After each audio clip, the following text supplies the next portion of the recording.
if you didn't like Hank Williams Jr. doing this, then I don't know what your childhood, well, at least my childhood was like.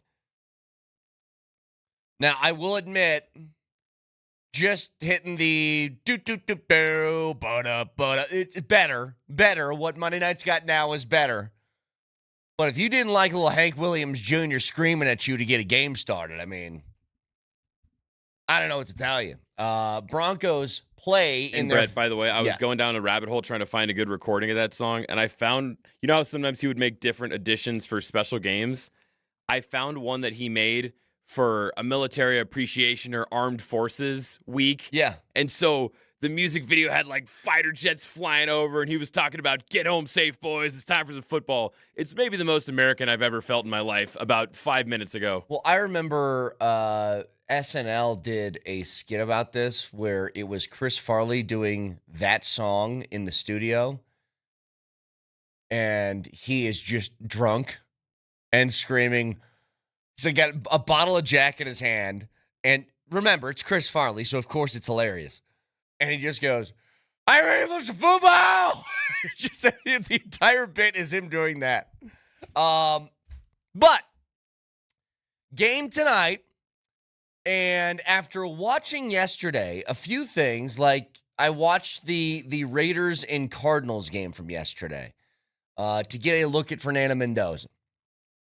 And Mendoza went out. His final numbers were 10 of 16 for 97 yards and a touchdown. Looked pretty good. He had one pass that was fit like beautifully between three different guys. I mean, look, I doubt he's going to start the season for the Raiders. It'll probably be Kirk Cousins. But I would assume by the time that you play the Raiders, which will be November 22nd, that is probably going to be Fernando Mendoza's team. Like that. Maybe not. Maybe they're going on the long-term plan if he's really going to sit and watch behind a veteran. But I'll tell you, you draft somebody number 1 overall, the thought process, like, I'm trying to think. And Nelly, I don't know if you have one off the top of your head. Number 1 overall pick at quarterback that didn't play their rookie year. And I don't know when the last one of those would have been. It had to be a while. See, so here you go. Carson Palmer, 2003, spent the entire rookie year on the bench behind John Kitna and appeared in 0 games. It just doesn't happen. If you're a number 1 overall pick, you play. And you might not play in week 1, but typically what happens is the team isn't very good.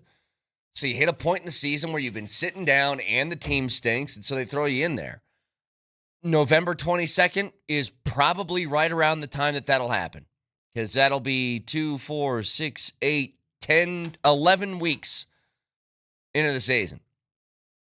But it wasn't just him. It's also, you got to look at Jeremiah Love, who looked really good in that game, the number 4 overall pick, top 5 running back, first time in a long time for one of those. I also saw, the name that was bandied about by a bunch of Broncos fans going into the draft, which was Mike Washington Jr. out of Arkansas. So he's the guy that was picked just a couple of picks after the Broncos took Jonah Coleman. He had a big 53-yard run that, he's got a huge frame. He's like 6'3", 230, and he also runs in the 4.3s. So it was, look, I've said this before. I'm a preseason sicko. I love watching stuff like that. I like getting a look at some of the younger guys, the rookies stepping into this league and how they play. So the same thing applies tonight. And honestly, what I'm looking for out of tonight's game, is a couple of different things. Number 1, I suppose there is going to be a battle between Jarrett Stidham and Sam Ehlinger for who's going to be the backup quarterback. And so it feels like the performance in preseason games will matter a lot in that sort of evaluation. I would also say that exactly what I was talking about with Mike Washington Jr. If Jonah Coleman can give you one kind of run tonight, maybe not a 53-yarder, but just a run tonight that makes you feel a little bit more at ease with some backup running back situations, especially for the guys you're going to be playing the role of between the tackles. If you guys haven't been out to camp for any of these practices yet, the only way I can describe Jonah Coleman is he's almost like if you, what are those things called, the big presses that a lot of people make, like is it ASMR videos? Is that what they're called? Yeah, ASMR. Where it's the big presses that just smash things. Yeah, that stuff. But no, Nelly. Hello. What I'm talking about is they have the giant press that they just smush things. Oh, yeah, that's more like visual. Hydraulic press is what I'm thinking of. Love that. Oh, those videos are great where they just go, like, here's a basketball. Here's a ton of grapes. Yeah. Here's a bunch of pencils. And they just slowly squash them. Oh, love those videos. Jonah Coleman looks like you put him in a hydraulic press and stopped about a quarter of the way through. Because he is just sort of mushed into this short little frame, but everything is just... If you saw... Vic will tell you, trust me. If you've seen this man's legs, they're tree trunks. They're massive. So that much butt? A ton. I want to see Jonah Coleman do something tonight. I want to just feel a little bit more at ease with the depth that you have at running back and knowing if somebody goes down with an injury or if J.K. Dobbins has to be out for a few weeks, can you still be able to run the ball in a manner that's effective? So that's another one. And then on the defensive side, I would love to see a couple of guys like a flash play from a Jonah Ellis or a Q Robinson or Savion Jones or somebody like that to get you feeling better about your defensive line depth. You have depth, but exit JFM, don't know the status of Jonathan Cooper. See what the depth is behind it. I asked this question to Leggy yesterday. He said the one guy he's really interested in watching is Red Murdoch, which, first of all, fantastic name. Second of all, it was interesting to me that if there was a position that I thought might get a little bit flipped over the course of the offseason, I thought it might be linebacker, that maybe they don't bring back an Alex Singleton and they look to do something elsewhere, but they re-signed Singleton, which I'm fine with. Guys all over the field. Looks like Strnad's in for a bigger role this year with no, why can't I think of the guy's name? Was it, goodness gracious, the linebacker from last year that was hurt all the time?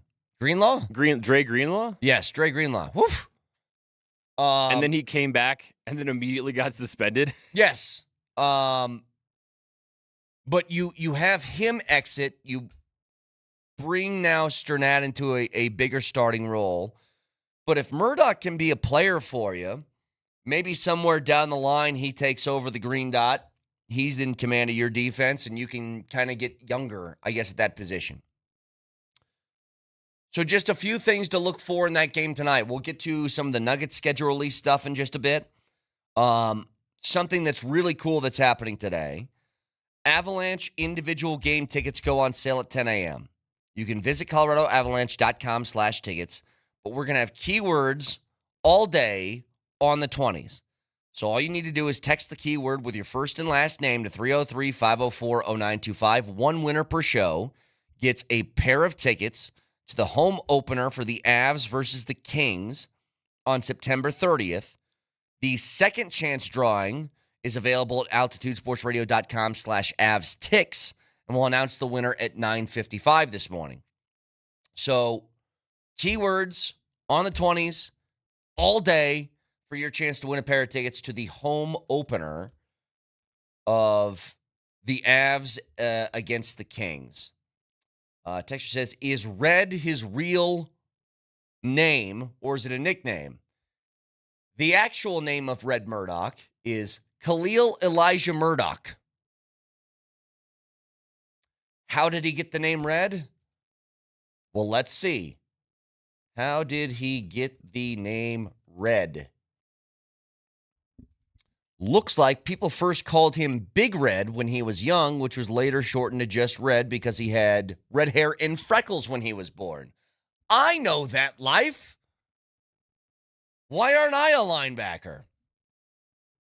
You know what I need to do? If he starts doing well, I need to have some drops from that 70s show ready to go from Red Foreman. Oh, yeah. Where he says, what he says, something like, my foot's looking for a place to stay and your ass just hung a vacancy sign. Get all those red one-liners. Is that the last show that had, no, it's not. I was going to say like a catchphrase. Like my foot in your butt was his thing, right? Yeah, oh, everything about his foot in your ass. It's probably, no, the Big Bang Theory had the bazinga. And stuff like that. That's got to be the last one. Somebody correct me if I'm wrong here. The last show with like a catchphrase has to be Big Bang Theory. I don't even know what else would be close. Anything close to bazinga? Which is just, I just can't imagine being a writer. In my script, I'm writing bazinga 5 times an episode. I can't do it. It's not like he finished every sentence with that. You got to throw it in every now and then. Well, still, I'm just like... He didn't use it like stop in a telegram. Hey, going to get some milk, bazinga. Well, that's what it feels like to me because I didn't watch the show. And any stupid clip of that show that is somehow I come across it, it's always him saying that. Bazinga. I swear to God, you guys know how much I hate that show. I'll never forget when my brother said, you just don't like it because you're not smart enough to get it. And I'm like, you think that's a smart show? You think the Bazinga show's a smart show? Okay. If that's what you want to believe, you're intellectually superior to me because I don't find the Bazinga guy funny. You're right. I'll let you have it.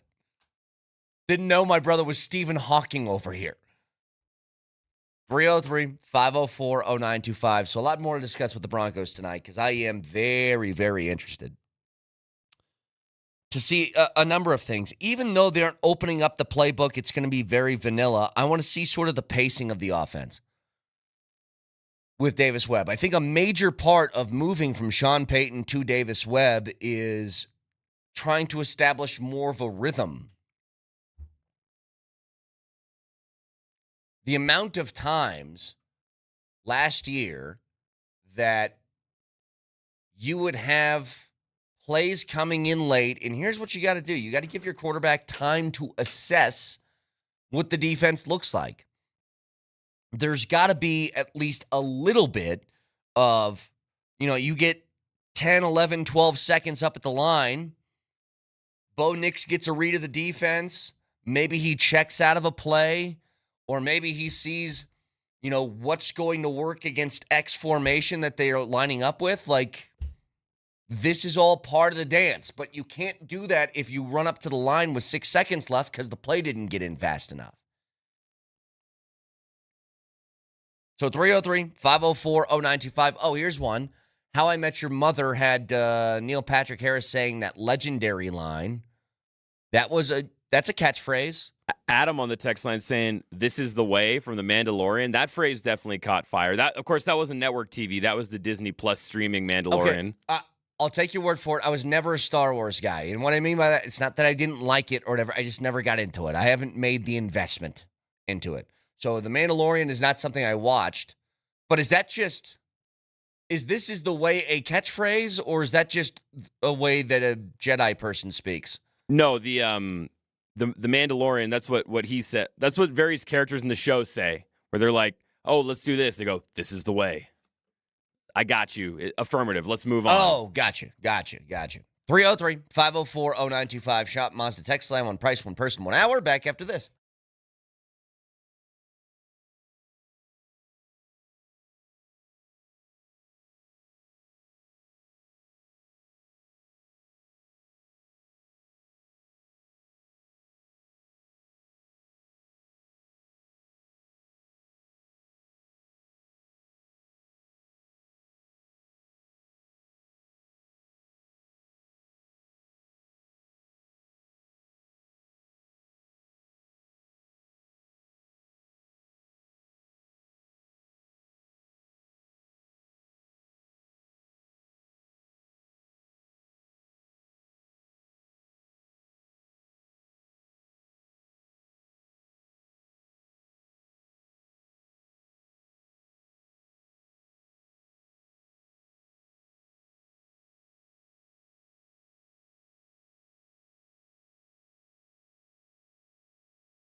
Again, Avalanche individual game tickets go on sale today at 10 a.m. But if you would like to win a pair of tickets to the home opener against the Kings on September 30th, text the keyword BEGIN in your first and last name to 303-504-0925. That is BEGIN in your first and last name to 303-504-0925. We will announce a winner at 9:55 each show, giving away a pair of tickets.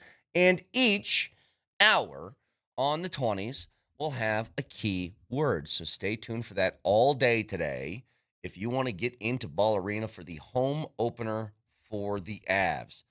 The Nuggets schedule was released yesterday. We'll have something very fun for the Nuggets coming your way next week. But few things about the Nuggets schedule. And I do think this stuff is important. So, number one, the Nuggets had 17 back-to-backs last year. They had 16 originally. But they had a 17th because it was that postponed game in Memphis for that ice earlier in the year. So it ended up being 17. They only have 14 back-to-backs this year. So that is already much better than it was last year. Secondly, they have their longest road trip is 4 games, which is different from last year.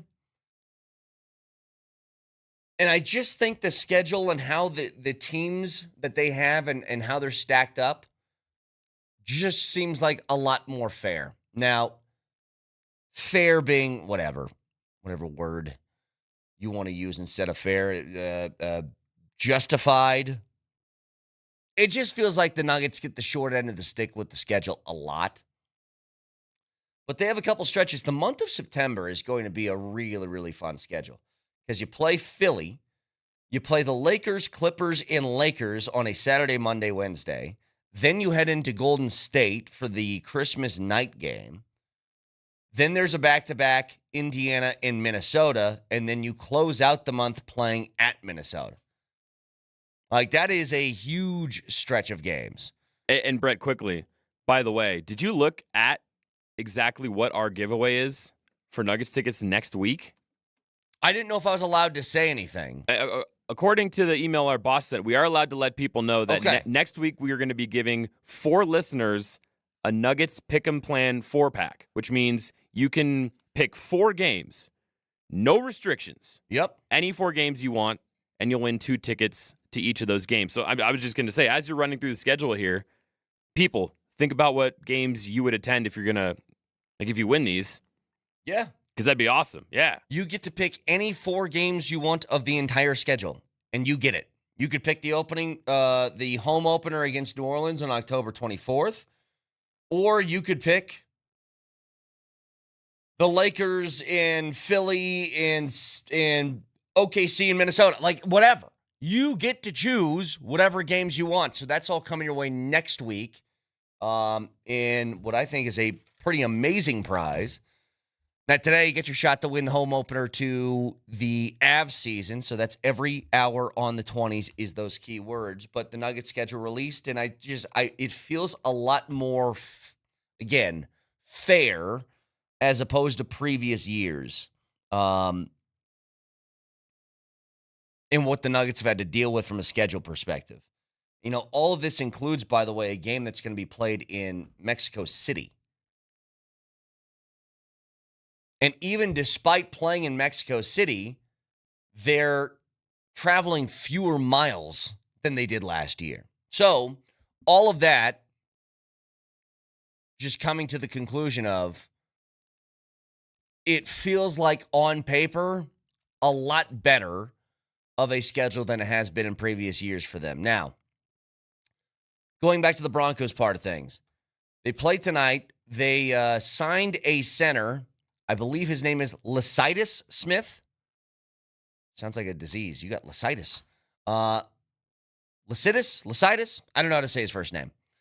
But they did that because they placed Michael Dieter, who was sort of their fallback option at center. He's a veteran, been in this league for a long time. They put him on season-ending IR, which opened up a roster spot to sign Smith, who was a 6th-round pick of the Cardinals in the 2022 draft. Spent a lot of time on practice squads, the Packers practice squad. He made 10 appearances in his rookie season with the Cardinals. But you're looking for a warm body, basically, to play at center right now.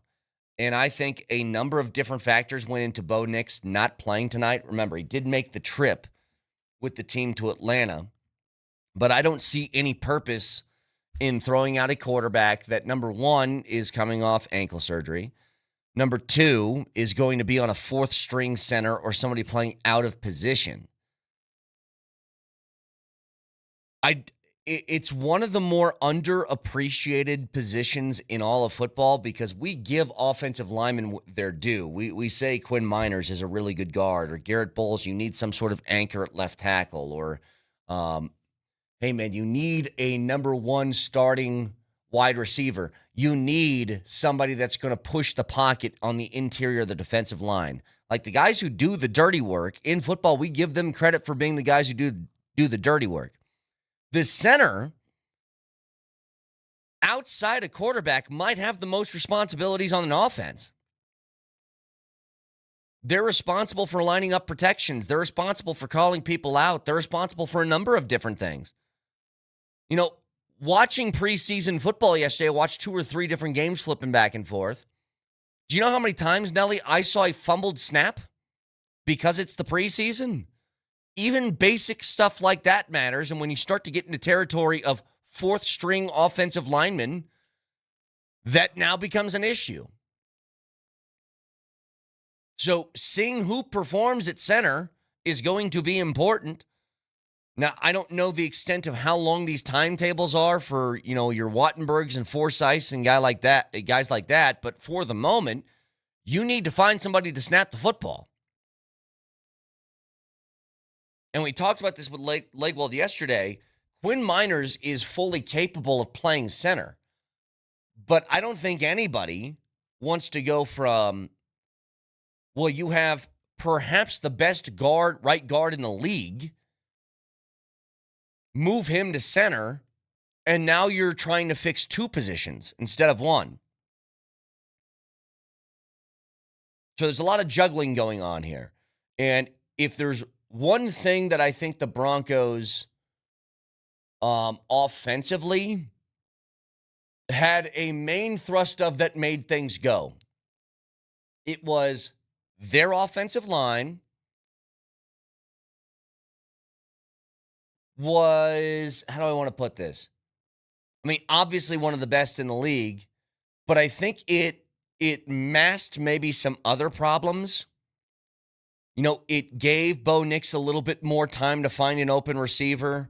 It made things maybe a little bit easier on a J.K. Dobbins when he was healthy early in the year.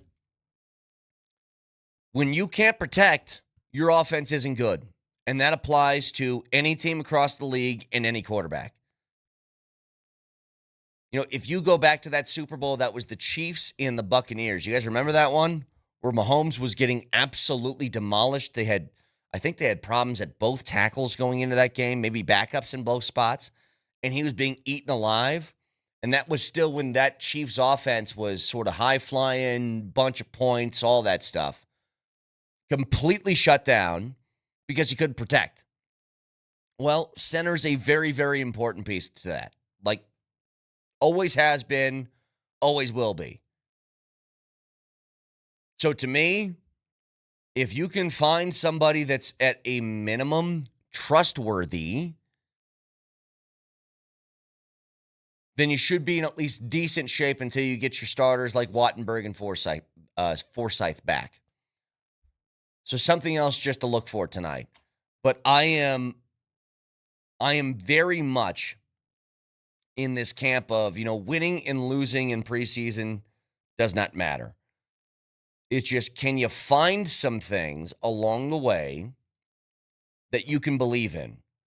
Can some of these draft picks, the rookie defensive tackle, your rookie running back, even Cage Casey is a 4th-round offensive tackle. Can you find a little bit of trust in him? And then it's, to me, can you get a tight end that'll emerge, that'll make some plays? You know, it's funny. I think the biggest highlight play that Evan Ingram had last year came in preseason. I mean, it was a 50, 60-yard catch and run, and we were like, all right, maybe we fix the tight end spot if he can do that, and then it just never happened. Can you get a Justin Jolie to go out and make some plays? Can you get Caleb Lohner in his 6'7" frame to go out and high point a couple of footballs? You know, a big separating factor, and it's something that we were just talking about the other day in regards to the Chiefs. When their offense was operating at its peak, and this is all coming from a story where I believe it was Jason La Canfora talked to an executive within the league saying Travis Kelce's career is done. Not that he can't be somewhat productive, but his years of being, you know, one of the best tight ends in the league are done. He just can't move the same. He's gotten older, and that's what happens. You know, I believe, if I remember this correctly, and correct me if I'm wrong, Nelly, wasn't the stat that he was 33rd in the league in passer rating when targeted among tight ends? Tells you a lot. But it also tells you when the Chiefs' offense was operating at its best, it was because of Travis Kelce. It wasn't because of Tyreek Hill or anybody else in that offense.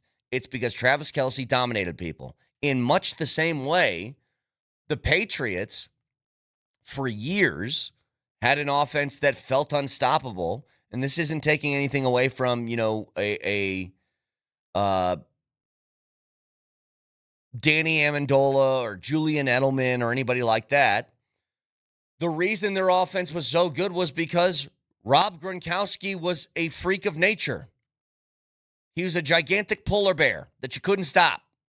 Make a catch, bounce off the tackle, find a way to rumble for 20 more yards, carry two guys into the end zone. If you have a tight end, it is such a distinct advantage that you have over the defense. And in most cases, you'll find the best teams in the NFL have tight ends that stand out above the rest. When you look at the best teams in the league, most of them have tight ends that you think are pretty damn good. Because they are matchup nightmares for people. If you get a George Kittle, you've gotten somebody who catches and runs like a wide receiver and blocks like a tackle. It's unheard of.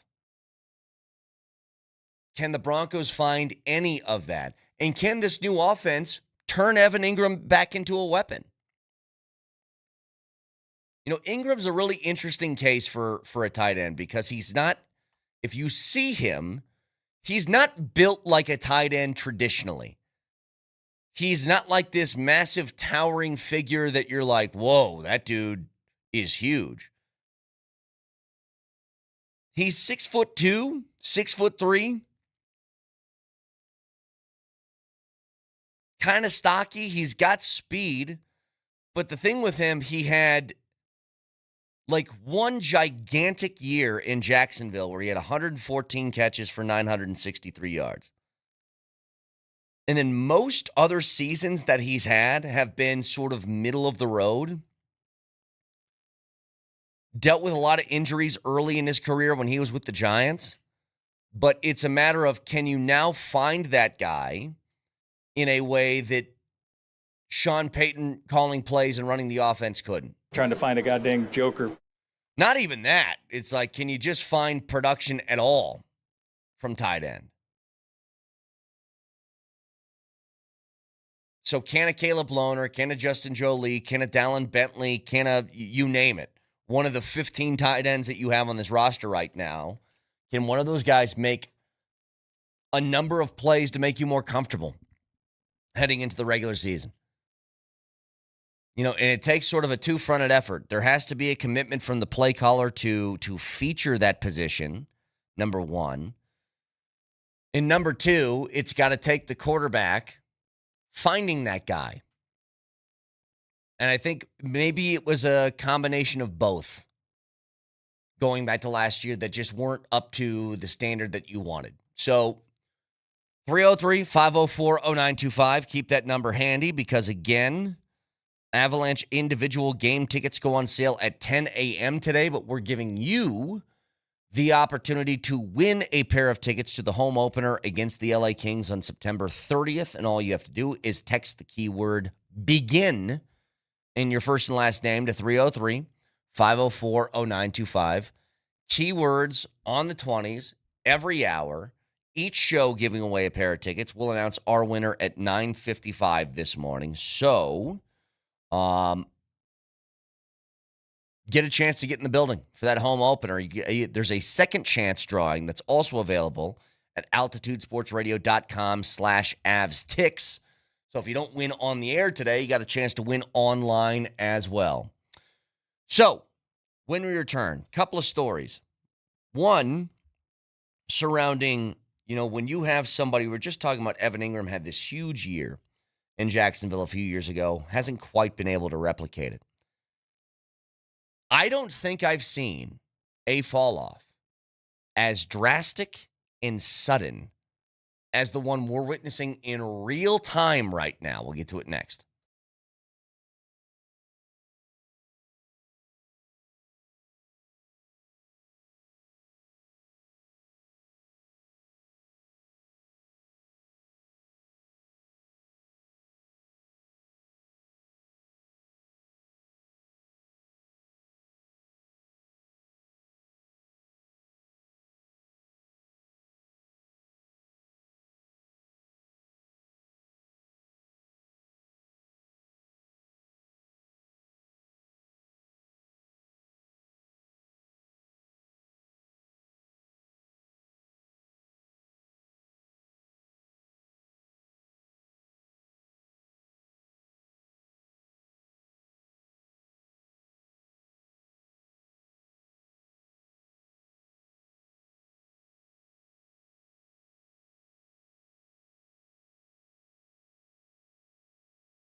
I think last night what I kept hearing from everybody on this team was we got more work to do, and it seems like this team was just even more focused tonight.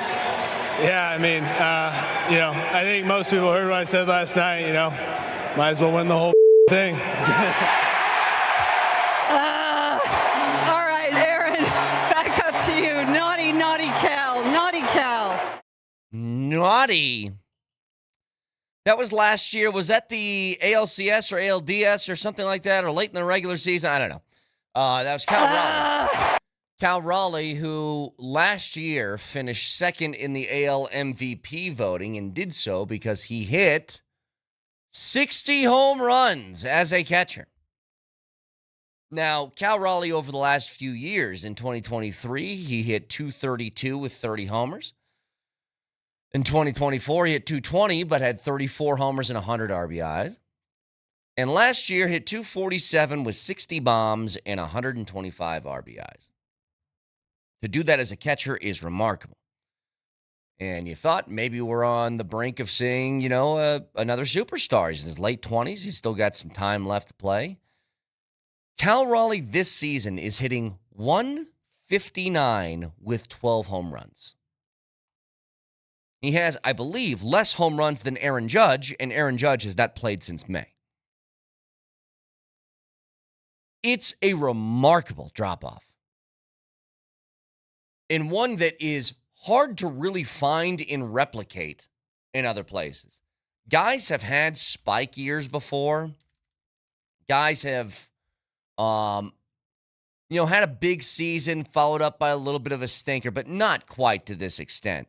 Even if you want to go back to, if you guys remember a guy by the name of Brady Anderson for the Orioles back in the steroid-fueled era of the mid-'90s. Brady Anderson had a season in 1996 where he hit 297 with 50 home runs. He only eclipsed 20 homers outside of that season twice in his career. He had 21 in 1992 and he had 24 in 1999. So to have a spike year of that many homers, you're like, all right, what's going on here? But you know what Brady Anderson didn't do the following season, despite hitting 18 home runs? He didn't hit 160. He hit 288. It's the inability to find the bat on the baseball from him that is remarkable. He has 120 strikeouts in 320 at-bats. More than a third of the time that he gets to the plate, he strikes out. And I really don't know if there's another player that has had a drop-off quite like that. In fact, Nelly, can you ask the AI overlords of the internet, is there any drop-off in a season similar to Cal Raleigh's in baseball history, and just see what it says? Cal Raleigh last year had 60 home runs. This year, as we're midway through August, he has 51 hits.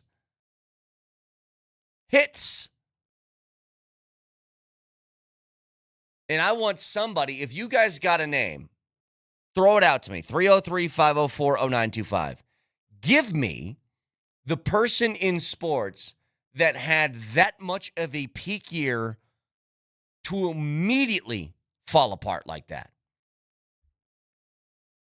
And a texter says, Brett, you're missing the big parallel for Cal Raleigh. Chris Davis for the Orioles is pretty similar. Had that 160 home run season, then nothing. That's not true. I followed the Orioles a bit at that time because I was, first of all, I went to Camden Yards. It was a really cool ballpark. I watched Chris Davis actually hit a home run. He hit it like 2 seats away from me. But I was an Orioles fan when I was a kid-ish because I loved Cal Ripken, and I had a Cal Ripken jersey. Chris Davis had a 53 home run season in 2013. The following year, he hit 196 with 26 homers. But the year after that, he hit 262 with 47. And the year after that, he had 38 home runs. His was not like, I did everything and then did nothing. So I went to Chappie Chi, and that's the first one that she brought up, too, was Chris Davis. She also brought up... It's bad because they signed him to a huge contract that they didn't... They had to do like the Bobby Bonilla thing. Like, they deferred that money just to get him off the books. Then another one that came up is Adam Dunn from 2010 to 2011. He hit 38 homers and batted 260 in 2010. And then the next year, he hit 11 home runs and batted 159. Okay. I mean, Adam Dunn is the classic all-or-nothing guy that existed in the MLB. What year did you say that was for him? That was 2010 to 2011 was the drop-off. Yeah, and then he came back the following year and had 41 bombs again. Gosh, it's just so weird. Like, he did that in Nelly. The following year, he was an all-star. So maybe Cal Raleigh can do that. It's just, but Cal Raleigh was on top of the world the year before. Texture says, he completely ruined my fantasy team. Yeah, it's not going to help. Texture says, Josh Hamilton? That one gets in some weird territory because I think Hamilton had some other stuff going on. He was like a phoenix who rose from the ashes. But no, I mean, Josh Hamilton still was quasi-productive. He was an all-star in 5 straight years. That last year in 2012, he had 43 homers and hit 285. The next year, he hit 250 with 21 bombs. Like, is that as good as the year before? No. But he didn't hit a $150. I'll just always remember him for being the guy who made the home run derby about 6 hours long because he kept hitting balls all the way to China. One of the most fun home run derbies that's ever existed. Another texter says Rendon. Rendon is very famously a guy who fell off the face of the planet, but that wasn't because his production stunk. It's because he doesn't play. Like, Rendon, don't get me wrong, his last really good year in Washington, in 2019, he had 34 homers and 126 RBIs. He has not had 10 homers in a season since then, but he's only played in, I mean, he hasn't played more than 60 games in this season since then either. So I think his is more due to injury. Like, Cal Raleigh is playing baseball. It's just he's playing very, very poorly. Texture says, my junior to senior year in high school. Well, I'm sorry to hear that. That must have been rough for you. I'm telling you, maybe golf is the only thing that's close to it, but in baseball, it's the most bizarre feeling in the world. One day, 1 year, it's the baseball's a beach ball, and you can just rip. Can do whatever you want. You're confident at the plate. You don't have a care in the world. And then just something happens, and you can't break out of it. Like, hitting a baseball is very hard. Hitting a baseball with no confidence is impossible. You can't do it. Things are moving, 8 inches at 90 miles an hour, and it's just, you're like, I have no shot. You feel like somebody gets pulled from the crowd, gets in the batter's box, and you're like, okay, well, go hit The Miz. It's like, no, actually, I can't. Sorry. Most people on planet Earth couldn't touch whatever that guy's throwing, and I am now one of those people. But it is remarkable, the drop-off that he's had. And again, I'll give you credit. I think that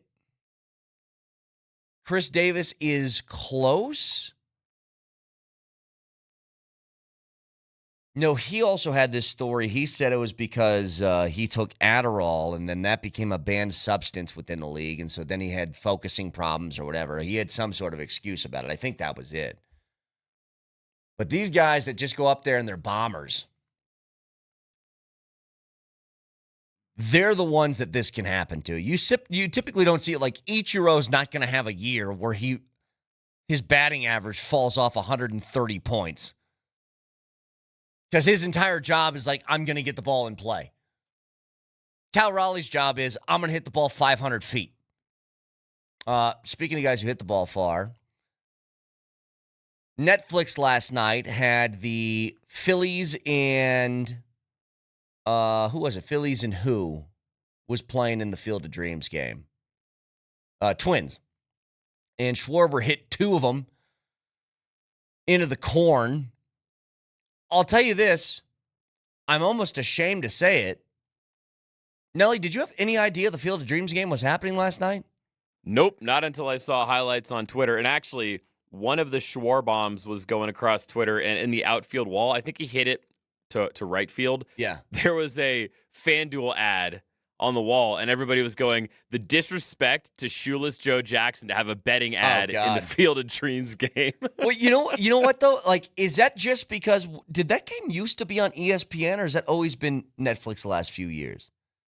Because I think it was on ESPN, and I watched that game. God, that was years ago. But Tim Anderson hit a walk-off homer that was so cool. But ESPN gets to promote it. I don't remember any promotion for this being on Netflix. Anyway, Avalanche individual game tickets go on sale at 10 a.m. today. We have keywords on the 20s every hour for you to get a pair of tickets to the home opener against the Kings on September 30th. So stay tuned for that.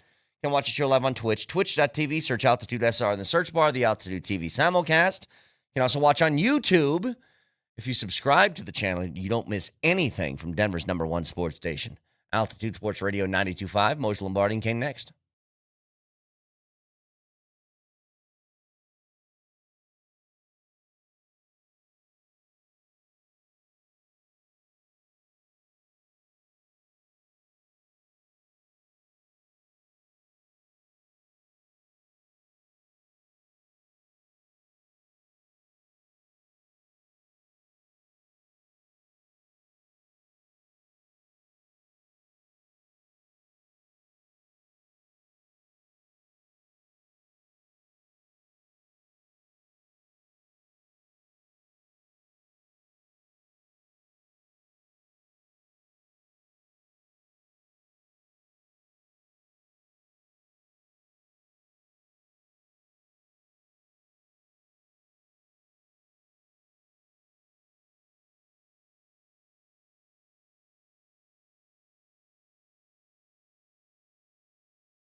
Friday.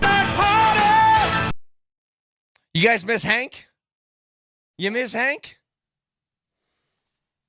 Because what? They had that before the what-do-do-do-do-do-do. This was it. This was Monday Night Football. Now, I believe that ended after he said something but the president. I think he said something and then that ended very quickly. But it stopped that. Although I did, Vic, I don't know my algorithm. I did see, like 2 days ago, I didn't know that Chris Farley had done a parody. I was just telling Nelly about this. Did that show up on yours too? Yes. And it's hilarious. First, it's pretty funny. Anything Chris Farley does is funny, okay? Anything he does is funny. But, Vic, he's in the studio as Hank Williams Jr. with a bottle of Jack in his hand, and they're trying to record Monday Night Football, and he's hammered, and all he's saying to you is, "My rain was football!"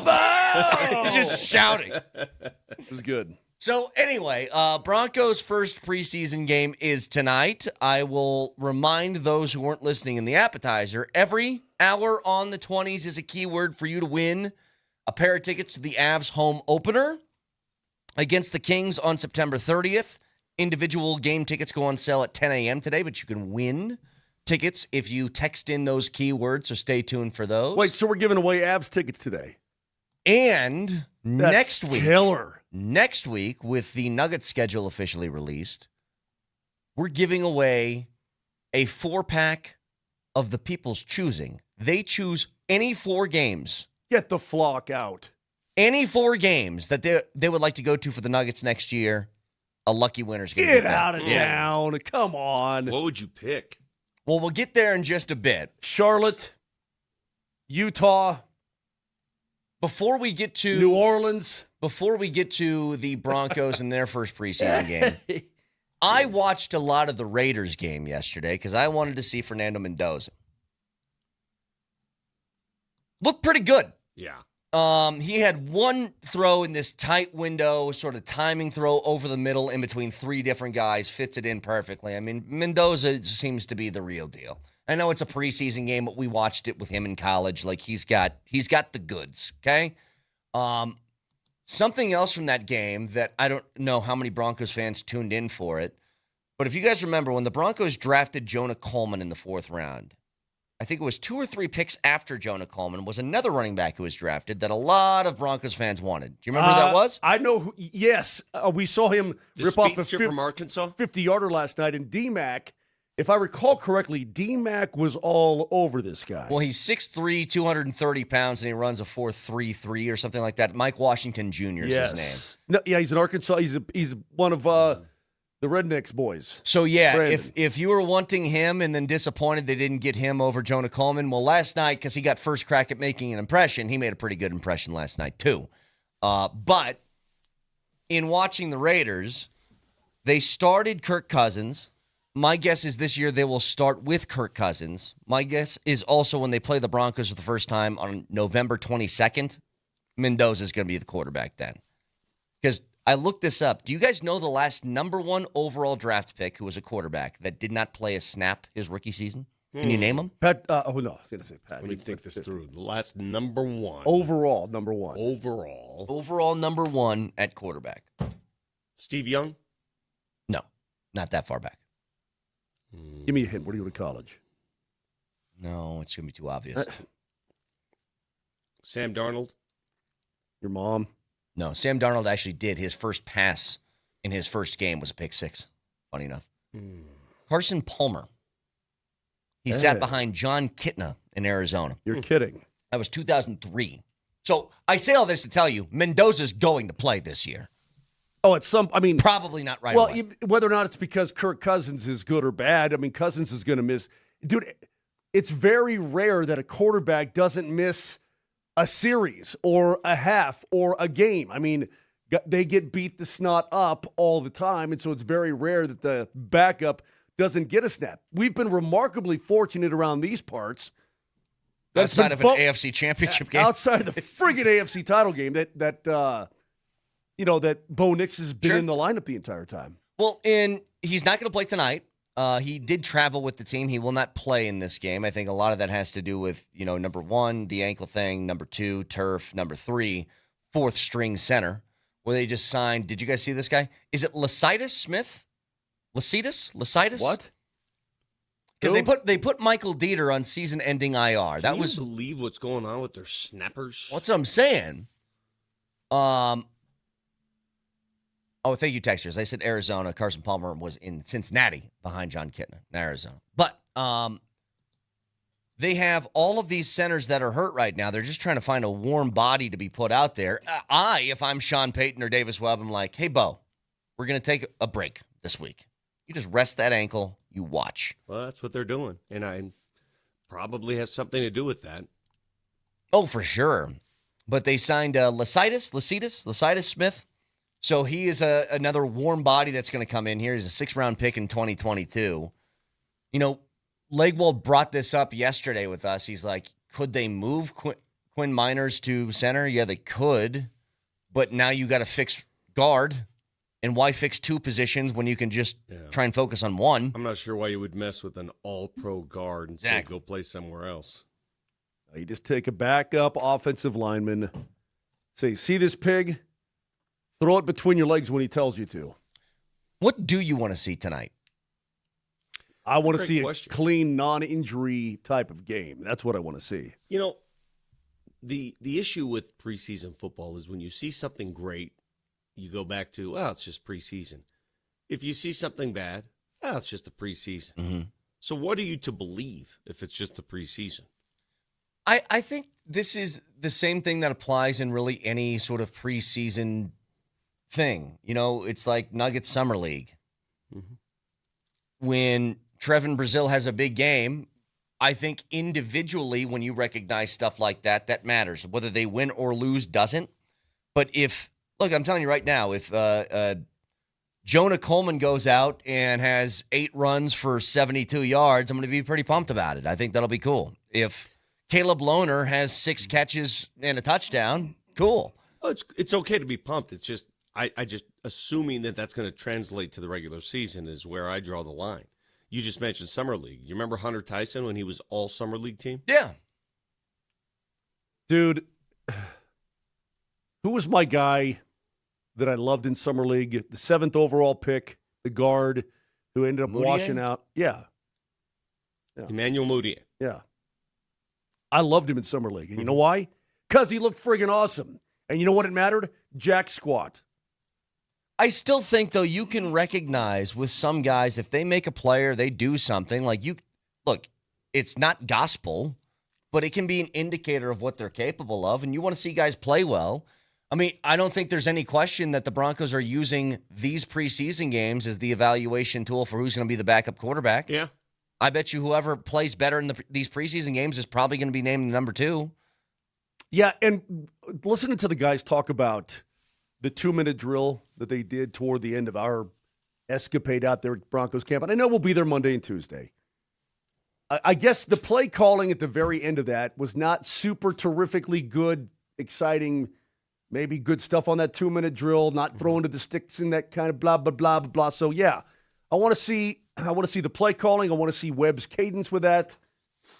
You know, I guess the little things we'll be looking for. I want to see the Davis Webb play calling, but I'll counter by saying it's the preseason, and they're not going to show you anything. No, I think the tempo of the offense is going to be what I'm looking for. That's the key. It's not necessarily the play calls, but how early is the call getting in? Yeah. That sort of thing. Confusion? Do they have to call a timeout because they can't get a play call in? Remember how many times they've had to do that in recent years? Well, that's the problem. And look, you put your quarterback in a bad spot. If he's getting up to the line with 6 or 7 seconds left, you have to be able to read the defense, make sure your play is right. I mean, I don't know how often this happens. I've never been in an NFL huddle. But how many times do you see a quarterback get to the line, kill off a play to go to another play? Well, when you got 6 seconds to do that, probably not going to work. I saw Bo Nix doing that in practice on Tuesday. But most he was killing plays at the line of scrimmage on Tuesday. But you need the time to evaluate what you're saying before you can change a play like that. And a lot of times it didn't happen last year. Agreed. And that's where I think the tempo of like how quick can Davis Webb get the play into Ellinger or Stidham or whoever's going to play tonight. By the way, we're not doing that. I went back and I watched some Texas Longhorns highlights. Is it Ellinger? It's Ellinger. All right. So would you stop with the soft G? Yeah, you're just confusing everyone. And you're pissing me off. Well, I got a foul you mouth said it today. I'm too. sorry. I apologize. You said I it know. You're right. But I'm an Ellinger kind of guy. I apologize for my mouth today. But your soft G's, Greg, are just wearing me out. Is that a soft G by going J? Yes. Your mouth looks dry. G is a hard G. G. Yeah, get some liquid in there. You look like you're... I apologize if I got a little foul and said the A word and told him to suck it. But he can't. That's gross. Yuck. Got a nice wet mouth now. Okay. Hey, when you guys use... All right. Okay. Yeah. When you guys use mouthwash, do you ever have competitions with yourself to see how long you can keep the mouthwash in your mouth? It's got to hurt. It's got to hurt before I yeah. let it go. I've gone an hour and a half before. Okay. You slide in a stick of Irish Spring on the side, too, just to kind of make it all worth your while? I'm dead serious. It's like, if I'm going to do this, I'm going to be committed. I'm going to kill everything in my mouth. Every toxin that's in there. Every bug, every toxin, every amoeba. I will say, Vic, there's some mornings I'm in a hurry. I brush my teeth, I put mouthwash in, I run out to my car. And I forget this is because I'm always like, I'll spit it out in the kitchen sink or something, and then I forget. Now I'm in the car with it in my mouth. And I can't go in 45, roll down the window, spit. I'm not going to get it all over the side of my car, so we got to wait for a stoplight. The amount of people probably thought I'm yakking at 5:30 in the morning because I open up the door and I go, psst. I'm going to be perfectly honest with you at 7:13 in the morning on a Friday. Mm-hmm. I'm not a great gargler because I try to breathe when I gargle, and it's I mean, I'm getting better, I guess, but I'm just not great at it. So now you know. I don't know, You're Moser. You're pretty good when it comes to the Chargers and Justin Herbert. You're pretty good at. Okay. You know what? Why do I? Let me tell you something, man. Last night I went to a rock and roll show down in Colorado Springs at the Ford. I noticed. Shocking. I noticed it. You went to Rick Springfield. Can you find another corpse out there that you can attend a concert? I mean, what? What are you doing? So followed by, Sammy Hagar and his band with Michael Anthony and Joe Satriani and Kenny Aronoff and all that. It was a phenomenal show, but there was a delay between Rick, who, by the way, is still killing it. How old is Rick Springfield? He said, I'm about to have a birthday, so everybody's saying happy birthday to him. He's about to turn 77. And, dude, he still is, he's climbing fences and in the crowd, and the guy's in remarkable shape. I can't believe it. That being said, there was a rain delay between the two acts. Everybody, please find the nearest exit and seek shelter, that kind of thing. And so what do you think I did? I don't care. Well, the bear and I just sat there. I had a beer in my hand. Just sat there. What am I going to do? Where am I going to go? If there's a tornado coming, I'm dead anyway. It doesn't even matter. So I got home late. What does this have to do with gargling? I'm getting there. Tell me more. There. No, okay. no, stop, Brett. Please tell me more. Okay. So anyway, it's a long drive from the Springs back up to my house and so on. I swear, with the Lord as my witness, I almost texted Kevin and you guys last night saying, you know what? It's late. I'm not going to get any sleep. I'm not coming in. And you know what? I should have done that because you guys are a bunch of jerks. What does that have to do with gargling? Nothing. No, but please, he's because on a roll now. More on that concert last night. You're making fun of me where I don't need this today. Okay, I'm operating on very little sleep. No, please. I don't need it. No, Moj, no. I know I don't need it. More on how you got in touch with your 80s self again last night. Again. Dude, these guys are still killing it. They're still bad. I've never seen Joe Satriani in concert. He was friggin' awesome. I got a keyword. You know what Shut I'm him off, about, right? Shut him off. I got a keyword that's coming your way in 5 minutes. Again, a chance for you to get in the building for the opening game of the Avs season. Keywords on the 20s every hour. We'll give you your first one next.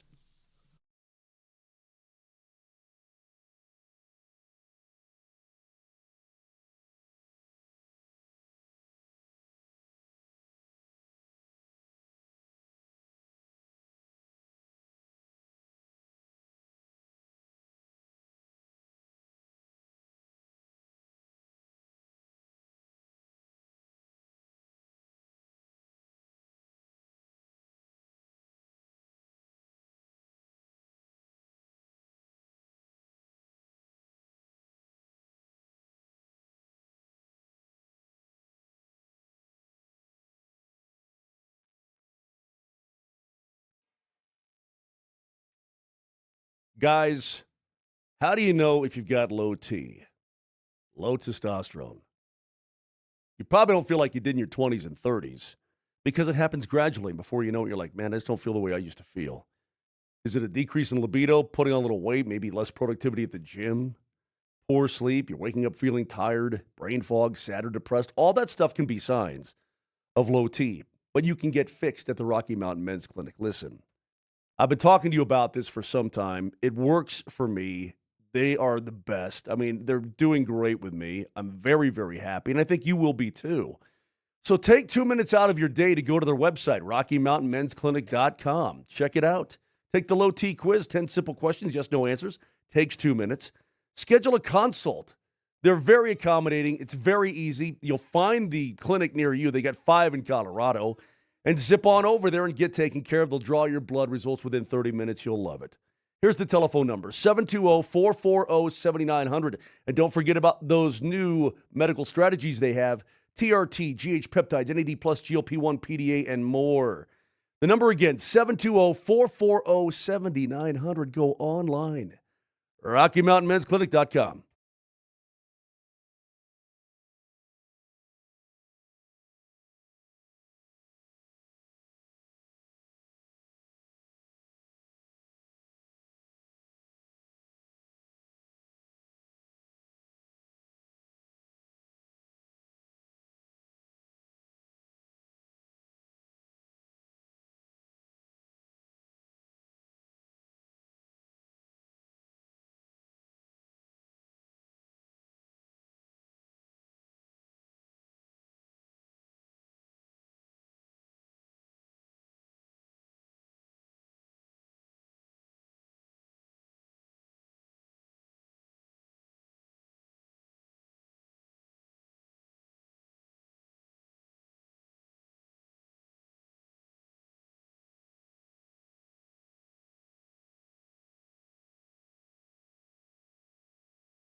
I'm not a great gargler because I try to breathe when I gargle.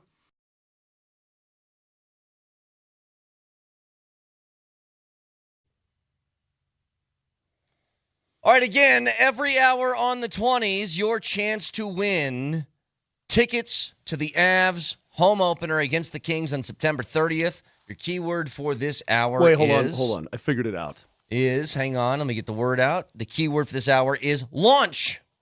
Launch. So text that in your first and last name to 303-504-0925. Again, individual game tickets go on sale at 10 a.m. You can get those at coloradoavalanche.com/tickets. But each show has a pair of tickets to that home opener to give away. You have a second chance drawing available at altitudesportsradio.com/avstix. We love our listeners and our viewers and everybody else who joins the program. I think this is too nice.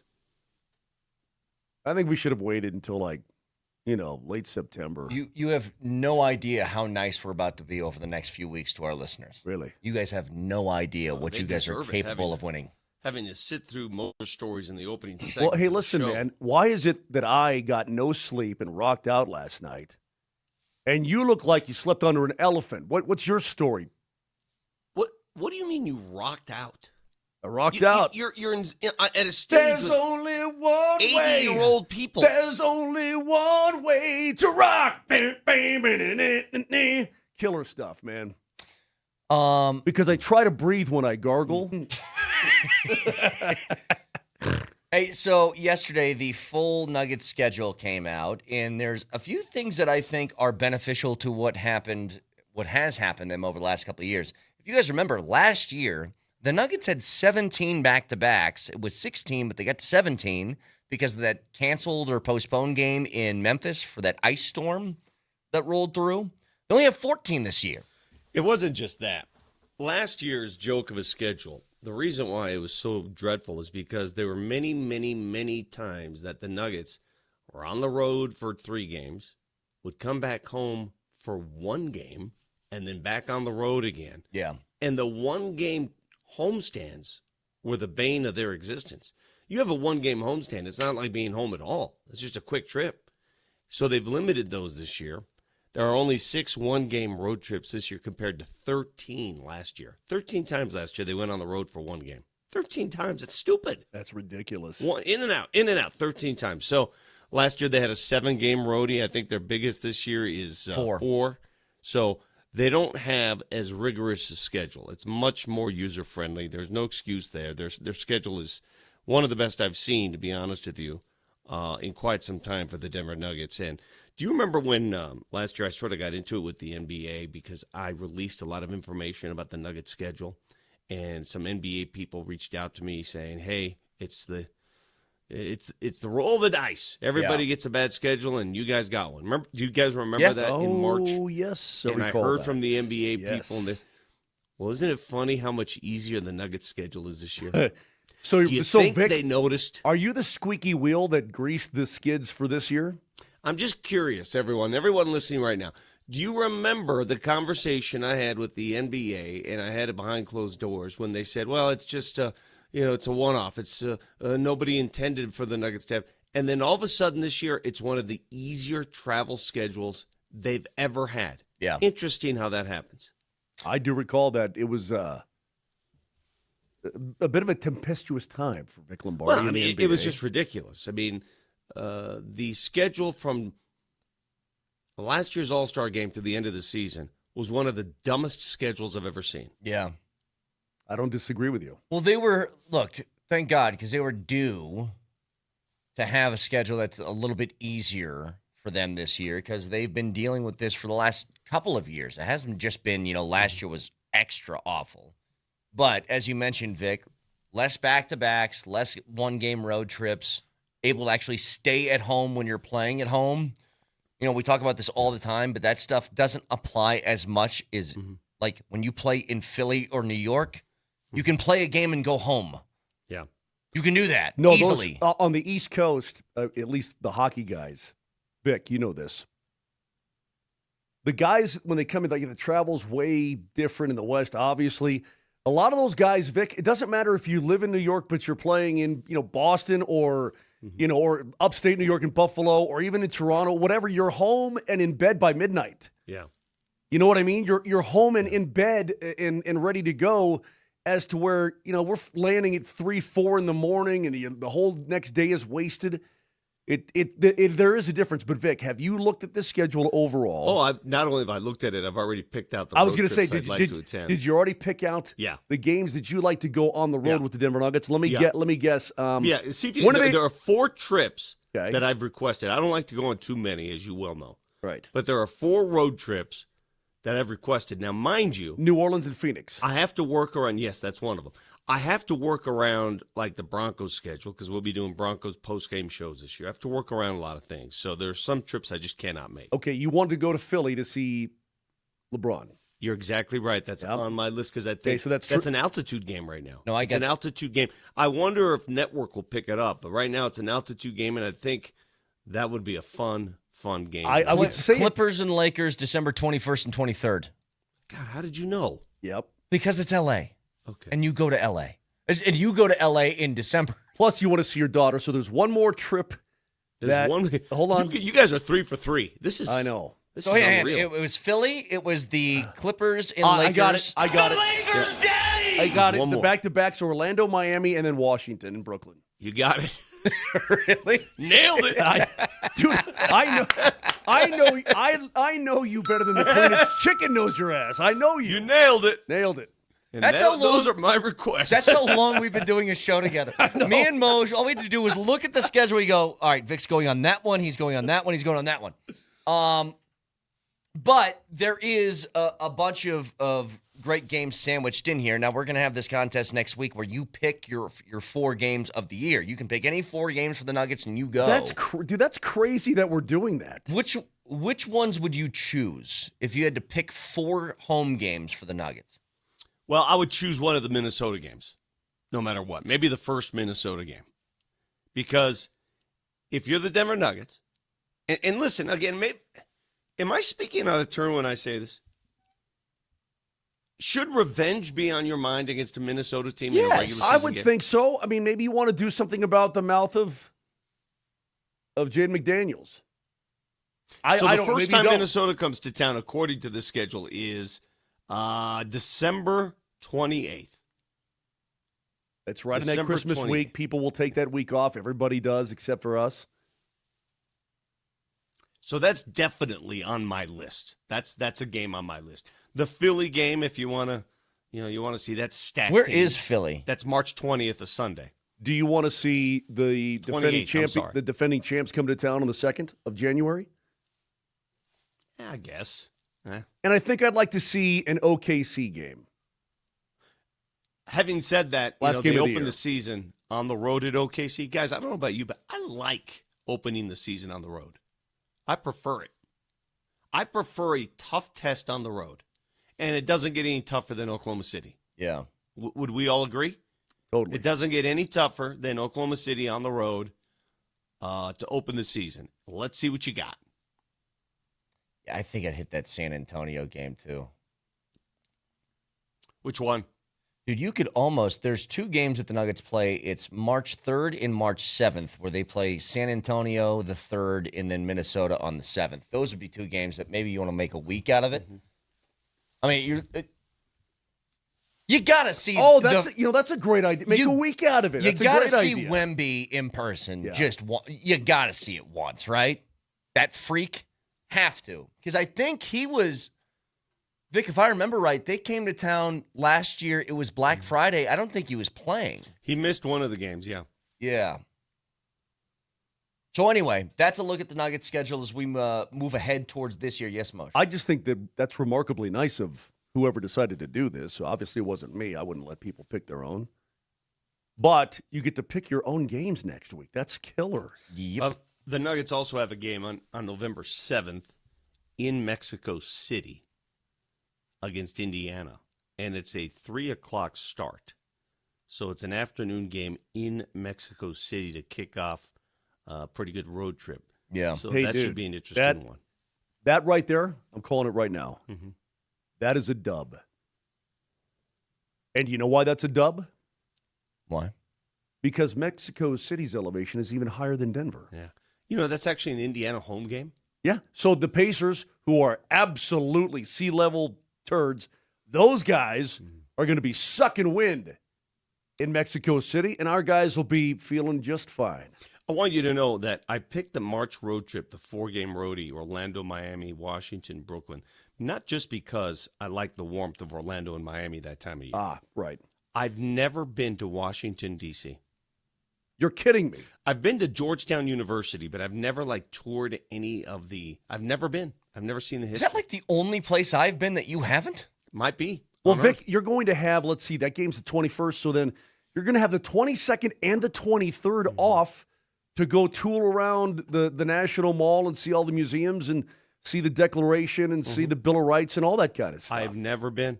Well, hey, Vic, if you want a tour guide, you can bring Moser along with you and say, hey, this column right here was climbed by George Washington. I mean, he knows everything. dude, my mom used to, God rest her soul, my mom's dead. My mom used to live in Alexandria, Virginia, so I would just take the car and go to D.C. by myself all the time. Love it. See, Nelly, Moser tried to play tour guide with me last year when we went to Rome. I had enough of that. Buenos This is the dias. Coliseum. I'm not sure you're aware of it, but in this place they had a line. Yeah, okay. I got you. Can I ask you guys a question? Because I saw this yesterday. I'm very confused by this. You guys know the story of Terrion Arnold, the former first-round pick, right? Yeah, I was watching Hard Knocks, and he tried out for the Seahawks. So Terrion Arnold is facing felony charges for the allegation here, and I'm going to try and get the story right because it's very convoluted. He wasn't there at the time, but he thought that somebody stole this family stole, or these people staying at his Airbnb stole things from his Airbnb. And he told his friends, I need you to go get that back for me. I need some stuff. And so they stuck guns in their faces. And turns out they didn't steal anything from them. So he is facing felony charges for, I don't know exactly what it's called, but it's something along the lines of. Well, it's being associated with an armed robbery, Because essentially. he was on FaceTime or something at the time that those Right. guys are doing it. He's facing big real time. So the Lions cut him. He was their first round pick from a couple of years ago. He just signed with the Seahawks yesterday, and I don't know how this works. What works? So they're signing him just like in case he gets off on the charges, Yeah. then they have a guy? Shot in the dark. Okay. So Doesn't it feel weird that somebody's going through a trial of like that level of a felony, and it's like, well, we'll sign him just in case or something like that? I'm I don't sure know. there are a lot of restrictions to that signing. The story's a bit nebulous to me. So he owned the Airbnb. It was his. Look, it's he again set up a a trap? convoluted story. He thought people stole something from his Airbnb, Okay. and I think Moj, I don't know if did you read it? Wasn't there something like the guys broke into the house and hid in the house until they got home, and then stuck some guns in their faces? It's the whole thing is not good. So he was in a car on FaceTime watching this happen, and he was driving, I guess, to the house that it was going. So like, how it's does crazy. He's an accessory to look. If he planned it, I mean, Charles Manson did life in prison when he never physically killed anybody.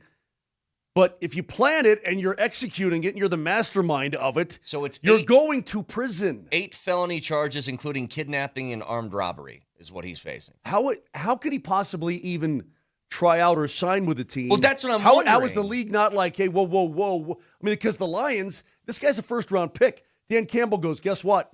You're gone. His bond was $1 million. Like, this isn't a small case. $1 million bond is pretty hefty. And that's why I was asking Vic, like, I get it, like he's not, he bailed out. I'm just surprised the NFL would allow somebody to be signed under these circumstances. Like, That's a good question. It's already kind of, I think we can acknowledge, it's a little bit weird when you see Jonathan Cooper on the practice field knowing that he's got, like, legal stuff that he's going through right now. And he's playing tonight, by the way. And he's playing. But it's not $1 million bond. You know what I mean? Yeah, I mean, listen, I'm sure that whatever contract Seattle agreed to is going to have some loopholes where if this guy gets busted, they're out. I mean, Well, Oh, yeah, I don't. Dude, if this guy, I'm not even saying like the Seahawks are like at risk for any. I'm just surprised that he's even allowed to sign with somebody at the Vic, moment. let's make this very clear. If what the authorities are alleging is true, and this guy is convicted, you're not going to see him again for a while. Right. So that'll take care of itself because he'll be in prison. I don't know what went down. I just know when I read the story, I'm like, Yeah, there's a lot of whoa, really bad details in there. Why would you even, as a pro athlete and a first rounder with that contract, or why would you even put yourself in that position? Yeah. Call the if you think somebody stole from you, call the cops. That's a decent way to go about it. Anyway, I thought Option it was one, weird. Option one, allegedly get your buddies over there to hide and stick guns in people's faces. Or two, just call the cops. Reminder, your keyword and a chance to get in the building for the home opener for the Avs against the Kings on September 30th is launch with an A, not lunch. And your first and last name to 303-504-0925. Like Launchpad. Correct. And we'll have a keyword every hour on the 20s. Every show will have a pair of tickets to give away as well. So tune in all day today for your chance to get in the building for the home opener. Mo, so you attended the Rick Springfield concert last night. Would you agree? Well, it was really this. I mean, the funny part is it's the Sammy I don't Hagar want any more show. detail. But he and Rick Springfield, Sammy Just Hagar. say yes. I did. They're best friends. It's great. Go ahead. What do you need? I said, did you attend the Rick Springfield concert last night? Yes or no question. Yes, And I he did. follows but by he was, giving me a full detail. He was the opener. But yes, go ahead. I want you just to be accurate. Does he not look like Joe Sakic? Yes or no? I don't think so. No. I think Joe and Rick Springfield are separated at birth. Look, young Springfield. Look at young Springfield here. Young Springfield looks a little bit like Joe. Yeah, I guess young. Yeah, I guess young. Yeah, not that one. Find young Springfield, Nelly. Young Springfield looks a little bit like Joe. Not 80-year-old Springfield. Is he that Moser ripped? Moser 10. Yeah, He's in good shape ripped. for his age. 73 years old. He's cut. Well, he's 76 now, but he's not about to be 77. But this picture, he's 73. Yeah. So did you, were the people in attendance, Moser, was everybody like knitting a blanket? What? See, that looks like Joe. That looks young Springfield looks like Joe. Like what? Explain to me like the people in attendance. Did you play bingo before? Was there like a bingo game, quick game, just to get everybody warmed up? My uncle, who's no spring chicken himself. He was there, and he's 104. No, but he piped into me. He said, I didn't realize that amphitheater, they turned it into an old folks' home. I said, you know what, Uncle? Kiss my tail. Moser finally Was found. there a buffet? They probably had like a 4:00 dinner buffet. Oh, and the then early a bird game of special. bingo. Yeah, early bird. Yeah. And then what time the concert ended? Late night, probably 6:30 it ended? Boy, wait till I tell you what I'm going to do in September. That's really going to make you mad. Nonetheless. Moser found a gigantic audience, though, that would like to hear out his 2002 Buick LeSabre stories on why that's the greatest car that's ever been built. Nonetheless, you guys can keep talking all you want. I had a great time. I enjoyed the tunes. Those guys still kill it when they still bring it. And good for me. Yeah, Good for you. You know what? Couldn't say it better myself. 303-504-0925. Back after this.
Don't step on this.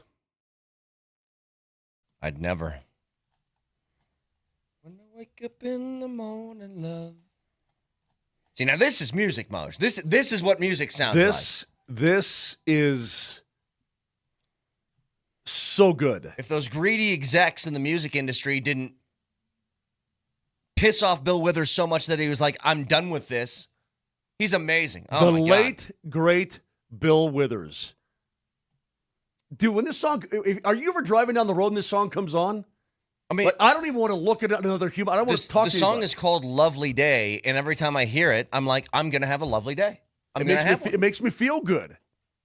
Lovely day. Lovely day. Hopefully it's a lovely night tonight for the Broncos as they play their first preseason game. And again, the stuff that I'm looking for, and it's preseason. You take everything with a grain of salt. But I will tell you, I think this is going to matter a lot in this battle for a second-string quarterback. You know, when I asked this to Leggy yesterday about the battle between Stidham and Ellinger, and he said, well, what did you think of Jarrett Stidham in the AFC Championship game? I just can't get out of my head. I'm like, I feel like that's really unfair. I just do. To use the AFC Championship game as, well, he looked terrible. I'm like, yeah, so did Drake May, and he was second in the MVP vote. Yeah, Drake May looked awful as well, but Vic, it's the only evidence people really have. That's all we have. And let me ask you this. Do you think a running quarterback would have helped in a game of that with no ability to throw the ball? Do you think a quarterback who had some legs would help the Broncos offense? Yeah, I do in that specific circumstance. Ellinger being better for that game doesn't mean he's better overall, though. Like, better for that specific circumstance of, hey, throwing the ball is not really an option. We need somebody with some legs. I mean, I get it. So you would agree then, given the elements, given the circumstances, Stiddy was probably the worst-case scenario for the Broncos in that situation? Yes. Well, a worst-case scenario would have been like Roethlisberger or Peyton Manning or, Roethlisberger could run. Not at the end of his career, he couldn't. Yeah, but in 2005, he came in here on third downs he was a rookie. Ran. He was a baby. He had fresh legs. I think Roethlisberger just couldn't be tackled more than he couldn't run. It's like he would rumble, but it would take 5 guys to jump on top of him before he fell down. Like, he was huge. But no, you're right, Vic. In that specific case of that game and that weather, Ellinger would have been the better choice. But if that game was 75 degrees, then I don't know who the better choice would have been. And that's all I'm getting at. But they knew the weather. They had forecasts. They had Chris Bianchi. Dude, they had the Apple iPhone. Listen, if Kathy Saban says, hey, I'm telling you right now, if Kathy Saban says, hey, some stuff could move in around halftime, there's nothing she could have said short of, it's going to be a halftime apocalypse. Yeah. And by the way, Sabes is the best. She kills it. But unless she said, bunker down because it's going to explode all over the place, I wouldn't have believed it until I saw it, because that was what we witnessed was insane. So let me ask you this, though. Do you think there was any thought that Sean Payton had in that game to going to Ellinger for that reason? And he was just pot committed to the idea of, I propped up Stidham all week. I can't make this change mid-game. I think so many reps were given to Stidham that week to prepare because he hadn't that ship had sailed. Right. Because I wonder, it's like we all kind of thought it. If you had the big reason why we think the Broncos win that game if Bo Nix plays is not because Bo Nix would have thrown the ball necessarily better than Stidham, although he probably would have. He's a better quarterback. But it's because he could run, right? Yeah. That's why. Yeah, I mean, I'm just saying, when you got the ball 1st and 10 on the 33, you can't see the goalposts in front of you, as Will Lutz told us. Yeah. You can't see the safeties, for crying out loud. How about throw a quarterback, run a little zone read in there? Just get 2-3 yards. Just advance. Vic, you're completely correct. It's just hindsight is 20/20. Look, I went through it yesterday or 2 days ago. Drake May, who was an MVP candidate, had a crappier day than Jarrett Stidham did. He threw for 80 yards. 80 yards. He threw, and no touches, no picks, but he couldn't throw the football either. Here's what's funny, and look, you can do this with any sport. And I actually think it's one of the more fascinating things of sports because we tie a lot of stuff to how people are remembered. You know, if Kawhi Leonard doesn't hit the shot that bounces 8 times off the rim and they go on to win a championship after beating Philly, you know, if that ball doesn't fall, maybe Embiid's not a loser. Maybe Philly goes on and they win the title. And then Embiid's now a gigantic winner with a ring on his finger. And we think of him differently. And we think of Kawhi differently because he doesn't have that one that's in Toronto. If Jarrett Stidham just doesn't shovel past something backwards, maybe we don't think of Jarrett Stidham that way because maybe you win the game because it's the only touchdown the Patriots scored. Well, either way, this is a battle because Ellinger Vic has been getting real reps with the real twos in camp. And that's not a happenstance. That's by design. Mm-hmm. And I think any good team, any good coach, any good evaluators are going to look at everything and they're going to make, at sometimes very difficult decisions. But we know that Stidham's already got the inside track because Sean Payton loves him and trusts him to a certain extent. Okay, so things that interest me tonight. Clearly the backup quarterback battle is one. I want to see Jonah Coleman in tough situations where perhaps he doesn't have an opening. He doesn't have a gap. I want to see what Jonah Coleman can do with that. Me too. Because that's something that the Broncos desperately need. Somebody who can advance the ball when there's nothing there. I was trying to explain to people in the appetizer. What do you think about this, Vic? Jonah Coleman is like, have you guys seen those videos of the hydraulic press just crushing things? Why am I so fascinated by those? I watch them every time. Well, Don't know why. The things that explode, but the stuff that squishes. Squish. When things get squished, I'm like, whoa. It looks like somebody put Jonah Coleman in a hydraulic press and stopped a quarter of the way through. Because he's like this big, but I mean thick everywhere. It's like everything just got mushed. His legs are 2 of mine put together. That's one leg of his. Yeah, I agree. I mean, it's like, that's a great way to put it. He's just a bowling ball, short, thick dude. I've told you guys this for months. Since he was drafted, I'm fascinated by Jonah Coleman because I think that he's, without saying how it's going in an actual NFL game, he's the kind of running back that you needed depth-wise on this roster. You need somebody between the tackles that's able to bounce off a couple things and, if nothing else, fall forward for a yard or two. You know what I mean? And they didn't have that beyond J.K. Dobbins last year, and you felt it. You felt it the entire way. Here's what I want to see. Being able to run the ball when you can't run the ball, if that makes sense. When the opposing team knows you have to run the ball and there's nothing there.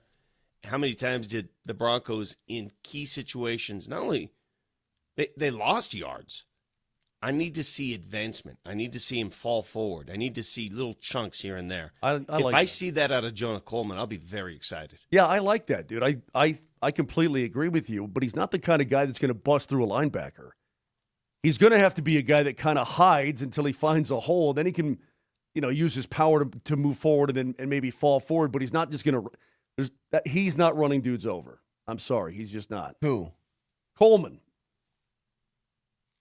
Oh, yeah. You don't have to be gigantic. He's got a better – okay, I'll tell you what. You stand there on the defensive line, okay, and you engage with minors, okay? And then you try to locate that guy. Dude, he's small and shifty. Minors? That's illegal. Okay.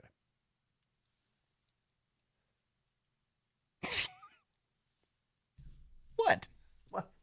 Am I on the show today? What's going on here? You try to find him behind that offensive line. He's going to be low to the ground and sticking his head through. It's just so funny. Like, everybody's got a type, and Sean Payton has types for everything. He's got a type for his wide receivers. They're all 6'4" with gigantic butts. And his type for running backs is, are you built with the height of a tall 5th grader?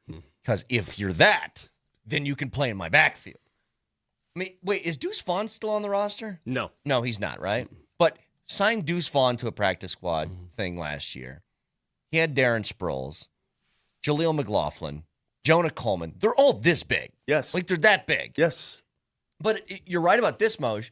They get lost behind gigantic human beings. This is the shape of a Broncos running back. Yeah, it really is. Your mini Stanley Cup. Yes. This is the shape. Stout, small. That much butt.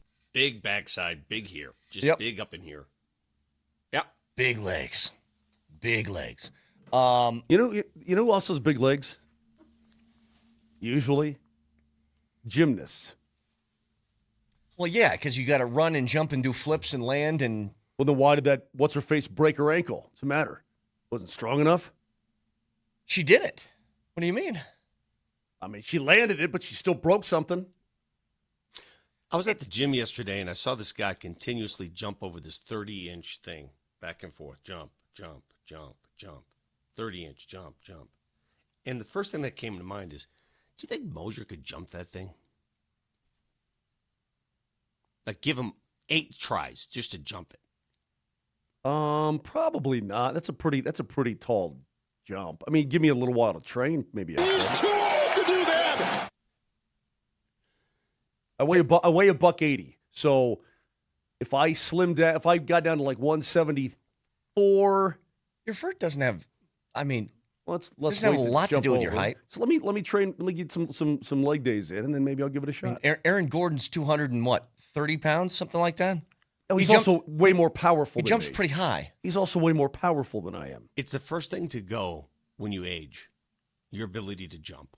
That's not the first thing. It's sad too. That's not wrong. That's sad. Not wrong. I used to be able to dunk. I don't dunk anymore. No dunks. Like hard dunk or just barely get it over the rim dunk? I barely get over the rim dunk, but that's a dunk.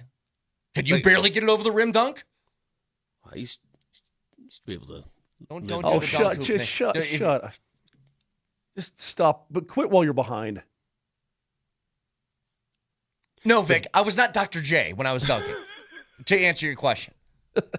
303-504-0925. Again, keywords every hour on the 20s. Chance to get you in the building for the home opener for the Avs. Stick around.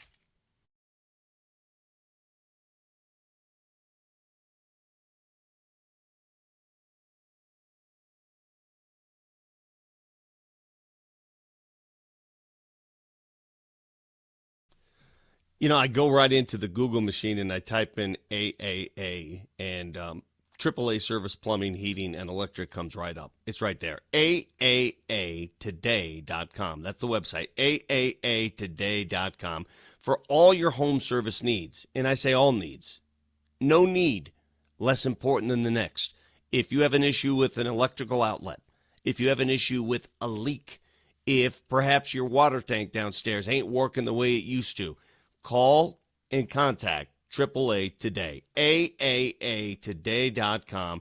They've got deals going on. They've got coupons on the website. If you have an issue, they can fix it, and they'll get there on time. 2-hour arrival window. None of this business where we'll be there between Tuesday and Friday. They got 2 hours. They'll get there. They'll get you an estimate, and they'll take care of your problem. AAAtoday.com.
So a texter says this, just quickly. What do you guys think? In talking about Jonah Coleman, texter says, yeah, going to need to see a lot from him.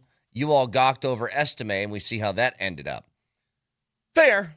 Big body guy, supposed to be able to run through the tackles.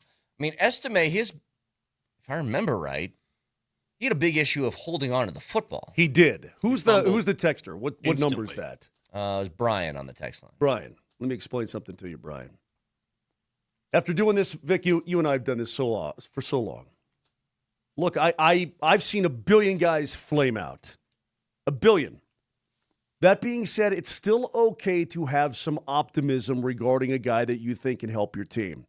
Yes, we've got to see it. Absolutely have to see it.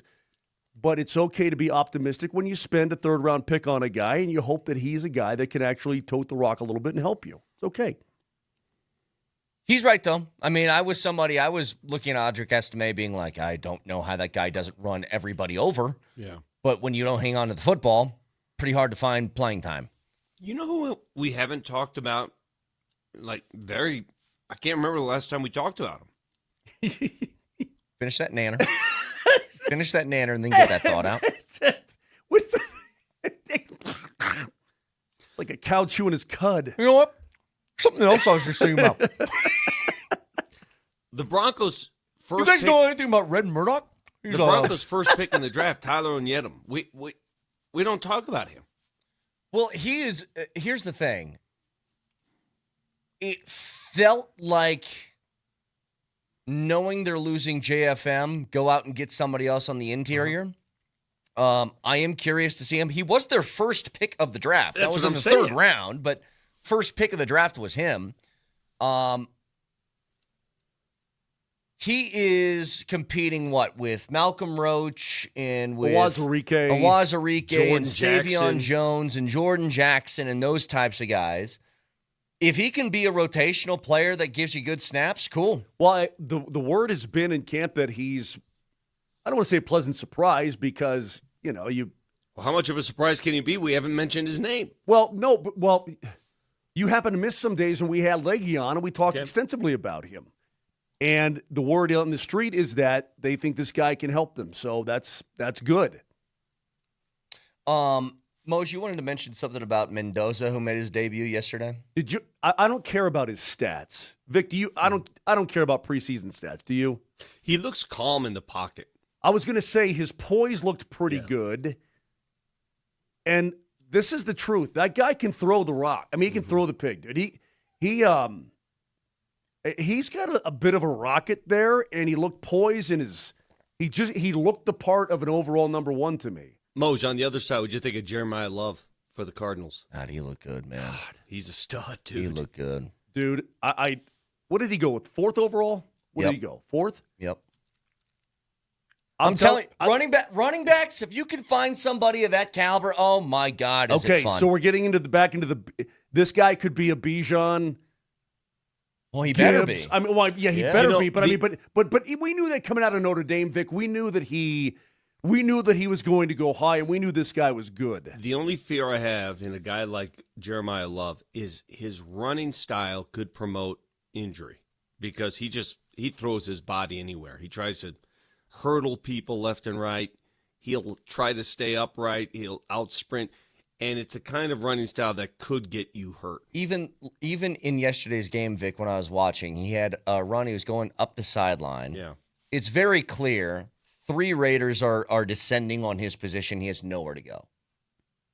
Just trickle out of bounds. No. Instead, he looks at all 3 and goes, you guys want to taste my shoulder? It's like, maybe don't do that. Yeah, but he's still a rookie. He's still, look, I know he's 4th overall. He wants to prove some things. But, but he's like, you ever see the video of the dog? Take a bite out of this. You see the dog at the window going, you want a piece of me? You want a piece of me? I mean, that's what he does. Yeah. By the way, I can't get over, especially watching last night, because they're doing the cutbacks to the Death Star there in Vegas. And they're showing the strip and they're showing everything else. And it's so funny to me because they do the aerial view of Vegas, go inside the stadium, and they go right to the quarterback, whether it's Kirk Cousins or Fernando Mendoza. The 2 men who have committed their lives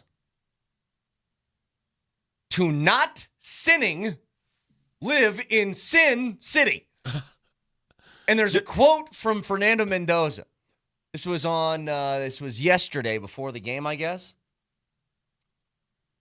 Talking about the Vegas Strip. He goes, I've been there once or twice. I haven't really experienced the Strip. It's like a boogeyman. A lot of people talk about it and say, you don't want to go there. It's like when you're a kid, you're trick-or-treating, and there's a haunted house. You're not trying to go over there. We were never supposed to be in this position. Is there a better match than Kirk Cousins mentoring Mendoza? It's perfect. It really is. But the fact that it's happening in Vegas is just wildly funny to me.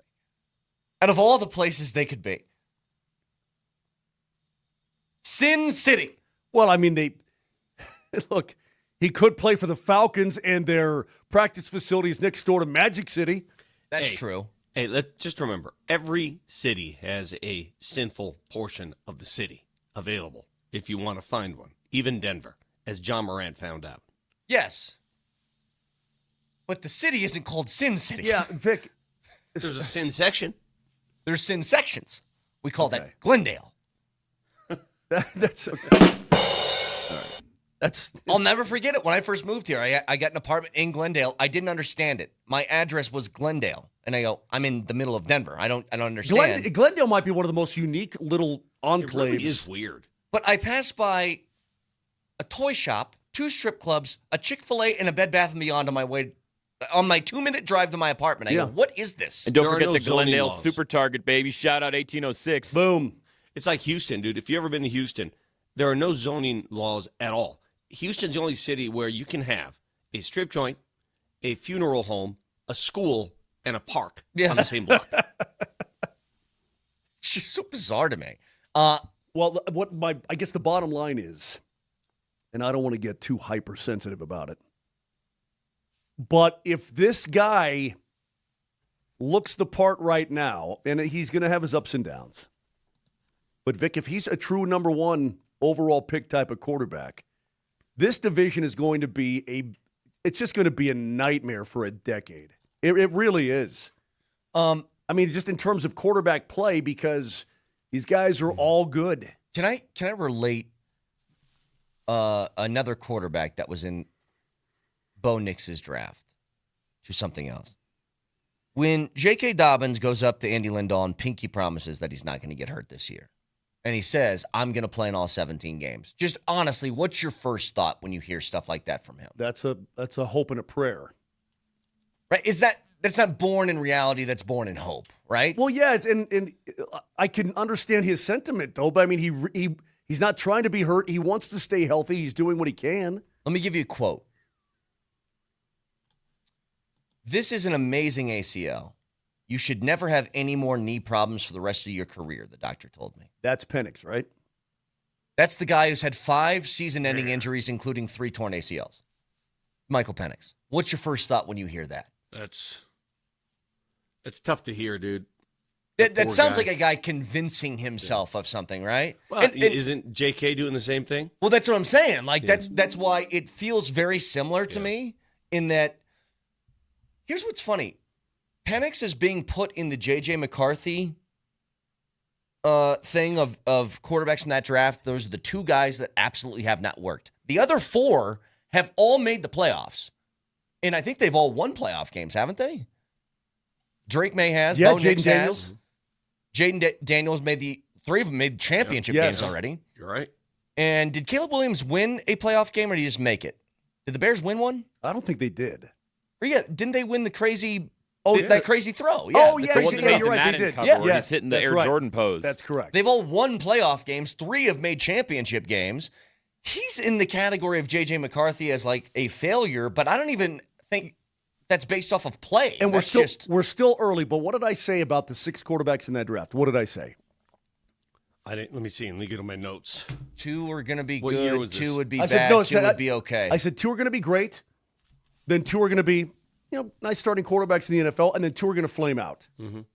That's what I said. One's already flaming out with, maybe a little bit due to injury in his rookie year. But as far as Penix is concerned, Vic, you're up to date on modern medicine. Mm-hmm. The advances in medicine now are incredible. Gabe Landeskog has a piece of a dead guy in him, and he's back playing hockey and doing fine. When do we get to the day where Penix, the doc goes, look, Mike, I got this knee, stick it in you. What you mean? When's the day we'll get our first quarterback playing with an artificial knee? Yeah, fake knee, fake whatever. I mean, because the technology nowadays is getting better and better and better all the time. You put a fake knee in a guy or a couple fake knees, and the guy's like brand new. It'll never break. I mean, I don't know when that day comes, but I'm guessing somebody's going to try it eventually. You know, regarding your evaluation of those quarterbacks from that class, it's fair to say, and maybe unfair, J.J. McCarthy's already toast. If you lose your job to Kyler Murray, they gave up on Kyler Murray. Yeah. They gave up on him. If you lose your job in one offseason to Kyler Murray, what are you? Here's what's funny, too. Isn't it hilarious? They build this thing as a quarterback battle in Minnesota, only to name the starter before a game has even been played between the two. And we all knew this was over basically when they traded for Kyler Murray because there's no other reason to do that.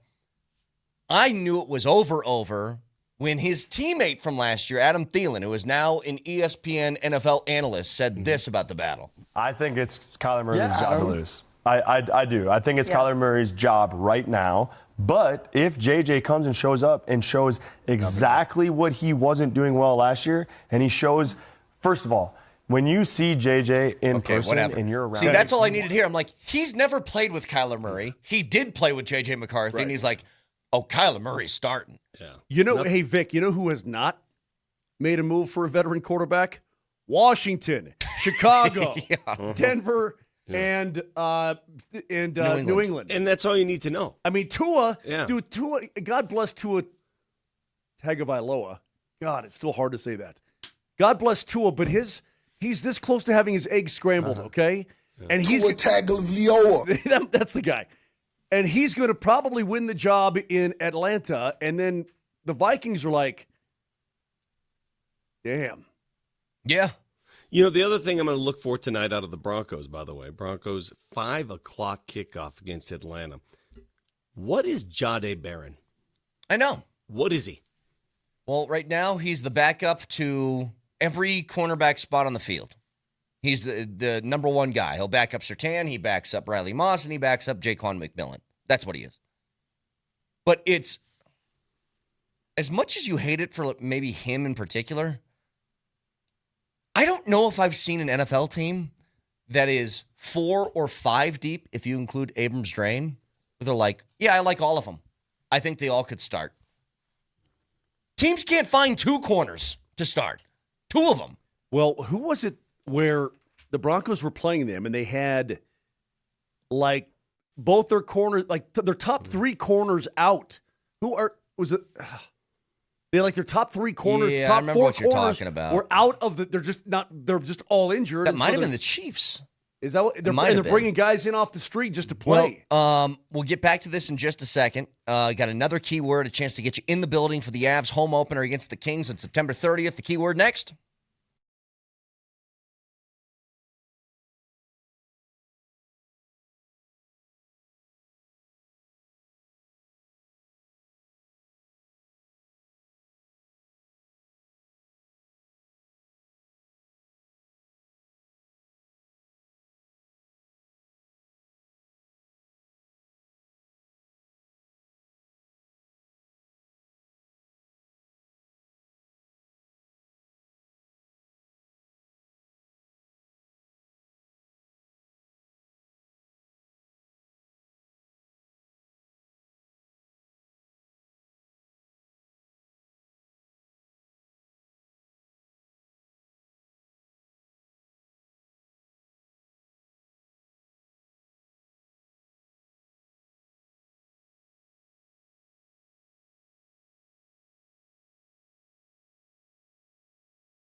Avalanche individual game tickets go on sale today at 10 a.m. You can get those at coloradoavalanche.com/tickets, but we have keywords on the 20s all day today. Why? Because we're giving away tickets to get you in Ball Arena for the home opener for the Avs against the Kings on September 30th. Your keyword for this hour is first. So text first in your first and last name to 303-504-0925. Winner will be announced at the end of the show. Each show has a pair of tickets to give away, so keep it tuned here all day today. Second chance drawing on altitudesportsradio.com/AvsTix. Who came up with this? Who came up with, we're just giving away all these free tickets to the home opener against the Kings? Huge, huge night at Ball Arena. Who came up with that? So we have... No, not thirst, first, with an F. 1, 2, 3, 4, first. I'm pretty thirsty right now. I could use a cup of wait, water. What's the word? First, right? First. Well, somebody put thirst. I can't. First. Is this Kevin's idea, Vic? Do you know? Whose idea is this? So we have this. To come up with tickets? Just give away these to the home opener. This is just too nice. And while he's at it, if it's Kevin's idea, how about a raise? Next giving week, stuff away. We're giving away a 4-pack of, or 4 pairs of tickets to games of your choosing for the Nuggets. The weeks coming afterwards, I'll just say this, Broncos. That's all you got to know. Oh, my Lord. Yeah, so we got a lot of stuff going on. Now, oh, my Lord. Can I present something? And I want you guys to come up with an example of anything remotely similar to what I'm about to tell you. I want you to give me the example of a fall off that's happened quicker and harder and faster than Cal Raleigh hitting 60 home runs last year. I knew you were going there. To hitting 159 with 12 home runs as of August 14th. Who was the Baltimore Oriole? Chris Davis is who you're thinking of. Yeah. Now, Chris Davis, interesting story about him. Uh-huh. He had a 57 home run season. Mm-hmm. The next year, he hit 196 with like 25 bombs. Yeah. The year after that, he hit 47 homers and hit like 240. So he bounced back. But wasn't he on something? Wasn't he was taking something and then they banned Adderall. it? Adderall, okay. He blames all of his misfortunes on not being able to use Adderall because it was a banned substance and they did it midway through his career. Now, he was so bad because they signed him to a gigantic contract. Right. They gave him the Bobby Bonilla thing of, we're going to pay you over the next 20 years just to leave. Vic, it's amazing that you brought this up, Brett, because I don't know, I was watching SportsCenter or something and I'm watching the Mariners highlights and I'm like, this guy should be sent to AAA. Get whatever you need to work out, you need to work out. But last year, dude, remember, naughty cow, this guy was an MVP candidate. Might as well win the whole thing. Yeah, and people wanted to give it to him because he's a catcher with hitting 60 bombs. Was the talk. Remember, he was the talk of baseball at the home run derby with his dad pitching to him and. It was so wholesome. And beyond that, they got to the playoffs. The Mariners had that awesome run. He hit like 310 with 5 homers in the postseason. Like, he kept it going when it mattered, too. And I don't know what it is about baseball when it leaves. Mm-hmm. It's hard enough to hit a baseball that's breaking 8 inches at 92 miles an hour. To do that with no confidence, I guess, is impossible. But it is sort of like, what do you do? Because I'll tell you this right now, Rockies fans, including myself, have been like, hey, man, Tovar needs a break from the MLB. And Warren Schaefer goes, nope, he's our shortstop. Yeah. Because you don't want to ruin confidence by sending a guy down either. You on fall-offs? How about Brooks Koepka? I'm just trying to come up with guys who just were on top of the world and then what? That's pretty good, although Brooks Koepka, he can't play now. Man, That's Cal a Raleigh pretty good one. Has less hits this year than he had homers last year. He's got 51 hits. That's crazy. Yeah. I bet you something comes up. I bet you he's got vision. Something's going on with his eyes. Well, he's only played in 88 games this year. Does he have cataracts? Cudarelli vision. I got to send him to my guy, the Paisan. Vic, can I ask you a question? Uh-huh. Look at me dead in the face, please. Yeah. What's a cataract? It's a floating thing in your eyes. When your eyes get bad, they start floating around, and you see floats.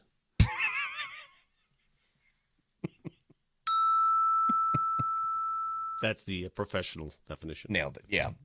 I'm sure Dr. Cutarelli would say the exact same thing. Vic, what's a hedge fund? We've already gone through this. I know what a hedge fund is. That's for Mr. I don't know my insurance carrier to define. Dude, my wife just changed her insurance again, and I knew if you guys asked me what the insurance was, I'm like, I don't know. She switched it again. I don't know what this is. Like, oh, we're going to save like $300 this year by doing this. I was like, great, cool. If a cop pulled me over on the way home today and said, license, registration, and insurance. Yes. I'd present my license. Okay. I'd give them the registration. And I go, I get 18 insurance cards in here. I don't know which one's the active collection one. going back to 1968. Just take them all and check them because I don't know which one's the right one. But anyway, I can't think of a guy who just fell off like this. Like, you can give me examples of guys. When I talked about this in the appetizer, they said Anthony Rendon. Rendon got hurt. He's been hurt. Yeah, Chris hurt Bryant is got different. Well, Rendon just doesn't play ball anymore. Because he's hurt. Yeah, he just doesn't play. But it's not like Rendon went from hitting 35 bombs to 2 because... Guys, these fall-offs happen in a lot of these hand-eye sports, golf, baseball. Right. Golf, because physically the guys may be the same, but something happens in the sequencing, in the process. Yeah. And everything goes awry. Hey, Golf and baseball, very similar. Denver's now owned David Duval. I did an event with him one time. He also had injuries too, though. He did, that yeah. led to some of that. For sure. I did an event with him one time. He's a really engaging guy. He was great. He's great. But he was a world number one. When Tiger was... During the Tiger era. During the Tiger era, David Duval was a world number one. Great, great player. And you know what? I think he's a pretty damn good broadcaster, too. I like his work. But that's one. That was tough. I don't want to say lose it, but Steve Sachs for the Dodgers. Remember that? Duval always had the best shades, by the way. He was like way ahead of his time. M-frame Oakleys. Oh, 100%. yeah, they were money. Steve Sachs. Steve Sachs is yips. He couldn't throw the ball. He was a second baseman. He couldn't throw the ball to first base. Simply couldn't throw the Brett. He's throwing in the dugout. Chuck Knobloch, same thing. Yeah. Mm-hmm. Is there a hockey player who just went from mass production to what the hell? Well, Jonathan Huberdeau. Huberdeau. Yeah. I mean, if you want to look at Hoobie Doops. Mm-hmm. And again, he got traded. Let me look at his stats real quick, please. The Hoobie Doops. Yeah, that guy. I mean, he's a 100-point guy, and then blammo. So Vic, he was a 100-point guy in Florida. Let me see if I can find it here. 115 points with Florida. 30 goals, 85 assists. Gets traded to Calgary, becomes a 55-point guy. So maybe this is... And then the next year in 81 games, 52 points and a minus 29. Now, the Flames are not very good, and you don't have the same caliber of player around you, but Hoobie Doops went from $1.15, which was a magical season, to 55, 52, 62, and 25 and 50. Texter 4493 gives us a great example, and it was right in front of our eyes, and we missed it. Russell Wilson. Russell Wilson lost his fastball. Yeah, that's true. That happened quick, too. Yes, it did. Is Ben Simmons a fair one, or is that unfair? No, he was always injuries? a bad shooter. He never could shoot. And okay, but Vic, there was a time where everybody thought that Ben Simmons was going to run the league despite not being able to shoot. Yeah, like because he was 6'9" and was a point guard essentially. I'm looking at some of the videos of him working out this season. Oh, his jumper's back, and you watch him shoot, and it hurts to watch him shoot. Well, how did Gary Harris lose his jump shot, Vic? How did that happen? You know, that's a interesting one, too. Gary had injuries that I think injuries lead to that sometimes because you compensate, right? So you don't have the same lift. So when you don't have the lift, you change your shot balance, your routine. And once you change it, it's hard to go back. Injuries can lead to change in sequencing, too. Yeah, because as you said, you sort of compensate for something else, then you don't realize mechanically you're throwing something else off. I've got a couple here, Vic. You won't know who Jonathan Chichu is. I remember that name. Yeah, but he scored 56 goals for the Sharks, won the Rocket in 05-06. Yeah. But then again, injuries. What happened to him? He had hernias. He couldn't move like he moved, and he just went right down. If this was 2 years ago, would have been huge news, and it's not anymore. But Bradley Beal signed a 2-year deal with the Clippers. Yeah. What is Bradley Beal anymore? And he signed a 2-year, $13 million deal. So I'm going to ask you. 2 years, 13. Spencer Jones, 2-year, 12. Spencer Jones. I can't believe I'm asking this. Who would you rather have? Spencer Jones. Especially for what the Nuggets need. Like, they need somebody that does what Spencer Jones does. The dirty work guy. But, so the Clippers can't get P. Watt now even if they wanted to, right? Yeah. They can still? Sure. They can do sign and trade. Of course. How much room do they have? Let's take a look. L.A. Clippers. Well, if they lose players in a sign and trade, if they unload players, they could. Payroll. Let's take a look here. As I told you guys when it happened, I said it's going to come down to the deadline with this. I don't see anything happening until, they're playing a game of chicken is what's happening. Unfortunately for the Los Angeles Clippers payroll, they still have Kawhi Leonard on the payroll until that becomes official. True. That's $50 million waiting to get moved. Well, if you remember, when we talked to Windhorst and we were talking about teams that could be in the Watson sweepstakes, he goes, I can't even consider the Clippers because they have to figure out the Kawhi thing first before they do anything. And that's true. If the league comes back and says, okay, this trade can now go through, but Kawhi suspended 50 games, and Toronto goes, well, I didn't sign up for that. Yeah. Long story short, they have all kinds of room, dude. They've got one player, Darius Garland, making over $20 million. He's making 42.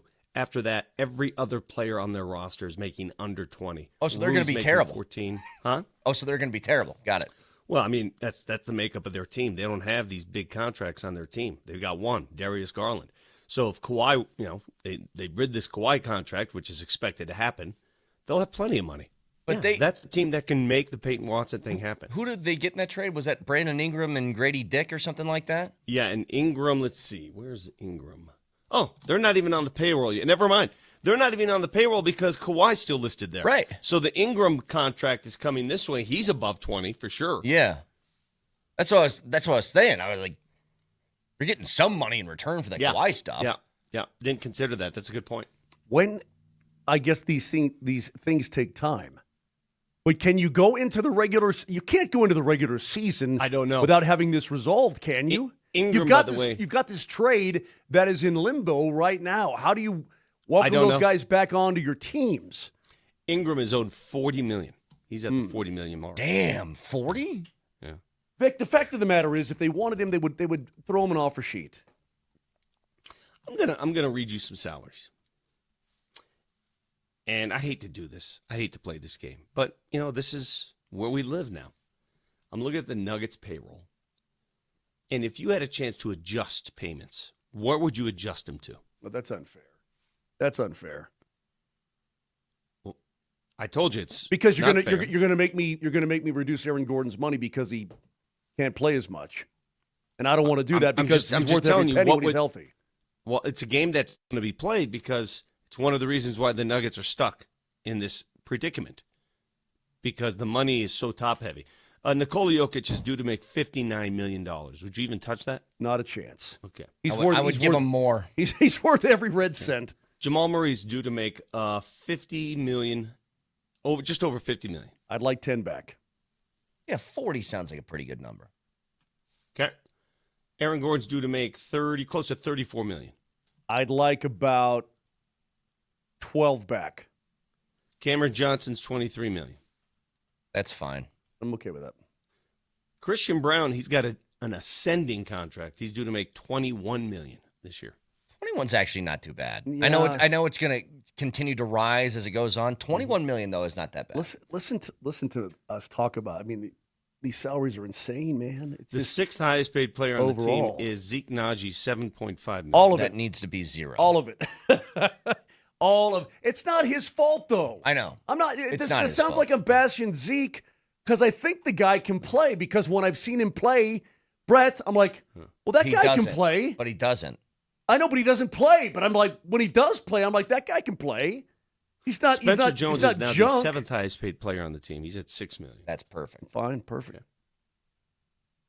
Then everybody else, rookie deals or whatever. I mean, it sounds like I'm trying to get on Zignagi, but I'm not. He just doesn't play. Which Nuggets contract? Who has right now on paper? Because it's going to be Joker when he resigns. But who's got the biggest price tag in years remaining? It's Jamal Murray at $162 million still owed to him, guaranteed. 3 more years, $162 million.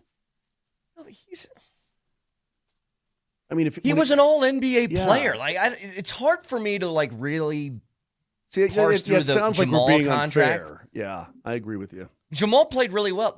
Here's Jamal's problem, and I've said this: the biggest issue that Jamal Murray has had over the last 3 years is that Jamal Murray has not been good in the postseason, which is how he made that contract. Jamal didn't make a max off of what he did in the regular season.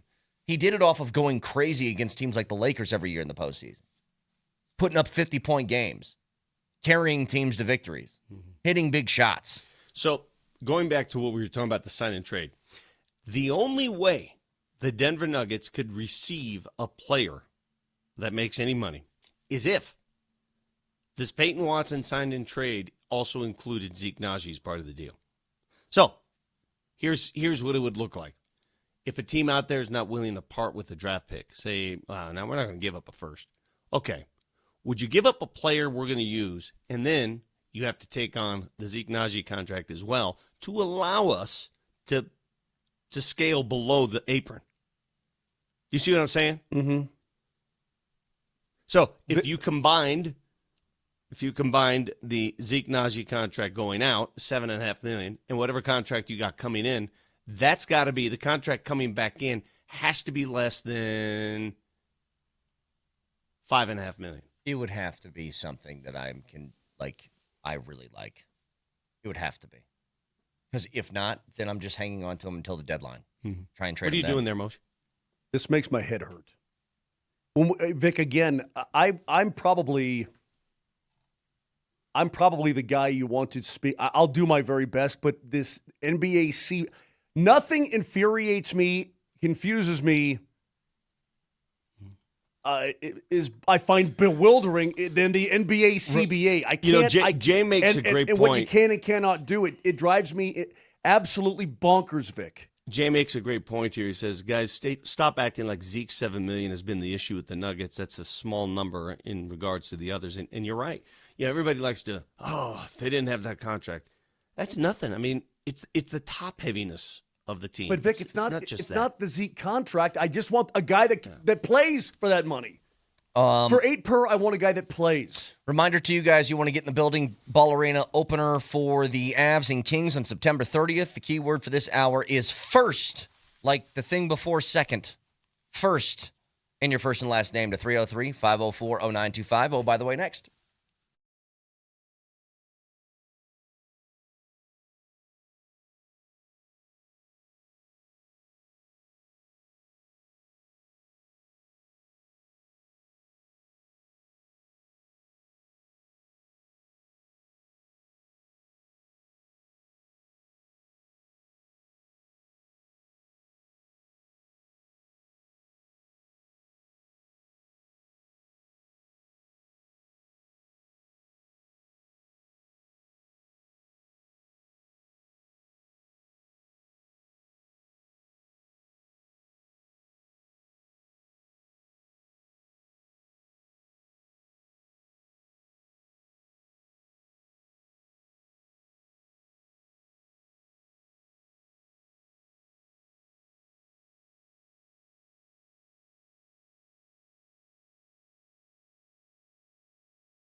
Oh, by the way, stories around sports in the world we feel like you should be aware of. I will start out again today, Vic.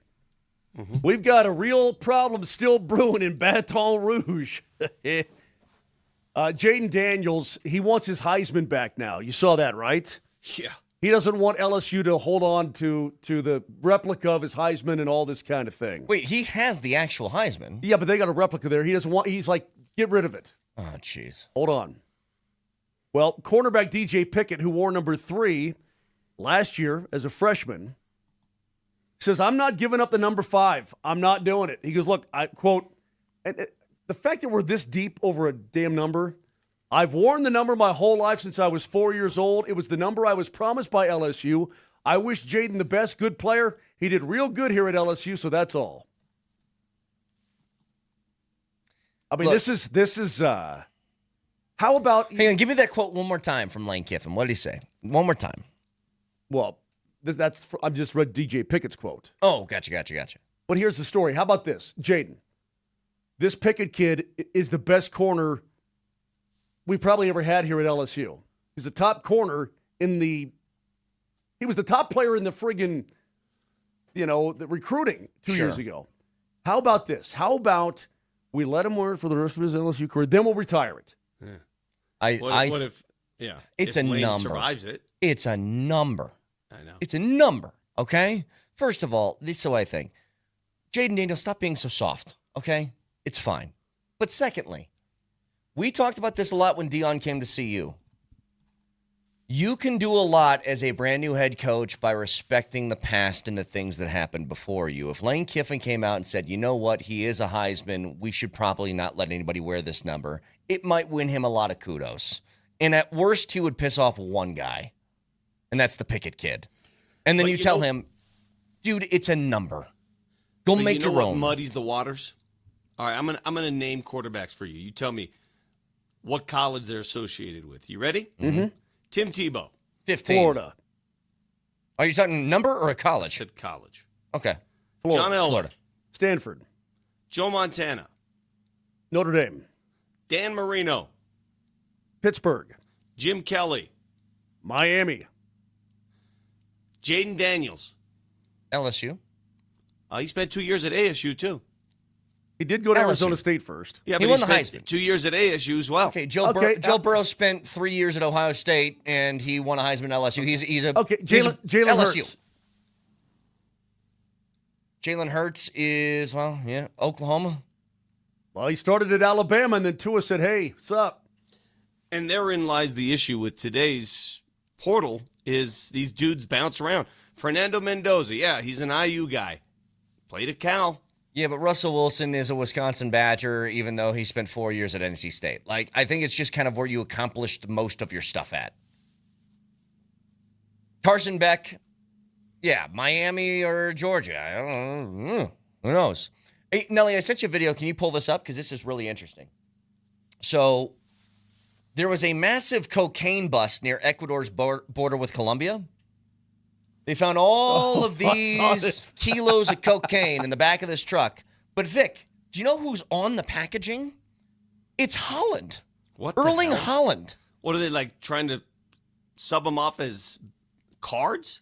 I don't know. Soccer cards? But could you imagine if there's a cocaine bust that was 800 pounds of cocaine and 370 packages pulled from the back of a truck, and it's Vic Lombardi's face on all these different packages? Could you imagine? That'd be awesome. I don't understand the association there with Holland on that. I've been trying to look up. Nobody really knows okay, why. Vic, I'll tell you what. Do yourself a favor. For the rest of the day, try to get in the mind of a drug dealer. I've watched a lot of Narcos. Well, episode 6 of the Dutton Ranch, and they're starting to use cows to manufacture and ship that stuff. Oh, yeah? Yeah. How about this? I think there's a trend that a lot of franchises are starting to go to that I'm very excited about. The Atlanta Falcons were first on the forefront of this. The Jags are now offering, much like what's happened at Ball Arena, the fan favorites, which is all of these items that are $5 or less, sodas, beers, hot dogs, nachos, all the different things that we're talking about. Thank God this is starting to become a thing. Because when you go, even when I go to like a Rockies game, what I think to myself is, dude, I can go to a Rockies game for, what, $10 sitting in those bleachers in the outfield? Yeah, but how many beers are you going to have? I'm 3 beers deep, and now I'm out $50. I'm just like, good Lord. You know, I just thought of something. You know what a sporting venue needs? What I would love? And honest to God, it would make all the difference in the world. For me, when I lived in New York City, and when you go to Europe, the favorite part about New York City was going to the corner and picking out a fruit, a fresh peach, some watermelon. Always fruit there. So much. I wish there was a nice fruit stand at Ball Arena or Coors Field. Nice fruit stand. You can go out and pick a couple nectarines if you want one. Snack on some while you're watching the game. You guys are laughing. I'm dead serious. I am 100% serious. There's not enough fruit at these games. Shut up. I'm serious. I would use the hell out of it. I know you have a hole because words are coming out of it right now. If you would zip that hole, that would do us all a huge favor today. Mose, you know what would go great with this nice Coors Banquet? A plum. It's a nice, juicy plum. Mose, tell me you've been to New York City and you've stopped by a street corner fruit stand and you haven't said to yourself, this is great. Yeah, and you know what? Time and place. And right next to it was street meat, and I probably nailed that too. Vic, my favorite thing, I go to a farmer's market every Saturday. We get some veggies and some fruit for the house, get all that stuff. My favorite thing, there's this one stand, you take a bag, they go, anything that you can fit in here is $15. Awesome. It's my favorite thing. Love it. Time and place. Vic, remember? You wouldn't like a nice juicy peach at a game? No. When I go to a hot dog, I want a hot dog, burger, and I want a nachos, burger, I want peanuts. and I want an ice cold brewski, bro. And a bag of cherries. And maybe a funnel cake if I'm feeling frisky. Okay, maybe. That being said, those dudes that were eating the salads next to us, I wanted to fight their faces. I will say, Vic, I bought cherries at the grocery store last week. I've had them every day this week. They're delicious. Addictive. I'm not eating the cherries at a game, though. Bro, have you ever eaten the cherries and seen how many of the seeds you could just fit in your mouth? No. I spit them out when I'm done with the cherry. You're doing it wrong. And then spit them out machine gun style? All right, Nelly. All right. Oh, by the way. Oh, okay. We are 6 months away from the Super Bowl. Exactly 6 months. The first Super Bowl ever to take place on Valentine's Day. That's going to cause some havoc. February 14th, Valentine's Day. What's happening there? Sorry, Moser was talking to me. Super Bowl. The Super Bowl. Oh, Super Bowl. Gotcha. I think ladies all kind of understand. I'm telling you, it's going to cause some havoc. Ladies, I hate to tell you this. Super Bowl takes precedence. You're an American. Okay? We're all, if nothing else, we're all Americans. There'll be a lot of dinners on the 13th, I can tell you that much. That's it. Hey. Take out the day before. Hey, you're right. It's a made-up holiday anyway. Nelly, can you do this quickly? Yeah, by the way. You tell that to your lovely wife. You think she cares? No, she doesn't. I know she doesn't. I'd like to take my lovely wife to a nice fruit stand on Valentine's Day. See how many cherry pits she can fit in her mouth? All right, Nelly, go ahead, quickly. Oh, by the way, I finally found the perfect phone app for both Vic and Moj. A man by the name of Noah Bino, has crafted an app for sending messages to each other, but the messages travel at the speed of a carrier pigeon, and sometimes the pigeons die and the message doesn't actually get received. I love So this. if you're in LA and you want to text someone in New York, it takes 22 hours for the message to arrive. That's fantastic. That's a great idea. Wait, there's no way a carrier pigeon can fly from LA to New York. This is assuming that the pigeon has infinite health, except for the times that they die and your message just doesn't get there. Yeah. Hey, that's a great thing. Before we hit the top of the hour here, guess whose birthday it is? Is it Brett? No, it's your favorite real estate agent in the mountains. Anastasia Bell? Anastasia Bell's birthday, correct. Happy birthday. Happy birthday. I think I'll get you a... she's a great client, great agent. I think she's, is she 55 or 56 now? Anastasia, I'll get you a bag of apricots. You want a nice nectarine for your birthday? Go see Vic. I'm just kidding. I think she's 29. Okay. Way to mess that one up, Mosh. 303-504-0925. Dan Orlovsky was on ESPN this morning, said something about the Broncos that I think a lot of people are starting to recognize. We'll get to it next.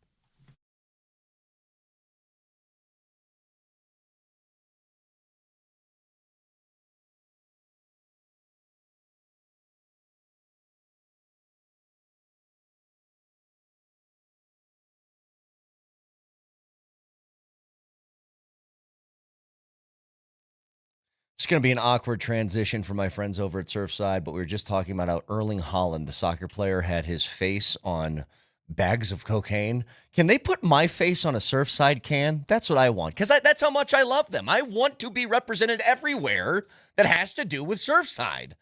100 calories, 2 grams of sugar, 0 bubbles, easy to sip and enjoy, perfect for the outdoors, great weather, golf course, patio, whatever you want. Yeah, Mo. Guess who had a Surfside last night at the Rock and Roll Show? And what flavor? Well, it was the bear. Okay, my lovely wife. What'd she get? Was it just straight lemonade vodka? No, I think it was a strawberry lemonade, something like that. Ooh, Yeah. those are tasty. Yeah. Get yourself some. The bear does it. Moj, me. Sold at bar stores and restaurants near you. Must be 21. Please drink responsibly. I want to cut.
We'll work through it. Yeah, we have guys that are flexible. We'll be fine. I was going to ask the same question. We'll be good. Elaborate on that. No. Okay. No, I just elaborated. Yeah, who's playing center tonight is the big question. And Vic, you spit that peach out right now. I know what you were gearing up for. I know it.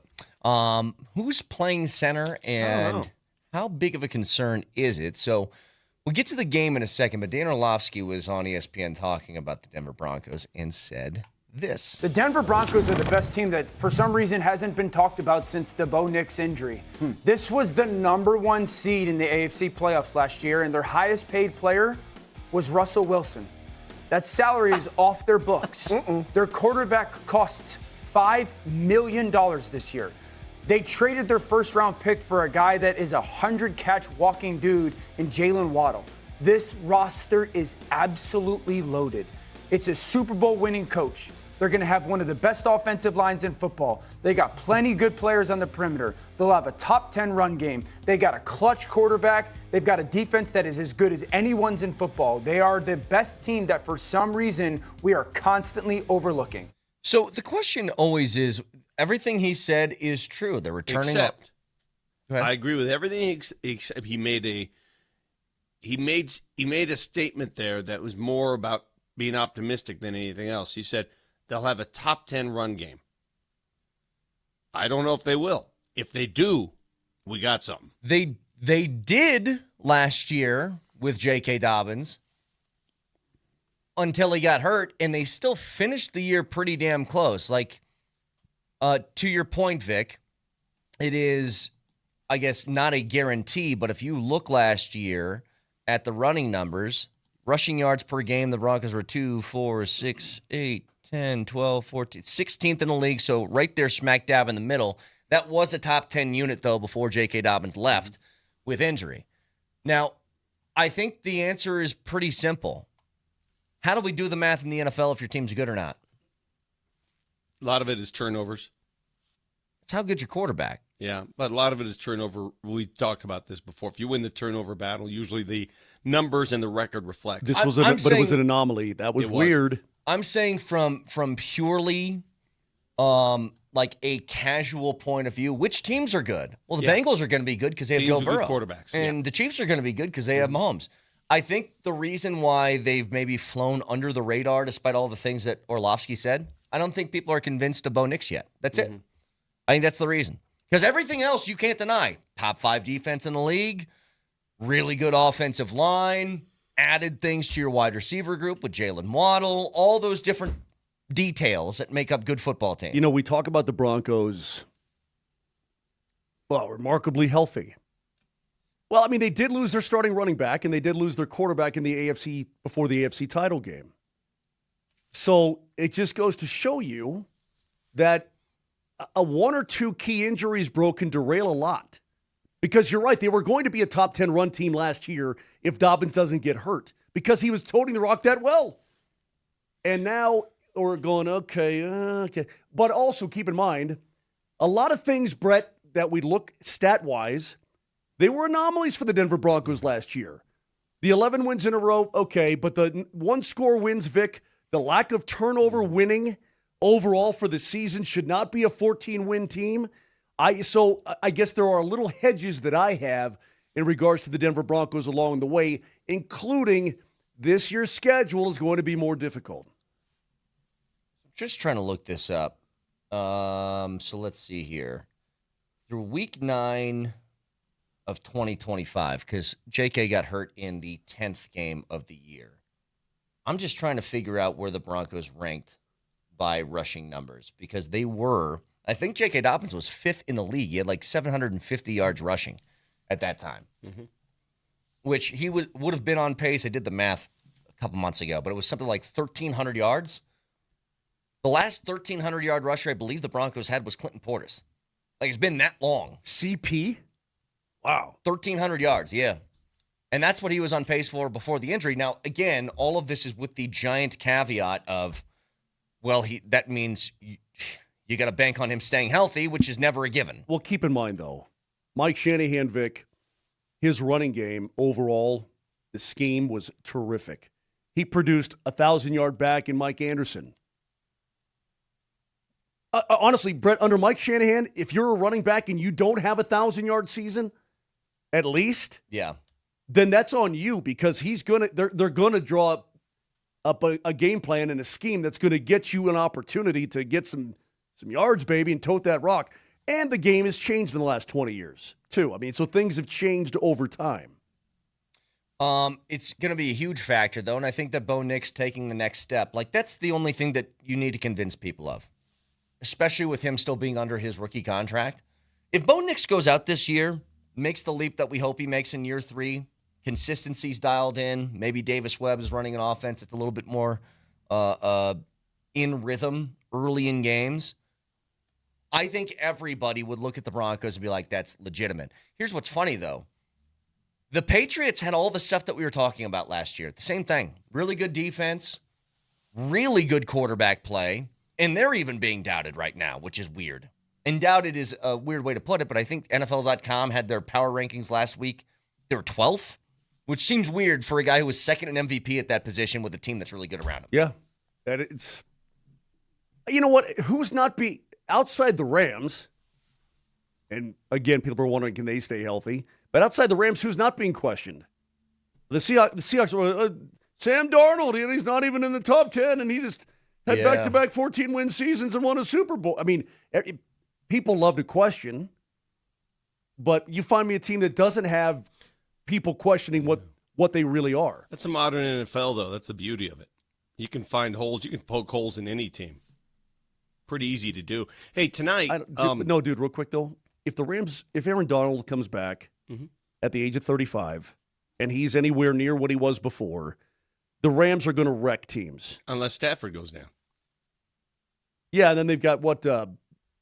Stetson Bennett. I was going to say Bennett. And Ty Simpson. Why do I want to call him Bennett Stetson the 8th or something like that? Ty Simpson, they drafted 12th overall. That too. Yeah.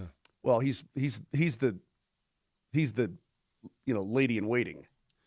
Who is not going to play for the Broncos tonight? They won't have a center. Right now, they're going to go centerless. I think they're going to have auto snap. Yeah. Can you do that? Yeah, just like you ball machine. You can have a guy there who's actually a guard blocking, but you have a machine that just sort of. Yeah. How about you just let Stidham to start the game, have the ball in his hand, and put it under a guy's butt. Right. Sit hot. So okay, so this. there you go. Up the middle tonight, the Broncos are going to be at their weakest point they'll be all season. No starting center, no starting quarterback, no starting running back behind the quarterback. Yeah. Has JK already been ruled out? Is he not playing? He's not playing. Are you just saying that, or I don't know. That's just an assumption. He's not going to. It's just an assumption. I would assume that too, but JK was practicing. Well, okay, but I would assume the same thing. Yes, I didn't know if that was said by Sean Payton. I mean, don't you want to take every necessary precaution? If during the week he left the field for whatever reason, I agree. He ain't playing in a preseason game. I mean, I wouldn't do it. But when you look at his demeanor, though, Vic, after the injury and the pinky swearing and all that kind of thing, maybe he tries to convince the coaches. Yeah. This is what I was Hey, I'm totally fine. I'm great. You got to play me at least a series. I'm being dead serious, and I said this earlier in the week.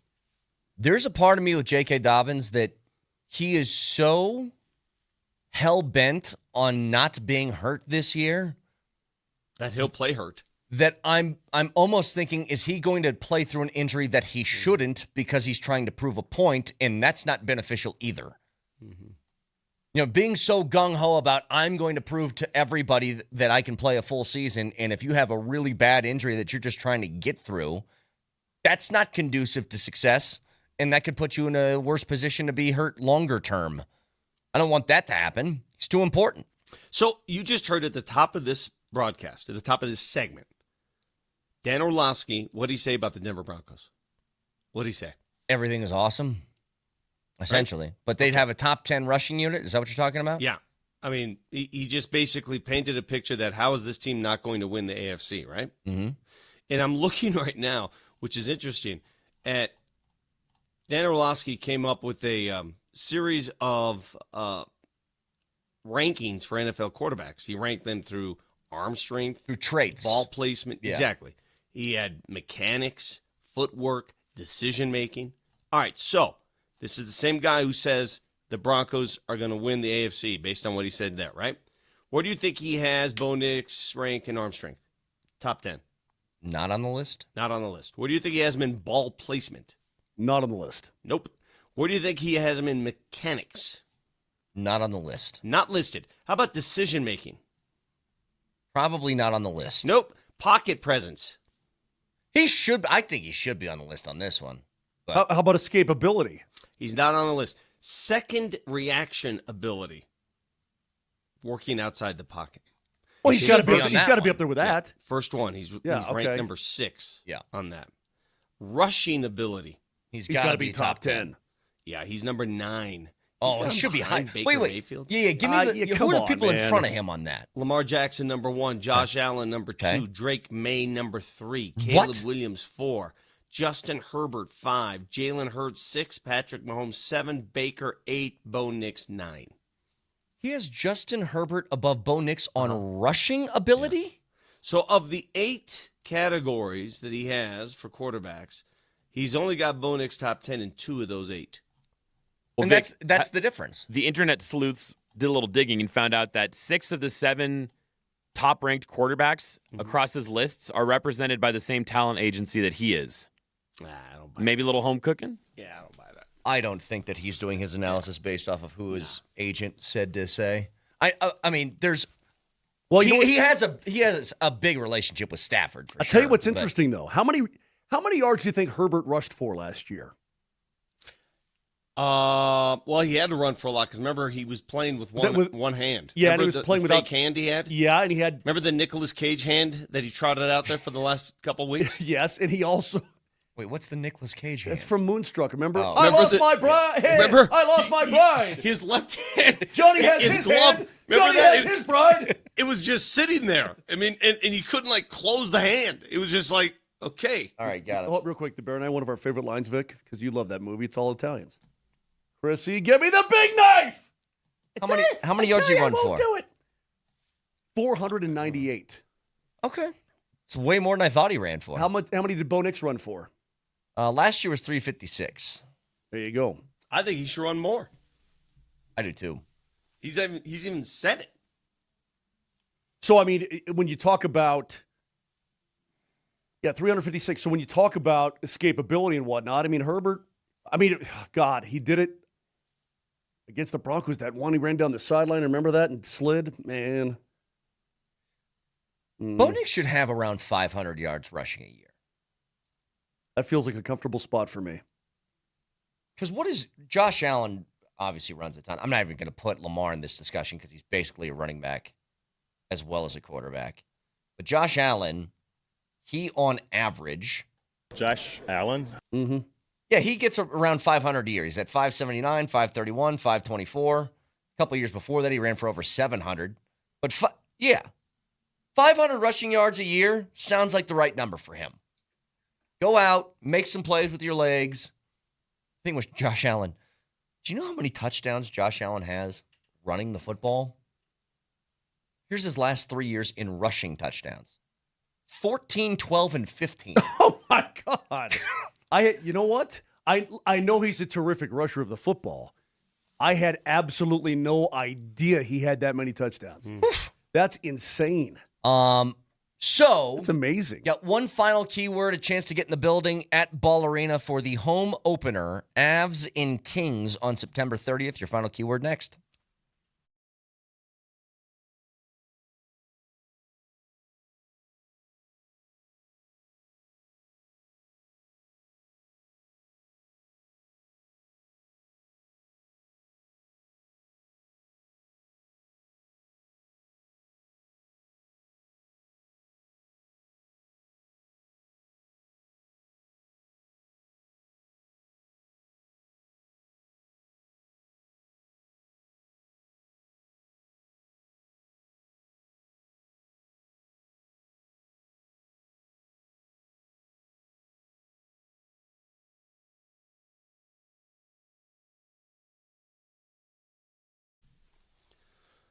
I don't know about your side of town, but here on the west side last night, we had a lot of rain. It got cool, right? Perfect night for you-know-what, fire pits.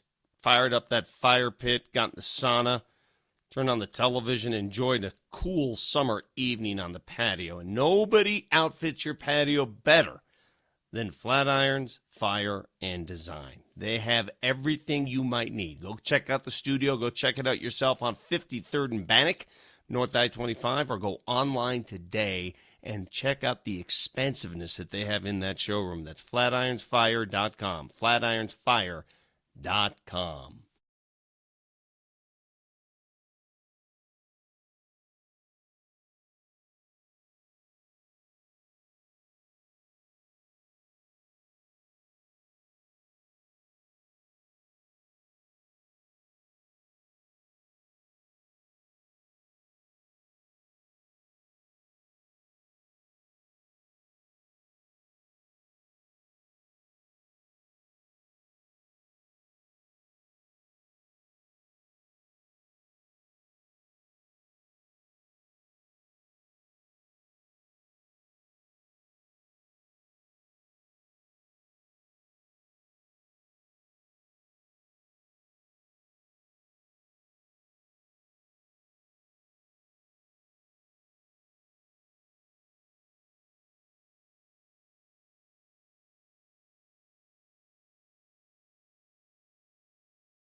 All right, your final keyword. Chance to get you in the building at Ball Arena home opener, Avs and Kings on September 30th. It is opener. Text opener in your first and last name to 303-504-0925. We'll announce a winner at the end of the show. Keywords all day on the 20s. It's a pair of tickets to get in there. You can get a second chance at this at altitudesportsradio.com/Avs ticks, but we'll give away the winner at the end of the show, and every show will have a winner. It's crazy. The actual season opener is the 29th? 30th. He just said it. 30th. Wait, the season opener is... The season opener is September 30th. Okay, I'm sorry. I thought you opened on the road. My bad. No, home against the LA Kings. Gotcha. And I won't do that game because it's going to be national TV. It'll be on TNT, I'm sure. It's a Wednesday night. Rematch of the first round of the Stanley Cup playoffs. I'm sure that I will not be doing that game. That game How could you be so sure? I'm sure. Yes, on TNT. 8 o'clock. Shocker. So, few things here. The Nuggets schedule was released yesterday. We have... I can't believe you guys nailed my road trips. That was really uncanny how well you nailed that. Vic, I put in for 4 roadies and you got all 4. Because we know you. Warm. No, That's all you need to know. Warm, LeBron. Yes, warm, LeBron. That's it. Look at him. Now he's kind of smirking. He's like, yeah, these guys really do know me, don't they? Really good. You're predictable. But the good news for But when I saw that Orlando Miami trip, I'm like warm. I'm like, there's no way he's missing that. The good news for the Nuggets and their schedule is that they have a few things that are going for them, which was brutal last year. They had 17 back-to-backs last year. Yeah. It was 16. 17th one came from the postponed game in Memphis. Yeah. There's only 14 of those this year. There's only 6 games in which it's a one-day road trip, so it's not flying out and back and out and back and out and back. That's the big one, and that's the one that Coach Adelman last year, I remember talking to him about. That's the one that really hurt him because on so many occasions last year, I think it was 13 or 14 times, they'd be on the road, they'd come back to Denver for one game, and right after that game, go back on the road. Yeah. So you're never really at home. You're at home like you're at a hotel. You check in, you check back out. It was awful.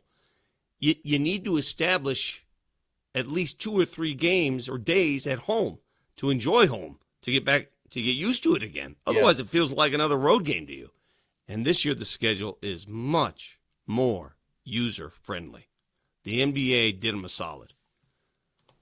And Vic has taken responsibility for that because he complained last year, and then somebody from the NBA talked to him about it. Yeah. Everyone, the Avs have on the Avs. Wow, the Avs have 10. The Avs have 10 one-game roadies. Hate those. 10. And what makes it difficult? 11 one-game roadies, including Winnipeg. Golly. What makes it difficult outside of Utah, right? Utah, right over the mountains here. Every one of those road trips is a long one because you're in Denver. It's not like you're on the East Coast and you're going from Washington to Philly. Yeah. Yeah, it's not an easy. It's not like going from the Clippers to the Lakers. Yeah, it's an actual travel.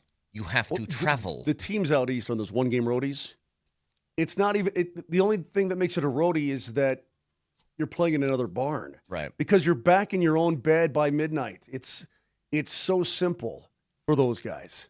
Now, they have a few over the course of that schedule, a few different places in which, and Vic, you highlighted some really nice stretches of like good games. The month of December is pretty loaded with a whole bunch of good games. I mean, you got the Lakers, Clippers, Lakers, you got Minnesota twice, you got Golden State, you got Philly in there. Whole bunch of games against good teams. I love that home and home with Minnesota. They're at home against Minnesota December 28th. That'll be the first time they see Minnesota since you know what. And then they got a couple days off there, and then they go to Minnesota later that week on a Thursday night. Well, that's New Year's Eve. Oh, yeah, you're right. That's a day game, actually, a 2 o'clock game on New Year's Eve. So that's, those home and away stretches where you play the same team twice, and it feels almost like a little mini playoff series. Right. But they got that, and then they close out the year again with the San Antonio, Oklahoma City final games, which, depending on your perspective, what happened last year was those games were basically didn't matter.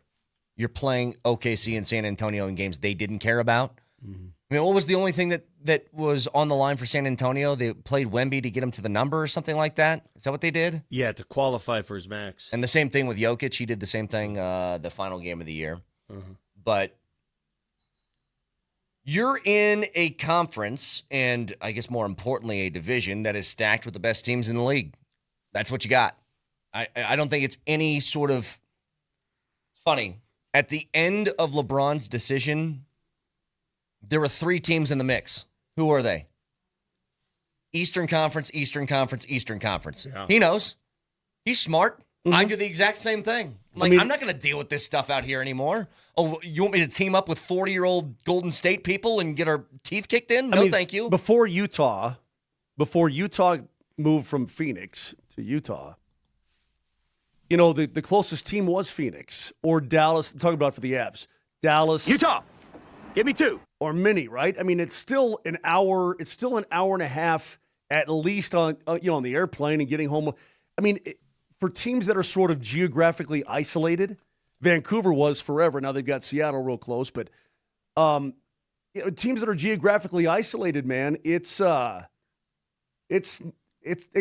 I'm not saying it's a horrible thing because the travel, they make it as easy as possible, but you do lose days.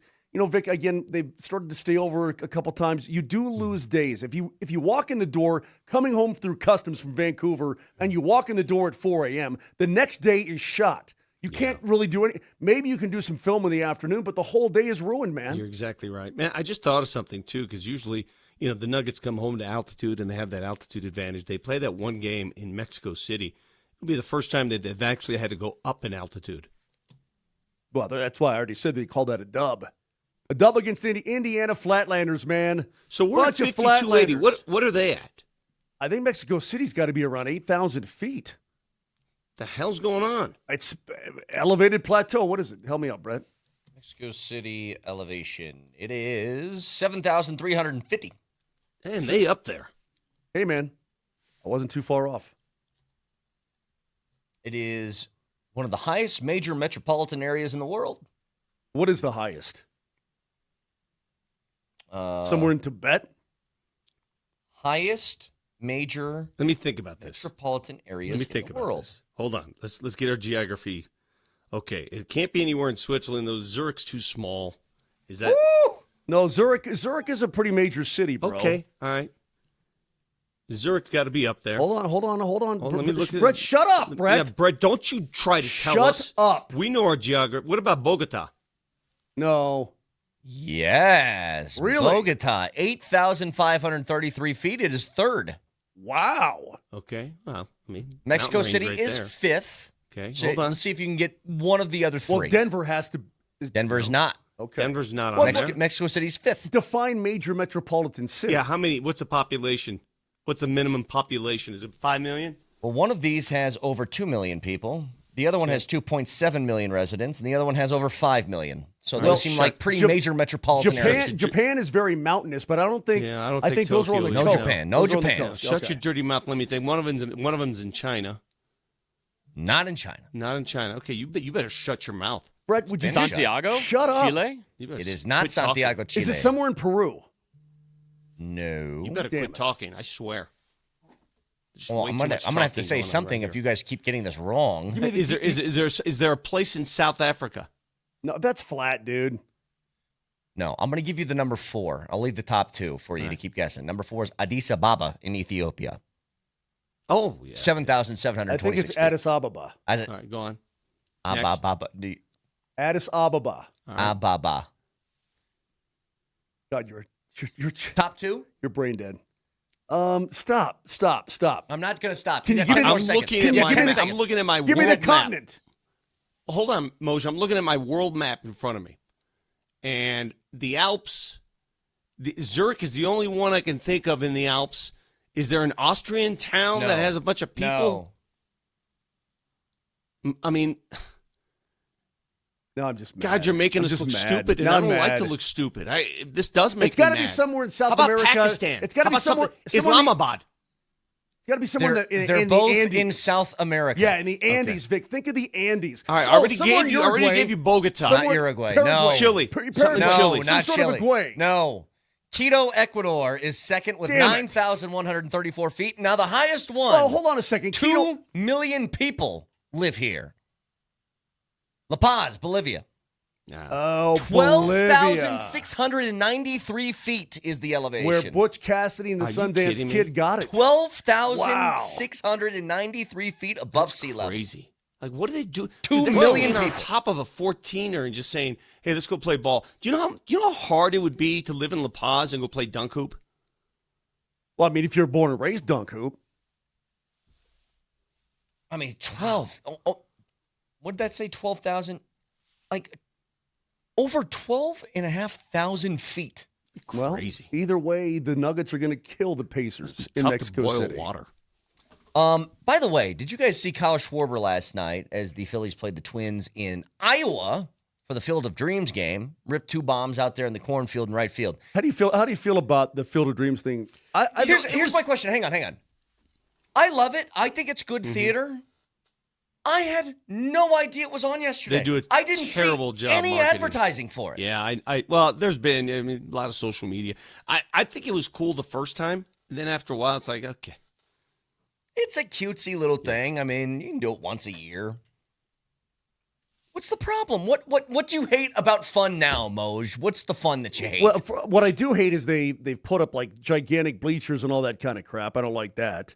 Well, you want to have fans to watch the game? Well, yeah, but at the same time, Field of Dreams is one of my favorite movies. Top 5.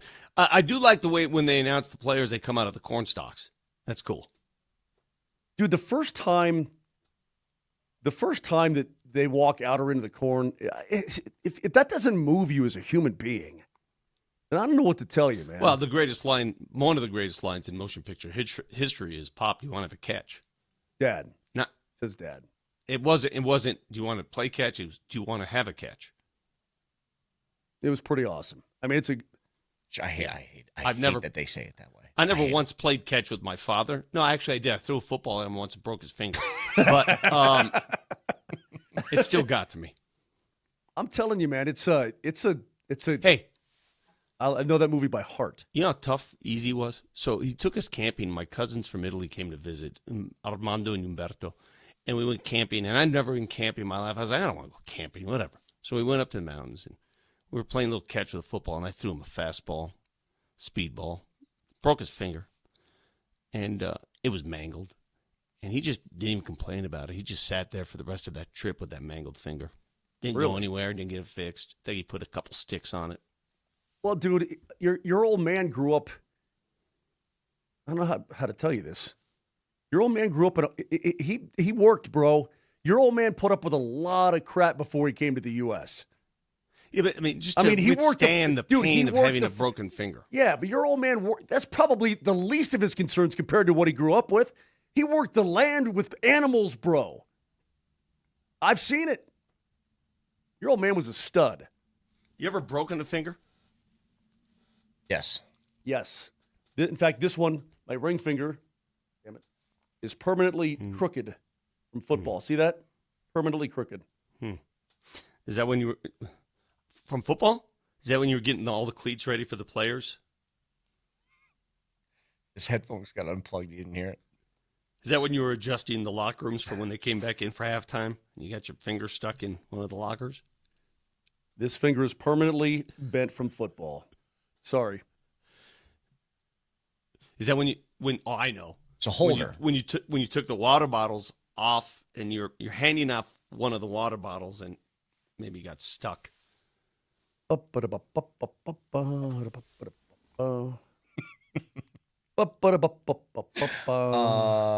anyway, here's what I don't get. Can you explain something, Moser? It's something about you. In the sport of baseball, I say anything baseball-wise, and your response is to remove your headphones and roll your eyes. What's going on there? That's not true. Well, you're about to see a big reset, my man. That's not true at all. You're about to see. Hey, have you read more deeply about the stuff with the Mark Walter and the sale of the Lakers and why he needed that money pronto? Yeah, because they're checking out his business, right? He still needs more money. He still's got to shake out more money, and now people are wondering if the Dodgers could be in jeopardy. Did you know about the clause in Shohei's contract that if ownership changes, he can opt out of his deal? I saw that. But I also saw where it says he probably won't. I don't know. I mean, why would Shohei say, you know what, that $700 million I had coming my way? No thanks. Let me start over. And do that, by the way, right before a lockout's about to start. Yeah. No chance. Not a chance. It would be the dumbest move that anybody could ever do. Agreed. $700 million. I'm going to opt out before a lockout, and where we could have a salary cap to which I can't make $700 million again. Okay, make a prediction today on this date, August 14th. If a lockout is indeed looming and a work stoppage is coming, right now, I want each of you to predict how long that work stoppage will last. We will lose the season. I don't think the whole year. I don't think so either. No way. I believe. You think the players will cave? I think something will happen by May. I was going to say May. I think it's May. Okay. They'll go a little bit into where the season's supposed to start and then be like, you know what? You've never had, though, in the history of professional sports, you've never had a players' union be more staunchly against something ever. Understand. I don't think. But it's not just the stadiums and those areas that are shaking in their boots right now. Do you understand the amount of money, the tourism money lost in a lot of these spring baseball sites? Phoenix right now and Florida, they are shivering. Yeah. Anybody who owns an Airbnb in Phoenix is shivering. Yeah. Well, I tell you, and there's a reason. I've been to spring training games down there, and it's fun. I mean, it's such a great, relaxed atmosphere, and you're watching ball. It's cheap. All players do their thing. It's cheap. It's easy. It's very convenient. Yeah, but the golf's expensive. Did you notice that? Yeah, well, the golf sucks. Well, that's why you got to do it, Vic. Go down there in July, and it's not as expensive because it's 118 degrees and you die. Reminder to you guys, you want a chance to win pair of tickets for the home opener of the Avs and the Kings on September 30th. Text the keyword opener to 303-504-0925. We'll announce the winner here in about 15 minutes. Drunk Takes next.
I'm me, you're you. Just remember that. Wine time at Elitch Gardens is on Friday, August 28th. Get tickets at altitudesportsradio.com/wine. It's all brought to you by the Halliburton Law Firm, Colorado's own personal injury and employment firm.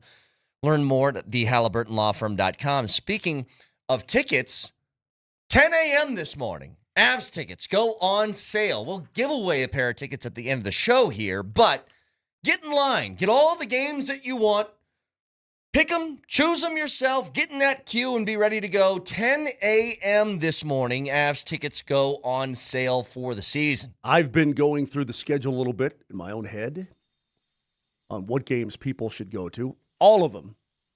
But there's going to be some biggies here, Vic. We got some stuff going down. You all right? Yeah, are you okay? What happened? Yeah, you know what? You all right? I just want to see Vegas again fast. I want to. Yeah. It's not going to happen for a while. Yeah, and I want the Nuggets to see Minnesota again. Isn't it funny how you just want to see those teams again? President's Day, home against Vegas. Be there or be square. Yeah. So that is February 22nd. Well, no, Vegas comes to town actually January 4th. Oh, that's right, they do. I forgot about that. But that February 22nd one. So get your tickets today, 10 a.m. Jump on ColoradoAvalanche.com. You mentioned, get yourself Brett, some. Yeah. You didn't watch the Field of Dreams game because you didn't even know it was on. I didn't know it was on. You know, one of the reasons why we're missing big events, and I think the main reason, when you go looking for your peanut butter in your cupboards, do you know what cupboard it's in usually? Yeah, totally. Okay. I know exactly where it is. When you need your fork or spoon, you know what drawer the fork and spoon is in? Yes. 100%. We live in an age where we have no idea where the damn games are. That game was on Netflix last night. No, it's not the fact that No. It's not that I couldn't find the game. I was unaware that the game was happening. Well, That's a completely separate thing. What do you typically watch, you're unaware, but usually when you turn on your television and you flip through the channels, right? And you're flipping and flipping. You're not flipping through different streaming channels. You're flipping through channels. Well, typically, your system, whatever system you use. Whoever's broadcasting the game, they have a lot of advertising. I really don't go to Netflix hardly at all. Not for a sporting event. Certainly, and hardly even any. I don't even know why I'm paying for the damn thing anymore. Well, but the fact of the matter is, Brett, like if it's on ESPN, they're going to plaster every 20 seconds. Hey, don't forget Field of Dreams game on Thursday night. That kind of thing. And you'll see it as you flip through the channels, right? Correct. So if you miss something, what was Vic, it? But hang on. Even if I saw the game on my TV guide, I wouldn't know that it's the Field of Dreams game. But you would have, what the Moser's point is, you would have if it was one of those stations that you prominently watch. If you're not watching, you got ads for it or promos? Yeah, that's true. I mean, if you're not watching a certain stream, how would you know? That's true. But if I'm flipping through the TV guide and it says Phillies and Twins, not watching Phillies and Twins. Who was the former Cleveland Guardian, Cleveland Indian player, Jim Thome? Did you see him last night? Oh, I love Jim Thome. He looks like Quinn Miners. He's gigantic now. He was always a big boy. Yeah, he was always a thickin', but he's huge. Hang on, who are some of these bombers that we had in those Jim Thome Bye-bye days? Balboni. Steve Balboni, that's a great baseball name, Brett, but Steve Balboni's way before his time. Hang on. Cecil Fielder? Yeah. Well, that's before Thome, too. Well, I guess towards the beginning of his career. I'm just trying to find Jim Thome when he was cranking dingers for the Indians. So let's go, like 2001. Give me some bombers from 2001. Obviously, Bonds is going to be on this list. We know that. Well, our boy, the Red Sox, former Twin. Manny Ramirez. Yeah. Oh, Man Ram. And 2001 home run leaders. Let's go. Let's take a trip down memory lane. Mark McGuire was not a small man. But I want some of those names that people might not think of. How about a Rich Aurelia for you? Yeah, that's pretty good. All right, so here you go. Your home run leaders. Well, I like that one on the Twitch feed. Lance Berkman. Oh, Lance Berkman. The Killer Bees. Yep. Biggio, Berkman, Yep. Bagwell. Luis Gonzalez. Yeah, he had 57 that year. Yeah, he was skinny, though. He wasn't a big guy. Yeah, he was a lanky dude. How about Sean Green hitting 49 bombs for the Dodgers You're that kidding. year? Wow. Big Sexy, Richie Sexman, Troy Gloss, Phil Nevin. Mm-hmm. Hang on. Carlos Delgado was a monster back in the day, too. People don't understand this. This name right here, I want you to go look up the numbers of Brian Giles and tell me he wasn't an amazing player. Nobody mentions Brian Giles. He was awesome. But I also consider the era. Oh, how about Juan Gon? Juan Gonzalez. Adam Dunn. Did he have Juan Gonzalez had maybe one of the best mustaches in history? Oh, is that true? Yeah. I mean, he made Magnum P.I. look You're talking about the Ranger, right? Like a child. Yes. Ranger, Indian, a whole bunch. Yeah. All right, here's just a couple more, just for my own sake. Jeremy Burnitz. Great name. Jose Cruz. Great. Cliff Floyd, big Cliff Floyd guy. Crime Dog, Fred McGriff. Look at all these guys in 2001. Little Ryan Klesko for you, Moj? What you think about Ryan Klesko? Awesome. Yeah, man. Pat Burrell, J.D. Drew. Here's one. These are some names. That's what I like. Ken Caminiti. Oh, Ken Caminiti was the man. He's the man. What are we doing first? We giving away the tickets first, Nelly, or are we doing our weekly thing first? What do you want to do? That seems like a Nelly question to me. I think we should give away the drunk ticket. The drunk tickets. Look at me. That's the drunk ticket for you right there. We should give away the tickets first, and then I think we should get to drunk takes. Okay, so we'll do that in a moment, but with preseason game 1 tonight, most wanting to see from the Broncos in game 1 is blank. Go. I want to see Pat Bryant. If we're to believe that this training camp has been as good as it's been, let's see him take that next step and just look the part that he's looked all through camp. I want to see Jonah Coleman move the line of scrimmage. I want to see him move the chains. I want Jonah, and as a bonus, I want 2 bonuses. I want a tight end to show me something. I don't care I don't care if it's Ingram. I don't care who it is. I want a tight end to show me something. I'm also very interested in what Sam Ehlinger can do. Okay, you want a Jonah and a Bona? Said Jonah and a bonus. I'll just say the word bonus. Okay. I'll just fully say the word bonus. Yeah. Just trying to run. Legwold, by the way, mentioned this. Keep an eye on Red Murdoch. Been really good in camp. He was Mr. Irrelevant, but he is somebody that they gave the green dot to immediately when he got to camp for that scout unit. Because his brain is working overtime. He's a smart linebacker, Vic, and he's got great hair. So just a few things to keep an eye on for the game tonight. Our winner of the Avs tickets to the season and home opener against the Kings is Paul Miller. Congratulations, Paul. Could you get any more generic than Paul Miller? Hey, it's Paul. My last name is Miller. Not his fault. Could have been Rick Springfield. Who still jams, by the way.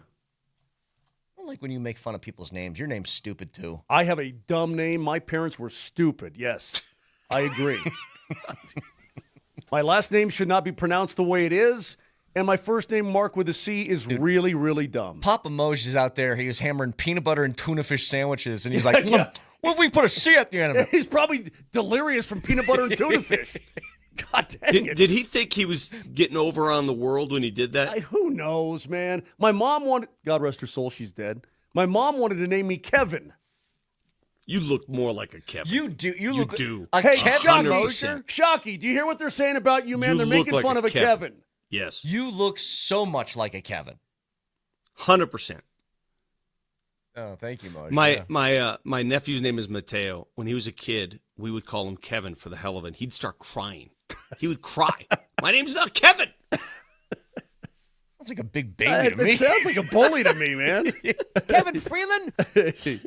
All right. Our favorite part of the week, drunk takes. Moser, Lombardi, and Kane present Drunk Takes. For the record, I think this sort of dehumanizes us. And it really cracks at our credibility as a show. Drunk Takes.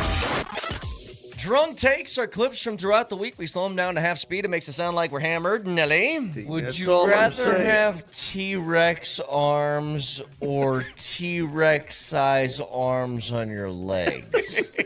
Huh? Well, I'd rather have T-Rex arms. I'd rather be able to walk around. Yeah. I mean, a T-Rex, I'm sure, could stomp a lot of things. Do you want to be a seal? Give me one, Moj. Give me one.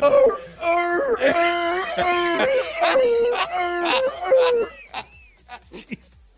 It's dynamite It's analysis. so if you ask stupid. me. So dumb. What's next? You know, when you touch my volume, I'll touch yours.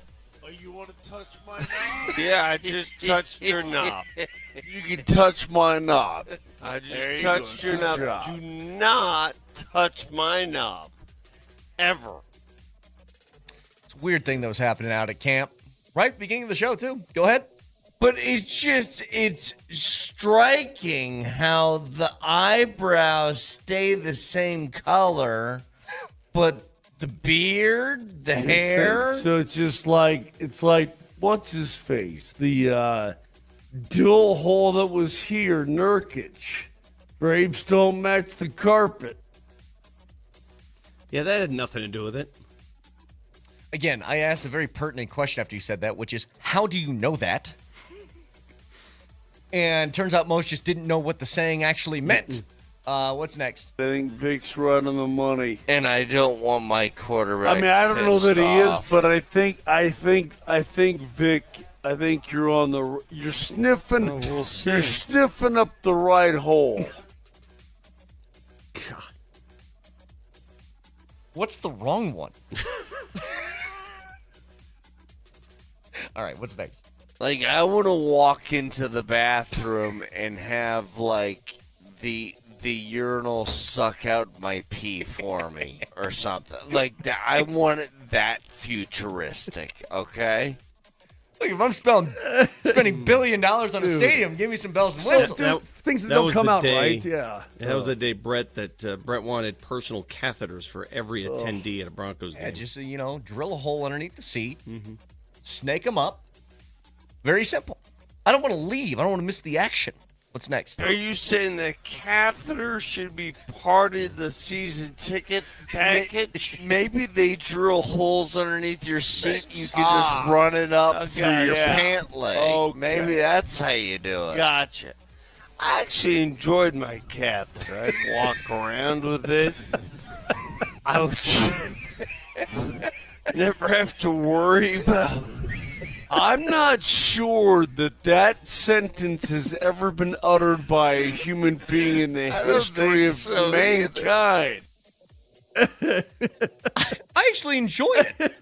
It's nice. Oh, Vic, you make me laugh, All man. right, one more. What you got? I'm going to be perfectly honest with you at 7:13 in the morning on a Friday. I'm not a great gargler because I try to breathe when I gargle, and it's I mean, I'm getting better, I guess, but I'm just not great at it. You're such an idiot. I love it. That's something you're working on. I've been working on it, guys. Why would I say that? Hey, Moj. What? Practice makes perfect. I reckon. You have 4 minutes before Avalanche tickets go on sale. So go to Colorado Avalanche /tickets to get in line for the games that you want. Tonight, game 1 of the preseason, Vic, and I can't remember the last time I was looking this much forward to a Broncos preseason game. I really am. Oh, that was probably last year in the preseason. Well, and then when the game is done, I'm going to be whining about getting to the regular season. You know, Make sure you work on what's your coming. gargling this weekend. I will. Though, man. I'm not a great gargler. And with that, you guys have a great week and enjoy the game and jump on those tickets. Colorado Avalanche /tickets in 3 minutes with more tickets to give away all day today I'll right see you at here the on rink. Altitude Sports Radio 92.5. Have a wonderful weekend. We'll talk to you on Monday. Love you. See you. Why don't you just grow a beard? Why don't you go pound sand up your tail?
They're here! Colorado Avalanche season tickets officially on sale as of about 90 seconds ago on coloradoavalanche.com, and we have keywords all day on the 20s for you guys to win a pair of tickets to be inside Ball Arena for the season opener on September 30th as the Avs host the LA Kings in a rematch of the first round of last year's playoffs.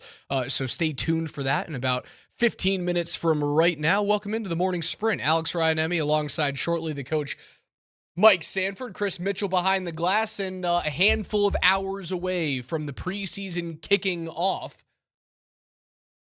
And the Broncos taking on the Atlanta Falcons tonight, man. We had a little appetizer of 6 preseason games last night. We saw the very first throws in the young career of Indiana quarterback Fernando Mendoza. We saw him get absolutely pasted on the first drive of his career.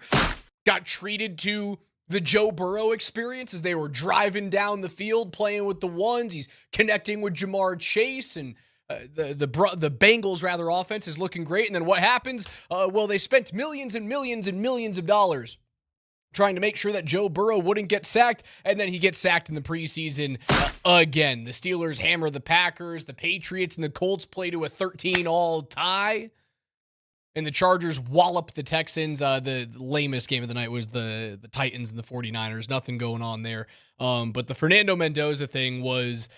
It's very clear why they went out and they got Kirk Cousins. Like, that guy is going to start. I thought it was going to be like 8 or 9 games. I would not be shocked if they stick with Kirk Cousins for the majority of this season. I think Mendoza is going to be fine. I think he is built for the NFL. I think he is built to withstand those distractions that come with Vegas. He was asked about, hey, what's the biggest change about moving to Vegas, about getting into the NFL? And he had 2 answers. The biggest change about an NFL game was the fact that he doesn't get on a bus, right? He has to drive himself to the stadium. And they asked about, do you go into the Strip? Do you actually go into Vegas? And he says, no, I avoid that like the haunted house on Halloween when you go trick-or-treating, which is the most Fernando Mendoza answer ever. Yeah, the Las Vegas Raiders, as hateable as that crest is, well, I kind of got my offseason wish, which is at least they're interesting now. They are interesting. And that was fun to watch. Kirk Cousins is if you're going to find a good combination of gap quarterback and special young quarterback, special and talented, and also special. That's a good, I like that tandem. Did you hear some of the sound bites from Kirk Cousins after the game? It doesn't seem like there's going to be any issues whatsoever with how Kirk Cousins goes about going, taking his job as a starting quarterback, but also understanding full well that Fernando Mendoza is a pretty unique individual, and I think he embraces that. Yeah, the comment that summed up the evening from Cousins was, it's kind of my job to get out of the way. Now, before you walked in, I had this to say was, I thought Cousins was going to start 7 or 8 games this year. I kind of think he's going to start more. That's what I got from last night. I think Cousins is good enough to make the Raiders not a threat to do anything meaningful, but to make them not as easy as an out. Not like a walkover week. They look pretty good. That Mike Washington guy can run. Yeah. That 53-yarder yesterday. That guy can boogie. That's a pretty good 1-2 punch in the backfield, isn't it? With old Ashton Genty, who looked pretty good himself now. He got pretty limited work, but... I thought he was the best running back on the field across the 6 games. You know what the Raiders might have? A competition for the best third-string quarterback in the National Football League between Aiden O'Connell and, at least right now, Sam Ehlinger. Those are 2 pretty... Aiden O'Connell is a third-string quarterback. AOC was throwing up some decent stat lines, and now he is genuinely a third-string quarterback for the Las Vegas Raiders. They actually have a good quarterback room. Responsible adults that are intelligent, that understand how to throw the football. They don't just run around and make plays with their feet and then put their body in harm's way. The Raiders are not an easy out this year now. Not an easy out. Another summer. Now, again, I think they're taking the steps to that, but it's another summer and another week in which we get the Mike Sanford. I'm really nervous about those Vegas Raiders. Really nervous. Watch out, they're going to be a good team. They're the sneaky playoff team. Don't get me wrong. I'm not saying sneaky playoff I don't team. want, and you're not. I don't want the Raiders to ever be good. I want them to be good enough that the games matter. That's all I want. So that the rivalry matters. The rivalry doesn't matter anymore. If you're 50, if you're 60, if you're 70, I wish I had lived through the heyday of Raider hatred. Guys, people in their early 30s, in their late 20s, you don't get it. It's like someone who is in their early 20s right now going to an Avalanche and Red Wings game and having their dad or their grandfather with them going, hey, back in my day, this was the greatest rivalry in all of sports. It's not a rivalry anymore. I think the Red hatred Wings between the Broncos and Raiders, man, it ain't there because the Raiders have sucked for basically 2.5 decades. Which the Red Wings have not sucked for 2.5 full decades. The Raiders have been worse longer. So say a mid-30s individual probably remembers like some decent Iserman. Yeah, someone flames. who is my age, Yeah. right? Someone who is 33 years old remembers the early 2000s. Funny, I was watching Altitude last night over the multitude of games. I had NFL Plus on my iPad. I had my phone up on Netflix watching the Field of Dream games. How were those? The Field of Dreams game was entertaining. Was it just one? Just one game. Okay. Sorry, I put a plural on that. Cubs were in it? It was the Phillies and the White Sox. Oh, other Chicago team. And it was in Iowa, Cornfield, Iowa. Was it the Cornfield in Iowa? Yes. It was sorry, the Phillies and the Twins. I apologize. Phillies and Twins. It was fun. I knew it was an intersected, letter logo. The Twins got walloped. Weird thing Two homers from Schwarber. Weird thing about Minnesota is that you are essentially the pro sports team for the state of Iowa. Like when you are a Twin, like that doesn't hit my brain until I moved there. I started like going to Twins games and like all these people in the crowd in the summer games that are like 98 degrees with humidity. And there's just a bunch of Iowans hanging out drinking Busch lattes.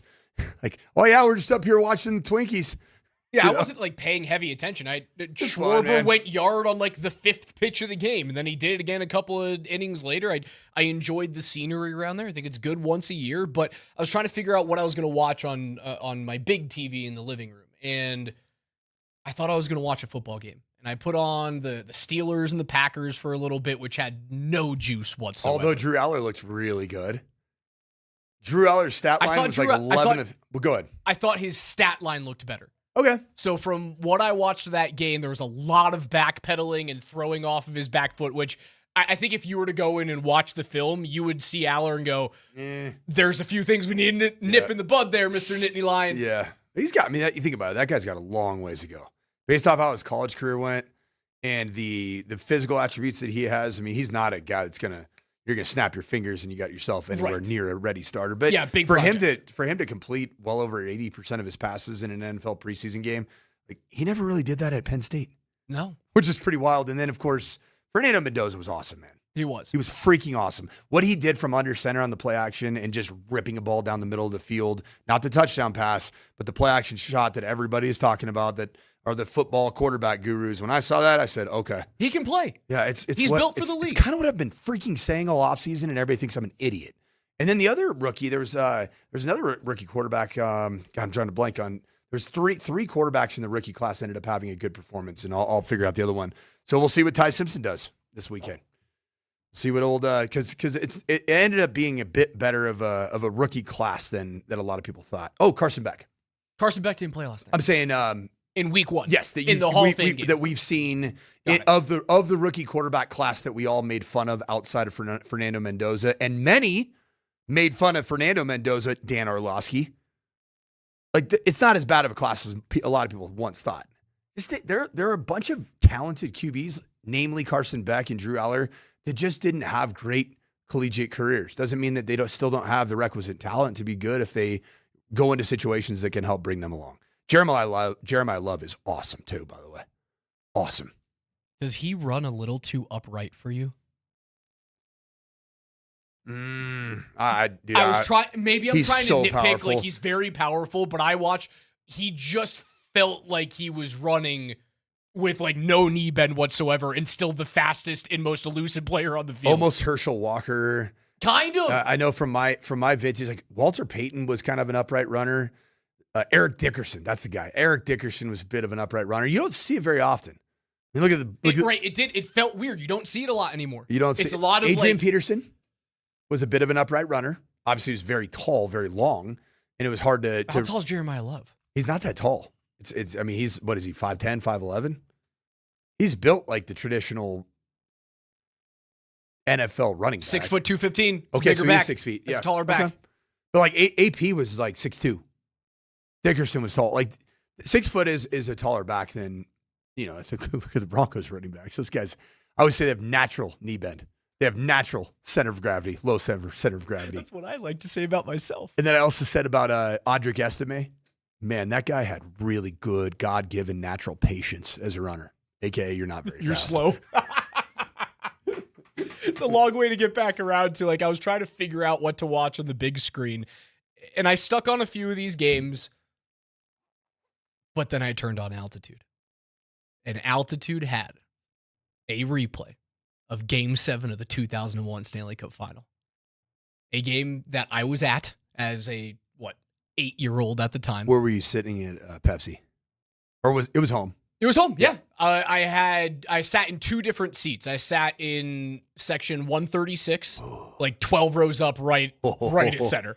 So got very lucky there. And then my dad, he gave my brother and I those two tickets for the first period and a half, and then he came down with one of his friends and kicked us out. He's like, "All right, good. We're going to watch the meaningful periods." It's funny because that game, the first period and a half, was where the game was won. Like Alex Tanguay scores early. Joe Sakic on a little 2-on-1 pads 9 pass. or 10? I was 8 years old in that game. Dude, that is so cool. So then we got. Do you remember it vividly? I do. Yeah, I remember it. I'm gonna let you go, but with this, I had one memory like that as a child. 1991, Great Western Forum, Bulls Lakers. I was in attendance with my dad. My dad took me Magic versus pretty good MJ. Pretty cool. Yeah, I remember it pretty vividly. And then my dad kicked us out of the seats because he wanted to sit in the the seats that he paid for. And there were two other ones that were behind the Avalanche defending net, like 20 some odd, 25 rows up. And we sat next to the wives and girlfriends of the New Jersey Devils. And at that time, Marty Brodeur, married to his first wife, I was like shoulder to shoulder with Marty Brodeur's first wife, who then became his ex-wife and sister-in-law, if I'm correct, because he either married his wife's sister or his wife's husband's sister, something like that. There's some weird lines crossed with Marty Brodeur and his divorce. Real quick, did you throw any 8-year-old Riz in her direction? I didn't have Riz. I've never had Riz. Okay, continue. Yeah, it sat there, man, and I remember it vividly. And Alex Tanguay having a remarkable game. The fake it, take it, shoot it through the legs. Scott Stevens and Joe Sakic of it all over the outstretched glove of Marty Brodeur. Watching that last night unlocked so many core memories and got me ready for what we're doing on the other side of the break. We're giving you guys your first keyword to win tickets to the Avs and their home opener on September 30th against the LA Kings. Don't go anywhere. Your first keyword's on the other side.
It is your first chance here on Altitude Sports Radio 92.5 with the Morning Sprint, brought to you by Williams Jewelers of Englewood. Alex Ryanemi alongside the coach Mike Sanford. It's your first chance to text in and qualify to win tickets to the Avs home opener, their season opener on September 30th as they host the LA Kings. And all you have to do right now is text the keyword Prince, Prince. That is Prince to 303-504-0925. Put your first and your last name on that text message. You'll have another chance to enter at 11:20, and then we'll give away a pair of tickets at like 11:50, right before Glorilla comes on and send you guys into your weekend. We kind of get it first time in a while. We've had a we've real been out traditional. Well, we've been out at camp, and then we had some Fridays. There were some altitude, scrambles or national radio instead because of a day off. What do we call them? Altitude Fridays, Vibe Fridays. Vibe Fridays. But it's been, and then Raj, you took about 7 months off, and so. What the heck? No, you didn't. It was like. I took a week off. Okay. You're forgetting that I have vacation days. I don't. You got to use those things. I don't really have those. Hey, Raj, what was the keyword again? Prince. Whoa. Oh, no, it's more Michael Jackson, isn't it? No, that's it wasn't Prince. really anything. Give me Prince again. No, that's what I did. Gosh. Prince to 303-504-0925. We will have a second chance drawing. Whoa. Available at altitudesportsradio.com/Avs tickets. So if you guys don't win with us, go to altitudesportsradio.com. Tell Linus Cantor. /Avs ticks. We will announce our winner coming up at 11:55. Prince, not Price. The old 514 Lindsay out there. Come on, Prince now. with the T. Prince, as though you're wearing a crown, as though you were in Game of Thrones. As in you're a House big, of Dragons. a huge purple rain guy. Sure. Yeah, we can do that too. Where's that soundbite for Prince coming from? I have no idea. That's a Chris Mitchell question. God, man. Chris, you really, if there's anybody on your same intellectual, I'll call it intellectual wavelength, I'd love to meet him. Because you're pretty unique that way. I appreciate it. Thank you. Yeah, I love you too, bud. All right, 6 preseason games last night. We are now walked into the first Broncos preseason game of the year as they'll take on the Falcons. We expect to see Tua Tagovailoa play at least one series against the Broncos starters. We're going to see a lot of Broncos starters in this game. It's just not going to be Bo Nix. Did you find it interesting that Sean, on his last press availability on Wednesday, verbalized that there are some Broncos that are not even making the trip? That are not the guys that are not playing in the game aren't going? I don't think that's an issue.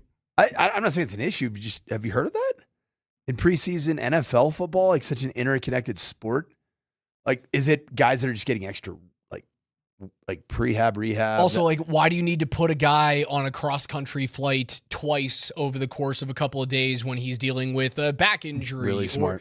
There's no reason to do that. It's really smart, but I would say that's a little bit outside of the norm of probably traditional NFL, which kudos to Sean for adopting some sports science that would put a guy like, say, Jalen Waddle. Wow, that's awesome. I just had a ladybug land on my backpack inside of our studio. This doesn't happen very often. You ever had a ladybug land on something in a studio? You probably just hitched a ride on your backpack. You spend a lot of time outside. That's pretty awesome. Anyway, it's good. Hey, you know what? That was an omen for the Denver Broncos 2026 Sevens campaign right there. And we were talking about the Broncos and having an indoor ladybug. Doesn't happen every day. I don't think it's an issue that players are not making that trip. I think that's a smart thing. Tiger Woods always talked about it, man. There's a reason why he ended up on a lot of coastal golf tournaments at the end of his career. Now, he is worth more than any golfer has ever been worth.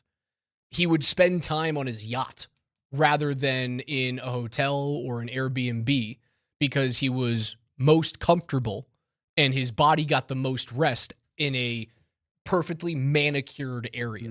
So why I don't know, let's talk about Jalen Waddle, who's dealing with some sort of injury, some sort of lower body soft tissue injury. You wanted to do it so bad. You wanted a hockey guy me. I sure did. You wanted to LBI me. Some sort of LBI. Yeah. Why stick that dude on a plane? Yeah, all for flying, 8 hours. All that does, flying cross country, inflamacion. I don't need that. Oh. Stay at home, brother. Yeah. Have a weekend off. Let's elevate. Even Bo. Does Bo need to be there? No. I don't need Bo Nix to be at that game. Does Bo need to be there on the headset? Can't you get him on the headset from across the country? Wouldn't that be awesome? He said, Give him arguably, an AirPod. one of the coolest things would be Bo Nix with his beautiful little baby girl. Just in Castle Pines with his feet up. Yeah, he's elevating his ankle. On the Zoom. He just has the actual helmet on. And they found a way to get the helmet communication from Davis Webb directly to Bo. I bet you could do that. Dude, that'd be so That doesn't friggin' feel awesome. out of the equation. It was funny. I haven't seen Bo's wife in a while because she's a mom. We used to work together. And there was a picture of their sweet little girl that looked so much like Bo. And she's like, yeah, she's Bo Jr. And I thought about it. I was like, Bo should just be with his wife and daughter and elevating his friggin' ankle. And I thought about it because I put that together with the fact that Sean had said not everybody that's not playing veteran-wise is going to be going. Sean's really taking this, he's got his team doc here. He's got Doc Mayer, Karim Mayer, that's a fantastic team doc that was from New Orleans. He's got Bo Lowry, his sports science guru he's a strength coach. He's a sports med guy. He does it all. And I think they're making some decisions, even with some of the rest days that we've seen this training camp, that are a little bit different than years past. And it's all about, I like this team. I like what we have. Why not do everything in our power, in our control that we can to optimize their performance for the long game of the season? And I think we're seeing that. Is it a bad look if the starting quarterback isn't with you? It's different. It's very different. Again, because I don't need him there. Like as an outside viewer, I look at Bo's situation and go, if you're not playing, hang out at home.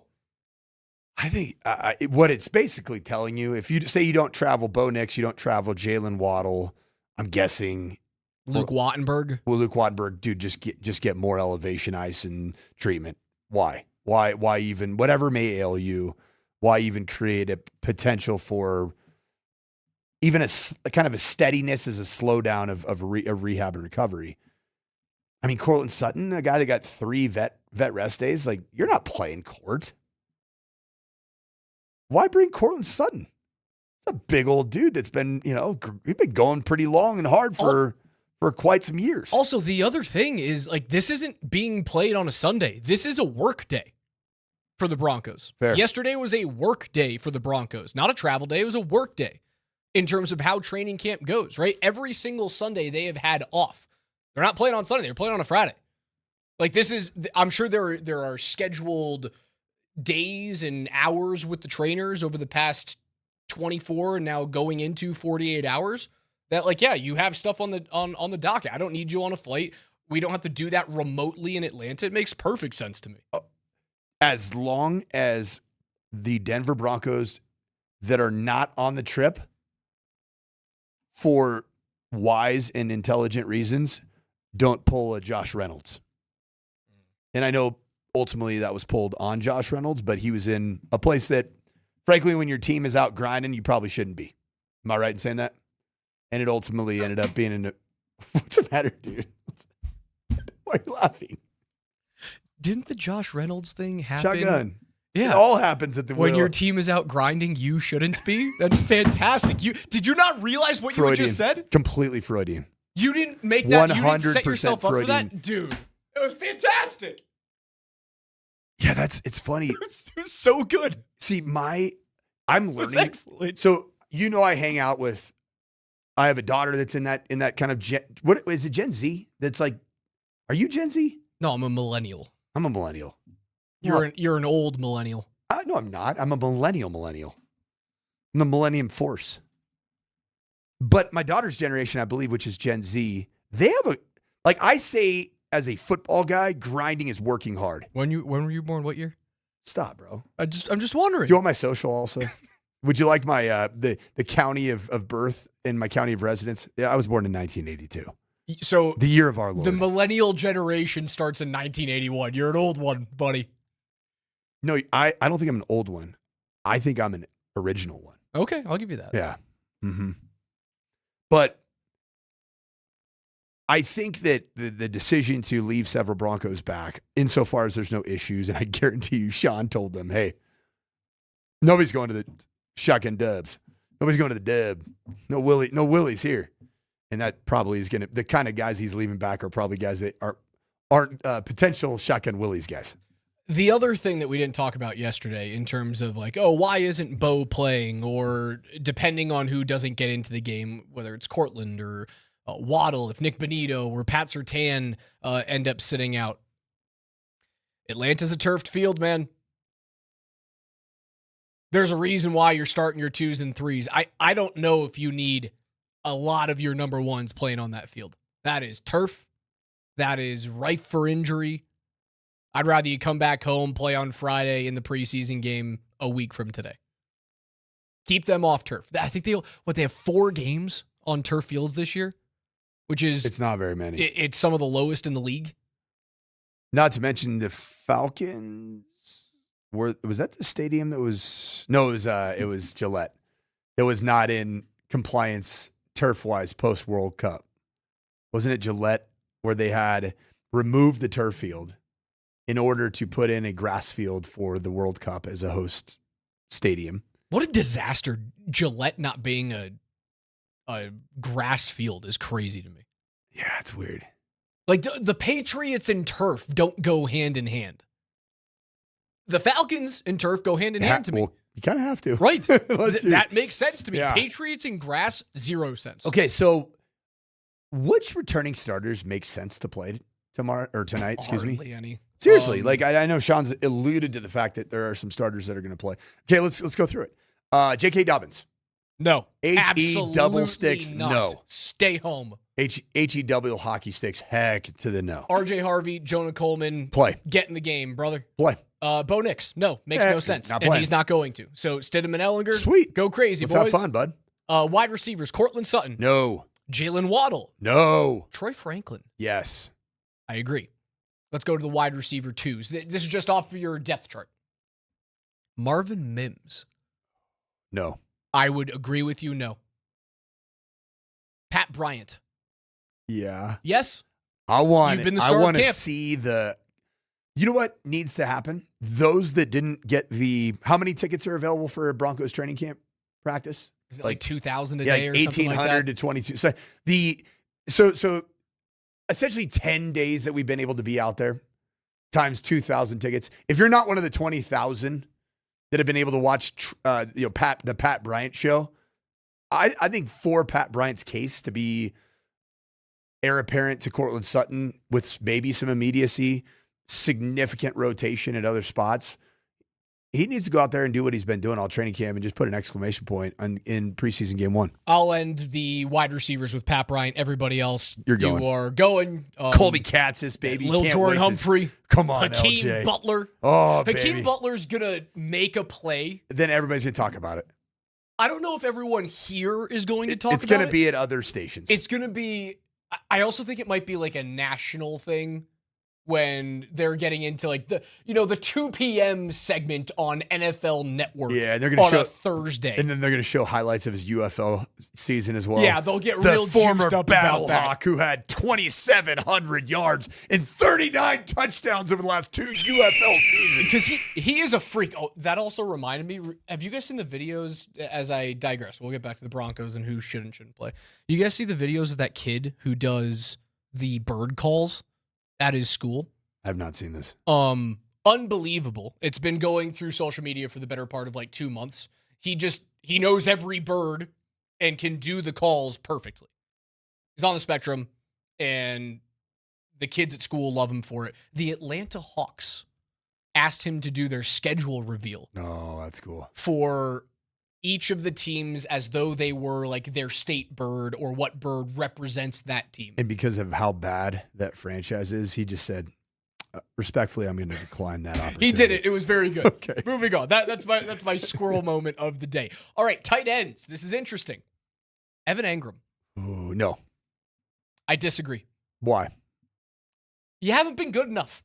You were not fully healthy a year ago, and you are healthy right now, and your training camp has been good, in my opinion. And you need to be with Bo Nix. You need to be developing. So it doesn't matter what he does with Stidham or Ellinger. Sit him down. Not He's really. also on the wrong side of 30. I see where you're coming from, and I don't fully disagree with like the heart of where you're coming from. Yeah, prove to me that the tight ends are an actual thing in this offense. But I also think if something were to happen to Evan Ingram tonight, you truly are back to you have not one tight end that can give you any plus receiving ability. He didn't really have it last year either, and he was on the roster and played a handful of games. His stat line wasn't as bad as I think you're making it out. It just didn't feel good. It didn't feel like what we were all expecting. It wasn't the Joker that we all wanted to see. Adam Troutman. Yes. Justin Jolie. I don't know. Nate Adkins. Nate Adkins hasn't practiced, has he? No. I haven't seen any Nate Adkins. I mean, you realize, or at least I haven't noticed him. You do realize that Evan Ingram had 50 catches last year, right? I want more. I want 75. He averaged 9.2 per catch. It's not terrible. I mean, 75. His career high was 12.8. One touchdown's not enough. That's definitely not enough. Offensive line, Garrett Bowles. Nope. Yeah, don't need you, man. You're good. We trust you. First team All-Pro. Sit it down. Ben Powers. Nope. Luke Wattenberg. Not playing. Quinn Miners. Nope. Mike McGlinchey. Nope. So you're just going all number 2s. Who's playing? It's the Throckmorton Casey Palczewski show. Frank Crum, baby. The Gavin Ortega show. Give me center, some Gavin. Man. Give me some more Ortega. I want some quisiero un poquito de Ortega. Every one of the first teamers on the offensive line. Go away. Actually, those are the dudes that you don't want to stuff into a plane. Like, I know the charter. Stuff into a plane. One of my offensive line coaches that I've worked for, he's fantastic. He's the O-line coach now at BYU. His name's TJ Woods. And we worked together at Western Kentucky and Utah State. He's probably 6'6", 340. And he'd look at me right when we're boarding. He's like, Coach, this is going to be a tough one. Why did they squeeze my fat ass into this freaking sweat box? Every single time that we're out at camp and I see, like, Tyler's not at his playing weight, but he's still a gigantic human being. Yeah, he doesn't fit into anything particularly well, right? Scotty's 6'10". The fact that, like, we've got those dudes shoved into a tent for 6 hours. What do you call it? I think he called it a tin. He called it a tin foil sweat box. It's exactly what it is. So you know what I don't need? I don't need all 1,500 pounds of the Broncos offensive line on the flight. Go home, boys. Have a couple of CL smoothies on Friday night watching the game. I think Miners is more of a bush latte. That's okay. We don't discriminate against. Ben Powers is probably having either a Mick Golden Light or maybe he might be on the other side. Wisconsin guy. He's a Scotty guy. He could be. Like, Garrett Bowles is down enough waters for the rest of the groups. We're fine. Garrett Bowles just popped up on sugary energy drinks. He's going to the soda shop. 303-504-0925. Make sure you guys text the keyword Prince, Prince, Prince to 303-504-0925. That's your chance to get in and win tickets to the Avs home opener.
The morning sprint is brought to you by Williams Jewelers of Englewood, where Colorado shines. You can find them on the corner of Bellevue and Broadway. Let me just check my watch real quick. No, I'll check mine too. The one from Williams Jewelers looks pretty good. It's a Longines.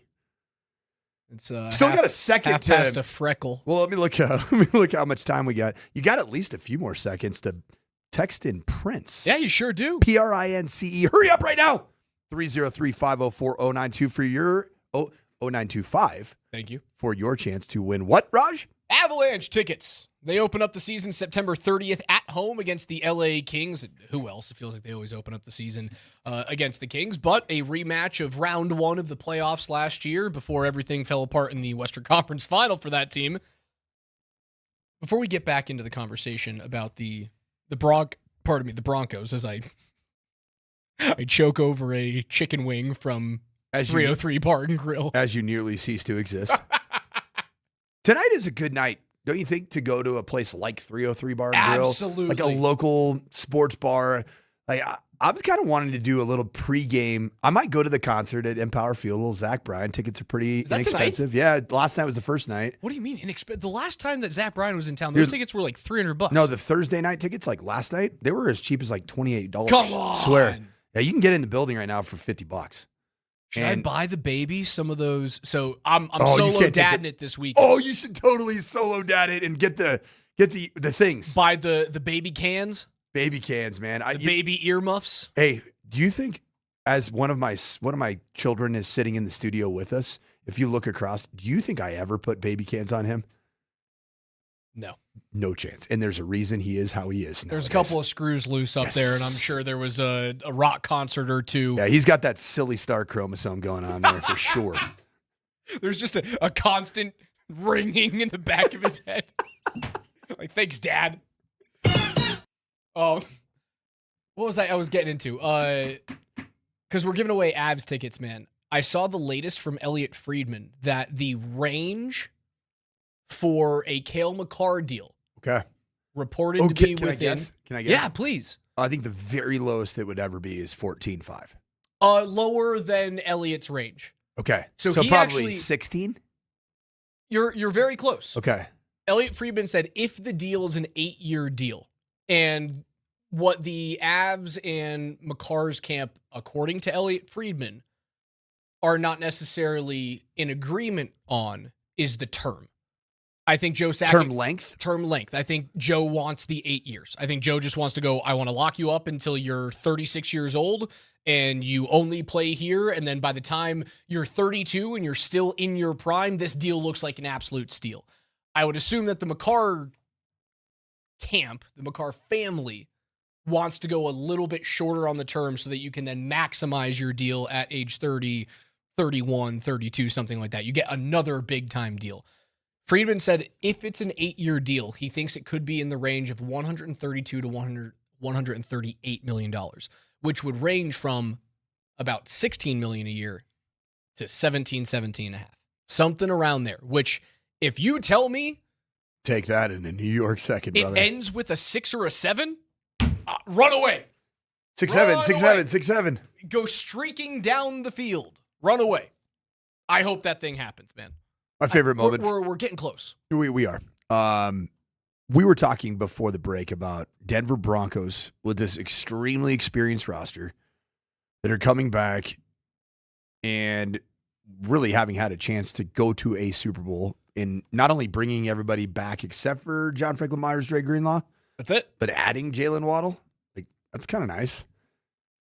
This team feels different in terms of it, the way you should approach the preseason than any Broncos team since probably 2015, 16? Yeah, because they already feel ready. Ready.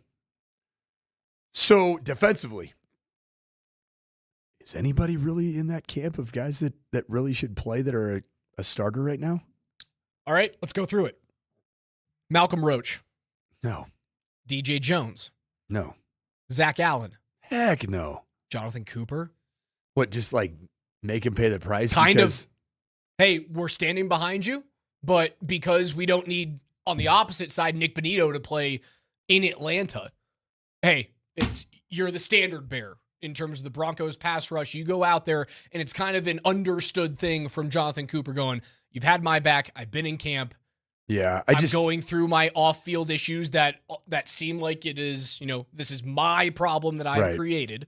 But it does worry me all the time with football and my years of being around it. Say even like an inter-squad scrimmage, there's certain players that are sacred cows at every level, high school, college, and certainly in the NFL.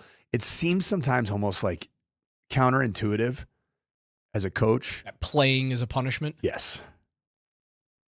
It's a weird dichotomy. Different when you get to the NFL in the preseason. But I like the way you worded it more about Nick Bonito is not playing. Jonah Ellis is a guy that we don't want to stretch out to 40-some-odd snaps, which he won't. But, man, there's so much depth there at the outside backer edge, like quality depth. I think Jonathan Cooper should get a couple series. I agree. It'd be good for him. I don't need you to play a whole half. You know what? Probably with everything that's been going on with Jonathan Cooper, we don't know the whole story, but a lot of which, at least what is reported, are things that he himself was very clearly a part of. Football and playing the game is probably something for him that feels like an escape and a good avenue to you know what I'm saying? Yeah. Just of where I should put my efforts, because I can't control that which is outside of the space. All right, so we're in agreement. Jonathan Cooper, you can play a few series. 2 series. Be my guest. Not a half. Yep. 2 series. 2 series. Alex Singleton. Nope. Sit out, brother. Justin Strnad. Why? He's proven Still a lot. Not really, right? Isn't he like wasn't he a 4-year like core special teamer? I coached against him in 2019 when he was at Wake Forest. Well, never mind. 5 years in the league. Yeah. All right, you're right. This is year 6, right?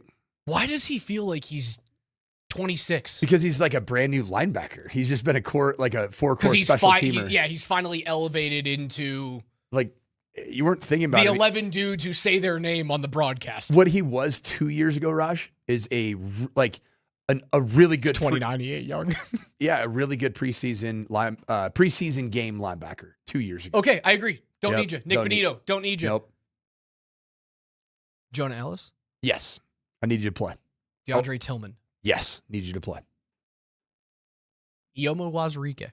He's been awesome, but I think he'd be good. He's in the Pat Bryant camp. There's 2 guys that I see are Pat Bryants of the defense. And I know where you're going to go with this. But the guys that I see that should play, that should put an exclamation point next to their performance, Ioma Wazirike and last year's draft pick, Savion Jones. Drew Sanders. Oh, yes. At some point, you've got to be able to strap it up and play Every football. time I see him cross a white line, I go, when's he going to get injured again? Well, then you got to test it, because have we watched Drew Sanders in a preseason game really play? I can't remember it. Can you? We've watched all these games. So Drew Sanders is playing. Hey, Drew, let's see what you're all about. All man. right. I did have, even when he's been cleared to play in practice, I felt like my eyes never took me directly to number 41. Never. It did finally happen for me, and I actually watched him get back-to-back reps, and I was like, oh, okay. I can see why the Broncos have given this thing a little bit more time than all of us think. He's pretty dang big. He's pretty dang twitched up. He's pretty friggin' strong. Defensive backfield, Talanoa Hufanga. Don't need you. Brandon Jones. Definitely don't need you. Don't need you. Riley Moss. No. Stay away. Yeah, you're right. Stay away. You're right. Why? He's had the best camp of anyone on the field. No chance that you kind of say, okay, he's had an awesome camp. We're going to have real live officials, and we want to just kind of see how sticky those fingers are. No. How sticky are those little fingers of yours there, Riley? Go away, Riley. You've been that good. And you know the reason why is because I want Jahdae Barron to play like 50 snaps at outside corner. Jahdae Barron and Chris Abrams-Drain. The whole game. Just compete against each other. Get gassed. See who can have more PBUs and see if either one of you can get your hands on an interception. I think this is an interesting one. Jaquan McMillan. No? So valuable. I mean, he is your defined nickel. Now, here's the interesting part. Who's your nickel? If Jahdae Barron's playing outside corner the whole time? Do they even really have a third nickel? Not really. I haven't seen one. They don't. They've played a lot more base as of late. So if you've got Chris Abrams-Drain playing, because Pat Surtain, like you go, I don't need you on the field. Yep. So Abrams-Drain and Jade are your outside corners to start the game, and I'm sure there's depth all the way down. They've probably been working. That might be why they shut down practice on Wednesday, is to try to work a lot of these contingencies, and probably don't want the media to see how their mind is considering contingency plans in the event that this guy doesn't go, this guy doesn't go. And they probably didn't want the media reporting on all the stuff that we're speculating on right now. Is that right? Probably. Yeah. Probably makes a little sense because they probably needed to get some work at somebody playing nickel other than Jaquan McMillan and Jade Barron. And Reese Taylor? Yeah, Reese Taylor. That's who it's going to be. And he's Devon Key? Devon Key? Devon Key, he'll be a starting safety. Devon Key and J.L. Skinner will start. Oh, if Brandon Jones isn't playing. Yes, there you go. Yeah, they're going to be your starting safeties. Who's the super long dude in the secondary? He's not going to make the team. J.L. Skinner, no? I don't think it's J.L. Skinner. There's another one, like Tyson Anderson. Okay. Is he super long? Noticed. It's either Tyson Anderson or Parker Robertson. One of those dudes is like the lankiest Kevin Durant looking son of a gun I've ever seen. Yeah, probably not JL because he's a little wired up. He's jacked up a little bit. I think who it would be.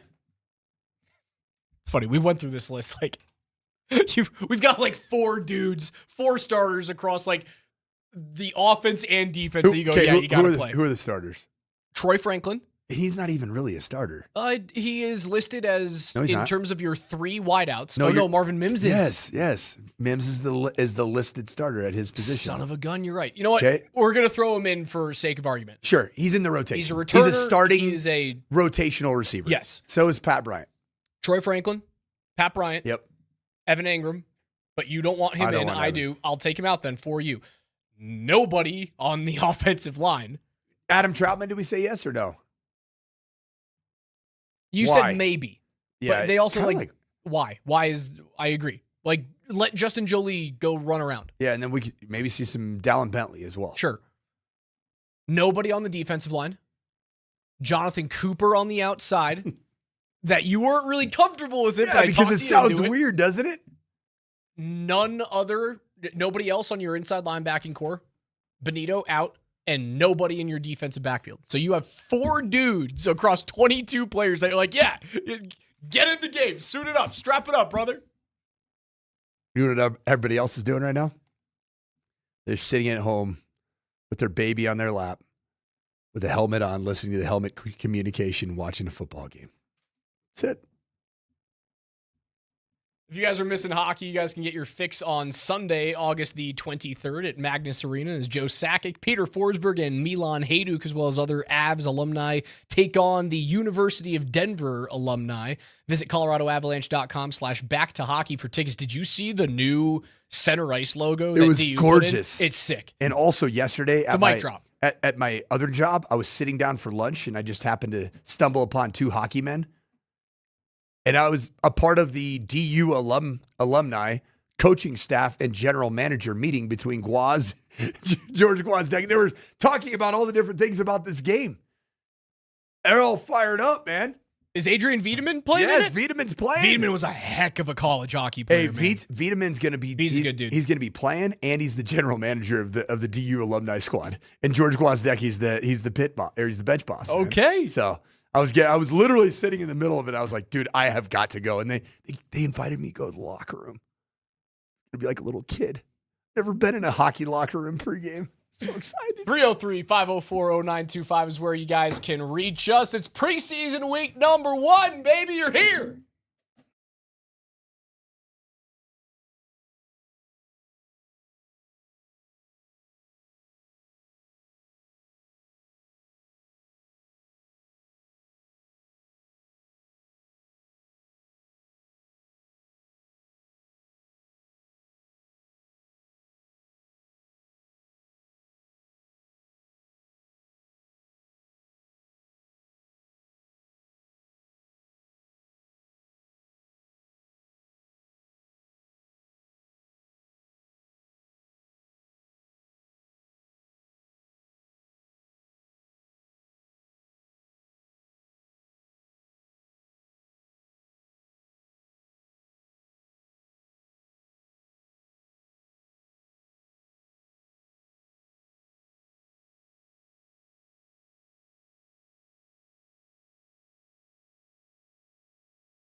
Happy Friday, people. It's the morning sprint presented by Williams Jewelers of Englewood. Raj alongside the coach, Mike Sanford. We're giving away tickets to the Avs home opener on September 30th. Your next keyword comes up in 15 minutes. Chris Mitchell's behind the glass today, 5 o'clock. We are 6 hours away from the Broncos playing straight up legit. I know it's preseason, but straight up legit NFL football, baby. 5 o'clock tip. Denver, 3.5-point favorites in this game. Ooh, I would definitely wager on this one. Oh, I don't know about that. I Wagering on a preseason football game is lunacy. I think wagering on all sports is too challenging. Preseason's stupid. Lunacy. I mean, I guess you have to go with who would have thought that the Pittsburgh Steelers were going to boat race the Packers last night? Well, who thought that the Hall of Fame game was going to have 70 combined points? And the quarterbacks were going to go nuclear.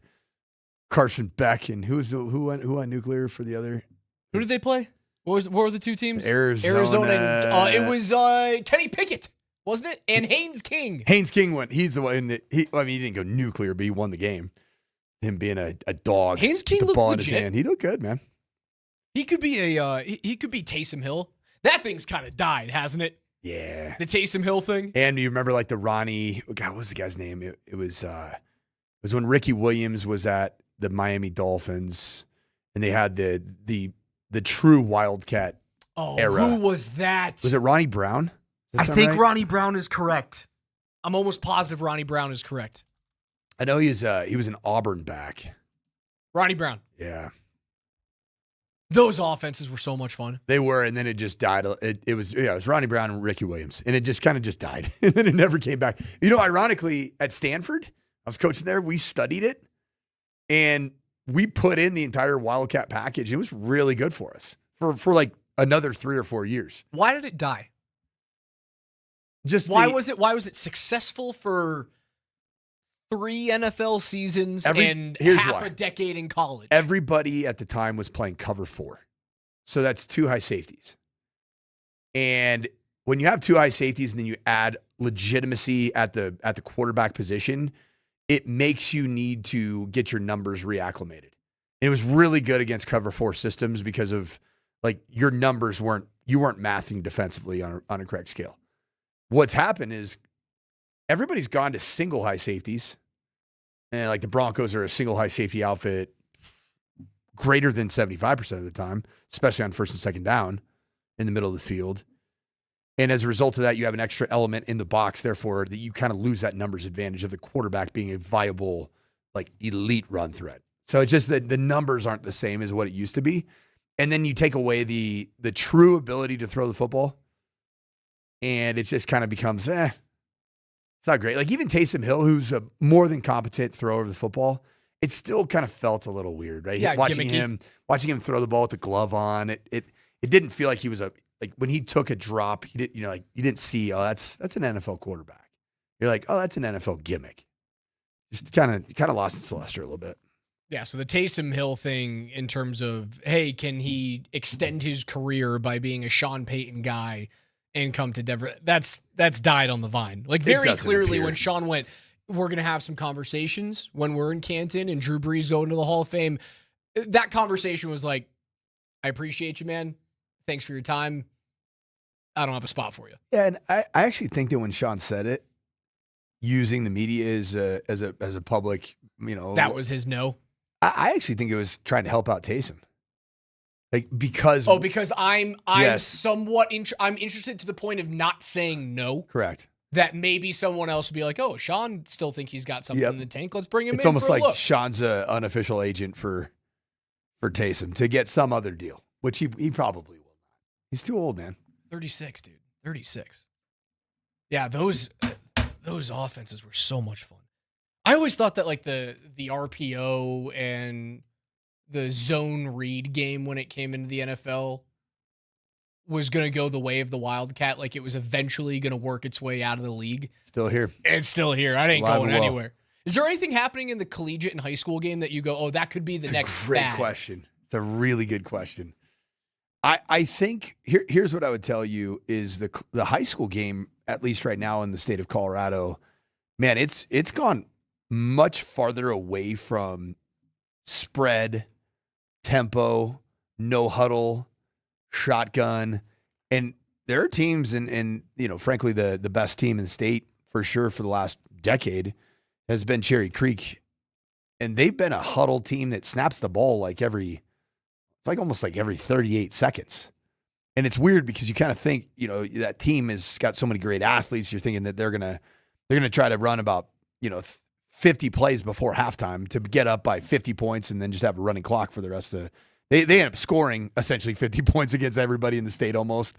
But they do it in a very unconventional way. So what I would tell you is that football's cyclical.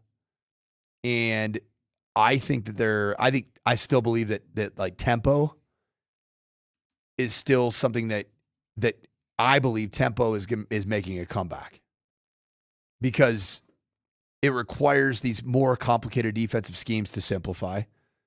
It with single high structures, it's a lot easier. It's a lot more difficult to balance out, which side is the strength, which side's the boundary, which the feel is a formation into the boundary. There's more receivers, more tight ends into the short side of the field than the long side of the field. So I would say if I'm looking at myself as somebody that's wanting to do something that potentially has a trickle up effect at the high school to college to pro level, let's bring back some tempo. Let's do it with big people. Let's do it with like jumbo tight ends, extra humans. Because then you start getting do it with genetics. Yeah, let's do it with some huge humans. So I like that. Speaking of high school football, did you see? So Trent Dilfer is back. no longer the head coach at Alabama Birmingham. Yep, where he was like 9-21. He's back at Lipscomb. He's now at Lipscomb Academy. In Nashville, Tennessee. He won back-to-back state titles there and then jumped up to college football where he was not good. Did you see the schedule release that he put out for Lipscomb Academy? I haven't seen it. There are 10 weeks. There's no opponents on the schedule. It is the 2026 season.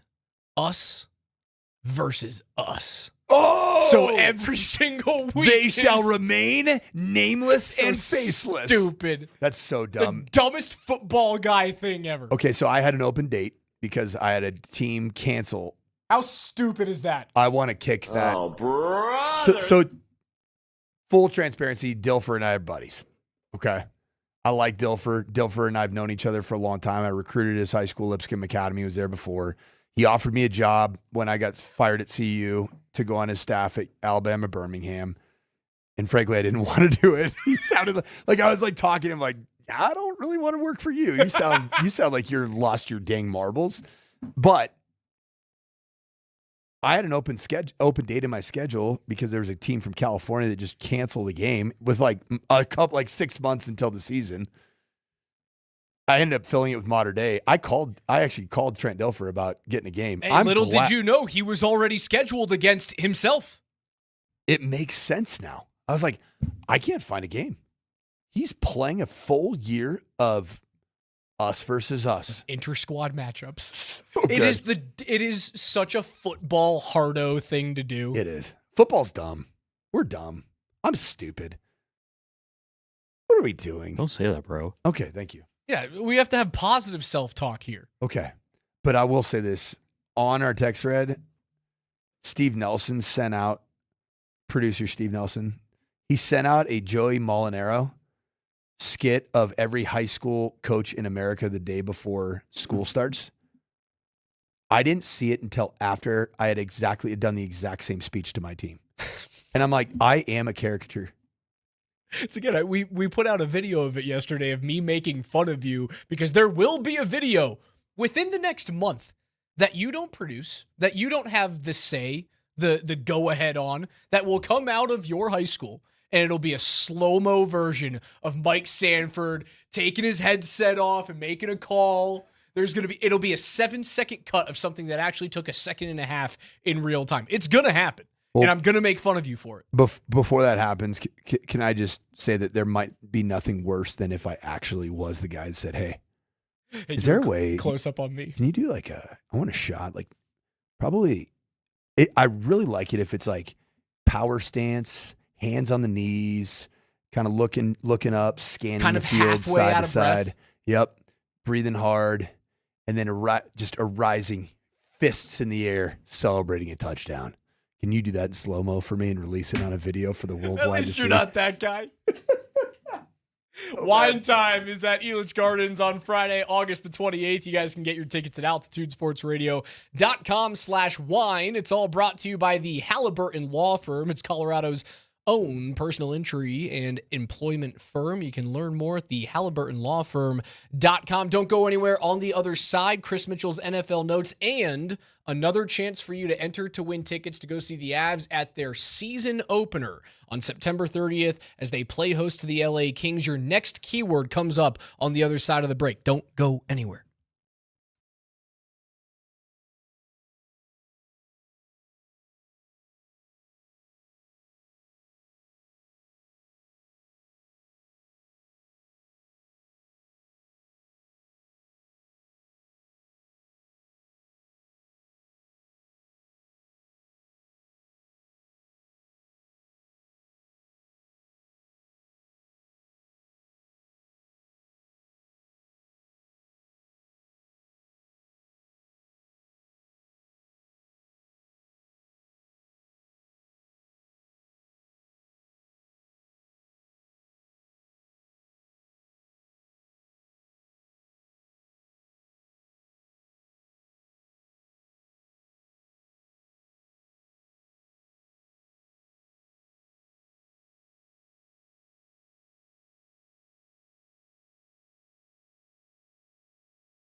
Every single day here on the Morning Sprint with Raj and Coach, we go through the biggest stories in the National Football League with Why? Chris Mitchell's Why NFL do we do notes. this? Because the Broncos are playing football tonight. This is true, but more importantly, it's because Altitude Radio loves football. That's the best one that you've ever done. Altitude Sports Really Radio loves football. Can you give me EA Sports? It's in the game. EA Sports. It's in the game.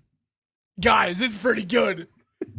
I know enough. If it's in the game, then it's in the game. EA Sports. It's I in the know game. enough to not do impressions because I just straight up suck at them.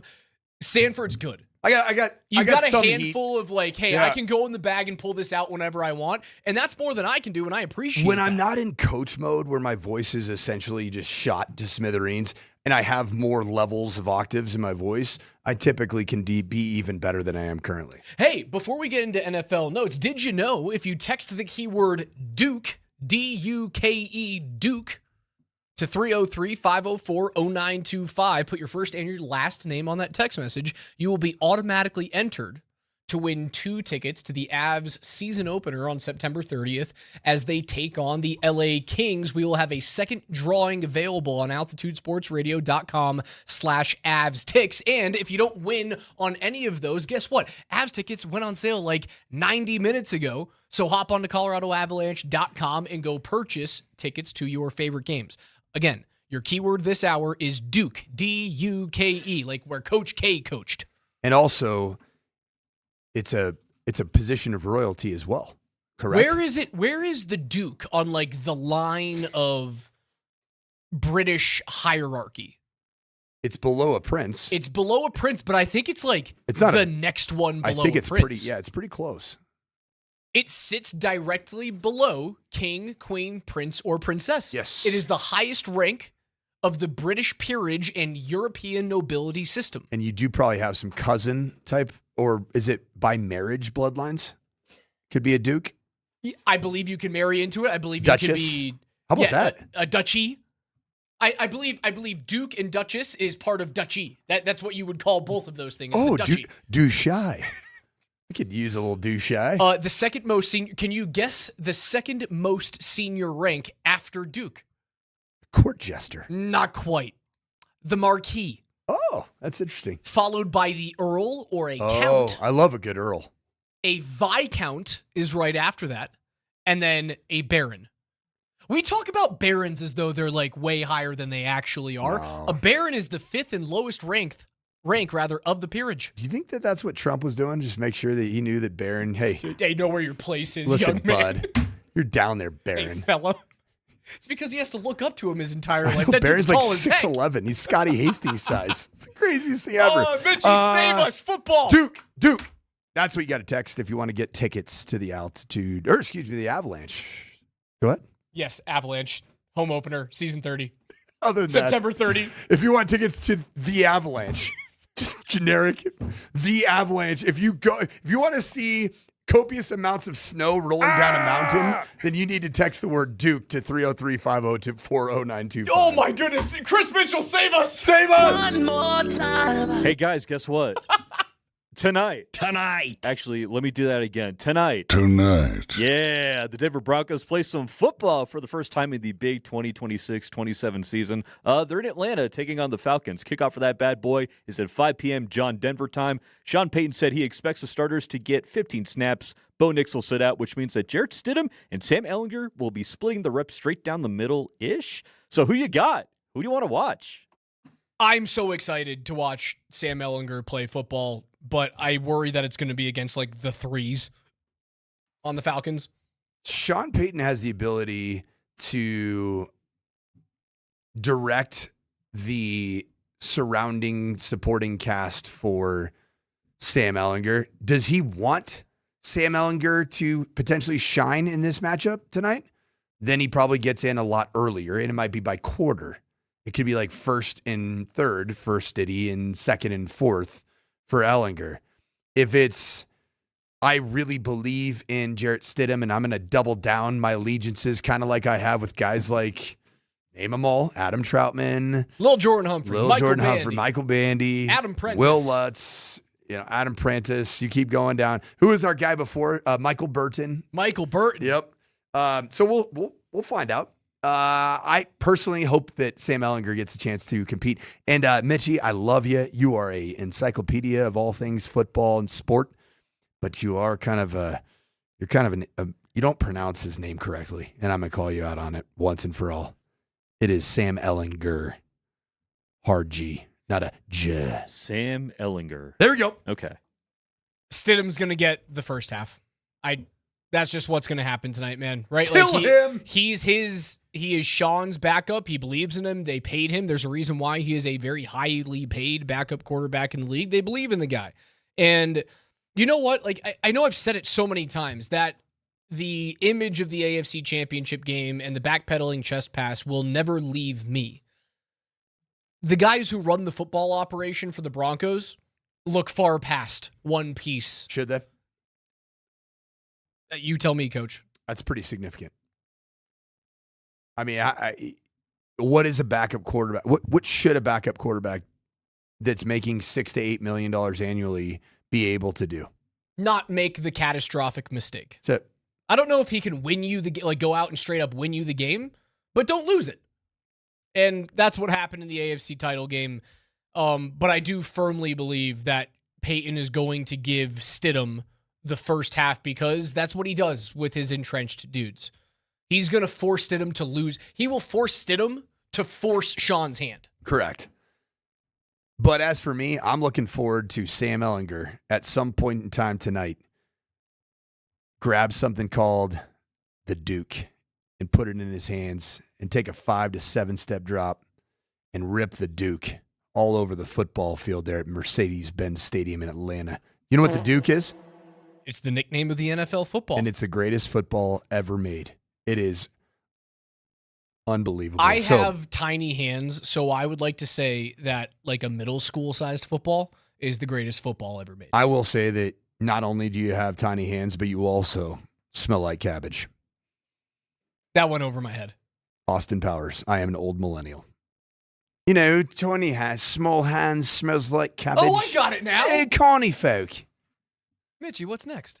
I got 2 phones. Well, we had 6 games last night, so we got 6 scores for you. The Bengals cleared the Lions 16-14. The Steelers thumped the Packers 28-9. The Chargers smoked the Texans 27-7. The Cardinals clapped the Raiders 27-14. The Titans edged the 49ers 19-13. And the Colts Patriots ended in a tie. Whoa! The first tie of the 2026-27 football calendar. Out of all of those games, which one had the players that stood out the most to you? Jeremiah Love stood out with Arizona. You missed the first name that needed to be spit out of everybody's mouth collectively. Fernando Mendoza, who I've said what? What have I said about Fernando Mendoza? That he is a tailor-made. You said outside of Joe Burrow and Andrew Luck, you went, that is the most prototypical NFL-ready quarterback that I've seen in based off of college film. 2 decades. And physical attributes. And it showed up yesterday with a couple absolute freaking dime pieces. Great player. I don't know. Other than that, I wasn't really blown away by anyone. The Mike Washington Jr. in the backfield there in Vegas, that guy's legit, man. Like, I thought he was just going to be if he can hit the hole and no one's around him, he's going to be faster than everyone. That 54-yarder, he goes right off of the left tackle, or rather the left guard's hip. He bounces not once, not twice, but 3 times in order to get to the second level, and then is just simply faster than everyone on the field.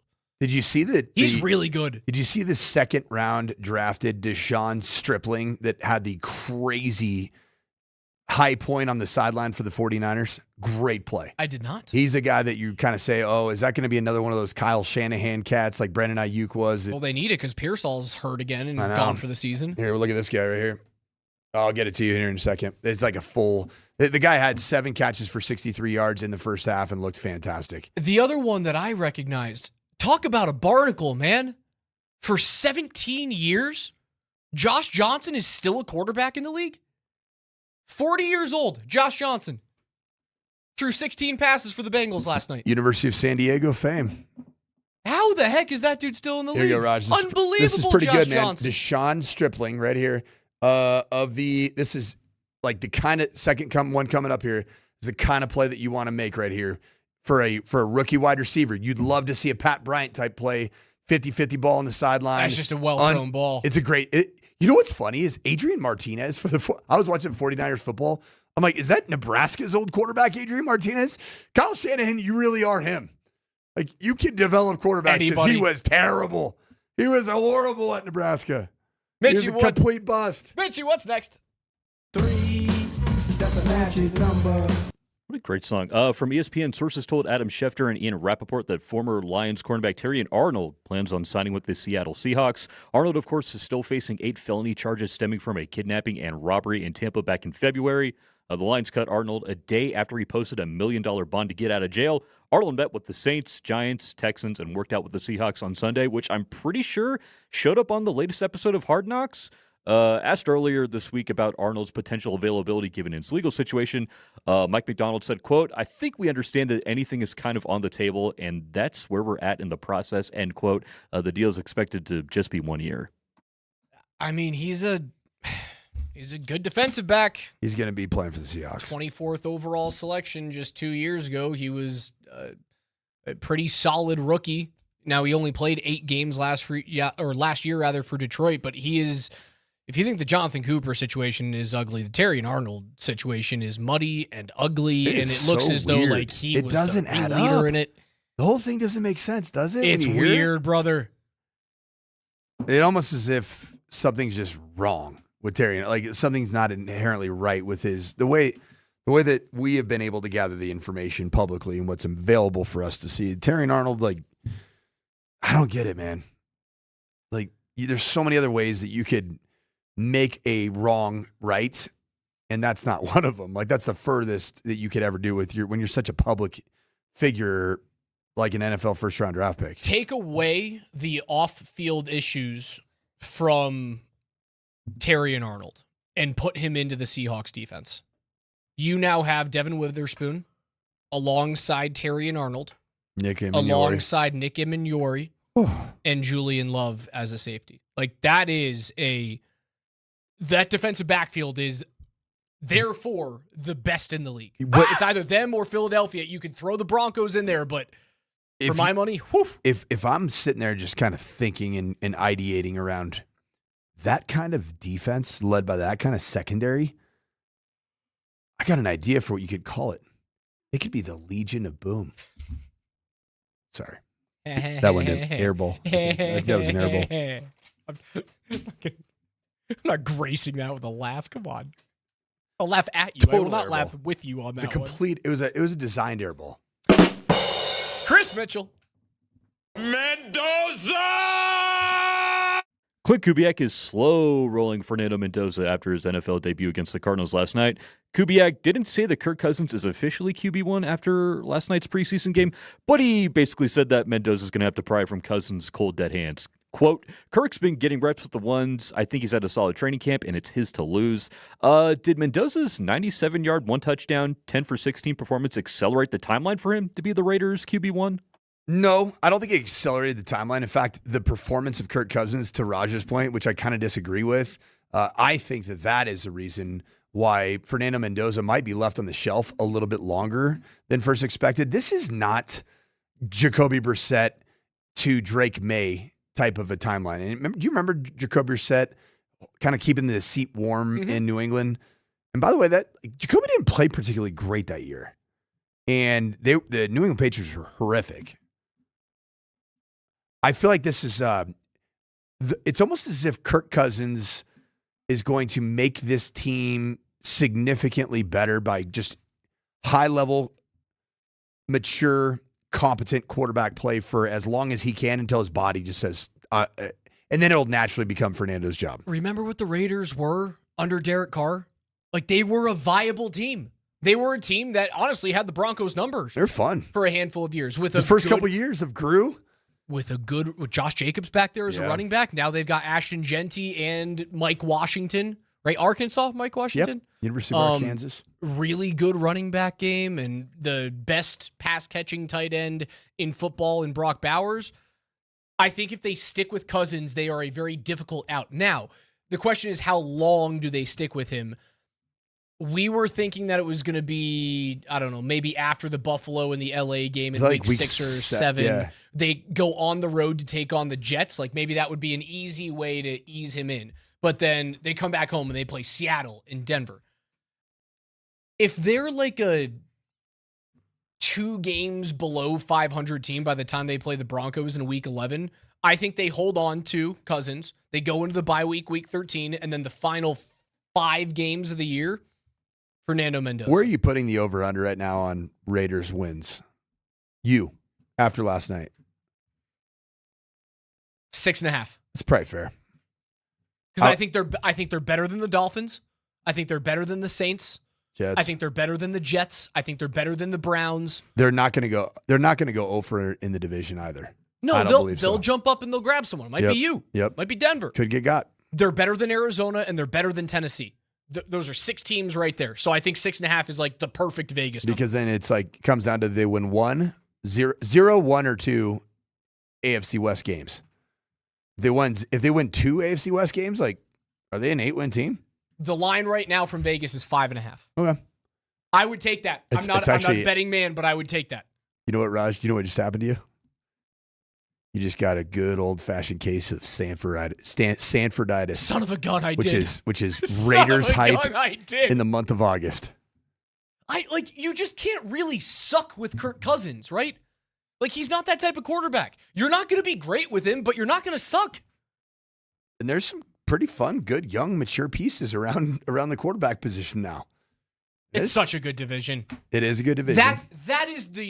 That's the depth of your division. I saw Tyler Polumbus either put out a tweet or it was one of the videos of Mount Polumbus where he talked about the play calling and quarterback tandems now in the AFC West. Pretty freaking good, man. Pretty salty. Kubiak and Mendoza for the future. Mahomes and Reed, which is top 3 of all time. Webb / Peyton and Bo Nix, which has proved to be pretty dang good.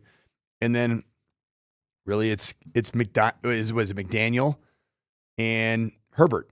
Like, that's pretty salty, brother.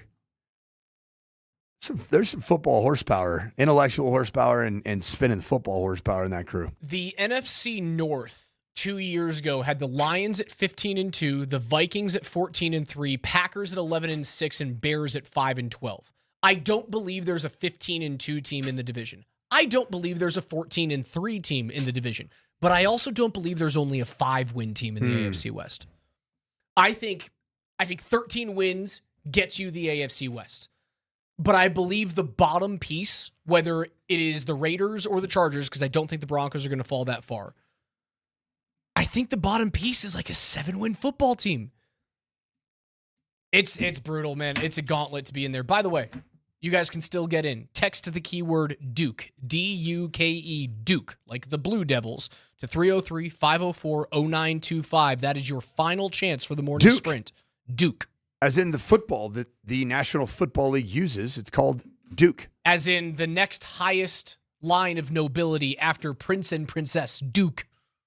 If you guys text that in, put your first and your last name on that text message, you will be automatically entered to win a pair of tickets to see the Avs take on the Kings on September 30th for the season opener. We will give away those tickets on the other side of the break. NFL Notes is brought to you by Mountain High Appliance. That's Colorado's most complete local appliance store. It's got locations in Denver, Louisville, Littleton, Colorado Springs, and Glenwood Springs. They offer every major appliance line and brand, and you can find them at mountainhighappliance.com. We give away Avs tickets next.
The morning sprint is brought to you by our friends at Englewood, Williams Jewelers of Englewood. Coach Mike Sanford, Alex Ryan, hanging out with you guys on a Friday going into the weekend. We are like 5 hours and 15 minutes away from kickoff of the Broncos season. Jarrett Stidham, Sam Ehlinger, a handful, a smattering of Broncos starters will be playing this evening in Atlanta against the Falcons. We've already told you, man. Like the thing we're looking forward to is, can Sam Ehlinger wow enough to get the number 2 reps in the next preseason game, right? Because a week from today, you know who's getting the start? Like, it's Bo. You're going to see Bo Nix play in that first preseason game next week. And the big question will be if the Broncos walk down the field in that matchup against Green Bay at 7 p.m. on Friday, August 21st, and Sean looks at Bo, and Bo looks at Sean, and Bo looks at Davis, and Davis looks at Sean, and then Davis looks at Bo. You're painting a picture of sparks flew, tensions ran high, and she gave me a chance. If that happens, I want Sam Ehlinger taking the number 2 reps. And the only way that he's going to do that is if he outshines Jarrett Stidham tonight. Do you ever feel like anything that we think could make sense relative to Sean Payton and decision-making processes around depth pieces? Do you feel like those things ever really happen on any type of schedule that we all want it to happen on? No. It's almost like never.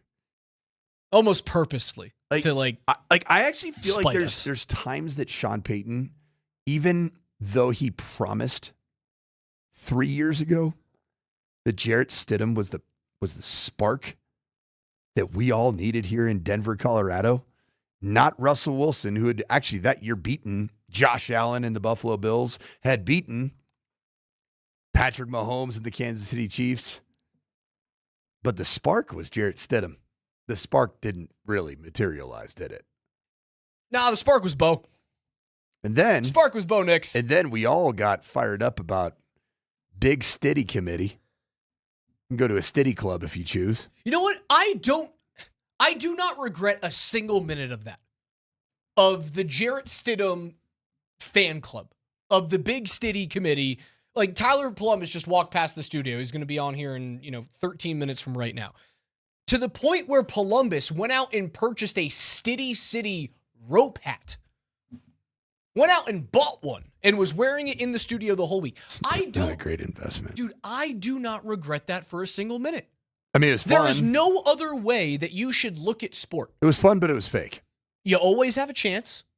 There is always a possibility. We were all good fans, and we were a good radio station that Absolutely. week. Did we all look like a bunch of morons after the fact? Yep. Yes. But you know what that was? I call that in football, when I'm coaching kids, that was a full speed mistake. Yes. And damn it, I'm proud of you. I want you, when I'm running you through drills, when I'm running you through crossovers, I want you to spill and launch yourself into the boards rather than stand up and be the slowest kid. And give one of those, No doubt. Don't give me a, Like if you're gonna drive the net and run into the post. Give me a, I want some grunting. That's what we did with Stiddy. I don't regret that, man. No. Not at all. Oh, Tyler's clothing is getting less and less.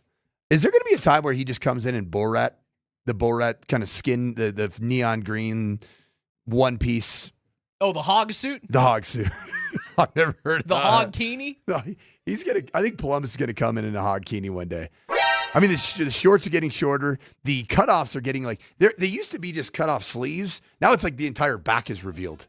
Like this guy's going to have string tank tops here soon before it's all said. Like, look at that cutoff.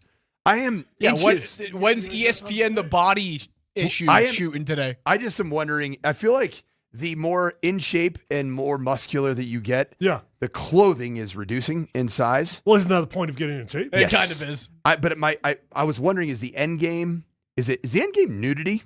in the workplace, or is Listen, the end game a hog kini If from I could Borat? find a nudist colony that had people that looked like me, then We're too good for the nudists. Then I would consider it, you know. But until that day, Have you ever stumbled upon a nudist no, colony? but Scott Hastings did a live at one. Have you? He did a live show at one. Not great. Not great. Why not have great, you Bob. stumbled upon one? Well, so Black's Beach in San Diego, which was right next to Chargers training camp when they were down at UC San Diego. Like me as like a 16, 17-year-old, me and my buddy were like hanging out at Chargers training beach. camp. Yep. And we're go, hey, right where let's the go to Black's paragliders Beach. are. And all we saw was how gravity affects 80-year-old men. That's all that'll we do saw. it. Yeah. And how gravity affects Humans. 77-year-old women also. By the way, these shorts are my long shorts. That's all I got. Yeah, 3-inch inseams. Where's the Speedo advertisement when you need it, TP? Looking good, fella. Really is. So good. What were we talking about? I don't know. Football? You just walk by. ESPN came out with tiers, rankings of all 136 college football teams. In tier 15 was, hey, if Indiana can do it, Colorado's in that list. Come on, man. I don't know. They have a former highly recruited quarterback. Juju. I don't know. I don't know. I saw Question like a mark, can they actually do it? We have no idea what's going on with Colorado football because nobody's allowed to talk about Colorado football. Yeah, the moratorium. You can go to practice, but we're going to take your cell phones. Like I listened to a DNVR recap of practice yesterday, and I was like, so is the rule that you have to essentially talk positively only about football and about the Buffs? That's crazy to me. I want a damn gig where everybody tells me I'm the greatest since sliced bread. Yeah, where was that mandate when I Coach didn't get Sanford that. was in Boulder? What the heck? Could you imagine if I would have mandated that? It would have been the biggest, like, as an interim head coach. I'm like, hey, you guys are permitted to attend practice, but nobody can say anything about practice unless it's positive about one of the players that is already an established veteran player. You're opening up your backpack at the gates. Hey, everyone, cell phones in here now. But you know what would have Hey, been, what's that bulge in your pocket? I know you're not happy to see me, so turn it in. you know what would have been so funny back then in 2022? There were about 4 people covering our team. They'd have been like, all right, cool. Nick goes, Tyler wants to live in a nudist colony with a bunch of 6'7" dudes. That was a bit in the Odyssey if you didn't see it already. He did say that, didn't he? He's like, I want to live in a nudist colony where everyone looks like me. That's the ultimate level of narcissism right there. Oh, I'm Homogeneity at its I am finest. having too much fun. Hey, congratulations to Lonnie Lewis. Lonnie Lewis, you were going to see the Avalanche Prince Lonnie? take on Duke Lonnie? the LA Kings. There's a reason why we had Prince and Duke, the LA Kings. I thought it was all because hockey is famous in the state of Minnesota and Prince is from where was Minnesota. Duke? Oh, Duke was just a playoff Prince? Yes. All right, there you go. I don't know. Now we went from King to Prince to Duke. I was way off. We took each step down the nobility ladder. Big nobility ladder guy. Big things there. Just like the 6'7" nudist colonies. Hey, Coach, it's that time of the week. Time to pop some tops here on the morning sprint. We do it every single Friday. We're popping tops off of our beers, our sodas, if you will, Garrett Bowles, to energy drinks. Yeah. Highly sweetened beverages, if you will. To tell you guys what we're watching this weekend. We're obviously watching the Broncos and the Atlanta Falcons 5 hours from right now, but I am popping a top to the final game of the week. Ooh. Dallas on the road at the Seattle Seahawks. Ooh. I think that's going to be a good football game. Yeah. I've been watching Hard Knocks. It's been a really interesting and fun Hard Knocks season, and I think they've hit it on the head, man. No more crap football teams. No more of that. I want to see championship level or championship ready teams in Hard Knocks every single season. You know who's doing it next year? New England Patriots. They're going to be right there, man. Mm-hmm. I think HBO, unlocked, at least for my viewership, the way to get back into Hard Knocks. I love it. Good football teams, and I can't wait for the Broncos to eventually be on it. Alex, I'm going to be popping a nice CL smoothie tonight to the Denver Broncos back on a football field in official game uniforms. And I'm going to be watching Jarrett Stidham and Sam Ehlinger very closely. I've made some bold proclamations about Sam Ehlinger and his arm talent being, frankly, well above the mean in the National Football League. He has the athleticism. I'm excited to see him piece together what has been a great training camp that followed a very good training camp in preseason last year. We're going to have some fun watching Denver Broncos football when? Tonight. That's going to do it for us this week. For Coach Mike Sanford and Chris Mitchell behind the glass, I'm Alex Ryan-Emmy. I learned something over the weekend. What's up? Glorilla loves football. Enjoy your weekend, guys. We'll talk to you Monday morning live from Broncos training camp at 10 a.m. PhD's next.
game day. We'll dig into the Broncos and the Falcons.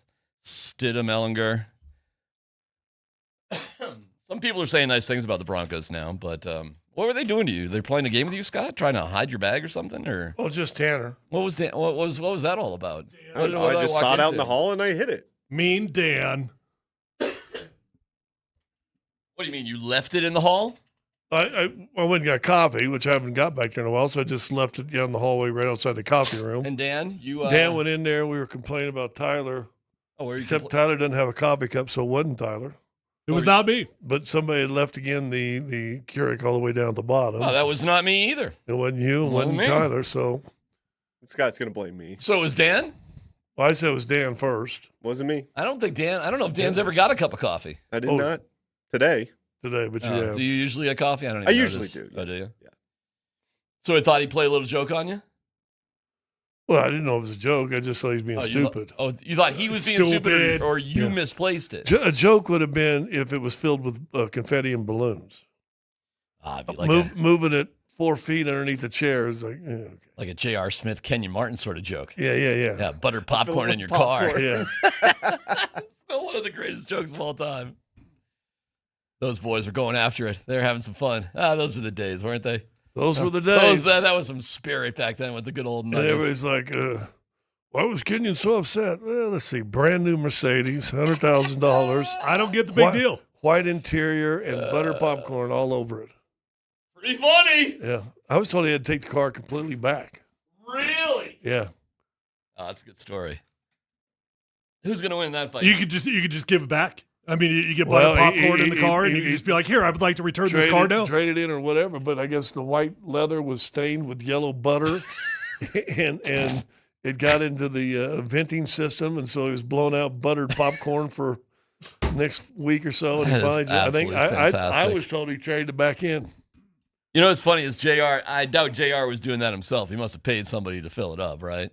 Well, he paid a ball boy, I was told, to go get the popcorn. Oh, and JR did it himself? Because they always have the extra popcorn. And JR did it himself? Yeah, and then JR poured it in because Kenyon left his sunroof open.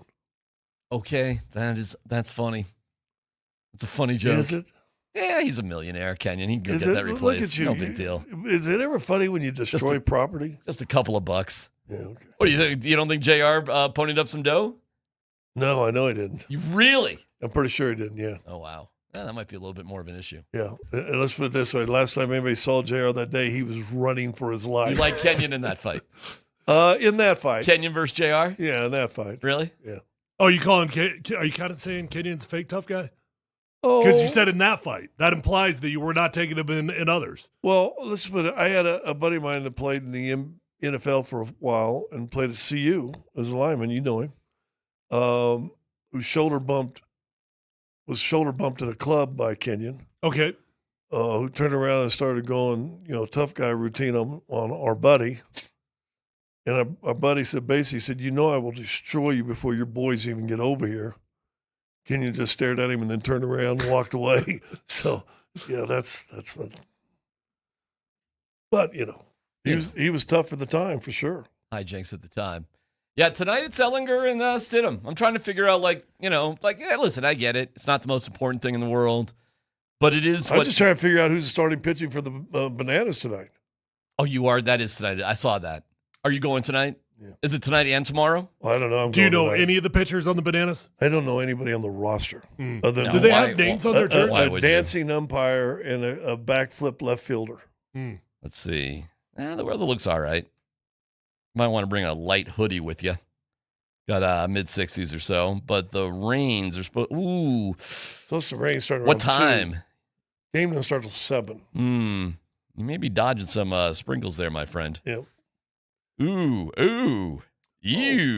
Not great. DMac, appreciate you joining in on Bro Tank Friday today. Happy to participate. I know you. It took a lot of shame. It took 2 years to get you there. Well, I had to catch you.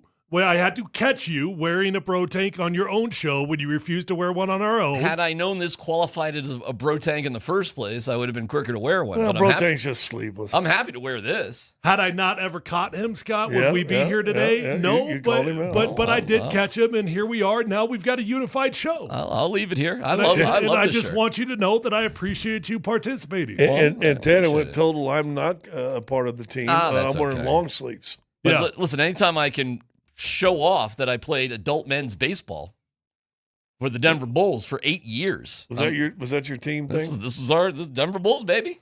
Pretty slick little thing for men's baseball, right? Not too fancy. Did you wear sleeves underneath it? Yeah. Well, yeah. I mean, we're all a bunch of fat guys, and actually, not all of us. Bob Schmidt was yoked. And we used to play metal bat. When I first joined the league, it was metal bat. And we had this guy, Bob Schmidt, who's not much taller than me, but he is a brick shizzle house. And he would hit 400-plus foot home runs every week. It was amazing. But every game was like 18-14. That's baseball, right? Like, there were dudes in their 30s. Like, I started playing in my 30s. There were dudes in their 30s who could freaking swing it. We had guys who were minor league pitchers and played professional ball that were part of teams. It was kind of crazy. I thought he told us one time that Mark Knutson actually played. Knutson did play in that league for a while. Yeah, Knutson played. We had, I mean, every former pro, there's always something wrong with them. Like, they were ex-pros for sure, and you could tell. But they, something was broken. Something was torn. There was something that was kind of ailing him a little bit. Right. But Bob, I'm giving Bob a lot of heads up here. Like, that dude just lifted like there was no tomorrow. You know these guys who are just in their 40s and 50s. You see them at the gym, I'm sure. They're just like, yeah, but they're athletic. Like, they do things. Oh, yeah? You want to go have an athletic contest? What athletic thing would you like to show off? What athletic contest would you like to have? I have no idea. I'm just telling you what Bob did. I don't know what you, I'm not sure what you can do. I know you can block people. I know you can bench press a house. Well, I've already proclaied on this show that I can catch any ball better than you. Yeah, and I can play any sport better than you. Okay. I mean, Did you play a lot of baseball? I did. All the way. I quit my sophomore year after I threw a curveball and hit the dude on the on-deck circle. No big deal. But I thought. Had a lot of break to that one. Yeah, I did have a lot of break on that one. Had a fastball, had a heater, just didn't know where it was going. By the way, Scott, what a boast that I can be better at sports than guys 16 years older than me. So I just want to throw it out there. Just throw it out there. If there's any 73-year-old dudes who want to go after it, just let me know. Well, I'll call Logan. Yeah. Oh, man, that would suck. I think he's a little younger than that. I don't know that I would have made that statement with Logan. He's a little younger than that, but he's a little bit. A little bit. I would never beat Dave. I couldn't beat him in anything. He's in ridiculous shape now. Yeah. I don't even know what he's training for anymore. Dave's in good shape. Moments like this. Well, he wins. I give up. I won't even contest that. I'll look for other 73-year-olds down at the senior home. Take them on at shuffleboard. I'll say what's what. Could you take Marlo one-on-one? Oh, man. Could I take Marlo one-on-one? Damn, that is an interesting question. What? In basketball? Basketball. That is really interesting because I don't know how much he can move anymore. I mean, he's definitely a better basketball player than me and a better athlete. There ain't no doubt about it. But he's 17 years older than me, I think. Is he 74 or 73? I think 73. But I don't Damn, that's a good darn question. He's got me in height. I mean, he played at San Diego State for 4 years. Yeah, but he is 73. Yeah, that's I don't know if he can move that great anymore. And I can make layups. But you might get him in horse if he played horse. Oh, he would probably have a better chance of beating me in horse than one-on-one. I probably could just run around a little bit and sort of take him on that. Yeah, but the key is he could play the whole game. You might get tired after about 5 minutes. What, in one-on-one? Yeah. Oh, no, I would be fine in that department. You think? Oh, yeah. Had a great ride in today. No, that's yeah, but that's this. It doesn't matter. One-on-one, you're going this and this and this. Yeah. That's not my problem. I got other problems. I got lots of other problems. That ain't one of them. The rides are feeling good lately, by the way. Getting there. Training camp's been good. Training camp's been a good little, let's go sort of moment there. Yeah. So getting the win back, which is good. Today is like a great day. Great day. We got football tonight. The weather is good. those rainstorms, I feel bad for people that had flooding damage. I'm not pro-flood.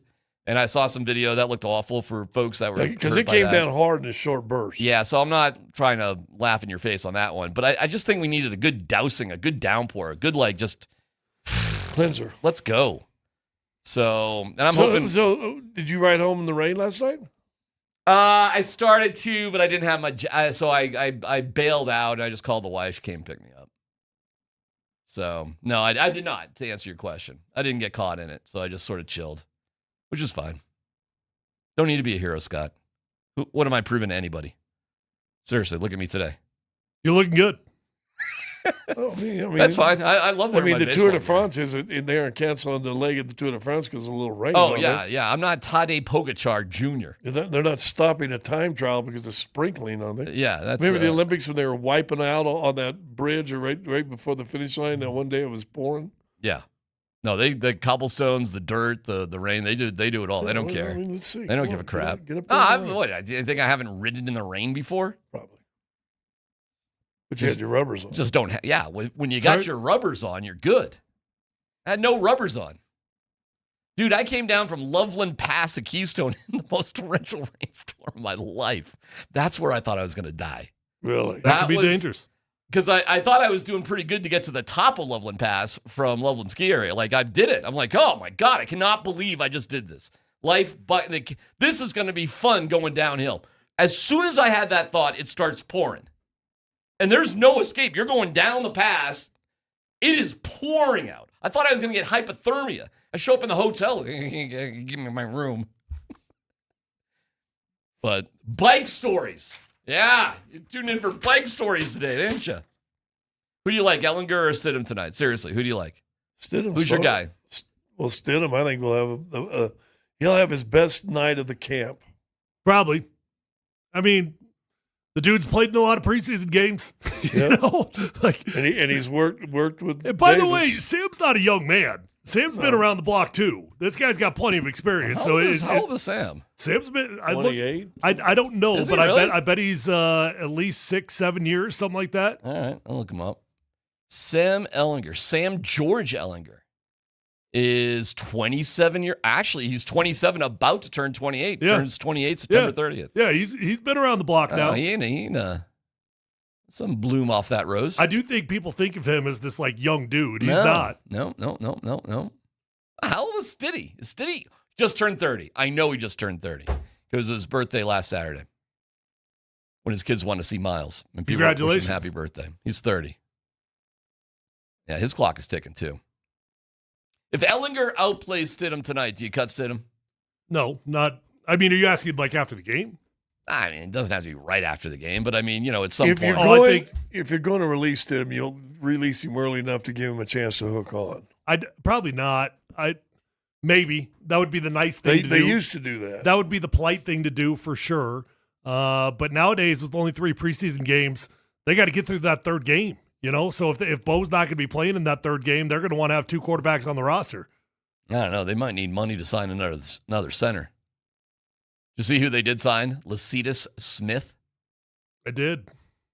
You know it's Lecitus Smith, Scott? 6th-round draft pick of the Cardinals, bounced around, Packers, Pittsburgh, a bunch of other teams. Because when you're 6'3", 313, you got to keep trying. I mean, you got to give it a shot. You're 6'3" and a big boy, and your name's not Mike Washington. You got to keep plugging. Oh, we're gonna get into it. We're gonna do a whole thing on it coming up. I got a no dumb question early. Because that just reminded me, 6'3", 313. At the gym today, I saw a dude that I was like, I know you. You definitely look like an offensive lineman. Was I teammates with you? Oh, boy. Oh, no. What I think at some point I saw a dude at the gym today. It'd be a little embarrassing. That I was like, gosh, your face is so stinking familiar. You're definitely an offensive lineman. I know that build. And it was Ryan Harris. He's squatting 315. Oh, it's not Ryan Harris. What do you do in that situation? And we did make eye contact, and I smiled. Did you give him the I bro smiled, but I was like, "What's up, man?" I did that. Right. But I did not go over and be like, "Where do I know you?" But he didn't come over to you either. No, but I think he wanted me to. Like I could see, I could feel it.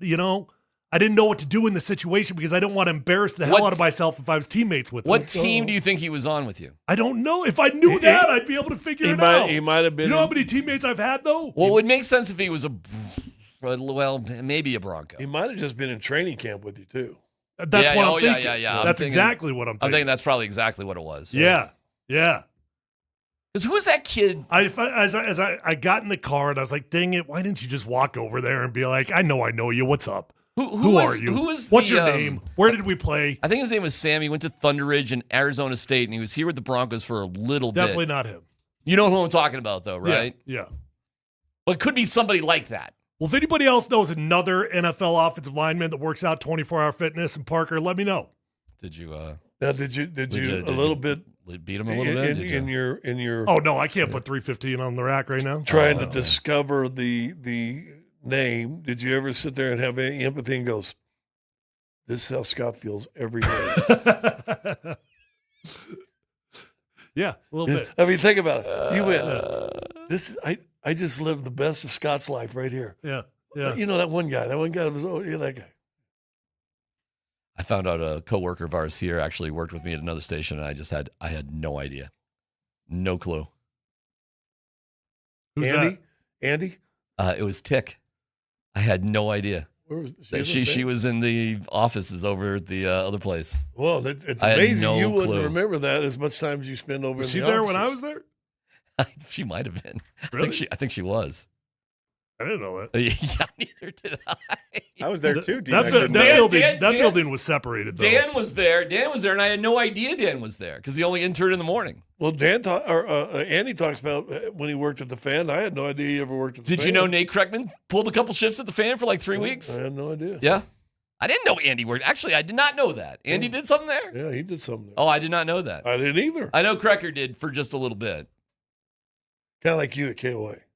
2.5 years, brah. 10 a.m. Sunday. Oh, come on. That was a little bit more than just a little bit. Well, come on. It wasn't 100-year celebration. It was enough to get Mike Rosen pissed off at me. Well, enough time for him to try to get me off the air, which he did. Yeah. Yeah. How about that, turd? Well, because you were a big lib and that was a big conservative station. Whatever. How about having a difference of opinion? Can't handle it, Mike? No, not at KOA. No, I guess he couldn't. Not at that time. He went and cried about it and got me booted from that show I was doing for 2.5 years. So Olinger didn't like you. She loved me. She was great. I love Kristen. She had some other issues, but none with me. No, her and Sean Payton would be buddies. All right, well, fine. But I like Chris. I liked her. She was good to me. Speaking of which, we have a break. I had breakfast with Lee Larson today. Lee Larson's another great one. Yeah. But they were pushing him out the door. I know Lee well. He couldn't do anything there for a while. He was getting shoved out the door. Yeah. They put some ding-dongs, some dum-dums in charge over there. Oh, yes, they did. The one dum-dum fired me twice. Fired me in Colorado and Denver, and then he fired me in Colorado Springs. Well, he shouldn't be over there. No kidding. Yeah. Well, he's not, because he's a dum-dum. Well, there's another dum-dum still there, though. Yeah, I know. I know. I get it. But, yeah, the wobbly road of media and radio. It's fun, huh? Ah, this is good radio. Oh, look who's on TV right now. Who? Oh, my God!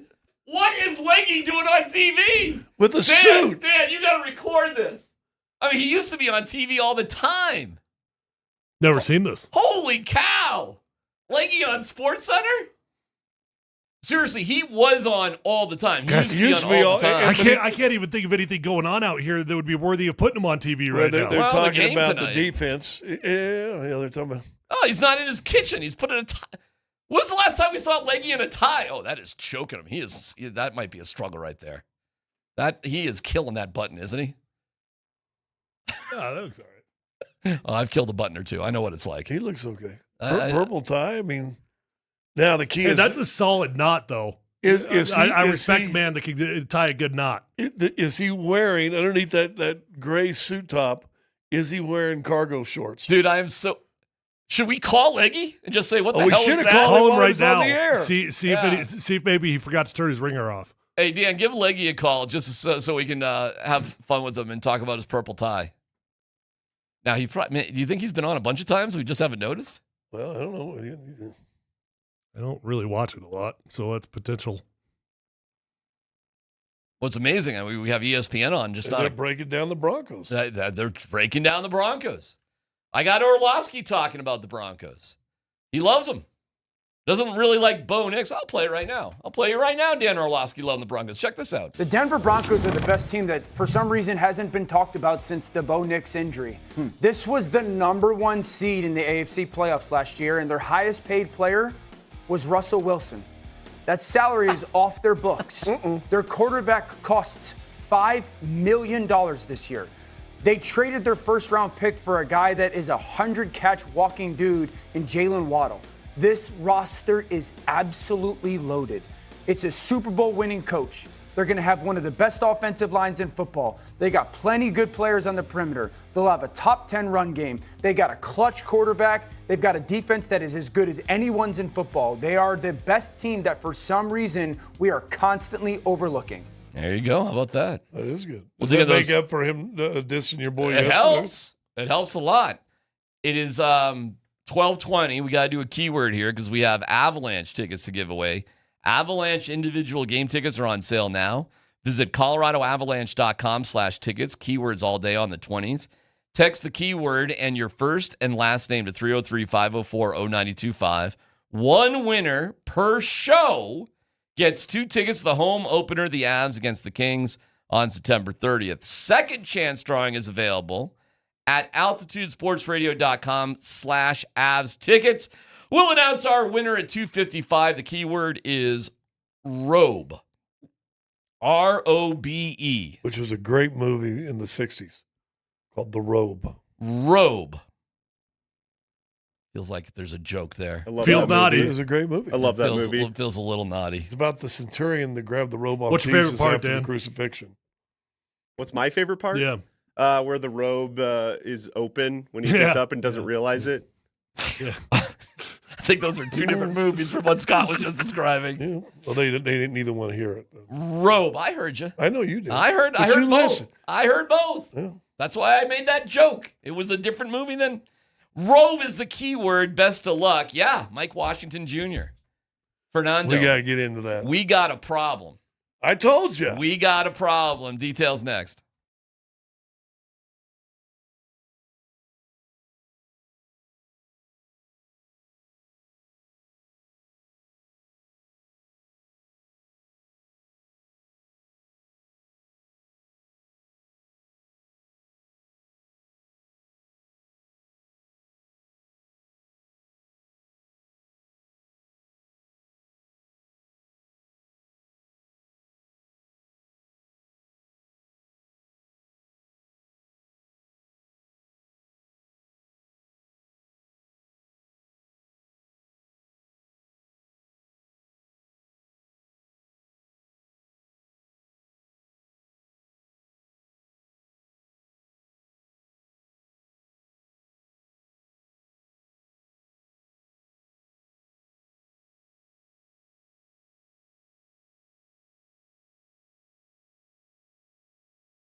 Fernando.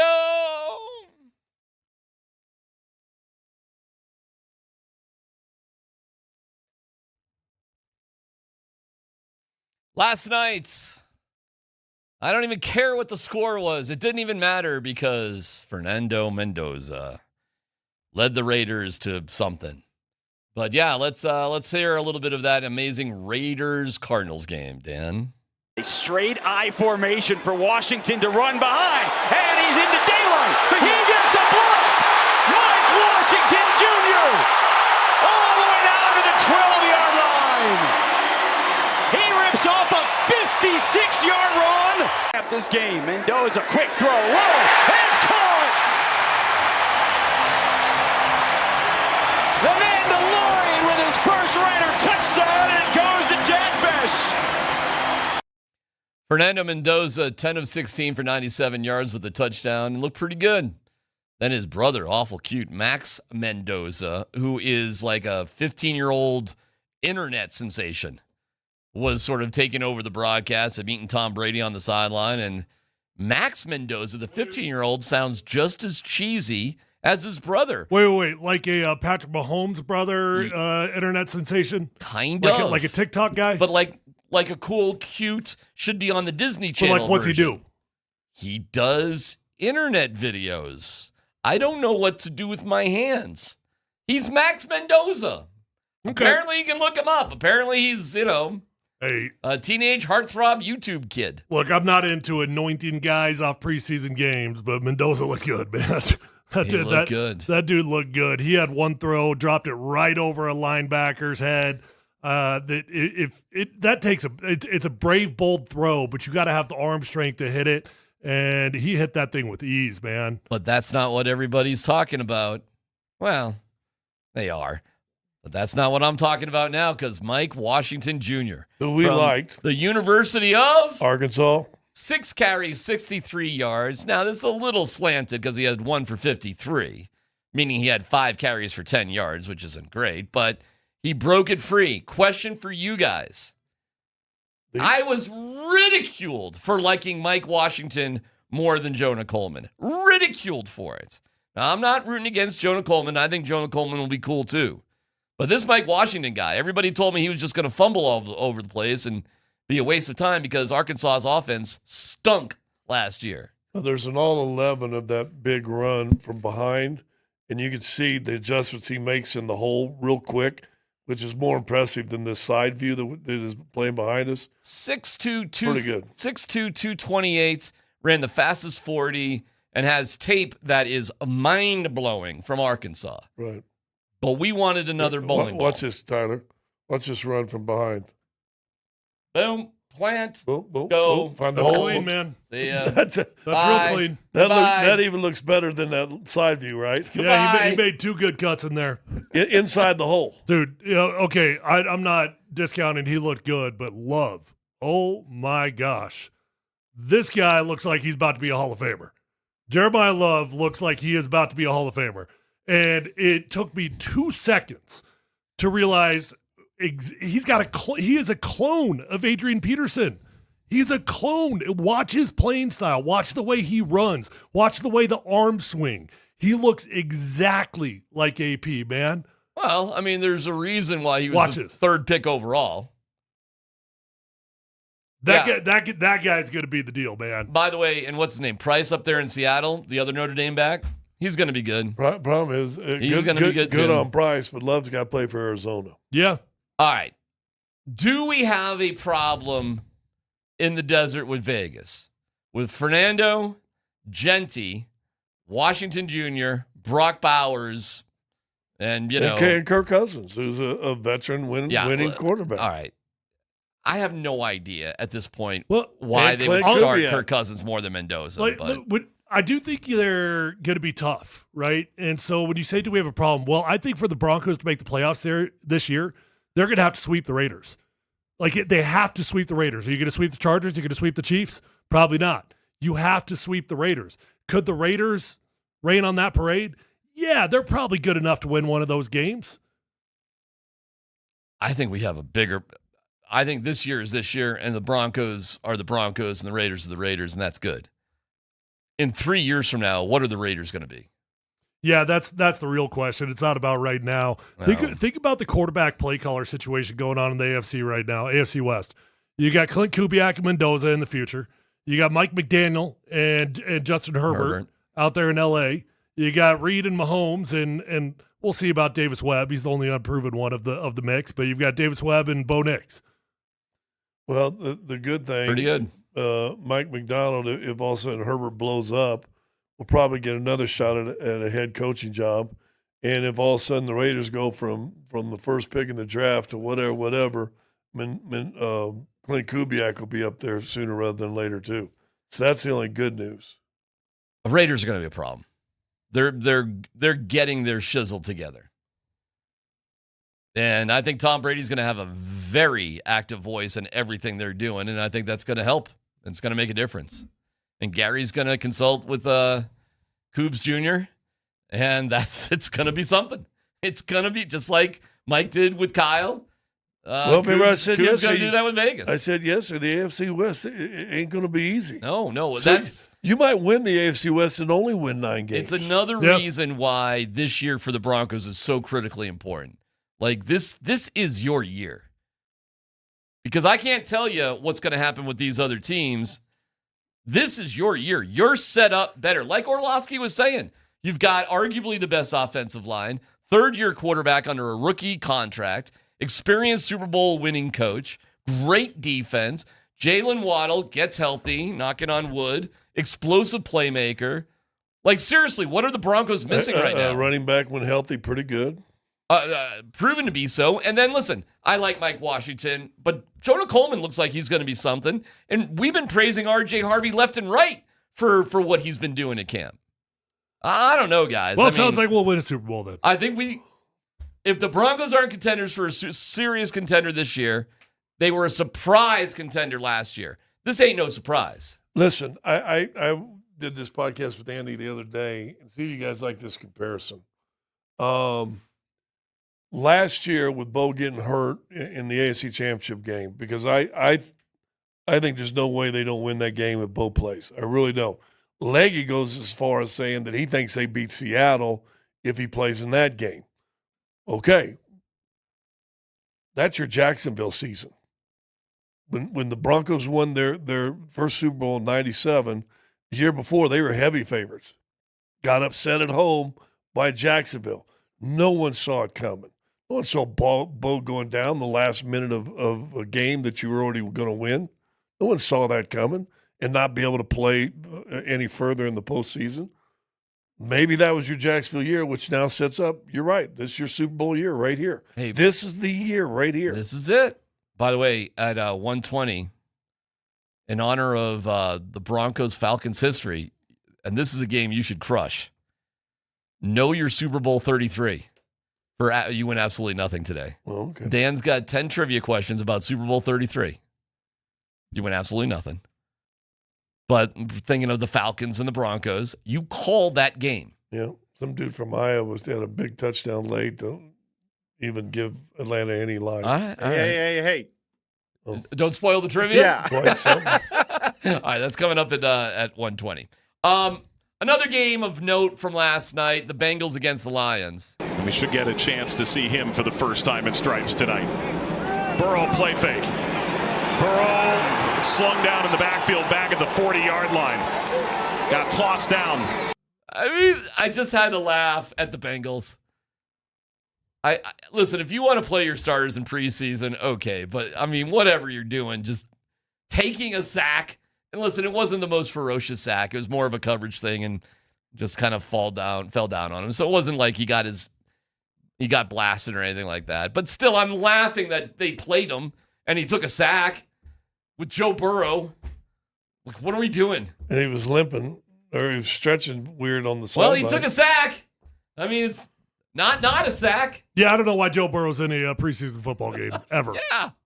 I mean, why? What is the point? I mean, I can find some reasons for Davis Webb and Bo Nix to, get a few plays under their belt together, but Joe Burrow? Let's just be clear. Bo Nix ain't Joe Burrow. So, Bo Nix could be playing in preseason games if it weren't for the ankle. But Joe Burrow, He's not Joe Burrow yet. Okay. Got my Bo Leaf hat on, by the way. Game day. It's going to be a fun year, isn't it, Scott? Yeah. Do you remember the roller coaster as we were going? Like, he was done with Bo about 3 months ago. He was done. Yeah. Out. He was over. I'm not paying him. There's no way I would pay him. I know what I know now. The ankles are too big of a deal. I will not pay him. Now he's back in. Kind of like a year ago, he loved the Savannah Bananas. Right. So we're all in, and then you had to overcompensate, and he was out. Well, no way am I paying that man. Maybe he just likes roller coasters. Where are we today? We're both leaving. I'm sorry. Am I still here? Oh, yeah. Oh, sorry. Yeah. That's okay. I'm leaving because I've seen 3 weeks of training camp, bros. Brah. So you paying him now? Yeah, I'm paying Bo. He's getting paid now. Unless his ankle explodes. I don't know. We'll see. We'll see how the season goes. But if it's today, are you asking me about today? I'm paying him today. You want to go back and look at, you want to go be in this recycled quarterback class of some of these other teams? I don't. You want to do all this crap? No, I mean, I've been very consistent. You want to lean into our guy? I've been consistent that he's going to get paid. Yeah, how are the Cardinals doing with Jacoby Brissett? How's that going with the Colts? Hey, J.J. McCarthy might be available. Yeah, let's get J.J. McCarthy on board. How about Joe Flacco? Hey, he's giving it another hold run. on. What about Baker Mayfield, though? You want to talk about quarterback misery? Do you know who the quarterbacks are for the Atlanta Falcons right now? Is that Baker Mayfield? No, Baker Mayfield's. That was the name that I said. I would pay Baker Mayfield. I'm saying you don't want to go in the pit of misery. The pit of misery is are Atlanta, Cleveland. Yeah, you know who they are, by the way, Yeah. in Atlanta? Can you name them? There's 4 of them. They got 4. Tanavasa Yep. and Penix, and that's all I know. Yep. Tyler? I don't know. Cooper Rush and Jack Strand. Jack Strand from the... Jack Strand should be like a superhero, like a G.I. Joe. I had to look it up. He's from the Minnesota Walla Walla Community College or something. I mean, the name of the college is Bizarro Land. Oh, what a great name. Yeah, they're carrying 4 quarterbacks for Atlanta, and 2 is starting tonight. That's where they're at. They may win 40-0 over the Broncos tonight because they're probably going to care about tonight. Tonight's going to matter to them. What else you got here, Dan? You got one more game? Aller sings it over the middle. Aller. Weegen's going to turn on the speed. Hayden Weegen is on his way. Will he get caught? Turns it on extra. 10-5 down to the 2-yard line. Only the 4th incompletion of the night. This time, Aller's going to keep it himself, and he rolls into the end zone. Drew Aller with his first Steelers touchdown. Drew Aller was kind of sick, guys. 10-13 for $153. Almost a perfect quarterback rating. 2 touchdowns, no picks. Yeah, we've seen some good quarterback play. Carson Beck looked great in his game. The young guys have been playing pretty hot. Dude, 6'5", 230. You can throw it. We'll see when Aaron Rodgers gets hurt. How many games you give Aaron Rodgers this year? 15. No way. What wide receivers is Sam Ellinger going to have to throw to tonight? I think Franklin will get some time late. With Sam? Yeah. I'd be surprised. I think he gets in a little time. I think I'll be like Kotsis. Akeem Butler will get some time. What's our guy Bandy? Yeah, that's the problem for Sam though, man. I mean, I just don't know what targets he's gonna have. Well, Bandy always gets open, so he'll be all right there. Yeah, Bandy'd be fine. Who else we got here? 81. Akeem Butler. Akeem Butler. We'll get a look. Yep, that's a good one. So nobody. I don't know. Kotsis made a pretty nice catch from Ellinger, by the way, just the other day. We watched it. Yeah. Looked all right. And one of the days, Ellinger and Bandy were like hitting up, and we said, well, hey, might as well. Oh, there you go. There's your receivers right there. Yeah, that's a Dane Key and, oh, man. Hopefully Joe Manjack the 4th. Is Bandy back? Yeah, I don't know. Actually, that's a good question. He might not have even made the trip. Kyries Rowan? Hey, little Jordan Humphrey's going to play for somebody. He ain't playing in the 4th quarter tonight. Little Jordan might play in the 3rd, though. He might play in the first half. He definitely will play in the first half. Boy, Joe Manjack.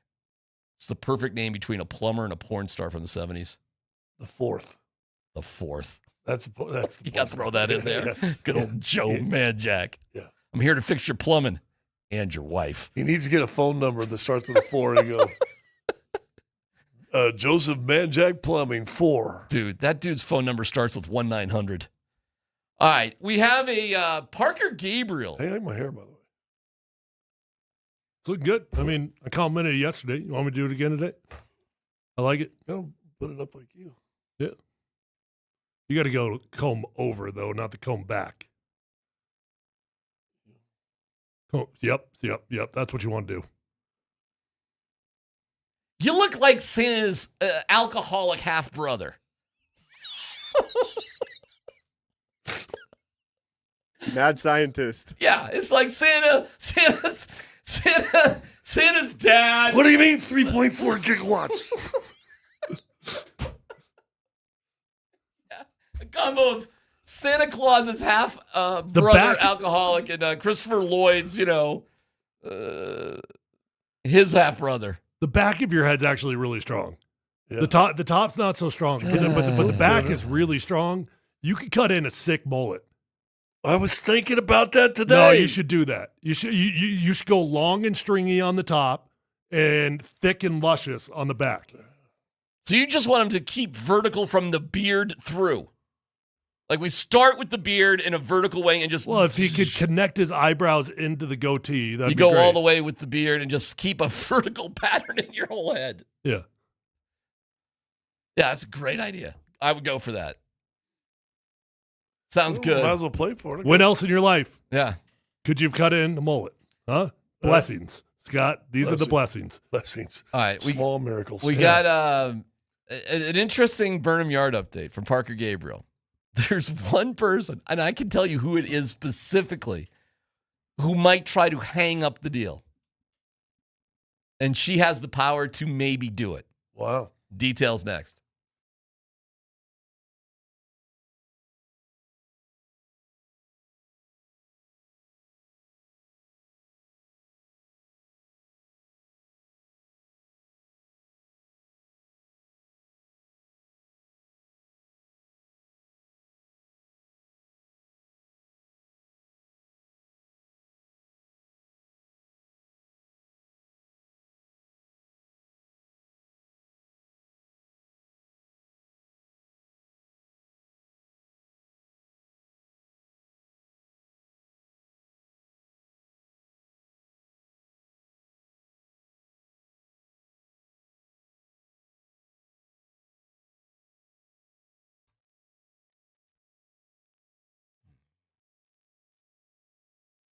All right, C-Mac for the Rocky Mountain Men's Clinic. Guys, low T.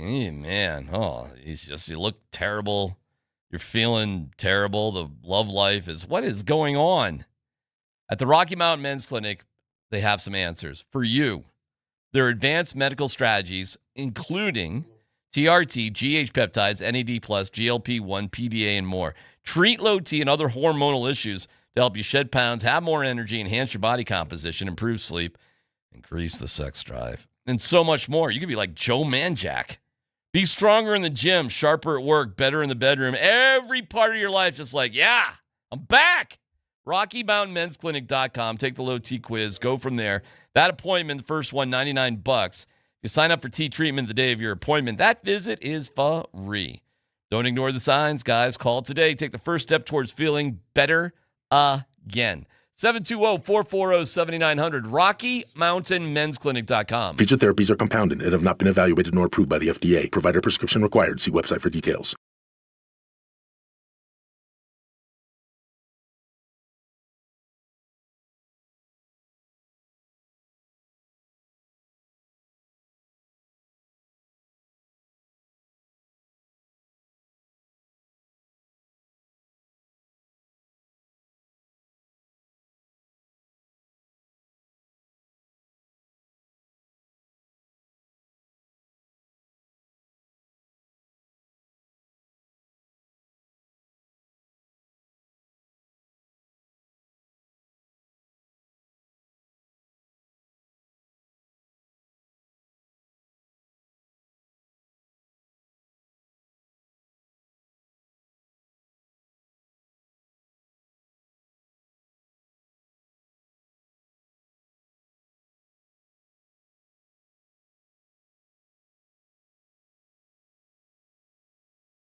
All right, a quick Burnham Yard update. First of all, Parker Gabriel is such a good dude, and we've had a lot of fun, he and I, just talking about the Burnham Yard thing and SRM concrete, and it's a fun story.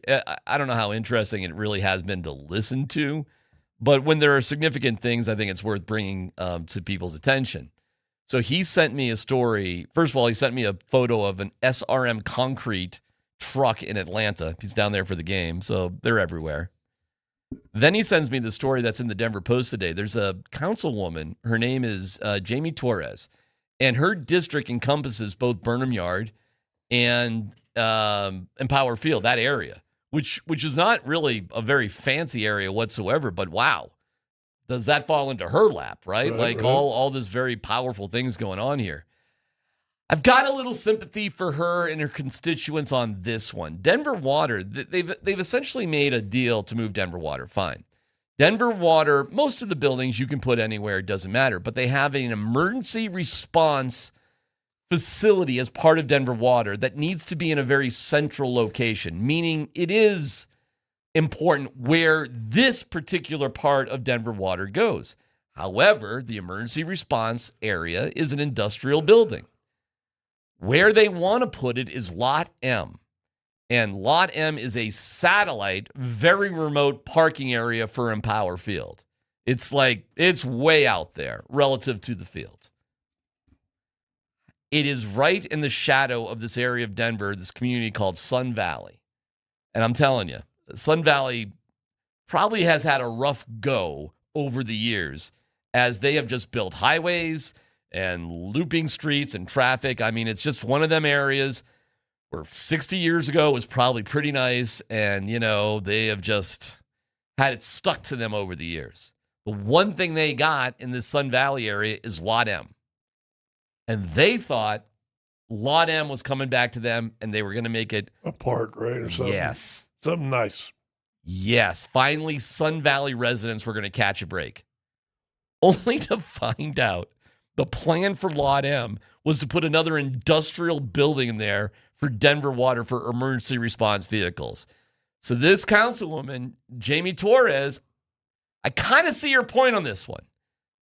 And there's 13 people on the Denver City Council, and if she wants to, kind of by herself, she could at least delay things and make things a bigger issue, pushing things back. I'm not saying the deal won't happen, but she could do enough that they're going to have to find another location for this thing if they wanted to. That just, you know what I'm saying? It just keeps pushing things back and pushing things back. I don't think it would kill the deal, but it's another stepping stone to get over.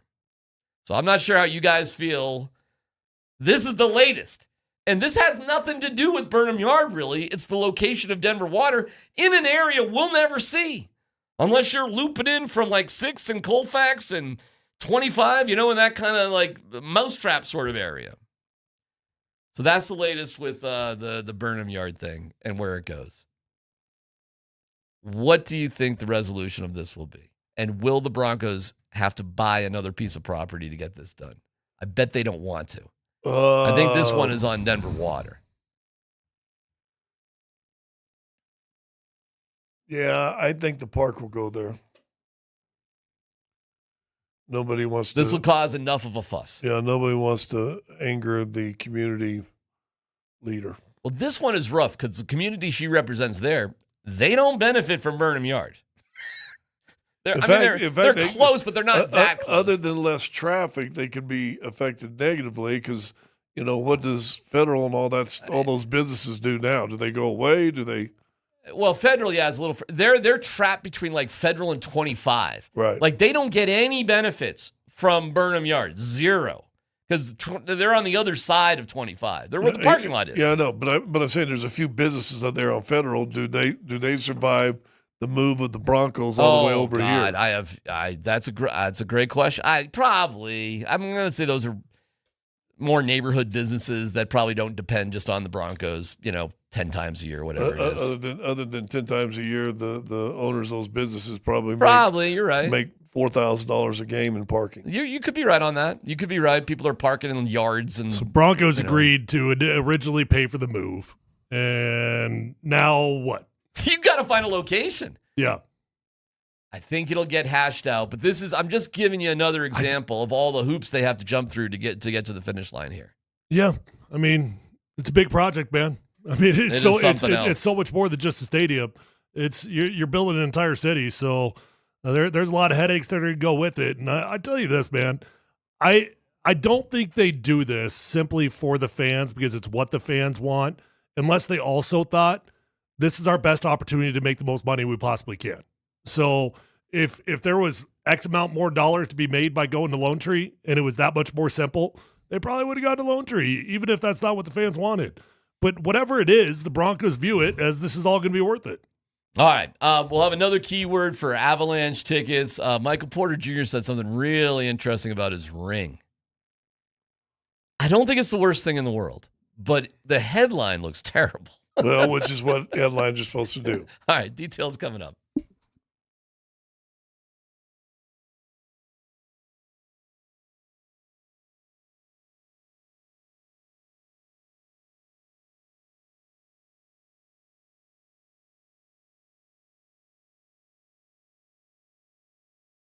Hey, if you're out there struggling with hair loss, whether that's a bald spot, receding hairline, or thinning hair, they're all bad feelings, but you could do something about it. All you have to do is call my friends over at Advanced Hair Restoration. Do it today, 720-459-HAIR. Call and ask about their Advanced FUE because nobody can offer anything like the Advanced FUE found at Advanced Hair Restoration.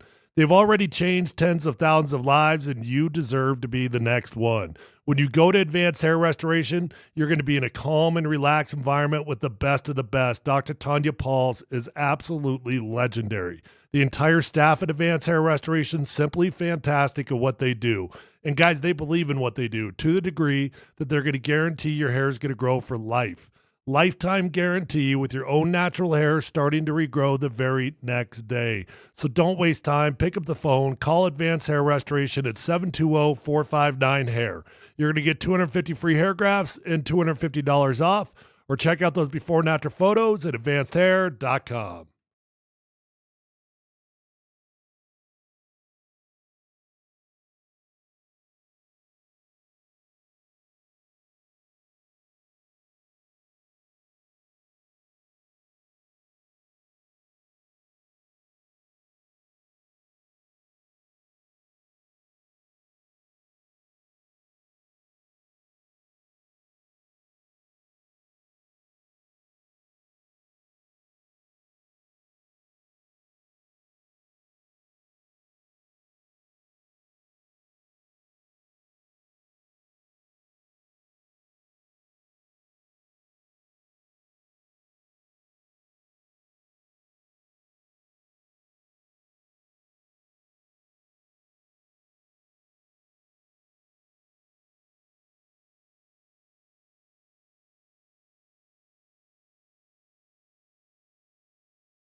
I tell you what, man.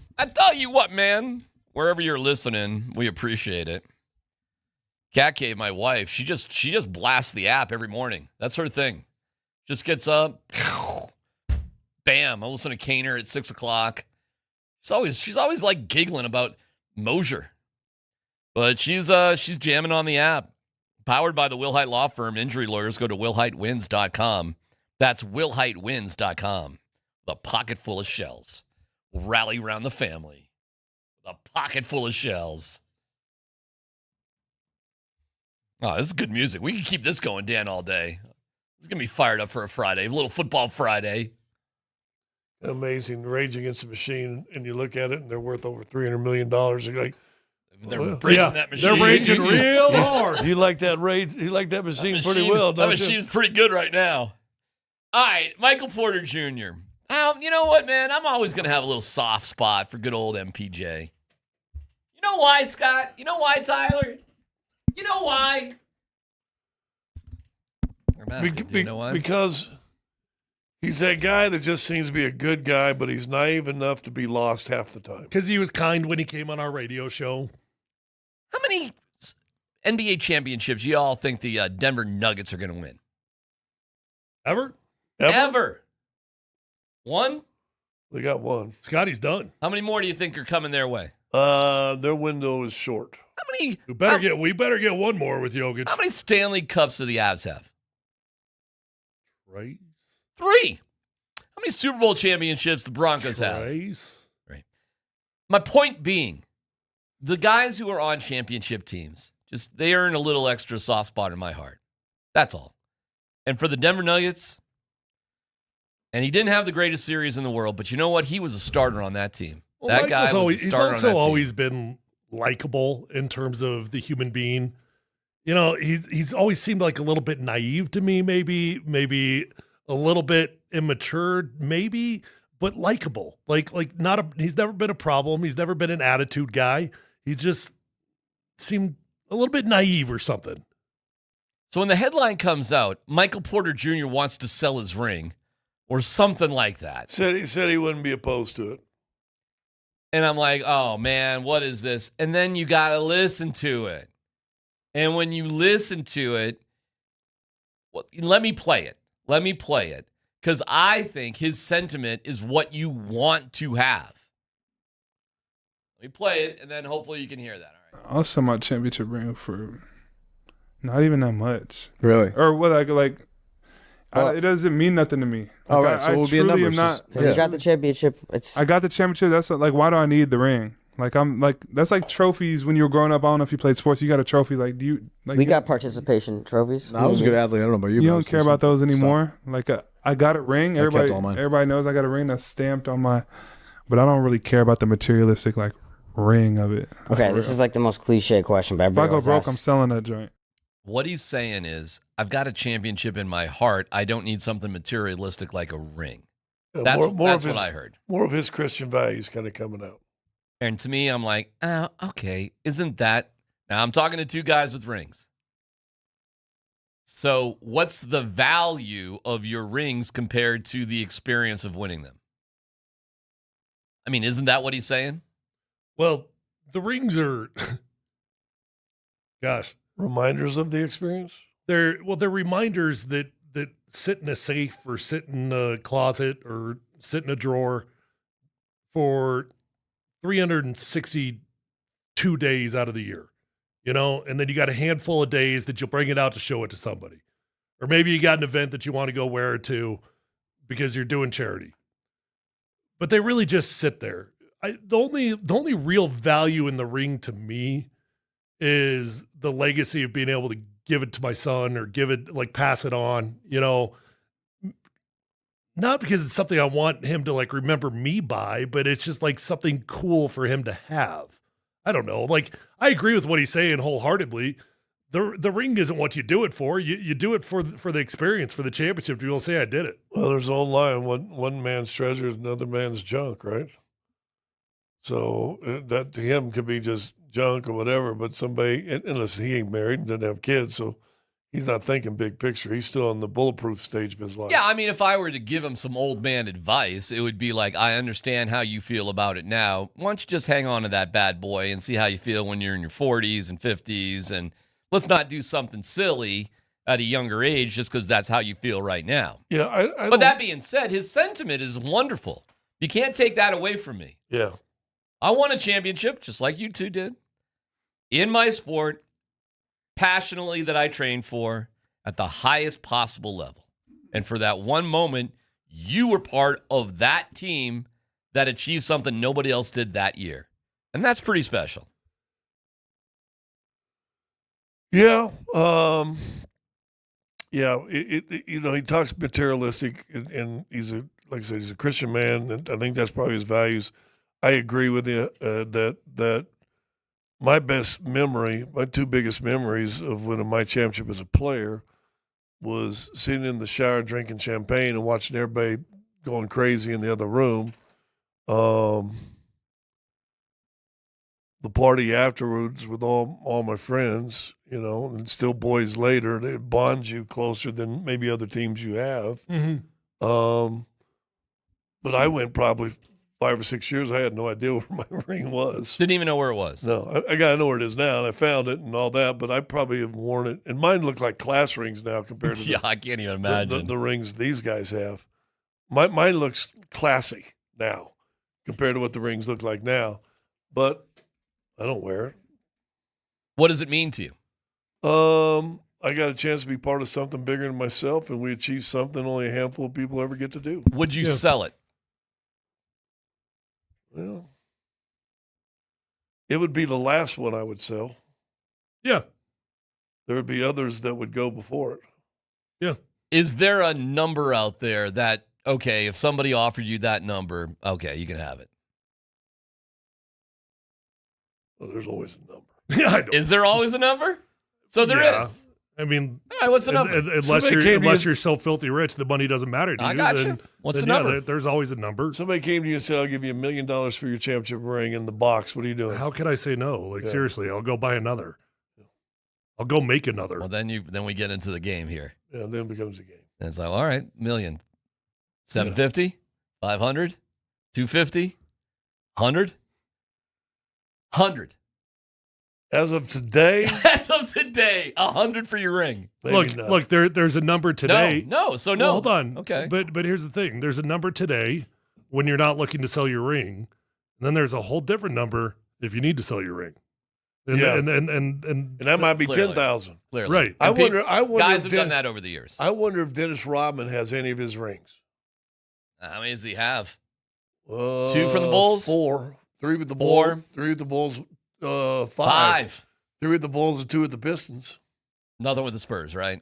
No. 3 Bulls, 2 Pistons. Yeah. 5 rings. Well, unless they're piercing through his nose, he might not have any idea where they are. No. But that's the question there. And he's kind of eaten through and burned through a lot of money. I guess the question that you guys deal with in your lives or whatever would be like, how much for this ring? I don't know. I mean, I don't feel the necessity to answer that question in a literal sense. But well, that's a good thing. Yeah. I would say that's a good thing. Somebody approached you about 1.5 years, 2 years ago. You went, Well, like I said, I mean, there are times in life for everybody. Right, I mean, I'm not even joking. Like, No, I'm being I serious. either. There's times in life for everybody that you're like, okay, what's more important? Yeah. Do I got to pay the bills or do I want this ring? Here's what's crazy for the two of you. The market for things like this is nuts. Like, you could anytime, either one of you, if you wanted to. It's not as nuts as you think. The real value in the rings is not the ring itself; it's the name on the ring. Yeah. So I'm not into it anymore, but for a long time I was big in the collectible scene, and so I followed these very, very closlly. And there's a huge difference if Tyler Polumbus were to sell his ring versus if Peyton Manning were to sell his ring, or Von Miller. Or there's more worth if you're Tyler Polumbus as opposed to the head of sales that got a ring. Yeah. They still like the players. Yeah. But there are levels of the players. No question. Yeah. So I'm the same way with you. You know the value of your ring. I have no idea the value of my ring, but I'm talking about other rings that have sold in the history of of auctions and heritage auctions. God, has anybody on Peyton Manning's level sold a ring? Oh, I'm sure there has. Has there been somebody on that level? I guarantee there has. I mean, we're talking Hall of Fame quarterbacks who've won a Super Bowl. Come on, there's probably not that many that have done that. Just recently, Kareem Abdul-Jabbar? Kareem was selling rings? That he was going I think you're right. Sell it and give it to charity? Yeah. I think he was selling all of his memorabilia and stuff. Yeah. But yeah, he wasn't doing that for his own reason. There was some sort of charitable thing. But one of Kareem's 5 championship rings or 4, however many, we got one in Milwaukee. I mean, especially in Milwaukee, would that thing not be valuable? Well, Tyler would know better than me. I would think so. Yeah, incredibly. Yeah, right. Dan, what do you got, Dan? So I have the highest price ever paid for a sports championship. Was it a Plaxico Burress? No. Oh. Highest paid ever at an auction. Should we guess? Can we play a little game here? $2.1 million. What's price? What sport? Baseball. $2.1 million baseball World Series ring. 2.1. Was it Pete Rose? No. Kurt Schilling. Nope. Earlier. Earlier than Schilling? Way earlier. In what decade? Would that give it away? Lou Gehrig. Earlier. Earlier than Lou Gehrig? Babe Ruth didn't Ty win. Cobb. Babe Ruth. But did he win a World Series? Oh, hell yeah. Did he win a World Series? They were called World Series back Yes, then. they were. Hell yeah, they were. Back with the Yankees, yes. His 1927 New York Yankees World Series championship ring sold for $2.1 million. When that Murderer's Row? Dude, not only did, yes, it was. Charlie Sheen bought it. For $2.1 million. Bought it for $2.1 million. So, you know, Babe Ruth has several World Series rings, including Red Sox World Series rings, where he was a pitcher. Like that, he was part of the 1918 team. And he was sold to the Yankees to finance a play. That's what he was sold to the Yankees for, and he won more rings there. You ever known anybody, Scott, sold it? Like I said, I'd be surprised not to find out that Dennis Rodman sold his. Yeah. But I don't know for sure. I had a friend of mine. I do. That just passed away that I wonder if his didn't get in that state. You know somebody who sold a Super Bowl ring? Yeah. On that 15 team? I know people who sold their rings. Yeah. That's probably a sad story, actually. But that's the sad thing. Like, unless they really just didn't care at all, but they probably needed to, and that's that. Michael Porter Jr.'s got no reason to. The guy is filthy rich beyond belief, and he will be for the rest of his life and generations after. I think here's what I'm going to say about Michael, and this goes back to Tyler saying that he comes off, he perceives him as a little naive, and I agree. I think Michael Porter Jr. says some amazingly deep things, but he says it so awkwardly, you kind of like, come on, dude. You know what I'm saying? Because really the meaning behind it is, listen, this isn't my trophy. You know, the memories and what I went through with the fellas, that's my memories. This is just a materialistic thing that doesn't really matter in all reality. I'd sell it if I had to. Okay, good. It is just a thing, by the way. But the way he comes off, you're like, I know your contract's making $30 million. You probably don't need to sell your No, and I think you're right about the awkwardness. What I think you're really hearing him say there is my memories of being a Nugget and winning a championship are priceless beyond any material thing. Right. And that's you okay? It's got me right there all of a sudden. Right. But you know what? I would say this. If you got a championship ring from a pretty famous player, that team has only ever won one. Like, I got to believe if Ray Bork sold his Avalanche ring, I bet you that thing would pull some cash. Ray's only championship? Speaking of Ray Bork, if you're missing hockey, get your fix on Sunday, August 23rd at Magnus Arena as Joe Sakic, Peter Forsberg, Milan Hayduk, and other Avs alumni take on DU alumni. Visit coloradoavalanche.com/back-to-hockey for tickets. Another keyword to win tickets for the Avalanche on opening night coming up next.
It's time for another keyword for Avalanche tickets. Avalanche individual game tickets are on sale now. Visit coloradoavalanche.com/tickets. Keywords all day on the 20s. First, last name, 303-504-0925. You get a couple of tickets to the home opener, Avs versus the Kings, on September 30th. Hockey starts in September. Should start in August, but it starts in September. Second chance drawing available at altitudesportsradio.com/Avs tickets. We'll announce our winner at 2:55. This hour's keyword is crown. CROWN. That is crown. If you want to crown them, then crown their ass. Text your first and last name, 303-504-0925. Now, using that same number, we're looking for somebody to have fun. And I feel like this is where I should just turn it over to you, Scott. For you win absolutely nothing with Super Bowl 33 trivia. So, Dan, do you have the music? As long as it doesn't have to deal with names. Well, okay. Dan, go ahead, hit the music. Scott? Ladies and gentlemen, welcome back to the game that has captured us all. Tonight, trivia from Super Bowl 33, where the winner exclusively wins absolutely nothing. Hey, everybody call in. Let's go. Best award of the century. You know what I did one time, Al and I had a bunch of extra hats, and so I just brought all the hats I was getting ready to throw away. Gave away your old hats? And we autographed them. That's a great and idea. we just gave them away as prizes. Yeah. We got Crab in the office. You know, that's Moser's. Who wants his? Yeah, that's a fair point. So, we got one guy on the phone. Adam. Hey, Adam, how are you? Adam, are you there?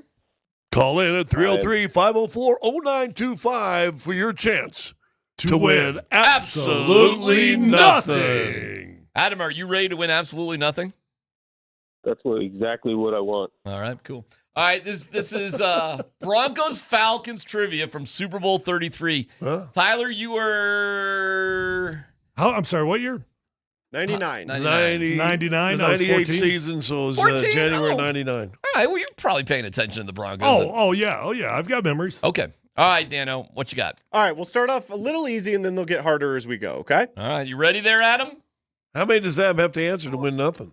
He just gets one, then we have other people. Okay, good. Yeah.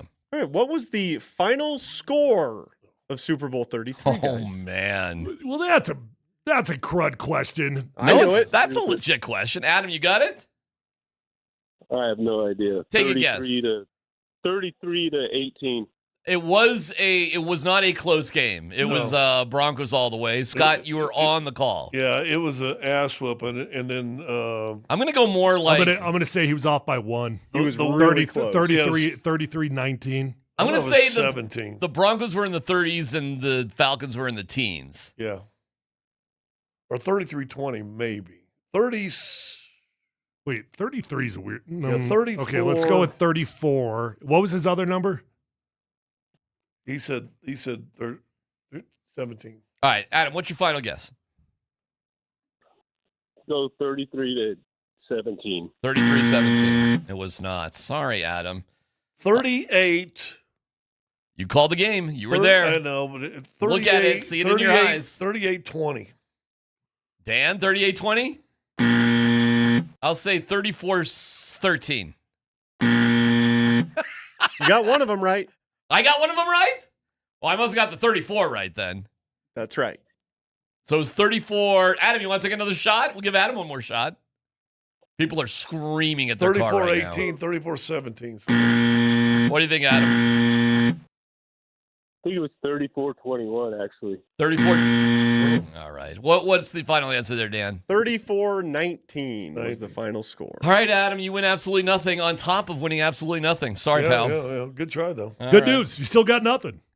All right, I can just take these calls and it wasn't live. that close. Like I said, what was the guy from Iowa, the little white dude, wide receiver? Wes Welker? No. Runs back at like a 70-yard punt return or kickoff return to score. Hey, is this Brittany? Oh, wait, hold on. I got line 2 here, Dan. Brittany, how are you, Brittany? Brittany, are you there? Hello? Yeah, sorry you're not owning the Broncos. Brittany, are you there? O'Neal. Hello. You got so close. Your name's O'Neal? Well, it's the last name. Shoot, it's going under my mom's number. I got it. Mom's still paying the cell phone bill, Mom still got the cell phone bill. That's a tough one there, dude. 100%, guys. Hey, I'm just going to call you Brittany. Are you okay with that? I'm just going to call you Brittany. Hey, could you call me Brady? No. All right, what's the second question there for Brittany? Right. What do we got, Dan? In what city was Super Bowl 33 played in? What city? Oh, man. I know. All right, let's give Brittany a shot first. What city, Brittany? I'm going to be honest. I was born 10 years after the fact, so I'm going to go with... Dan. Wow. What city? I'm going to go with Minnesota. Minnesota. That is wrong. 32 was in San Diego. 33 was in Miami. I am sorry, Brittany. You not only do you have a weird name, but you win absolutely nothing on top of the absolute nothing. Big bad voodoo. But keep being nice to Mom. Yeah, be really nice to Mom. She's paying the bills. We go to Greg. How are you, Greg? I'm doing well, guys. How are you guys doing? Are you ready to win absolutely nothing? Let's go. Dan, next question. All right, fellas, who caught the 80-yard touchdown pass? Easy one. From John Elway that helped win the game. That's got to be the easiest question. Yeah, that's easy. That's number 80, Rod Smith.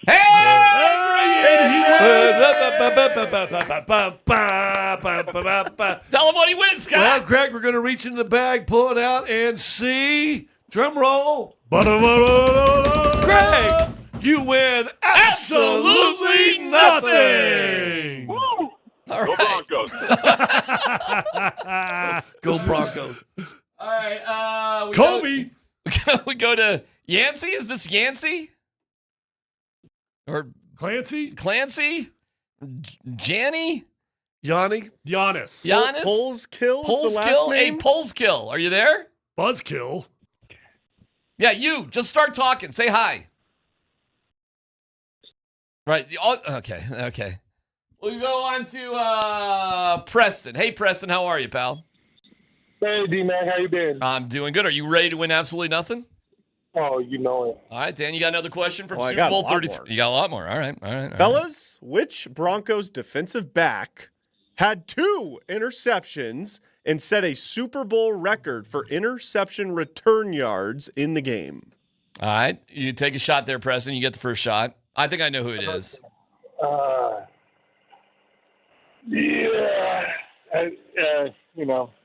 Kindergarten age. I'm struggling right now. Obviously. I think he played at It's gonna be Stanford. Griffith. Oh, Sanford. Okay, yeah. No, I was going to go with Griffith, but it's obviously wrong. Are you thinking about Howard Griffith? It's a Well, fullback. that might be tough. But, you never know. Maybe they put him on defense.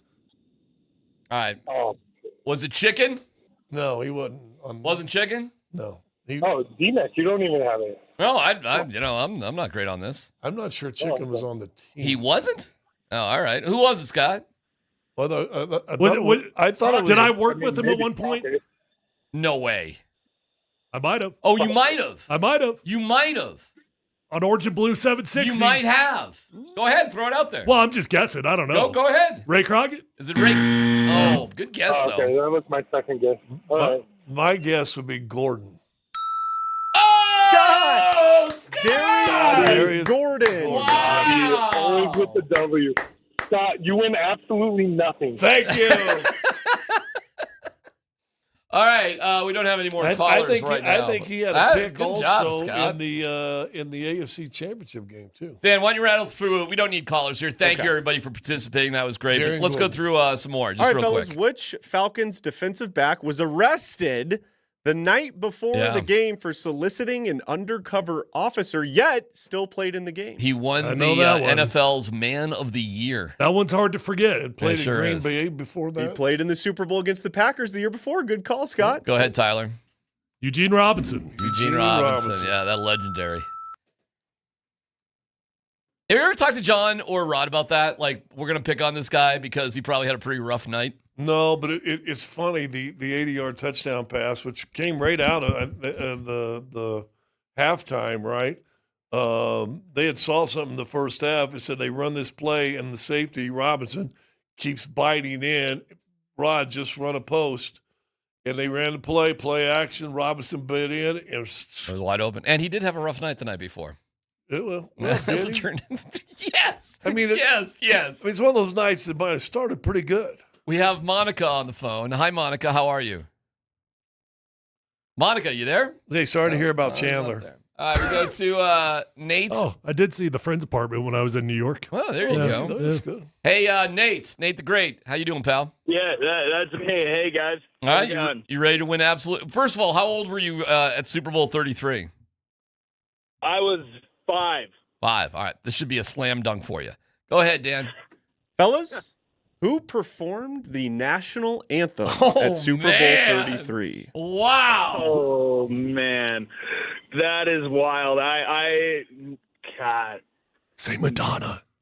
1999. It would be, thinking like that was before boy bands were really hitting the scene. Was it? I mean, the boy bands were like in the 50s. I guess it was right in that. Take a guess, Nate. Nirvana. The national anthem. That is a rough guess. Especially since Kurt Cobain was especially since Kurt Cobain was dead in 1999. But nice one there, pal. What do you got there, Scott? Well, hey, halftime show. Who was that? Well, that's a different question. That's coming up. That's a different question. Oh, that's funny. You know what? San Diego, the pregame band, the song before the thing was a big time band. Like somebody. Wait, huge, a big time band played at the Super Bowl?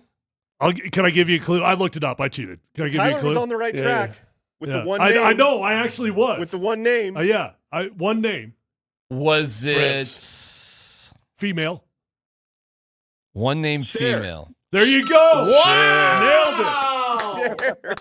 Wow. Scott, tell him what he's won. Hey, congratulations, because you picking the right winner, Cher, win absolutely nothing.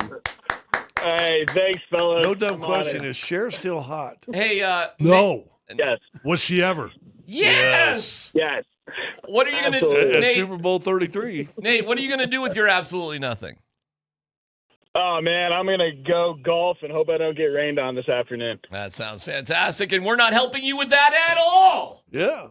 Dan, we got one more. We can do one more. We got one more. All right, well, let me pick the best one here then. If we're just doing one more, we're just doing one more. Leery when he says that.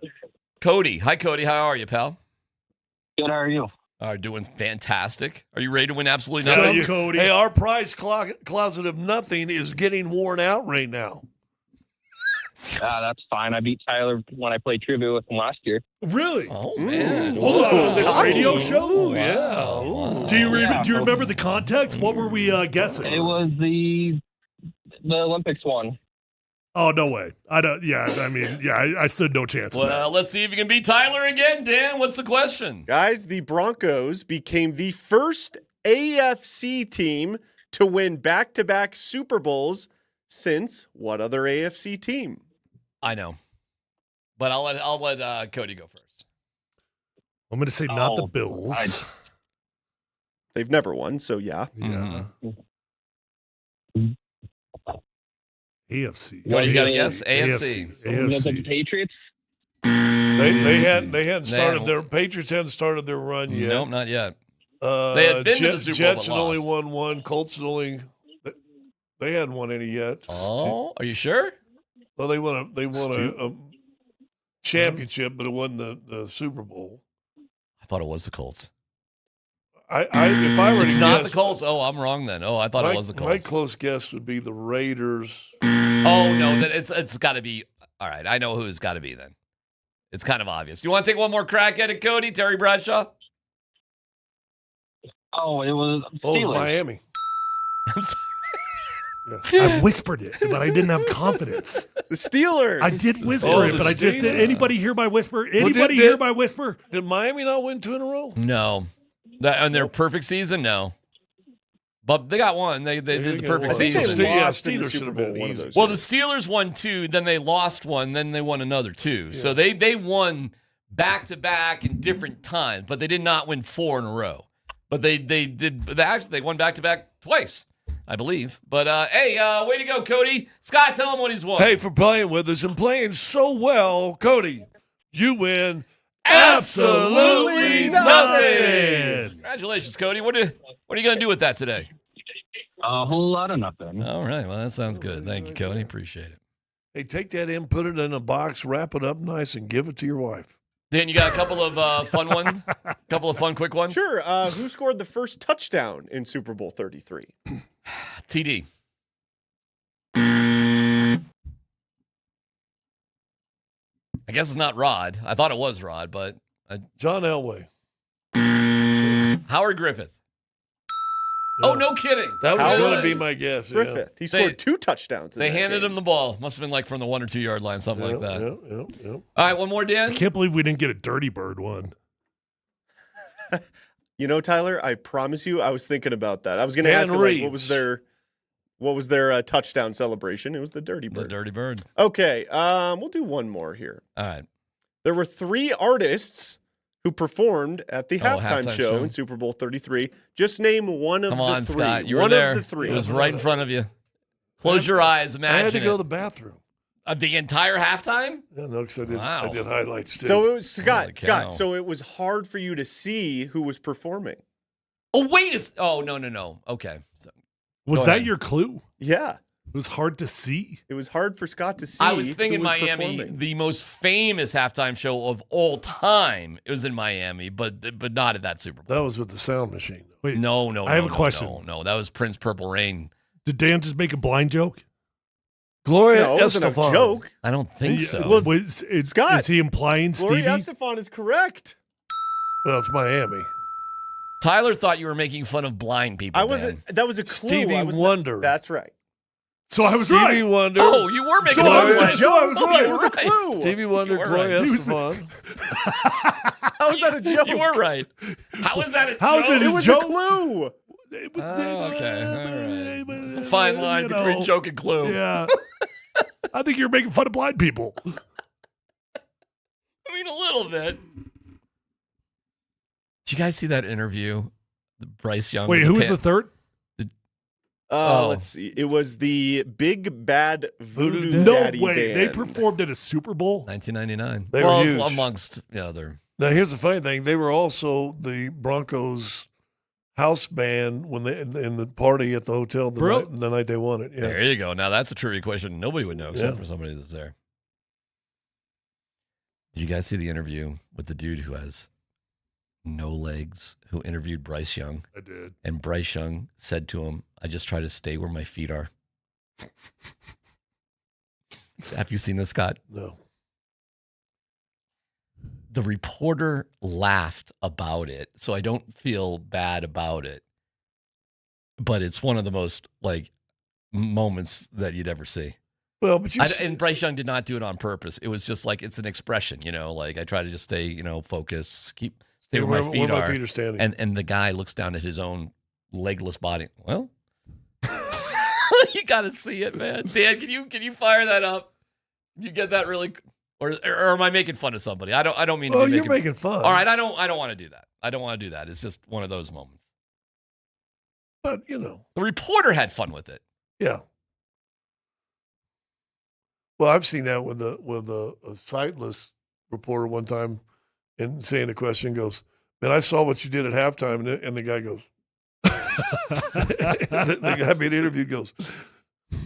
There's a video of Stevie Wonder with Michael Jackson at We Are the World, and they finished a take, and Michael Jackson just walked off and just left Stevie there. Then he goes back and he goes, "Oh, I'm sorry, I forgot." He goes to grab him I forgot. Sorry, Stevie. Didn't mean to leave you hanging on that one. Well, in the funny story that there. Shaq tells, that Stevie had a condo in the same building he had in L.A., and Shaq was sitting in the elevator by himself, and Stevie Wonder and his guy walks in, goes in, turns around and goes, "Hey, Shaq." And so Shaq swears he can see. That's an awesome story. Yeah. All right. When we come back, no dumb questions. Then we get to the big story of the day. We have another keyword for you to win Avs tickets. It's PhD here on 92.5.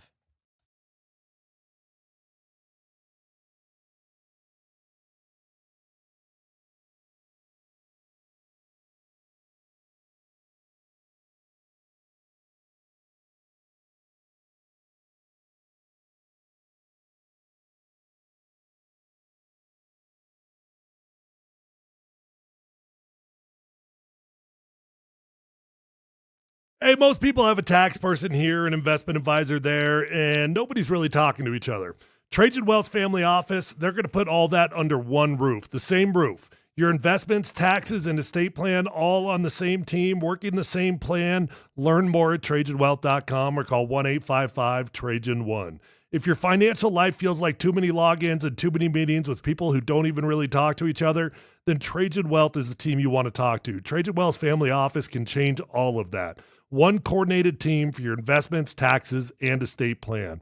Visit TrajanWealth.com or call 1-855-TRAJAN1. A good financial plan is not just about the numbers, it's about the life behind them. Trajan Wealth's family office coordinates your investments, taxes, and estate plan as one strategy, so your family's future is covered from all sides. Visit TrajanWealth.com or call 1-855-TRAJAN1. Advisory services through Trajan Wealth, LLC. SEC registered investment advisor. Additional services through Trajan Estate and Trajan Tax. Actual client paid advertisement. Additional disclosures at TrajanWealth.com.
Do me a favor. Keep up. You're entering a judgment-free zone. Do not worry about your lame sports IQ or your other IQ. Could you repeat the question, please? This is No Dumb Questions with PhD on Altitude Sports Radio 92.5. Any interesting questions in that bunch? Brought to you by Trajan Wealth. When it comes to your retirement, there are no dumb questions. Call Trajan Wealth today at 303-900-1189. All right, when it comes to your retirement, there are no dumb questions. Trajan Wealth, 303-900-1189. Hey, no dumb question. If you watch a movie and you're entertained by it, and then you go to look up something about it, and every single review about it is how terrible the movie is that you were just entertained by, what does that say about you? I do have a specific example, but well, I just went through this. I need to know the movie first. All right, I'll tell you what the movie is. It's a Farrelly Brothers movie called Hall Pass with Jason Sudeikis and hilarious. Owen Wilson. Absolutely hilarious. It's a great movie. I'm watching this movie, and I'm laughing every few seconds or scenes. Did you just now see it? I'm just seeing it. Wow. I wasn't even aware of it. I had no idea about it. Yeah, great movie. And it came out, I think, on Netflix maybe recently, or maybe it's HBO. But like, there's an extended version of it, so I don't know what the extra stuff is. But there was a joke between Sudeikis and Owen Wilson that goes, remember? It was just like when we played JV basketball together. Yeah, when we were seniors. Yeah. And it was like jokes like that were like real quick and subtle. And I'm just like, that's hysterical. Yeah. Like that one little moment right there. When you were seniors playing JV. So I'm watching Hall Pass, and I'm like, hey, man, that was all right. I mean, there were a couple of sappy scenes that I was like, I'm rolling my eyes. What year did that come out? A long time ago. At least a decade like ago. 2011 or something. Yeah. It's a long time ago. I just never saw it. I went to the theater and saw it. To the degree where I'm like, who did this movie? I didn't even realize it was the Farrelly brothers, who I love, who have done some of the best comedies of all time. But then I just say, what do people think of this?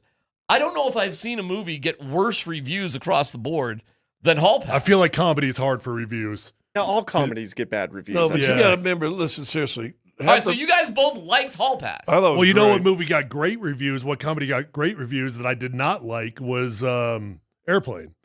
The original Airplane? No, the new one. Oh, I couldn't tell you the new one. The original one was fantastic. That one got incredible reviews, and I like laughed 3 or 4 times. Yeah, the old one was great. Here's what you got to know about critics. First of all, how can I say this nicely without being nice? They love themselves. Yeah. They're journalists that went to school. Half of them are just absolutely idiots. Is a movie fun? Is it entertaining you? Do you get to escape for a couple hours? Hey, if you guys need a good comedy show to watch, Tires is back out. New season. Okay.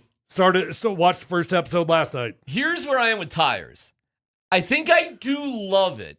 Oh, love it. I might just love it in clips. No, I've never love seen that show. You've never seen Tires? I've never heard of it. It's great. Oh my God. It's Shane Gillis. That's why we were talking about it when you came in during the break. He's phenomenal in it. The whole cast is phenomenal. He's probably not even the funniest character in the show.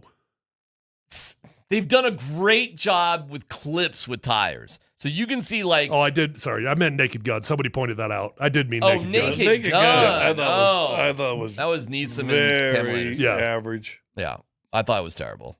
Yeah, it was just dumb. I'm sorry, so you're not all in on Tires, huh? Well, because I like the clips so much, and I've watched so much of Tires just in like little 30, 45-second clips that I don't know if I can...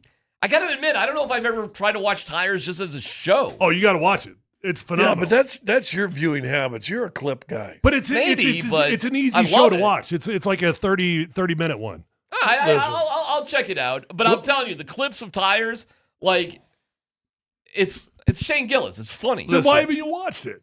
I don't know, because I've just seen so much of it in clips rather than the show itself. I really don't know. I don't have a good answer for you. Going back to critics, and it hit me 20 years ago.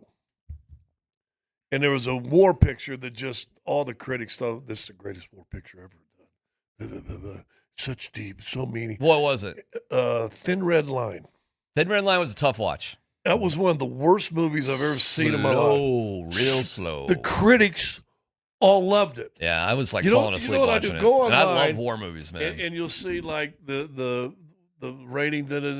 It's funny. Critics have it 35, and then you go to the popcorn and it says people who went to it 88, 90, and you're like, well, it's a people movie. Thin Red Line on the surface looks like it's going to be amazing. It's going to be well. It had some big stars too. It was Mel Gibson one, wasn't it? Oh, was it not? No. This is way before that. This is. It was artsy. It was horrible. All right. Anyways, one of the worst movies I've ever seen in my life. Horrible. Okay. But I don't read critics anymore. I mean, I'm telling you, Hall Pass had like a 32 on Rotten Tomatoes.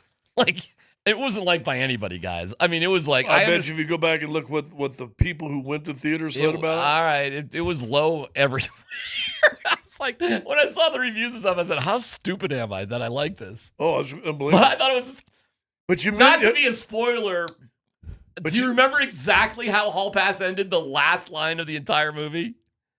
I don't remember the last line. All right, spoiler alert. It's 15 God, years old. I think I could say. Yeah, I think you're good on a 15-year-old movie. Okay. Do you think I can say this on the radio? Oh. Do you think I can say this on the radio? I forgot about that. Yes or no? Yeah. You think I can say that? Sure. All right. You're talking about a Chinese restaurant. He's just trying to get me fired back here.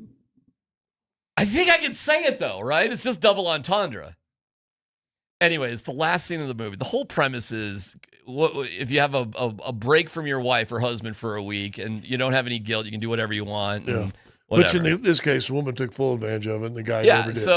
So the characters, which is what's her face from The Office and Owen Wilson. Jenna Fisher and Owen Wilson, they stay faithful to each other. Yeah. And Jason Sudeikis and Christina Applegate both cheat on each other. Okay. Sudeikis tried. Did he ever? Well, he does this. Yeah. There's a whole thing with this. Yeah. Yeah, I think most women would say that's cheating. Yeah, okay. Okay. Yeah. Fake. I'm just going to say fake. So hold on, DMac. Say fake. Fake. Okay. Christina Applegate. Hey, did you ever see that big dog? Let me just hold on a second. Let me just get through this. The Chow Chow dogs. Those Okay. big Yes. ones? So Christina Applegate has sex with a college baseball player. Yeah. Like just flat out sex with a college baseball player. He falls in love. In the Cape Cod League, because the Farrelly brothers are obsessed with Providence and Massachusetts and that sort of thing. No. He doesn't fall in love. He's like, do you think we're dating? I got to go to a team meeting. No, he was out the door. So then she has a car accident. He runs home, and he was fake. A 45-year-old, sort of thing. So they get home, and the final scene of the whole movie was he goes up to Christina Applegate, and she goes, I got to tell you something. He goes, whatever we do, can we just never, ever, ever talk about anything ever to do with this week at all? Because I love you. We love each other. That's it. We just never, ever. And she's like, okay. And then she goes, does this mean you'll go with me to the Kathy Griffin concert? And he goes, I fake this woman. like, how is that not hysterical? Because he wanted her mad, so he wouldn't have to go he just didn't want to go to the Kathy Griffin con. Yeah. Like we love each other, we'll never say anything. But if you push me to Kathy Griffin, I'm just going to admit I cheated on you. Yeah. And that's how the movie ended. Like I was laughing my ass off at that. Like how is that not funny? It was a funny. It was a good funny movie. movie. Yeah. Anyways. You're not alone. And the bathroom scene. You should have seen it I on laughed. a big screen. I laughed. Ooh, I laughed. I don't remember the bathroom. My tummy feels so much better now. Yeah, my stomach feels better now. There was a projectile on the back of the bathroom, the tub. She's sitting on the tub. I guess I blacked that out. How do you not remember that How scene? could you forget that? I don't know. That's like the most memorable scene I've ever seen in any movie. How could you possibly forget that scene? Because that really surprised you. Yes, it did. It was almost like a jump scare, except not scary. It was a little scary. How can you possibly forget that scene? All right, anyways, you'll remember in 5 seconds if you Google it, whatever. Stupid mind. It's not intelligent. It's not smart. But you know what? He escaped from It's not smart. Yeah. Speaking of not smart, preseason football. Who's going to win that backup job? Big question of the day next.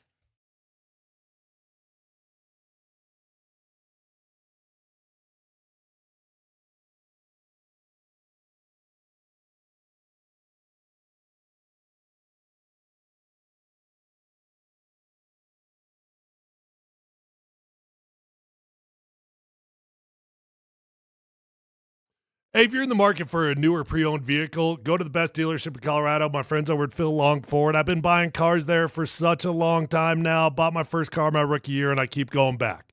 Only dealership that I ever need to go to. I know him, I love him, I trust him. Relationships matter to me. And if relationships matter to you, you'll probably become a customer for life once you buy that first vehicle at Phil Long Ford.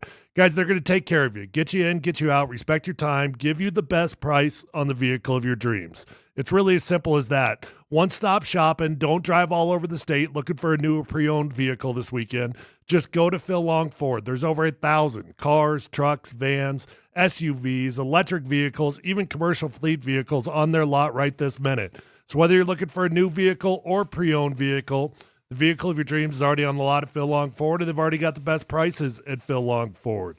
They also have an award-winning service department, so once you buy that new vehicle, keep it serviced over at Phil Long. You're going to have a beautiful ride for a very long time. Let them know that your friend Tyler sent you on over, and check them out online at phillongford.com.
Give me the best storylines for tonight's game that gets going in 3 hours. You know, I don't know if there's... love the time for this one today, huh? Well, it's 7 o'clock in Atlanta, right? So 5 o'clock here. We're going to have Nate and Andy doing some, preseason play-by-play, sort of. Not really, but reacting to things as they happen.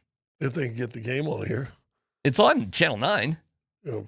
Do we not have 9 News? We have Channel 9. Is 9 News a stretch around here? I mean, it might be a stretch. Oh, all right. Well, anyway. I don't know if there's a storyline now because Bo's not playing. And you could say, well, the backup quarterbacks are like, do we really care? By the way, is Tyler just taking a sweet-ass time? Yeah, it seems to be. He's just like, oh, just whatever. Well, he's casually. He's honey. He's he looked up that scene and he had to go throw up. He's reading text. He fixed some coffee. What is he doing? Yeah.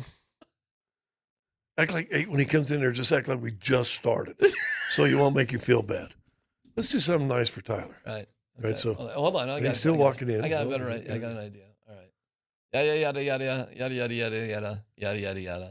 yada. And that's why it was okay for me to cheat on my wife. Wow. Well, that's right. That's an admission. Okay. Wow. All right. Let's get to football. You all set there, Tyler? You got everything you need? You good? Yeah. Good? Yeah. You got your coffee and your snacks? Somebody left some chocolate-covered peanuts out there. Well, I saw somebody over there. Yeah, that was Katie Mitchell. Okay. They were doing a chocolate-covered peanuts. You know what they do? Their morning show, you know what they do? What? On Fridays, they go to businesses and drop off food. That's an old radio thing. I don't get it. Why? That might be the oldest radio thing. Yeah. Why? That old FM shows used to do that all the time. What's the point? To get an office full of listeners. Yeah. Okay. Just community outreach? Kind of.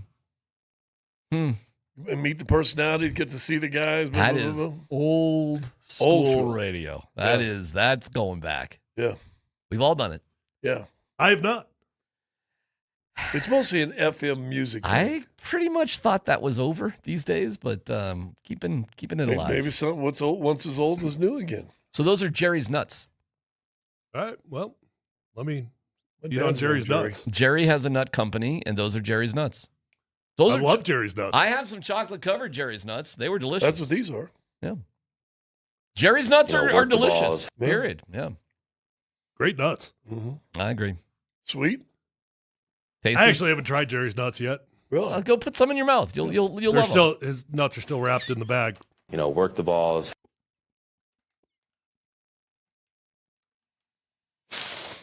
Somewhere Kevin is cringing. No, this is a Saturday Night Live bit. It's if they can put it on Saturday Night Live. They put sweaty balls on Saturday Night Live. We can talk about Jerry's nuts. That bag been sitting out a little bit. Are they warm? All right. Yeah, even I see a line on that one. Oh, really? Come I think on. so. Yeah, I think so. You want to try some of Jerry's nuts? Yeah. He already had some. Oh, you already had some nuts? No, I didn't have any Jerry's nuts. You're getting sloppy seconds of Jerry's nuts. Well, All right, we can keep going all day. Why did I give Scott a bag? Well, I don't know. I'm having PTSD right now. Of what? Scott crumpling up things. Well, I don't know. I'm trying to find a little. Usually there's a seam. Yeah, I couldn't figure that out. I just pulled it apart. I just Jerry had to put a zipper so he could get to his nuts I easier. just yanked the bag. Yeah, see if you can get that open. All right, anyways. Storylines for tonight. Bag. Storylines for tonight. Focus. I'll get us there. No storyline. I mean, do you really biggest storyline? Who's going to be the starting backup court? Whether it's not a starting backup court. I think there's a legitimate conversation about Sidham and Ellinger. I do. Yeah, but who cares? This bag is impenetrable. It's close, isn't it? Yeah. Did you care when Bubby Brister went 6-0 while John Elway was injured their first Super Bowl year? Winning Super Bowl year. Did you care? I will tell you this. Was it 6-0 or 5-0? 6-0. I remember when it happened. I remember when he started. I know it was a very good team, and we were all wondering, and we were shocked at the end of it. Was it a big deal when Brock Osweiler went 5-2 as a starter when Peyton Manning was 4.5-2? I know. 4.5-2. I'll tell you, though, the game they lost against the Raiders, you guys lost against the Raiders with Brock. You should have won that one, actually. So he got a loss that he got a loss that he should have got a win, then he got a win that he had nothing to do with. Played pretty well in that one. On the Raiders game? Yeah. You guys should have won that game. What went sideways in that game? Why? I don't remember. There was something wacky. I don't know. But, you guys should have won that game. My memory of my career is very suspect. Right. Fans remember games far better than I do. My point is, I get it with the backup quarterback thing. It's not the most scintillating thing in the world, and hopefully it doesn't matter. But there are two examples of the 3 Super Bowl championships that the Broncos have where the backup quarterback was critically important for them to win a championship that year. Here's the real question, right? Is Jarrett Stidham still his guy? I think so. Is he still Sean Payton's guy? Probably. And if he's probably his guy, does he even give Sam a chance to succeed? Because if Sam gets tossed out there with a bunch of guys that you don't know their names, and we might know their names because we were out there, but I'm talking to the fans and you don't know their names, what kind of chance does he really have? Now, the good news for Sam is he'll be going up against guys that don't have names either.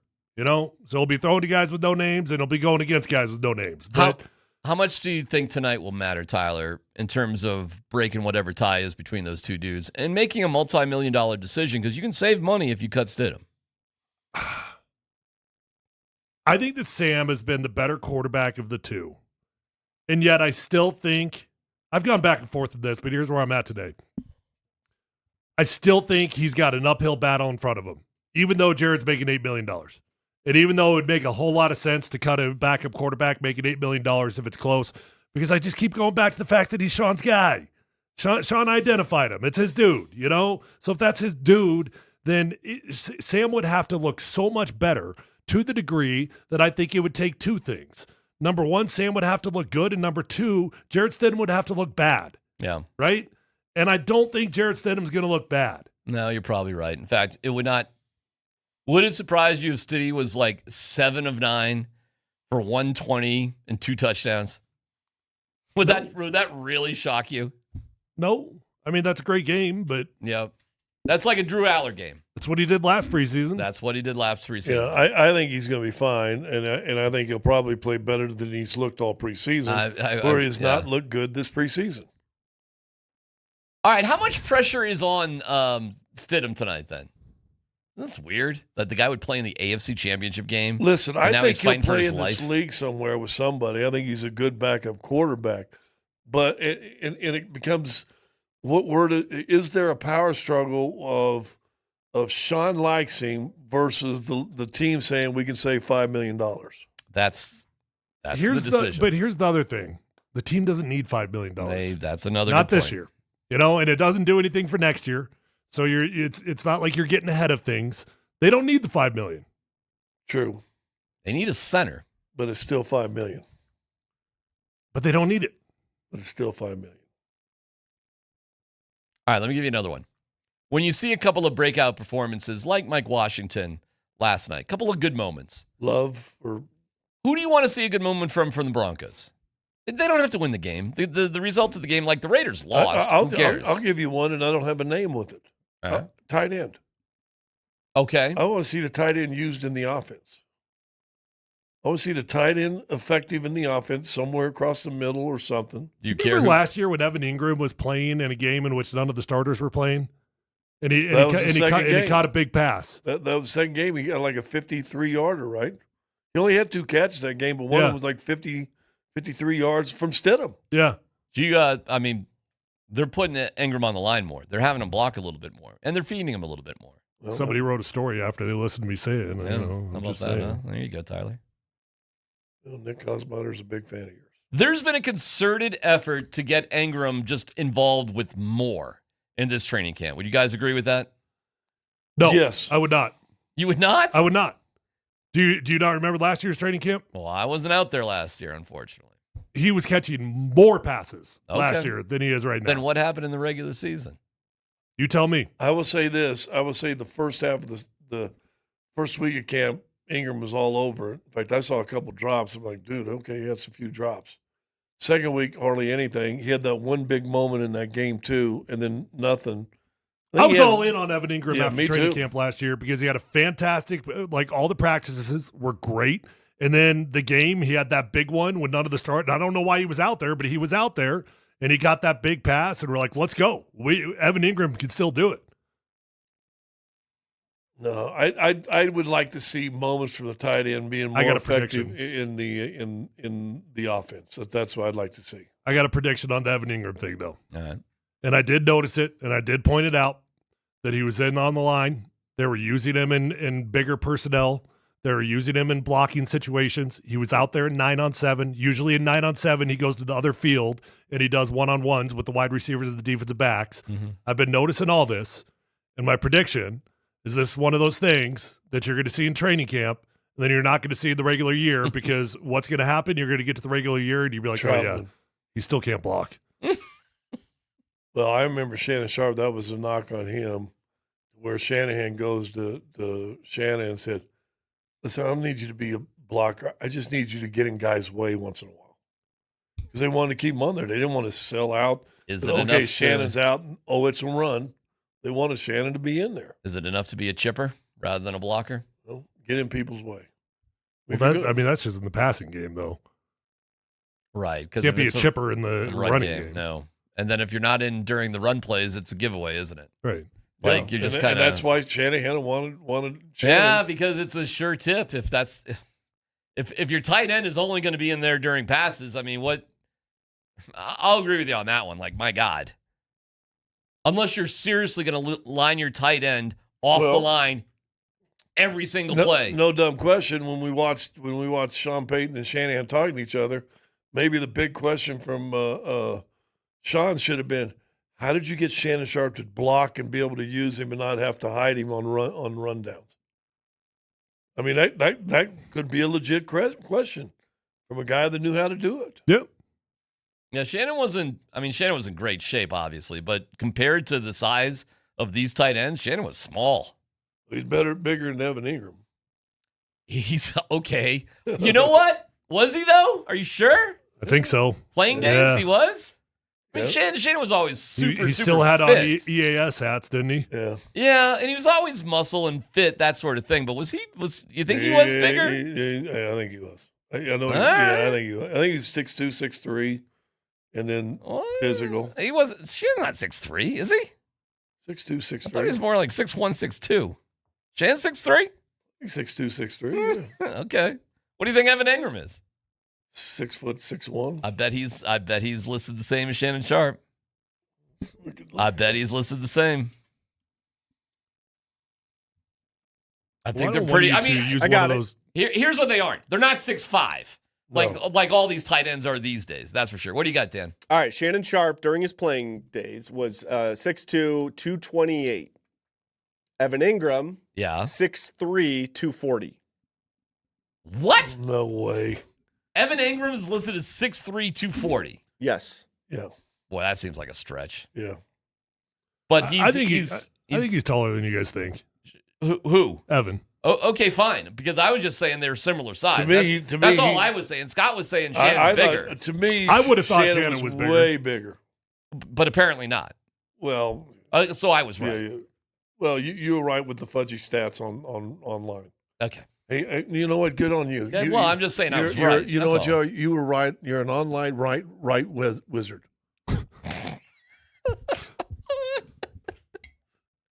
I'll take it. All right, when we come back, let's football go. Also, we'll have our final keyword for those Avs tickets coming up next.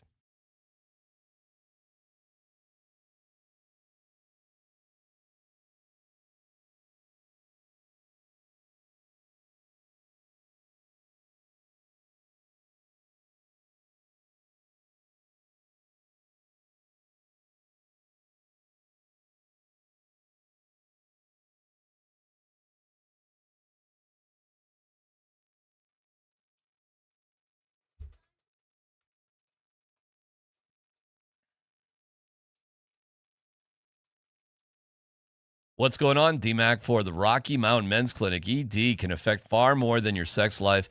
It can put a strain on relationships, impact your confidence, and leave you feeling frustrated, anxious, embarrassed. What? The Rocky Mountain Men's Clinic, they specialize in helping men overcome sexual health concerns with personalized treatment plans designed around your individual needs. The truth?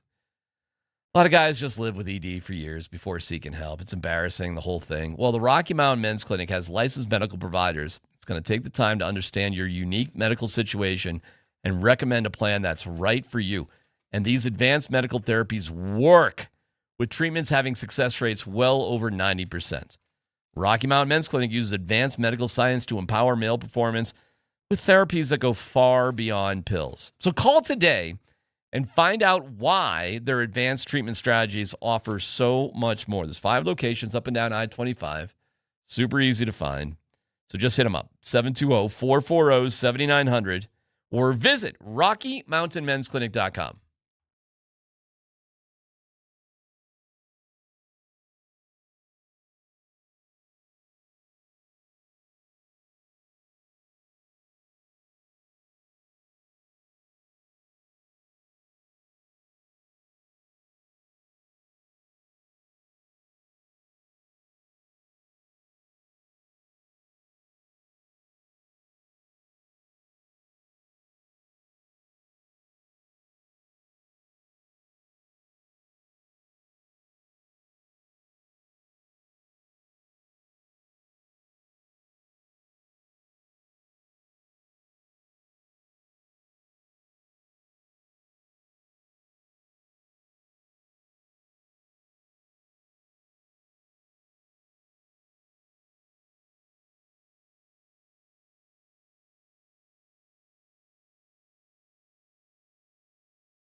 All right, we'll get to Let's Football Go here in a second, but how about them Avalanche, huh? How about them Avs?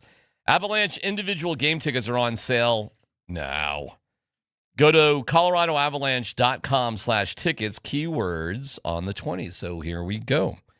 Text the keyword, your first and last name, to 303-504-0925.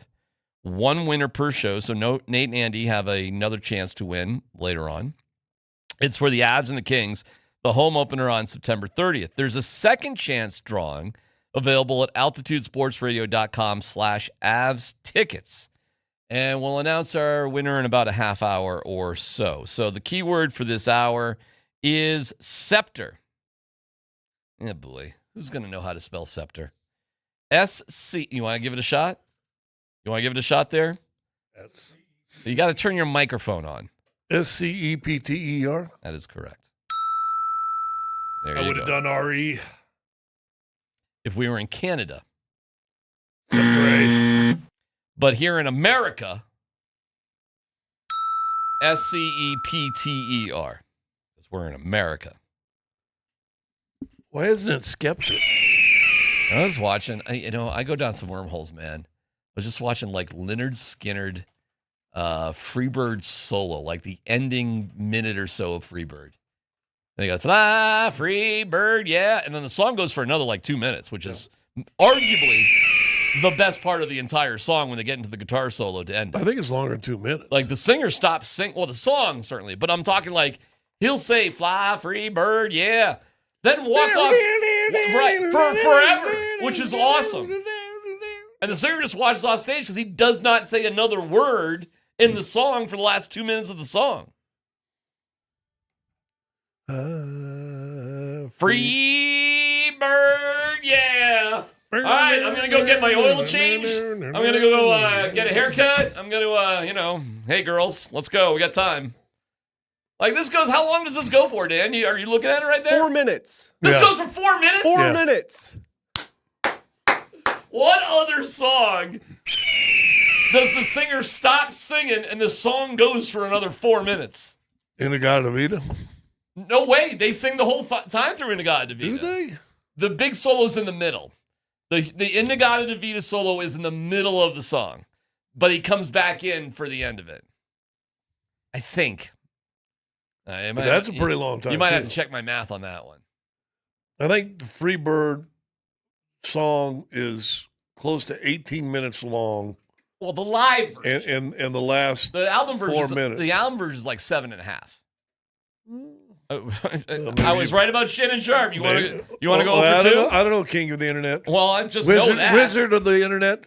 King of the classic rock, bro. Wizard of the Wire. Listen, if you want to talk live versions of things, okay, but just the album version. Well, you already said you already wrong on one. I got 905 on Spotify for Freebird. Yeah. Album version.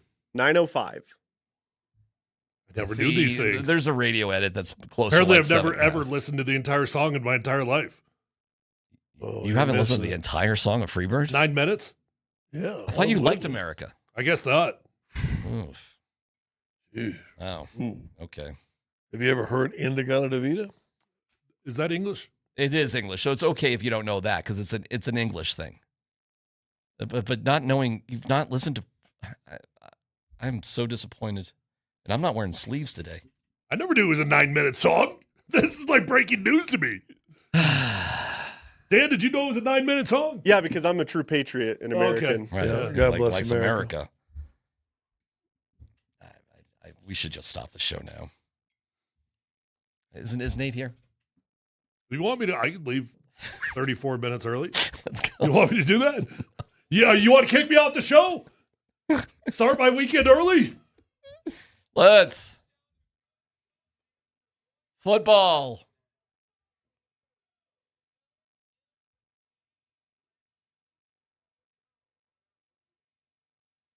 Eyes. Oh.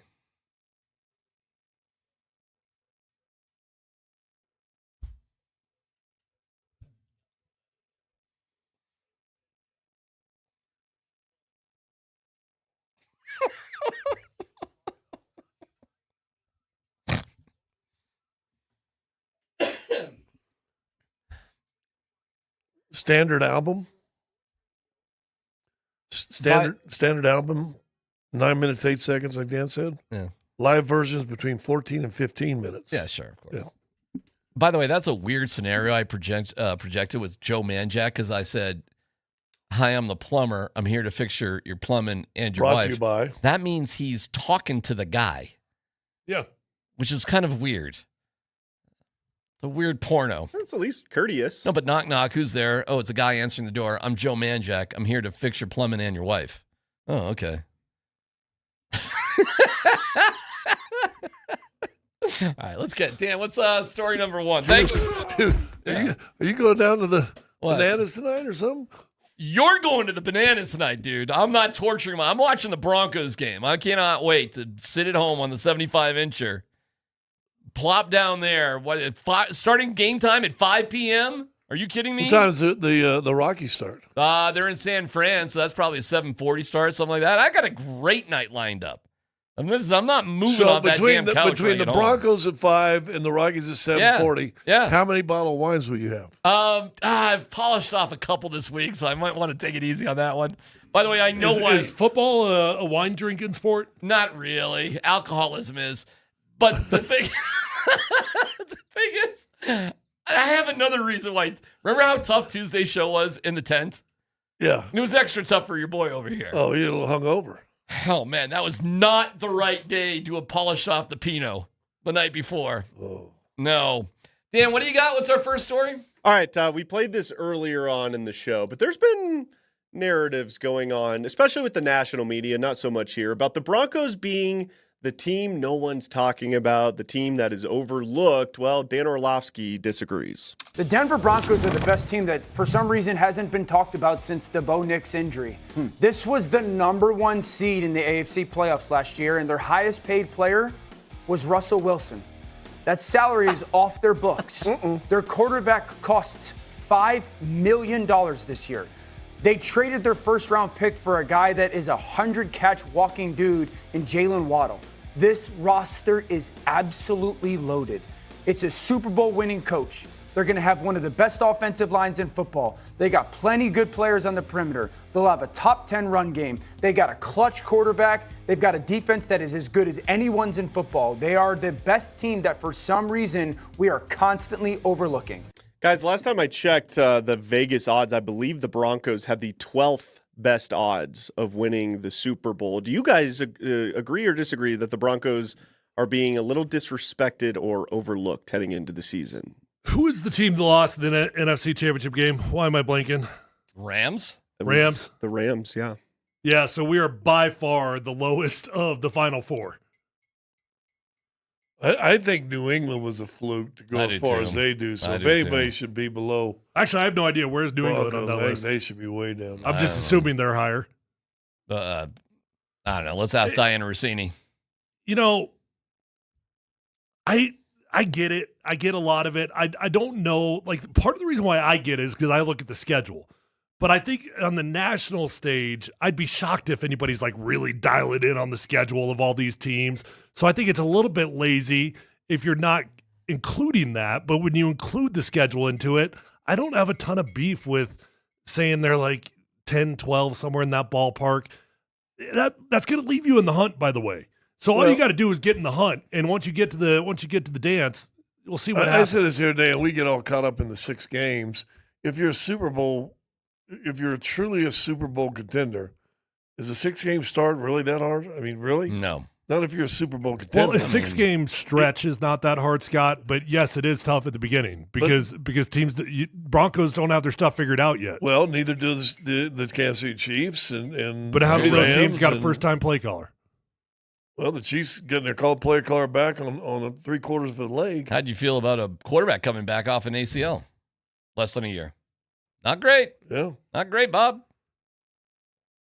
I love where we're playing the Chiefs. Love it. Love it. I can't think of a better time and place to play the Chiefs. New England's 5th on these odds, which I think that is a joke. Broncos should win the Super Bowl this year, boys. I don't know how else to say it. I would go Rams, Seahawks, Ravens. Why are the Ravens so high? Got me. They you got a new coach too. They got a new coach. They got a new thing. I don't know. Thinking you're getting somebody in there that can revamp the offense. Maybe? Okay. I mean, they've never done it in the past. Why would they do it now? The only thing you can kind of count on is the Bengals just being stupid as they were they're last. the same odds as Denver. Yeah, well, I almost feel sorry for Joe Burrow. Like it's almost like, hey, that dude kind of deserves better. But that is just one lousy organization. They're stupid. So I throw stupid away. And they had their shot. They were there. They were in the Super Bowl. You got your crack. You didn't pull it out. Broncos are going to the Super Bowl this year, guys. And they got a great shot at winning it. They're not weak in any department. Where are they weak? Where do they not have Super Bowl worthy talent? Where? Bueller? Anybody? Inside linebacker, maybe? It's good enough. And they got depth there. It's good enough. They don't have many holes, man. It's a good football team. Yeah? I agree. Tight end is better than you think. Listen, I think the Rams are going to be dangerous as heck, but you're still talking about... Okay, fine. You're always going to run into another good team. And you're still talking about a 41-year-old quarterback. With Stafford? Yeah. Yeah, man, that's not great for them. Yeah. They're a little bit of an older team, period. Yeah. Ravens still has Jackson as their quarterback, who Tyler says will never win a Super Bowl. These are Stand by it. These are Let always me know when I'm wrong. Weird conversations because you have no idea what injuries they're going to do to any of these teams. So who really knows? I'll tell you this: if Bo Nix has to miss 4 games in the middle of the season, we better have a dude that could just right the ship enough. So that is an important decision, by the way, and that means a lot more than money. I don't think either one of our guys are good enough to do that. Well, then we should look for somebody else. And I like Sam. I don't even hate Jarrett. I don't know if you caught what Sean Payton said with Kay Adams about the backup quarterback. Those guys are competing against each other and 31 other teams. Like, that is the truth. Guys are going to get cut. Not only does Ellinger have to be better than Jarrett Stidham, he's got to be better than every single other available quarterback that's going to be available soon. Don't forget, you remember when Sean brought in Will Lutz after preseason was over? We had this, you remember the whole kicking battle thing? Yeah. And then at the end of the day, he was like, well, Lutz is better than these clowns. And he was right. Yeah. So, hey, for whatever it's worth, Ellinger, you want to be the man tonight. So, same with Stidham. Listen, go back and look at these low odds down here. Jets at 200-1. Yeah, because they suck. But how many of those people on the bottom? Well, Cleveland 200-1, Dolphins 350. Arizona and Dolphins, I would say, deserve to be down there. Agree? Yeah. Okay, of the next 5 or 6 teams. You get to play both of those teams this year, by the way. Next 5 or 6 teams. Any of them can make a big jump? Raiders can make a big jump. The Raiders are interesting. Titans could make a big jump. How about the Panthers? Panthers made their big jump last year. Yeah, I don't know about them. I don't think they're going to make another big jump. I agree. How about Washington at 60-1? Yeah, sure. They got Jane Daniels. He could have a year. I mean, it was just one season ago that they were the darlings of the NFL. Yeah, they made it to the NFC Championship game. Sure, why not? They could do it. Sure. They've turned things around culture-wise. The Jags are awfully low. They're one of our first 6 games. Oh, I can't wait to beat them. And Pittsburgh's worse than them. I think Pittsburgh is. I think everything about Pittsburgh sucks. I think Aaron Rodgers is going to be good for 3 or 4 games, and that's going to blow up in their face. That guy is such a turd, man. Oh, my God. Oh, you still hate him? Oh, more than ever. It's just such. I know he's popular with his teammates, too. I actually know that. I do. But, man, oh, man, does he got to be the center of the damn universe wherever he goes. Well, you know what they say. You know what sucks right now? I really like Fernando Mendoza. And how am I going to root against the Kubiak? And I really like Mike Washington. And Ashton Jeanty is cool, and so is Brock Bowers. I cannot believe how many dudes. And I got kind of a soft spot for Max Crosby. I do too. Right? Yeah, it's not even complicated for me. I'm flat out rooting for Clint Kubiak as long as he's not playing the Broncos. I know. It's kind of weird, though. It doesn't. It's not the old Raider hate. The Raider hate is, it's not whatever. Who cares? I know it meant a lot 3 decades ago. All right, next story, Dan. Guys, LSU cornerback DJ Pickett says he has no intention. Oh, this kid is a riot. Of changing his number 5 jersey despite pushback from former Tigers quarterback and 2023 Heisman Trophy winner Jaden Daniels, who wore the number during his Heisman winning season. Pickett said, quote, "I've worn the number my whole life since I was 4 years old. Yeah. It's the number I was promised by LSU. Yep. I wish Jaden the best. Yep. Good player, and he did a real good job here at LSU, so that's all." He actually said something like, "I played better in it," or something like that. So I'm sure this is a 5-star kid whose recruitment it was promised to him. Yeah, so, number 5 might have been on the shelf, and they might have been trying to honor him. And then Lane Kiffin was like, I didn't coach that dude. Well, right. But you know who I do want to coach? I want to coach this guy. The article I read today in The Athletic, it was actually Chip Kelly who promised that he could have number 5. Oh, is that right? Okay. Well, but it was Lane Kiffin who gave it to him, where every other Heisman Trophy winner at LSU, just 2 other ones, all have their numbers out of use. Joe Burrow did say that the university said that they're not going to give out his number again. So that does make the story a little bit more interesting. And Billy Cannon won in Heisman in 1959. DJ Pickett, 5-star cornerback from Florida. I'm sure the kid's a total stud who probably could have chosen probably anywhere he wants. He don't give a crap. 5's my number. I'm DJ Pickett. I'm not turning this number over. That's my number. Can I ask you guys a no dumb question?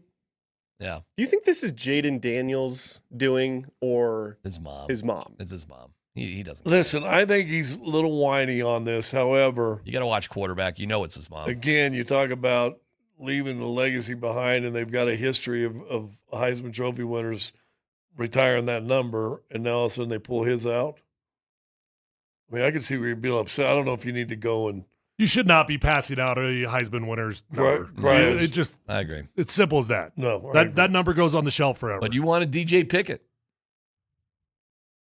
And so Kelly screws it all up. Well, how about this? Hey, DJ, we can't give you number 5, but we can give you an extra $200,000. You know, that's great. Well, you know what? Alabama's going to give me $300,000, and I get to wear number 5. No, they will be the highest bidders. We'll give you an extra $200 over whatever anybody else. I really want number 5, and Bama's going to give it to me. All right, see you later. Hey, Texas is going to give me $1 million more, but and I get to wear kind number of funny? 5. He's been there not even a year yet, and Lane Kiffin keeps. I mean, just turmoil always surrounds him and his programs wherever he goes. Oh, but you're saying it wasn't his deal. It wasn't, but it's his watch now. Well, can I tell you? It's all following, in his watch. I read the article you sent. It was really interesting. Despite the fact that Jaden Daniels won the Heisman, he did not win a national championship. That's true. Right. And so Joe Burrow is just regarded higher. So Burrow was told, we're not going to give number 9 out, and they haven't. Guess what else they sell at the good old team store there at LSU? Burrow. They sell both of them. Yeah. They sell 9 Burrow, OW, and EAUX, which to me is like the coolest freaking thing of all time. And he's from Ohio. He ain't from, he ain't from Louisiana. It just so happens his name is cool like that. So Jaden Daniels didn't win enough for them down there. And then the whole article is about, how you're in, you're out. And I'm rolling my eyes at the whole thing. Like there's some sort of parameters of allegiance that get you a higher sort of recognition than other guys. Well, here we go. Here's another info. So you win a Heisman, your number should be retired. You win a Heisman and the national championship, Joe Burrow. Numbers retired. Ain't nobody going to wear number 9 there in the body. Well, no, number 20. Guys, of course, it makes sense that Joe could be more well regarded, but either way, they both should be on the shelf. But here you go. Billy Cannon won a Heisman Trophy 59. LSU won a national championship that year. I bet nobody's wearing his number, whatever it is. Well, it's still. I think he was 22. How the hell would you know that? I read stuff. Okay. I'm not a wizard of the internet though. Wine Time is the Wizard at Elitz Gardens on Friday, August 28th. I'm surprised you won't be there. Could you not figure a way that you could be there and host this? There's a game that night. The Broncos play Minnesota. Perfect. I might hit a little Wine Time and then get to the game. Yeah, I could do that. Move up, going over. I could get that going. The Cat Cave is dying to go. Yeah, you could walk from there. Yeah. Actually, I could. The guy is drunk. That might make the coverage a little interesting. So, coach. Anyways, it's Friday, August 28th. Get tickets at altitudesportsradio.com/wine. Brought to you by the Halliburton Law Firm, Colorado's own personal injury and employment firm. Learn more at thehalliburtonlawfirm.com.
Burn out.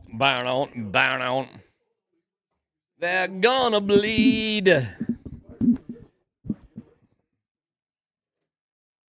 You know, Sometimes music just like, I don't know, it's just the right mood, Dan. Like, this is a good Friday, slightly angry. Got me in such a good mood, though, today. Like, sometimes angry music just is like the freaking best. It's time for the weekend. I need to break something. I found a new category of music I've been listening to in the gym. What's that? It's called dark electronic. Oh my God! It's like it's like electronic heavy metal. It's pretty sweet. I can see that working. It's cool. It's good. When I was spending an hour and a half, 2 hours, I would put in Five Finger Death Punch. There you go. I love those guys. They'll pop up on that playlist every now and then. Can you believe they're like, that's like a 20-year-old band? I know. Gotta be, at least. Still around. I saw them. From Denver, lead singers from Denver. I know. I saw them in a tiny club when they were first coming up in Colorado Springs. And it got your attention. Let me tell you. They had to be loud in that place. Oh my, it was awesome. Like seeing a hardcore band like that in a small, I mean, it was a small place. Right. And you could just tell, like, oh, there's something with these guys. There's just something different. I remember in Stuttgart one time I saw this boy band. I can't remember their names, but boy, they were really good. Yeah. Okay. I love NSYNC. You know what I was down with? If I've you been haven't to an seen NSYNC concert. Have you? I have not. Yeah. It's pretty good. It's pretty fun. Seen Paul McCartney. Yep. How's that got to do with NSYNC? Well, because I was talking about my boy band being, Oh, you're talking about Paul McCartney as a boy band? The Beatles. I saw the Beatles in a small little venue in Stuttgart. I was watching the Kennedy Center Honors. I've watched this a million times, but it's so good. Ann and the Heart. When they do the Zeppelin. Ann and Nancy Wilson doing Stairway. Oh, with Jason Bonham on the drums. That's as good of a cover of any song ever. I would make the argument that's the best cover song ever. Ever done. Ever done. I couldn't argue with that. And live. And then when they bring the choir up behind it, I mean, they just. I think, I honest to God, I dare anybody to find a better cover version of any song ever than that. It wasn't as good, but it was still pretty good when they did the tribute to Ozzy just recently. That was good. It was good. Which song? When they did War Pig. That was pretty good. It was pretty good. It wasn't like this, though. No. The Stairway to Heaven. It was good. That Ozzy concert, that Ozzy tribute thing was pretty good. The best thing of the Ozzy thing is Ozzy singing, though, because he could barely get the words out. He's in. I'm talking about. I know what you're talking about. After he'd passed already. Oh. And they had Slash played guitar. They had another famous guy, and then what's the guy that does rock, but he does thing. He's been on Bud Light commercials. He's done country western. Kid Rock. No. Sure. He's hipper than that. Anyways. You guys haven't seen that one then. How you guys consuming the game tonight? On TV. DVR. People know people. Just me and the girlfriend. That's about it. All right, she's into it? She'll sit there and watch a football game? Oh, yeah. Yeah, she'll watch them. Dan? My eyeballs. Me, myself, and I. Just you? And the dog. I always watch football alone. Really? We've been over this. The dog, and then there's a fish and a hamster. Did you pay attention to the football game? It was at the Grammys, and it was Post Malone singing. There you go. Sorry. Post Malone. You are going to Savannah Bananas tonight, right? Yeah. So you're kind of dreading it? No, I can't wait. Where are you sitting? Where are your seats? If you're club level, I think I could be like, all right, that's fine. Are you club level? Second level. That could be club level. Row 3. So you are club level. Second level would be club level. 204, row 3. Oh, well, that's club level. That's actually all right. Yeah, but we're one row from the overhang. That's okay. Okay. I mean, I love club level. You're gonna get rained on. Well, not at club level. You can go right inside. It's easy. Club level is the best. There's an overhang first of all, and then there's an inside that you can easily get to. Yeah, but if you go inside, you might as well go home. Well, that's another conversation. Yeah. That's a whole nother. I mean, Tyler's not I'm just wrong. gonna see if I have the wherewithal. I have on a limited budget anymore. Getting you a hat. Well, don't kill yourself, but sure, if you want one. I got a little. I cannot believe my wife wanted to contribute to the show today, but she did. Oh, really? Yep. So she listens. How should I do this? There is, well, you realize the Savannah Bananas are like a league. We've talked about that. Yeah. So it's not just the Savannah Bananas. There's like 7 or 8 teams. They start blowing up. play each They other. start blowing up arenas, and so now they developed a league. There is a relative of a high-level Broncos person who plays for the Indianapolis Clowns. Can you guess who that high-level Broncos guy is? George Payton. That is correct. Yeah. Do you know more details about this? No, you just guessed. Or is that just a guess? I just guessed. Well, you are correct. Eli Payton, the third baseman of the Indianapolis Clowns, is the nephew of George Payton. He's in the Savannah Bananas League. Are they playing the Clowns See, tonight? I have no idea. Would that be funny? And then George Payton doesn't watch the game tonight. He goes and watches his nephew. I mean, Does he have to be in Atlanta? No, he doesn't have to be in Atlanta. So Eli Payton, George Payton's nephew, is a third baseman for the Indianapolis Clowns, and he plays in the Banana League.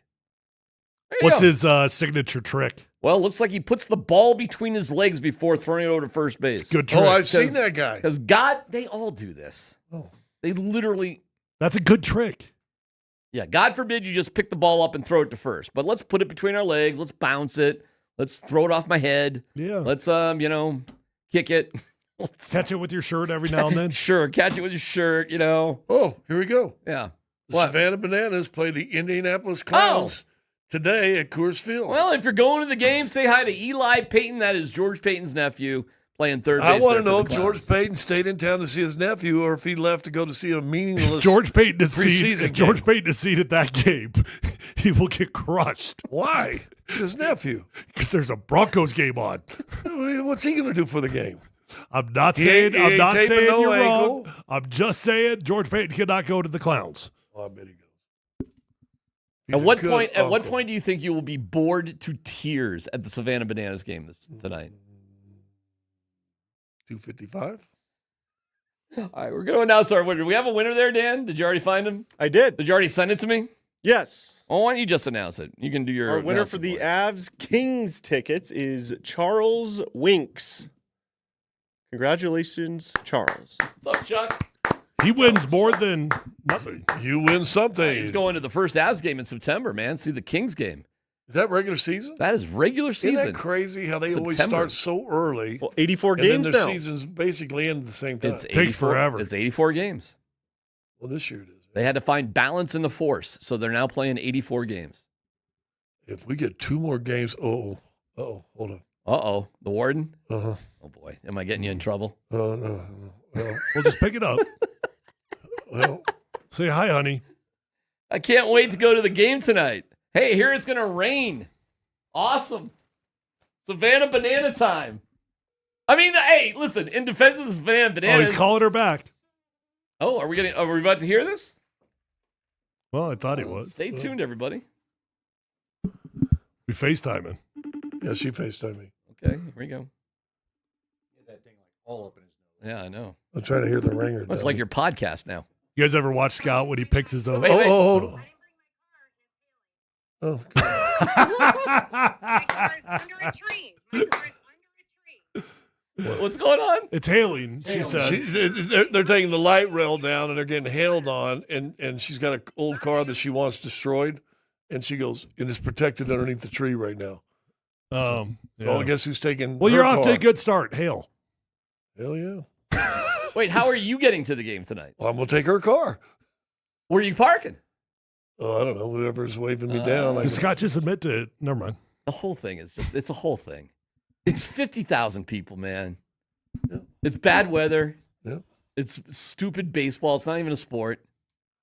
There's something else. There's another concert. It will be sold out. Oh, there is. It's Luke Bryan. Luke Bryan's at Red Rocks, yeah. right? No, at Ball, I think. Oh, is it Ball Arena? I thought think- he was at Red Rocks. No? It's not him? Oh, okay. Zach Bryan, I think, is Zach Bryan. That's the Ball. Zach Bryan. Zach Bryan. Sorry, my bad. He's in Power Field? Oh, yeah. There you go. So we got a Power Field rocking tonight with Zach Bryan. Right. We got the Clowns and the Bananas going to Coors Field. Right. If anybody wants to offer me tickets to Zach Bryan, I will skip the Broncos game. Just saying. How much does Zach Bryan tickets go for? A lot. Really? More than $2 bills? And Power Yeah. Field? Oh, you got another Yeah. call? Well, Andy, more than 2 What do we bills. got? Let's see here. I haven't looked, but I'm gonna guess. What is it? FaceTime me. Yeah. No. Well, Old people. I meant to push wife, and I pushed. FaceTime you. You're sitting a foot from each other. I pushed wife 2 on my thing. Oh, you're funny. All right, it's KKSE FM HD1, Broomfield, Denver, Boulder. It's Denver, Colorado, man. There's a lot going on. Say hi to Scott at the Bananas game. He'd love it. Make sure you say, "What up, Scott?" What other things should people say to you, Scott? No, just how you doing? How you doing? What's up? How you doing? I was thinking about walking around with a tin cup. Just take that hat off. You'll fit right in with the guy with the tin cup. Wow. The hair is something. What are you going to do with the hair? Seriously, what is the hair plan for 20? I got my boys' trip coming up, and so I was going to keep it for that. And then after that, I don't know. All right. Zach Bryan and Power Field. That's crazy. They had a little weather delay, I think, last night. They did. I'm sure they did. They got through it though. I heard it was a great show. What are we doing here? I don't know. They want to do. Well, this, just take over then. You'll see you later. You did that? No, I mean, I don't consider this a bro tank, but Tyler does, so it fits. Sure. But I'm fine with it because this is what I used to wear for men's baseball, the Denver Bulls. I think it's kind of a cool little shirt, actually. It's a lot of arm that I'm seeing right now. Yeah, tell me about it. I don't have the arms for this outfit at all. So is that? I hope you wore some under that back in the day, right? Or was it just the gun show all the time? What do you think? A bunch of fat old retired baseball players are just flabbing out in vest only? Yeah. No, we did not. Honestly. None of us went vest only, Andy. Are you impressed that Stout still does the fast pitch old man league? Yeah, he's asked me to play in that like 100 times. Have you also heard how many surgeries he's had since he's joined? He's like one a year. My buddy Dr. David Schneider at Panorama, I think, loves him. He separated his shoulder, I know. Again? When? Last year. All right.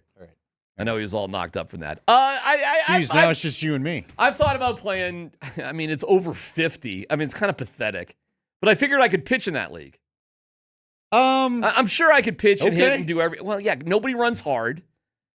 I think they throw batting practice basically over the plate. But when I used to play, though, I'm telling you, when I used to play men's league, first of all, it was 27 plus. There were dudes that could ball. Oh, no, I know. Back in the day, 20 years ago. Listen, I played in the lacrosse men's leagues. We got going around here, like the lacrosse, like Brian Langtree, who's in. Love Brian Langtree. Yeah, how's he doing? He's in the rafters. Love Brian Langtree. We would play him. He would get, because they weren't done with it. They were just done at the pro level. Then they're down in your league playing, right? So yeah, I guess you run across guys like that. Oh, we had all sorts of ex-pros that played that league. Dude, I played flag football with Reggie Rivers.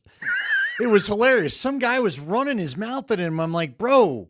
By the way, I don't know if you caught this. As long as you said that, in the World Championships for flag football, U.S. Samoa, with Tagovailoa, Tua's younger brother, beat Team USA for the championship. That Team USA that we saw destroy the NFL guys lost to Team Samoa. Okay. With Tagovailoa as the quarterback. Let me ask you this. Because so it's not a lock that we win gold. No, I'm not. I've told Nate the story before. It's the funniest thing because at Metro State, there was a flag football league, and we won it. I was on a team that won it, and we thought that was the end of it. Then all of a sudden, we get a note. I don't think email was going around that time. They're like, yeah, you're going down to Arizona State to ASU's campus to play in the national championships. And we're like, bring it on. Forks up. And so we got up there, and, we did all right.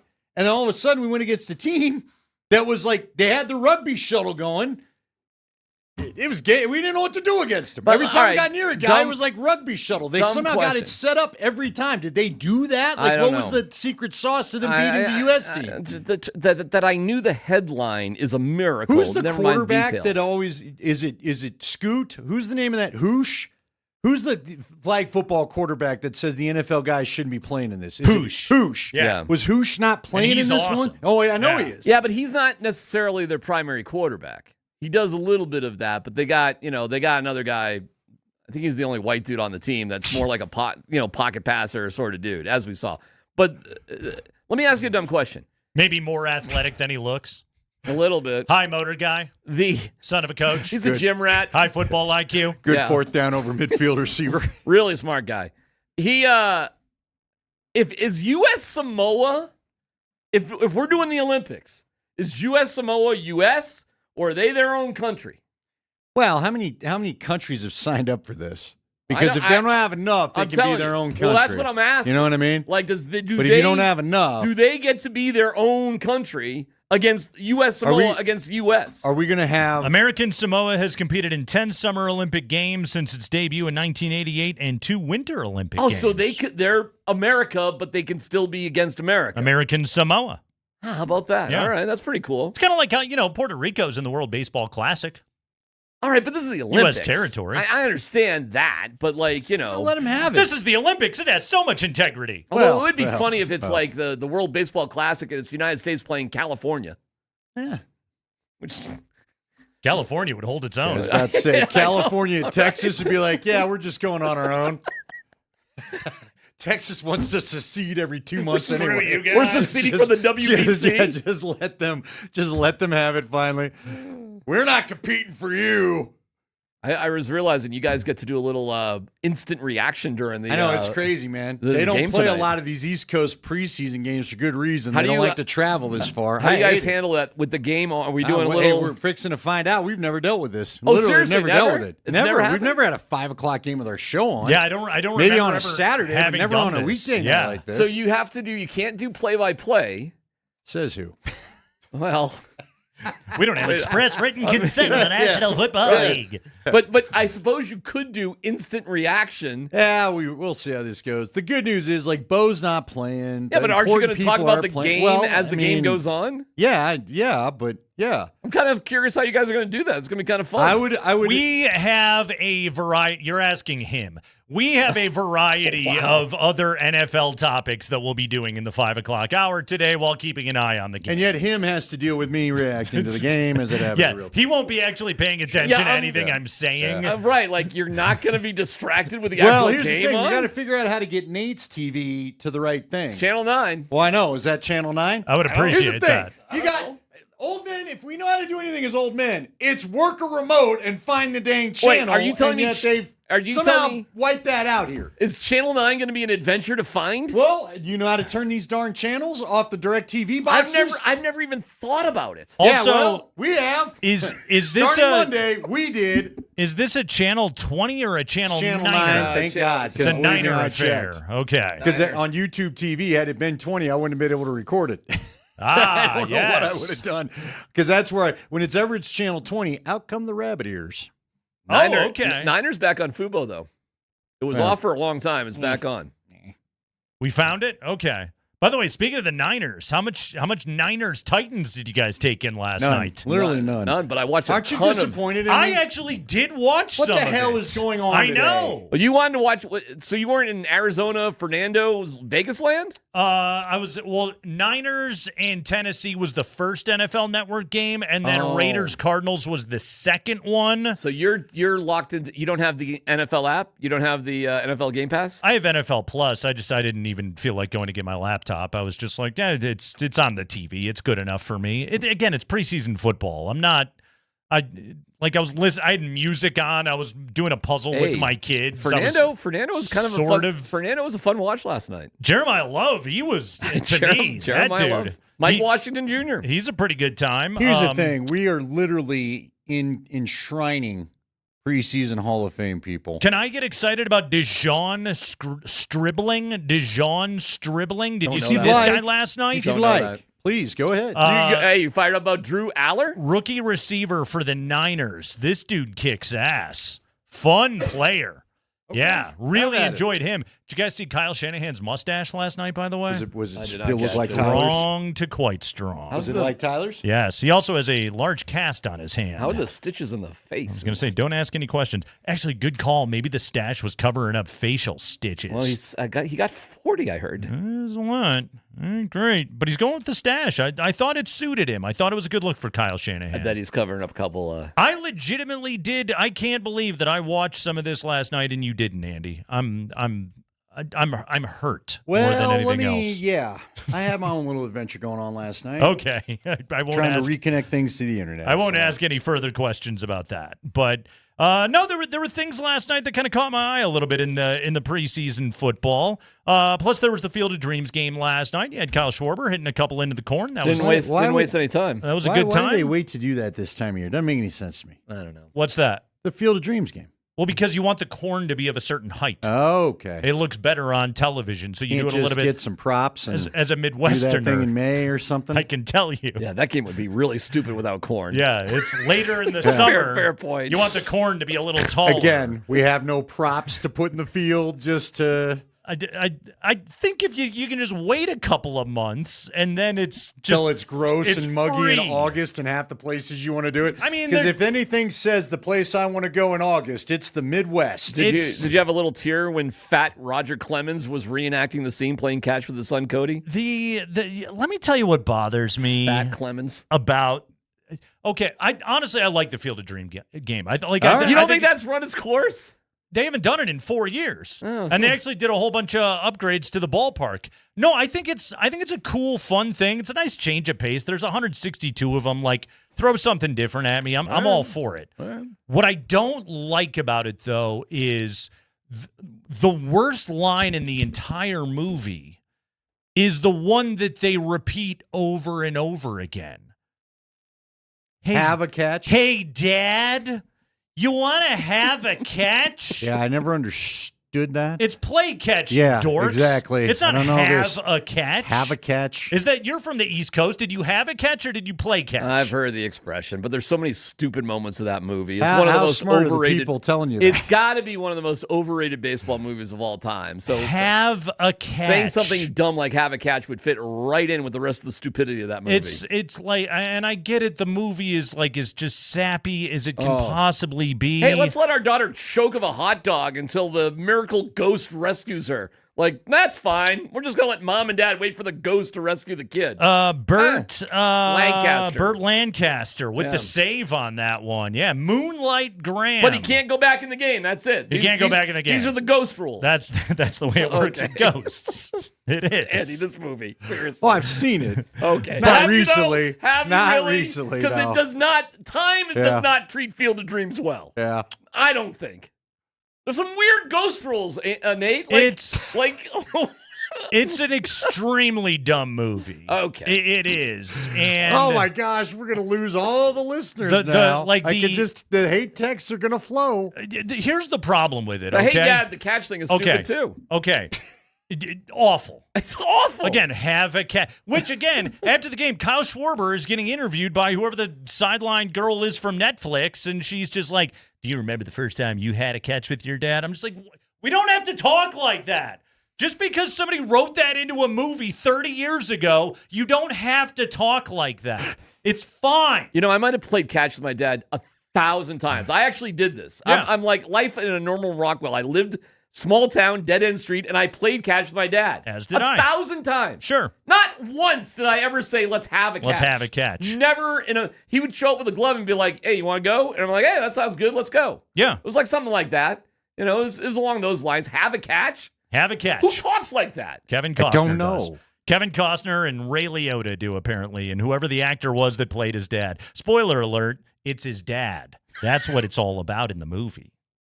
It's about fathers and sons and men reconnecting. It's a beautiful like story. and choking, his dad is dead. Yeah, and choking daughters that we're going to let ghosts rescue. He sees ghosts. He sees ghosts. Hey, Burt Lancaster was a doctor. He was all over it. But in this one, we know he's dead the whole time. But did my daughter have to almost die to figure out that Moonlight needs to come and be a doctor again? Does she have to, almost die? I believe that was the lesson. What parents would see their child choking and say, hold on, hon, the ghost is going to save her? She was just coughing. That's all it was. She was just coughing. Was he really into the game? And by the way, how did all those cars line up, instantly when they needed them? No traffic reports, nothing. We're just going to have a succession of headlights and cars out of nowhere. They reported it on KMOX, and it was blast all over the Midwest. Everybody found out immediately. But nonetheless, the Field of Dreams game was fun. I did enjoy the television product last night. I've never actually been to the Field of Dreams either. Don't waste your time. Have you been? Here's my question with all of this. Because I'm from the Midwest. What are you going to see? You're going to see a baseball field with some corn and a farmhouse. Yeah. Okay. Yeah. I mean, Dexter says you're all going to hell for this Field of Dreams blasphemy. Well, but let me tell you the other problem with it, okay? So what year did Field of Dreams come out? 88 or whatever it was? Okay. In that exact same 5-year stretch, we got Bull Durham and Major League. Two of the greatest, not even baseball movies, two of the greatest movies Both way ever better. made. Both way better. Far superior. And then we just got this corn syrupy dreck that Costner did as a passion project. Yeah, and because James Earl Jones has a deep voice and you play classical guitar music with strings, somehow we're supposed to cry. Also, Sandlot, every day of the week. Also a James Earl Jones. That's a horrible. Where's the natural? You want to get in on the natural? Natural's good. Angels in the outfield. Natural's so Stupid. creepy. Bad News Bears. Natural's super creepy. It is. There's some really weird stalker, psycho moments in Getting the Natural. shot in the stomach. We did that story, though. Remember, we did the story on the guy from the Phillies that got shot in the stomach. It was based on a real thing. Yeah. I mean, this is the 20s or 30s or whatever. I think weird stuff happened. Yeah. Here's my new question. What movie really holds up to everything going on in it? To like what he's talking about? How did they all know? How did we get the? I mean, every movie. Could you not just take don't be looking at Star Wars if you want logic. Nah, I just mean movies in general. There's a lot of movies where you're like, all right. I'll go with a classic. I'll go Slapshot. I think all of that stuff could have happened. Legit? Slapshot? You ever see Slapshot? Oh, yeah. Am I The ringing any cars bells? lining up, you're right. That even Field of Dreams. when yeah, I was stupid. 9 and I saw it, I was like, that's confusing. Yeah, they're all here now? Yeah. They already know? Hey, do we have enough porta potties? You guys What are we? the logistics. It's cornfield. It's going to be baseball fire fest. We already talked about the wall. That is a yesterday. good You could point. Just use the corn. Where are people going to the bathroom? If you The need the corn. If you need to go wandering And off just into the told you. corn. They're all Playing peeing. privacy. They're peeing on the ghosts. Yeah. They're peeing all over the Yeah. ghosts. Hey, welcome to Baseball Burning Man. Good luck on the toilet scene. So, Baseball Burning Man. quick update on tonight's Bronco game from Mike Kliss. Ooh, what do we got? Waddle, apparently Jalen Waddle, because not he's playing. hurt, did not go. He's not didn't even even in travel. Atlanta. Well, a bunch of guys are staying back. Cortland Sutton, Pat Surtain, and Jonathan Cooper are expected to play. Cooper better get his football in. Hoopa. Do you guys see today? Why is Cortland Sutton playing? 8 games Because he's no longer a for good James soldier. Pierce Jr. Yeah. He got 8 games today. So the NFL is going to start banging guys. Yeah. Okay. So 8 games for Pierce and Terry and Arnold. Here we go. Yeah, exactly. And by the way, in case like with the Pierce thing, if you as a Broncos fan are like, well, he hasn't been convicted of That doesn't matter. anything. Pierce was arrested in February. In May, Pierce entered into a pretrial intervention program. If he stays out of legal trouble for 1 year, passes random drug tests, and stays away from Rickea Jackson, his, I would hope, ex-girlfriend, the charges will be dropped. The NFL didn't give a crap about any of that stuff. No. He got suspended 8 games. So no matter what Harvey comes up with, Jonathan Cooper is going to be missing some time. That's his second job, though. Harvey's main job is keeping this dude out of jail. Exactly. His second job is appealing things to the NFL, which he's Right. done a million times. Right. It's kind of two different things. Which in this case, but my point here being is like Harvey can do the best job in the world and can get Jonathan Cooper a deal like this. The NFL doesn't give a crap. Yeah, this is crazy that the guy's going to play tonight in an NFL sanctions event, and he may get suspended for multiple games by the NFL. Pierce is eligible to play tonight against the Broncos. I don't know if he's going to or not, but he's eligible to play That's in this game. a trip, isn't it? Yeah.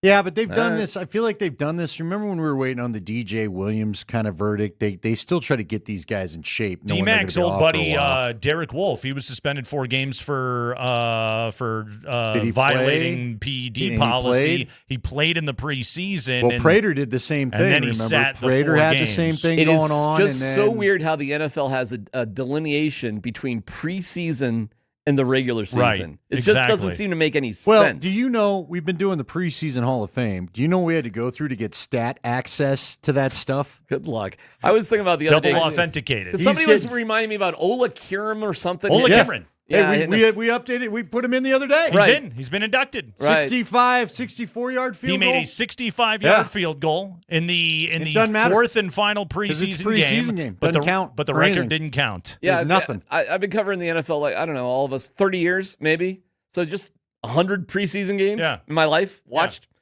Couldn't tell you anything. Well, Seriously. Have like zero memory of preseason things. You should need to tune tune in on the 45s as we induct. We're here. Now I We got you, man. I know Kevin. All Hey, I right. know Kevin Casper had a year one time. Kevin Casper, yeah, okay. he was probably. I mean, if you bring things up, it's like, oh yeah, Sure. Like, okay, sure. You know, I You really realize wanted. Trent Sherfield was the MVP Hey, of preseason last year. Ken Karcher was a Bronco quarterback, but he's in the 80s. Ken Karcher, Joe Dudek, and Blake Ezor, all preseason just legends Wizards. for the Broncos. Fantastic. But they didn't even, in the 90s, they didn't even keep the stats. Even the database we were allowed to go to, they were like, yep, I think it's like 2004 is when they decided to keep some preseason stats. Can you believe, too, the NFL used to have 6 preseason games? Yeah, how about that? Camp used to be like 2 months long, dude. They used to have 150 guys at camp in 6 preseason games. But to be fair, for those that forget, they did nothing in the spring except like one. After the draft, they'd have one mini camp where they would play full tackle No, they football. had jobs. And then they'd go back to the UPS and the post office. Yeah, right. They all had jobs. So they had to sell insurance, and they were ripping cigs all day long. Yeah. Oh, dude. It's Dave time to get in Fonte shape. told me one time about Simon Fletcher running gassers and then taking a heater in between them. That's awesome. Well, there's that famous picture of who is it, Lenny? What's his face? The Chiefs guy. He's ripping a heater, drinking a beer. He's in his uniform. Oh. It's like back in the 60s or something. Yeah. I mean, we're in the North Dallas 40 Y.A. days. Tittle. Is Wasn't it Y.A. Tittle? I think, from the Giants Len game Dawson. after? No, it's Len Dawson. it's You're Len right. Dawson. Yeah. Tittle's the one bleeding after. Yeah. Len Dawson, here's the picture. He's a great one. He's sitting on a folding chair in what appears to be the locker room, beer bottle at his foot, and he's ripping a cig like it's the last one before he gets the electric chair. Oh, yeah. Who knows how good his offensive line was? It just goes to show, like, there were times you needed to play football to get ready for football. Has that time not passed? There it is. Spring's putting it up. Yeah. Oh, you know he's enjoying That's that sucker. fantastic. What a photo that is.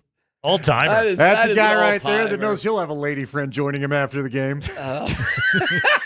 I think they took that during the Super Bowl. Oh, I forgot. Chris put it up there. My bad. I forgot Spring's gone. Chris put it up there. Yeah, that was like halftime. That's halftime at the Super Bowl? During the speech. Shut up, coach.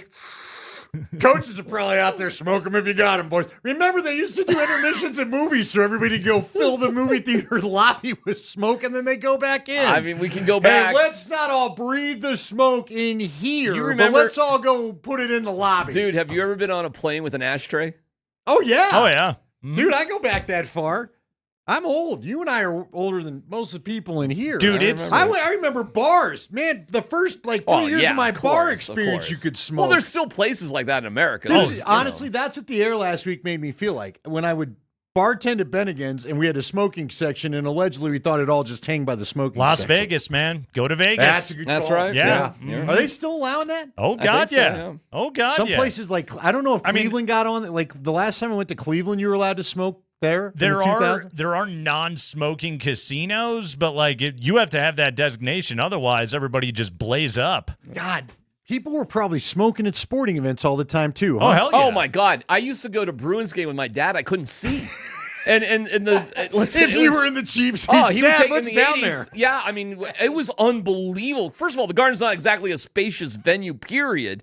And then, for whatever reason, more smokers at Bruins games than Celtics games. It's like the fog of Dagobah. Little You high can't and mighty see at the anything. Celtics games. The Bruins games were more your blue-collar dudes. Oh, you couldn't see. You could not see in the Boston Garden at certain levels because of the smoke. I have a memory, a distinct memory of we went to, me and my buddy and his dad went to a Bears game the day after Christmas.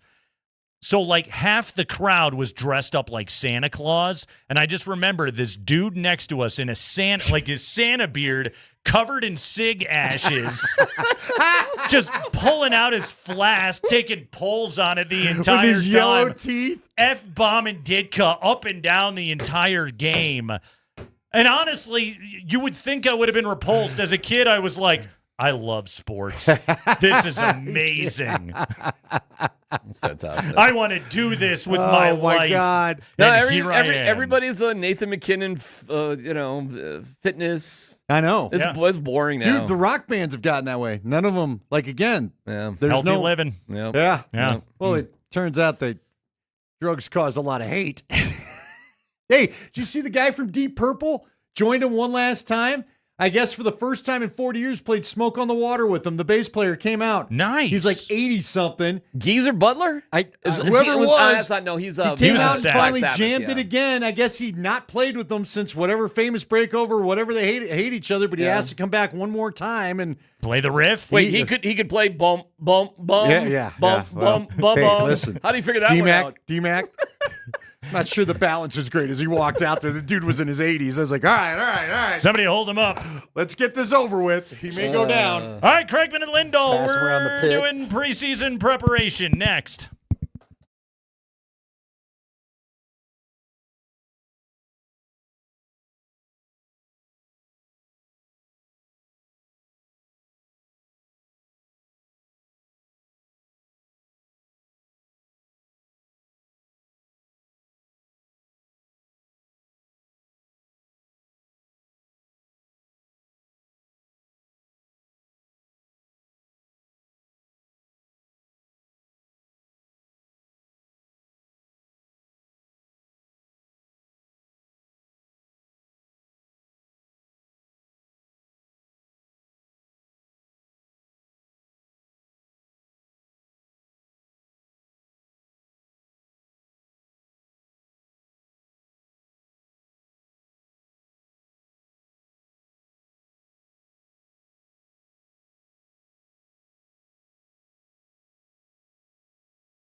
Avalanche individual game tickets are on sale now. Visit coloradoavalanche.com/tickets. We have got keywords for you. Well, they were supposed to be on the 20s. Text the keyword plus your first and last name to 303-504-0925. Today, one lucky listener will get 2 tickets to the home opener for the Avs and the LA Kings September 30th. Second chance drawings available at altitudesportsradio.com/avstix. We'll announce our winner today at 5:55. Your keyword to text in, fall. Fall. F-A-L-L. Text fall to 303-504-0925 right now, and you are entered to win a pair of tickets to the Avs home opener this year against the LA Kings on September 30th. Fall. Text fall, F-A-L-L, to 303-504-0925. We will get you all set up. Another quick update from Mike Kliss. Update away. Alex Forsythe, despite missing some practices, this is probably the only time in his life he's had to give it a go in preseason, but because they're so far down the center depth chart, he is going to go, which should help the 2 backups. You know, that should help Stiddy and Ellinger try to so no Wattenberg. Not look terrible. Forsythe will start. He will go. And then it'll be some combination of Throckmorton and number 68, Gavin Ortega. Poor Ellinger better get ready to run, because if Throckmorton is going, or Ortega, although Throckmorton pretty much got taken out of the mix, so I would guess they give Ortega a go in the start of the second half. I won't be shocked if Forsythe's got to go the whole. Heck, they may make him go the whole game. Yeah, it could go because if you really want to get if you really want to get a feel for your backup quarterback, you can't be shoving some no-name center in there. With all due respect to Ortega, he's at least in an NFL camp. But but it's preseason football. It's preseason football. They got to play too. Andy, who has the most riding on preseason game number 1 tonight for the Broncos? Jared Stidham. Yeah, I agree. I think the whole preseason he's got the most riding on it. Yeah. For tonight's game, and Stiddy has a chance. He's getting the first half tonight. He'll have an opportunity to play with the better receivers, the better offensive line, and at least imagine for probably 15 the better plays. backs. So I would absolutely say Stiddy has the most riding tonight on preseason game number 1. He has got a chance if he goes out and plays competently and moves the offense, has a clean operation, all of that, makes his first read, gets the ball out. Then simply he reminds the coaching staff what they have in him. Right. And he gives himself a leg up. Well, but Sean made the interesting comment the other day that Sean threw it out there that, look, it may not be either one of these guys. Yeah. Can I give you a name that lurks in the same division as the Falcons that I certainly would be intrigued by? It'll drive you up the wall. As a quarterback? Yes. Oh, okay. As a guy to bring in that could be a likely cut. Okay. Why not go back to the well of Zach Wilson? What team is he on? Currently the Saints. Yeah. Or, listen, Andy. I would say this. I would be calling the Saints right now and tell them, if you decide you're not into either Spencer Rattler or Zach Wilson, why don't you give us a call and maybe we got a 7th-round pick with your name on it for one of those dudes. The Broncos showed you they never actually wanted Zach Wilson. No, I'm with you. Yeah. But we're talking about if you don't think either of these guys are the dude, he knows the offense at least. Yeah, you already lost a quarterback competition to Stiddy. Well, I mean, I don't buy it. What are we doing here? Sean helped influence that one. So, yes. And look, maybe to the point that's just not someone Sean wants, but to me, you need somebody that has some idea what this thing sounds like. I hear your suggestion, and now the show will move on. Who is number 2 on that list? Who has the most riding on preseason game number 1? Oh, God, I take this stuff so unseriously right now that it's hard for me to answer the question, quite honestly, Nate. I've got a name for you. Give it to me. Jaleel McLaughlin. Okay. Jaleel McLaughlin, who right now is outside looking in. Because I think they're only keeping 3 backs. Like, it's pretty clear. It's Dobbins, it's Harvey, it's Jonah Coleman. They'll have the fullback in Adam Prentice, and then beyond that, who knows? McLaughlin did have a decent finish to the year last year.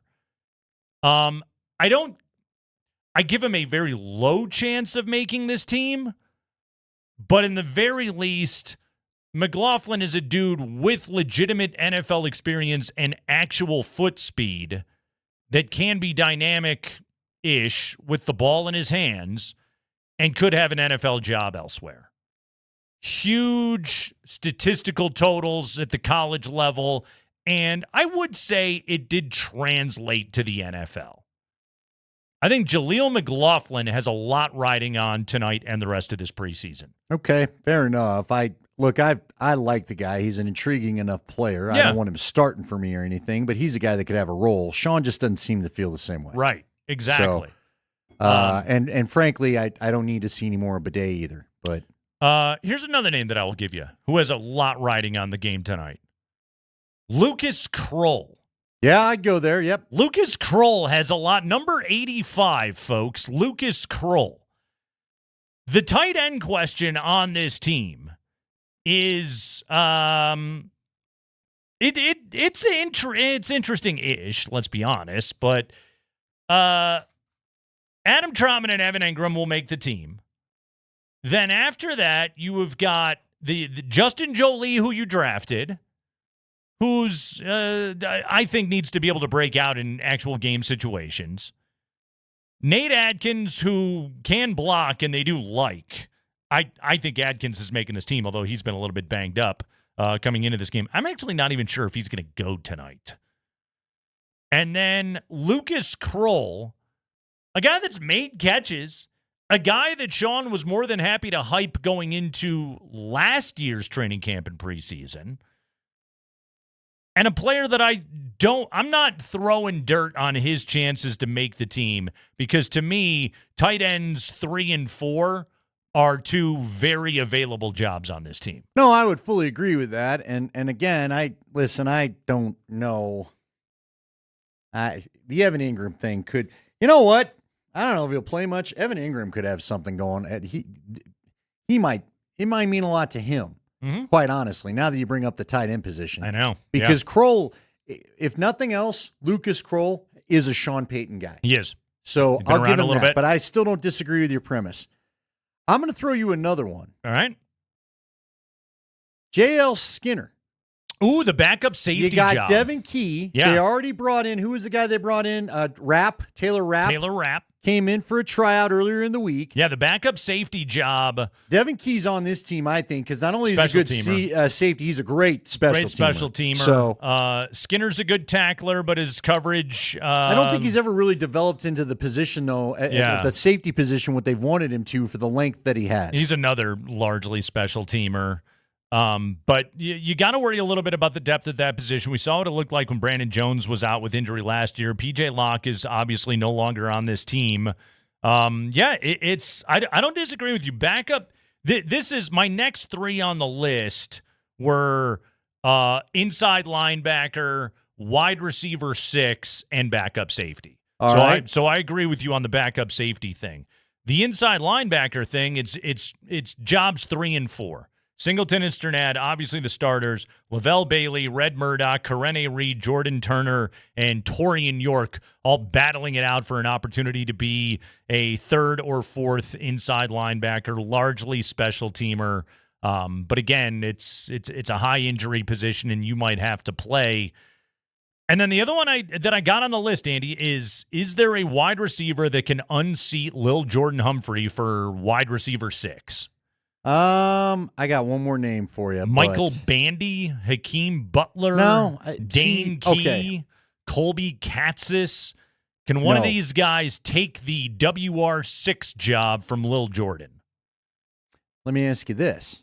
How about we rephrase it? Because I just feel like somehow Kroll and Humphrey are Sean Payton dudes, which maybe buys them less of a curve to be graded against, if you will, or more of a curve, maybe I should say. And for what this is worth, like Lil Jordan Humphrey he's been Mr. Dependable in camp. Yeah. Which is what he's been as a Bronco. Yes, and he blocks, and Yep. he just offers you options. Does things the coaches like. Yes, and he's been a bit of a yak guy prior. We're hoping that he can provide some of the yak that we're hoping to get out of Waddle. So I'm going to rephrase the question this way. Can anybody show they're valuable enough that you would shop Troy Franklin or Marvin Mims? But Mims is a returner, so that feels a little less likely. I would say, given Jalen Waddle and Marvin Mims' injuries already, you're not even thinking about testing your depth there. All right? Yeah. Because I don't think little Jordan Humphrey's going anywhere, and I think Michael Bandy's living the practice squad life again. Yeah, if I'm being honest with you. I don't see a world where they trade anybody right now.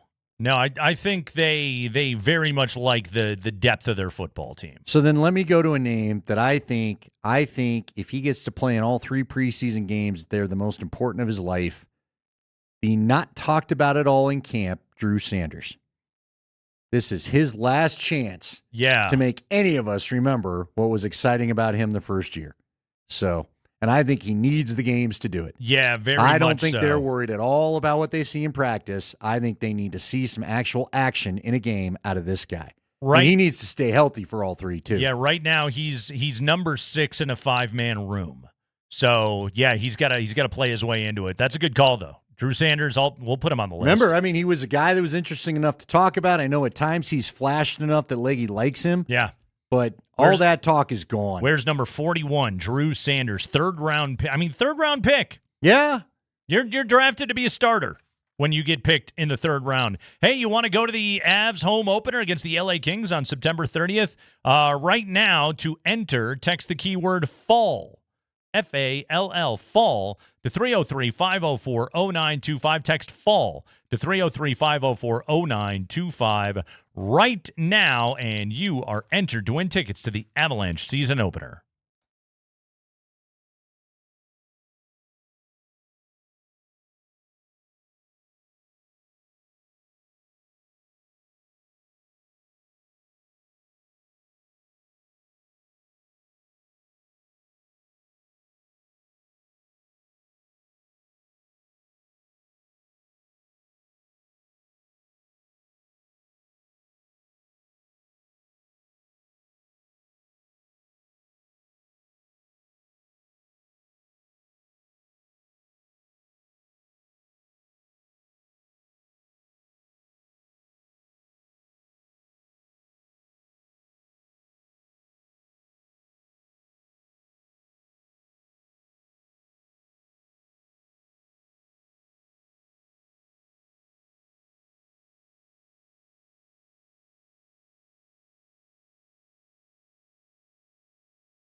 Scott Friday, Nate Kreckman, Andy Lindahl. We'll have our next keyword for you coming up at 4:20 this afternoon to be entered to win a pair of tickets for the Avalanche and the LA Kings opening up the season on September 30th. Andy, I read a fun little guide here today in the Athletic NFL newsletter. How to watch preseason football.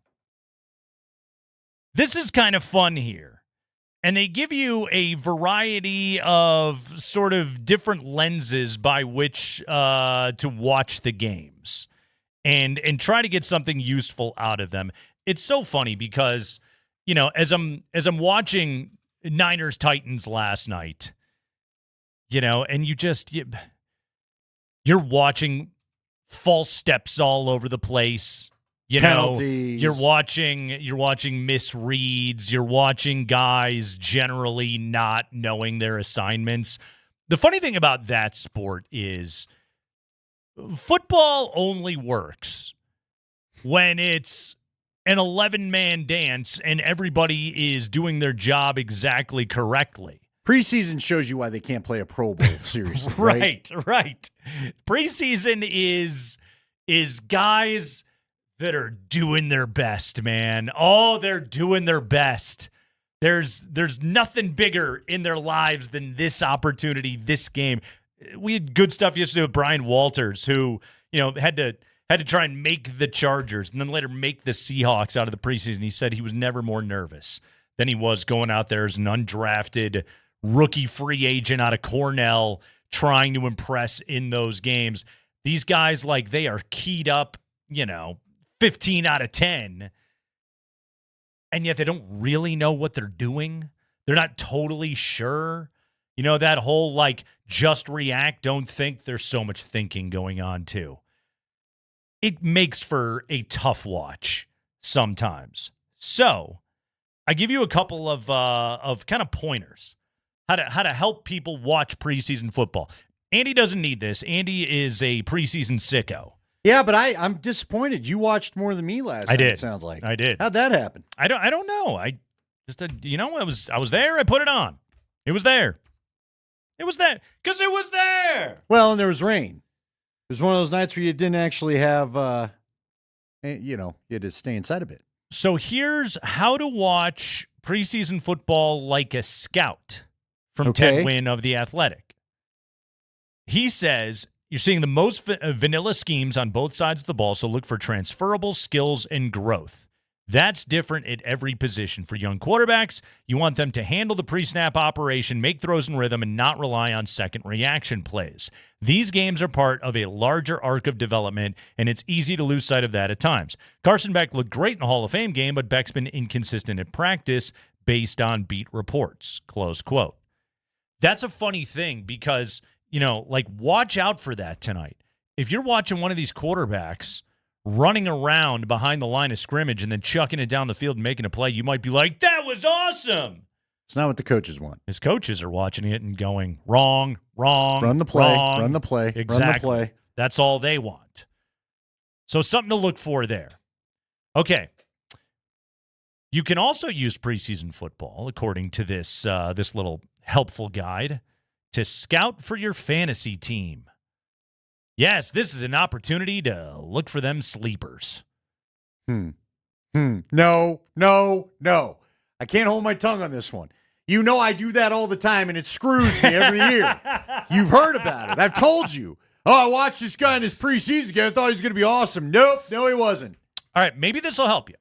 Jake Seeley says, I'm more interested in snap counts in different formations and with starting units, especially if there has been an offensive coordinator or scheme change. Okay. He says, we're doing our best to predict so many aspects of each player, which makes usage, whether snaps, touches, or formations, much more important than preseason stats.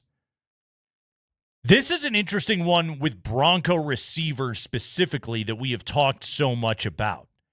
Like, I think there's 5 really good receivers on this team. I'm including Troy Franklin in there, by the way, who I think is good. I don't think he's great, but I think he's good.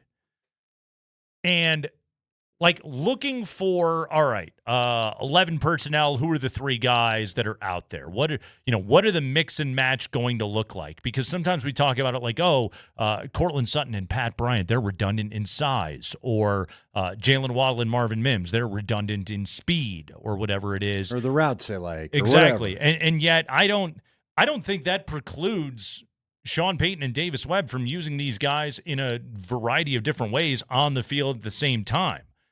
So I'm just like really curious to see, and snap counts is an interesting one to take a look at. Of clearly the coaches are trying to get a sense of, okay, this personnel group has a chance to really be able to work for me. And if you know that means Guy will be on field more, which means Guy will get more touches, which means fantasy points. Yeah, and it helps you with the depth chart and things like, who do I choose from, right? Yeah.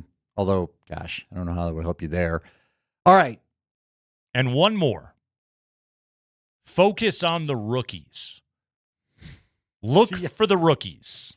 This has screwed me. As the Athletic Football Show says, it's hard to gauge preseason playing time for almost anyone else on an NFL roster, but rookies will play a lot of snaps these next 2 weeks, and some of them will be stars in short order.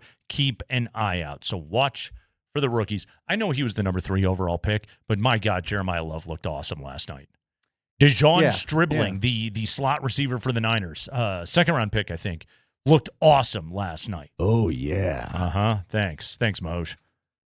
These are the kind of guys that you can kind of look for. And so I think in the Broncos case, it's Jonah Coleman, number 1, because he's the skill position guy. Right. So look out for him. But also, I think Onyedam's interesting. I think Jolie is interesting. I think Red Murdoch is interesting. Cage Casey plays on offensive line. That's just a massive humanity in there. We'll do our best to try and gauge what's going on there. Oh, I know. Here's what you don't want to see. How about this in watching the offensive line? Because we saw it a lot in that Pittsburgh game last night, in Green Bay, and some in the Raider game, the Raider-Cardinal game. What you don't want is dudes running into each other or taking out their teammates on the way to the tackle. That's a bad thing. That guy's probably not in the coach's best graces. That's a bad thing. Which there's a lot of that going. Some of those runs, the only thing, the runs are cool, and we want big plays. Yeah. But before everybody loses their mind, before we all get nuts about Drew Aller as he threw a simple over the middle of the field pass and the guy simply outran everybody almost to the end zone. Yeah. Just remember that these dudes, the starters don't tend to take each other out on their path to the running back. So, just saying. Generally speaking, they've practiced through those issues. That's a good point. That's called staying in your tackling lane. Well, and again, listen, we got some breaking NBA news I want to tell you about at 4 o'clock. Doesn't affect the Nuggets, but does it affect the Nuggets is what I want to ask Nate Kreckman. Ooh. There's base defense. Like, Nate, wouldn't you say you and I have consumed a lot of preseason football as reporters? Sometimes I'm not even say sometimes. Oftentimes, there are more complicated defenses in practice these guys are going against than you actually see in the game. It's why the teams love the joint practices. Yeah. Because all you're seeing is base this and base that, maybe a simple blitz here, something there. But for the most part, these are simple looks. So let's not get too, again, this is why there was sort of a little purpose behind the preseason Hall of Fame is enjoy it because it's an entertainment for your night. Yeah. Let's not go putting anybody that don't, let's not go getting too nutty about things just yet. You may get into the preseason Hall of Fame here in Lone Tree. You will not get into the Pro Football Hall of Fame in Canton. Yeah. Also, has the Lone Tree Chamber of Commerce, have they put that on their website yet, that Lone Tree is the home of the preseason football Hall of Fame? I have not agreed to sell the rights yet. I also have a consultant and a negotiating committee. Okay. It's you. I'm on the committee? Yeah. I'm on the panel? Who made it? Who gives off more business acumen between the two of us? Ain't me. You know what? Can we get your wife? Can we hire Abby Kreckman to maybe work this deal out?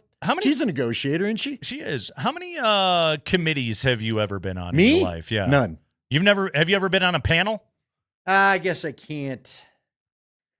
No, I mean, I've been a voter. You've been a voter. I still vote. What were you? What were you? The a voter? NLL stuff, all the end of the season Oh, that's awards, fun. and who's this and that, and the MVP, and yada yada yada. I've been doing that for a few years. I was a BCS voter. See, I never got to do that. Yeah, back when the BCS existed, I did it for 3 years. It was a, like, let me put it this way. I'm glad I did it, and I hated it the entire time. Yeah. Because, and the reason why I say that is because I really cared. Because I really put the work in, man. Dude, I stayed up until like 4 a.m. every Saturday night. And then you'd see some dude just mail it in. Right. Well, not even try. You know, I don't know what every other voter was doing. I just know Well, that you got an idea. that I like wanted. So what my rule that I made for myself, because I put out a top 25 every single week, was I needed to be able to tell you all the way down the list. Like, I needed to be able to tell you why this team is 21 and this team is 22. Like, and I had rules for, and I took it very seriously, and it was exhausting and a miserable experience. And then I would put my votes out on Twitter every single week, and people would hate my guts for it. So yeah, it wasn't that cool. Yeah, I could see that. Yeah. Mm-hmm. You had the guts to tell everybody who you were voting for, which a lot of guys didn't. Yeah. So I can remember one time one of my hosts wanted me to, you better find me a BCS voter. I want to know. The whole time I could have just called me. Could have called me. How'd I know? I was right there. Mm-hmm. I really didn't enjoy it. But again, when it was offered to me, sure, I was like, oh, felt prestigious hell at the yeah, time. I'm a BCS voter. I'm a Harris Interactive poll voter. I'll take that. No, it kind of sucked. Let's be honest. Also, if you didn't get your vote in by like 7 a.m. on Sunday morning, they were calling you. They were hounding you. That's why it only happened to me once, because I forgot to hit send. And I was like, oh, crap. I'd been asleep for 2 hours. Like, sorry about that. Yeah, so wasn't that cool. Anyway, that's my one experience being on a panel. I'd like to be on a committee one day. I would too. I don't know. That's a lot of meeting. Maybe I don't. Let's see if we can form one. It's the Kreckman and Lindahl Show. It's the Kreckman and Lindahl Committee on Altitude Sports Radio 92.5.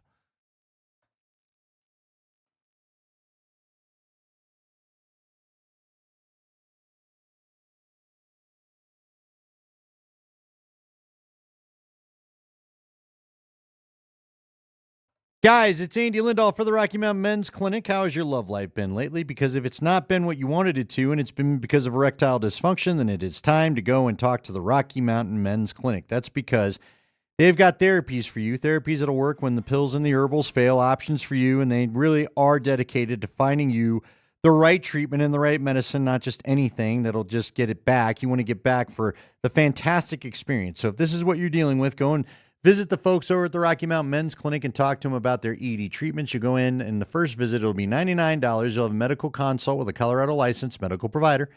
You'll have a T and a PSA test, and if everything checks out and everything's healthy, then you're going to have a test dose. And if the test dose isn't working in the office, then your visit is free. But if you're like a lot of men, they'll give you a test dose and have you on your way, and you could be ready for action the next day. So if that sounds like what you want, go and get a hold of the Rocky Mountain Men's Clinic, a place that's served the Front Range of Colorado for nearly a decade and has successfully treated tens of thousands of men. 5 locations to help you here in Colorado, in Fort Collins and the Springs included, plus a revamp location in Castle Rock, North, and Central Denver as well. 720-440-7900, the number, RockyMountainMen'sClinic.com.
Andy, did you happen to see any of the clips of the Glow Skulls show at the Gothic last weekend? I didn't. I wish I would have gone. Dudes our age were crowd surfing. It looked sick. Well, hey, a week ago today, okay. First off, Real Big Fish tore the roof off, even though it was already an open-air facility at Fiddler's Green or where the heck it's being called now, so that was awesome. Still no roof. Still no roof. Yeah. And then, who's the lead singer from 311 that also plays guitar? Nick Hexum, I believe is his name. Yeah. Yeah. Ripped, looking 20. How many? I was like, bro, his sidekick is not aged near as well as he has. Okay, hold on really quickly. Okay, so let me see if off the top of my head, Google 311 really quick. Let me see if I can still name all the band members. By the way, they're coming to the Mission Ballroom. I was a real 311 head back in the day. So Nick Hexum, lead singer and guitarist. Peanut was the bass player.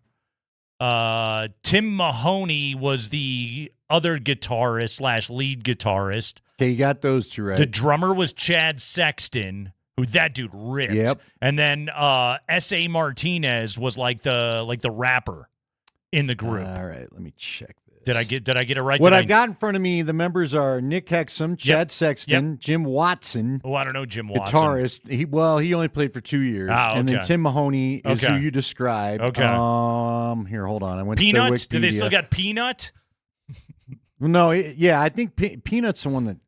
He's the bass player. He's not aged as well as I don't know if he's still in the Nick. band. Hey, we're all doing our best. Current members, Nick Hexum, Aaron Peanut Wills. Okay. Chad Sexton, Tim Mahoney, and Doug S.A. Martinez. Look at me. Vocals, turntables, percussion. I can still name all the guys in 311. Useless skills that I still have at the age of 46. Jim Watson was Thank lead you. guitar for just a couple of years. Thank you very much. Yes. Nick Watson sounds like the drummer who's now the cop that left Blink-182 right before they popped huge. Do you have NBA news for me?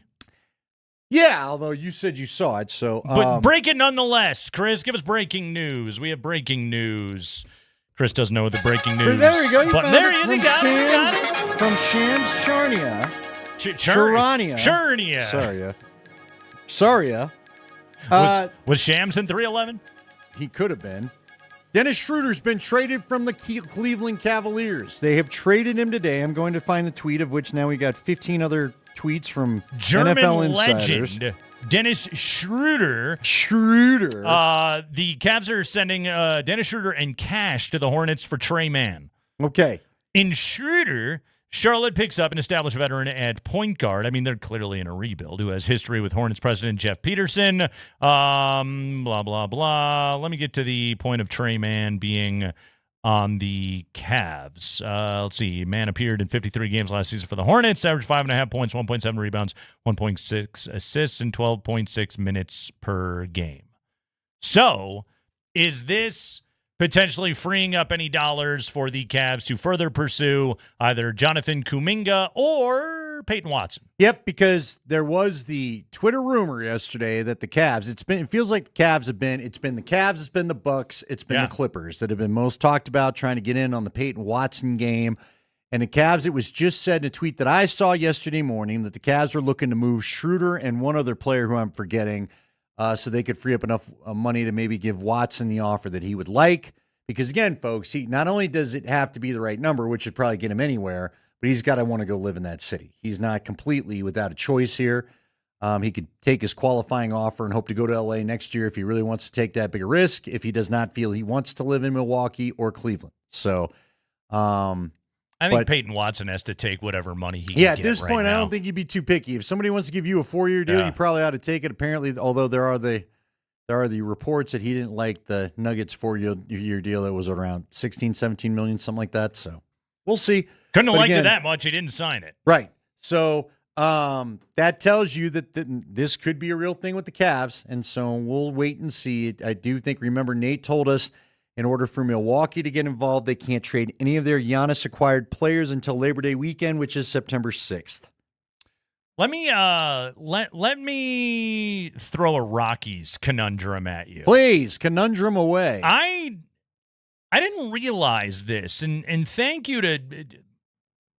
I'm really happy whenever Troy Rank writes about baseball for the Denver Post. Okay. Troy is, I mean, long-time Rockies reporter. I mean, dude, just it is connected. It is thoroughly reported. It's always and again, I think all Troy stuff is good. His baseball stuff though is must read. He's on the beat for a while for a reason. So, as you know, Andy, Charlie Condon has absolutely just been mashing for the Topes this year. 22 bombs, a 925 OPS. He's been great here in 2026, and he makes for a very natural September call-up. Hell, it's, again, what is it, August 14th? Call him up right now, as far as I'm concerned. But he does bring up a issue right now that is happening right now in baseball, and it is something that the Rockies would have to deal with. If they called up Charlie Condon, well, then that would put him on the 40-man roster. Then you'd have to waive somebody? Which, who cares about that part of it? I was about to say, the a few candidates. The issue with him being on the 40-man is on December 1st, Major League owners will lock out Major League Baseball players. So he couldn't play minor league? Right. He becomes a part of the lockout. He would no longer be able to use the team's Salt River Fields facility. He would be ineligible to participate in spring training or minor league games if those start while Major League Baseball remains on ice. So, okay.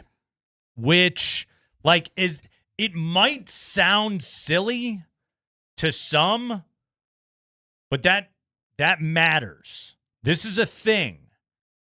And you're talking about, you could put I believe he's the top prospect in the system. You could continue to get him meaningful, high leverage, very useful at-bats and playing time at the minor league level, even if we don't have a major league season next year, which would then only aid in his development. Or should this lockout and work stoppage extend too far, which it very well could that potentially damage a guy like Charlie Condon, who would, again, not be able to play the highest level baseball available to him? Okay, help me out. So if they were to bring him up in the next couple, what if they just try to get him a look before September, and then once he's on the roster in September, there's no one doing it, right? Yeah, you're on the 40. If you're on the major league once you team, bring him up, then you're on the 40-man. Okay. Yeah. So Zach Veen is there, but he was already there, I take it? Veen was already on the 40-man. So not a big deal there. Right, exactly. But that's the decision you would have to make on Charlie Condon. So, well, then I don't think they're doing it. I wouldn't think so. But at least you know what, though? At least there's a logical reason for it. Yeah. Unlike sometimes in the past. At least I understand that. Matter of fact, I think I'd support that if it means he gets to play some minor league ball while this thing possibly drags on. I would like to believe, and I have no reason not to believe, the Rockies are at least operating with some logic right now. Yeah. I don't know for sure it's the best logic, but I know it's logic, which is a massive improvement over what they were doing. So something to keep an eye on. And with that, are you ready for your preseason drinking game ahead of Broncos Falcons tonight? Chris, give me some real big fish, will ya? Oh, yeah. Drinking game on a Ska Friday. You know, Andy, it's the preseason for the drinking game also. So we'll take it easy on everybody, but we got some fun ones for you. And then I got a no-dumb question for you to borrow from the other place. Okay. Related to the drinking game. Have you been drinking? What just happened to you? I put some dumb, what are they? Pistachios in them. They're really good. It did sound like a drunk take, though. It did. You slurred your speech. I had them a little too much in the front to get the chew in. Yes. That's my bad. Yes.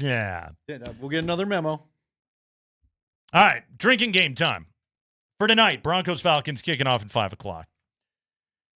I want you to drink. Oh, by the way, and we want always add when we do the drinking Responsibly. game. Responsibly. If you don't imbibe in the finer spirits, whatever Dr. Pepper you're enjoying tonight. Yeah. A chip and a dip. Whatever you enjoy. All right. Just slug of water. Drink if you hear any of the following. Had a good camp. Okay. Boy, see, that doesn't feel like you're being easy on anybody.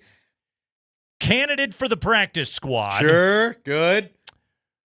Auditioning for 31 other teams. Love that. That's going to come up because of the backup quarterback thing.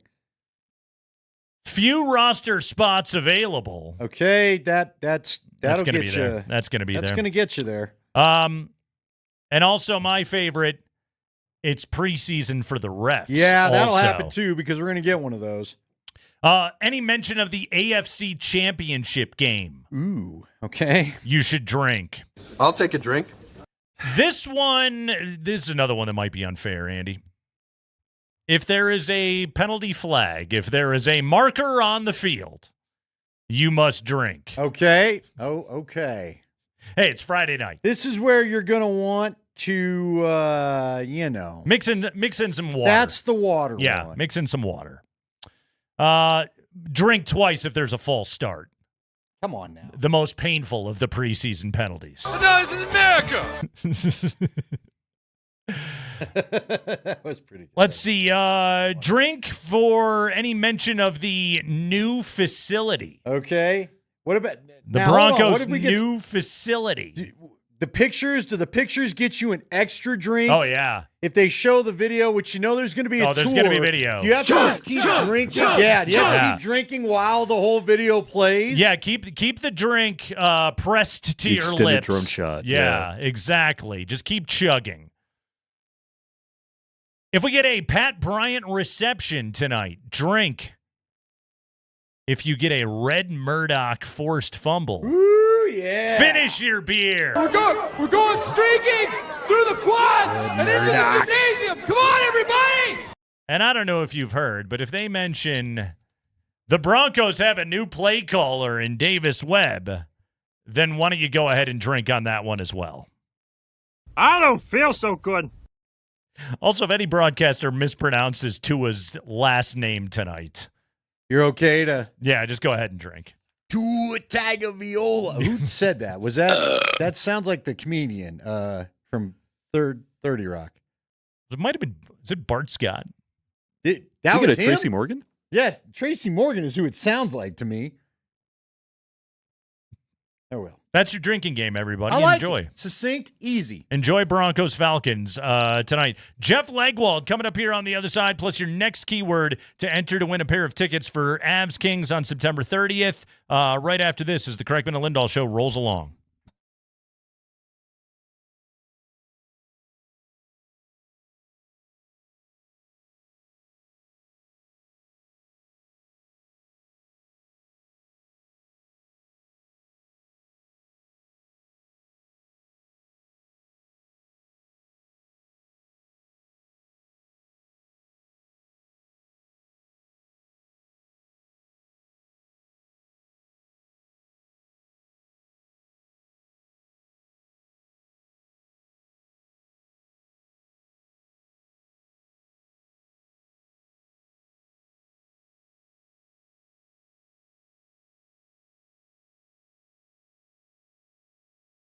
Guys, Andy Lindahl from my friends at Southern Steer. You want to get a look at some of the selections they have? Go to my Instagram page for this weekend. Matter of fact, it's getting a little late, but we talked about what you could tailgate with for this Bronco game. Don't worry, there's a bunch of games ahead.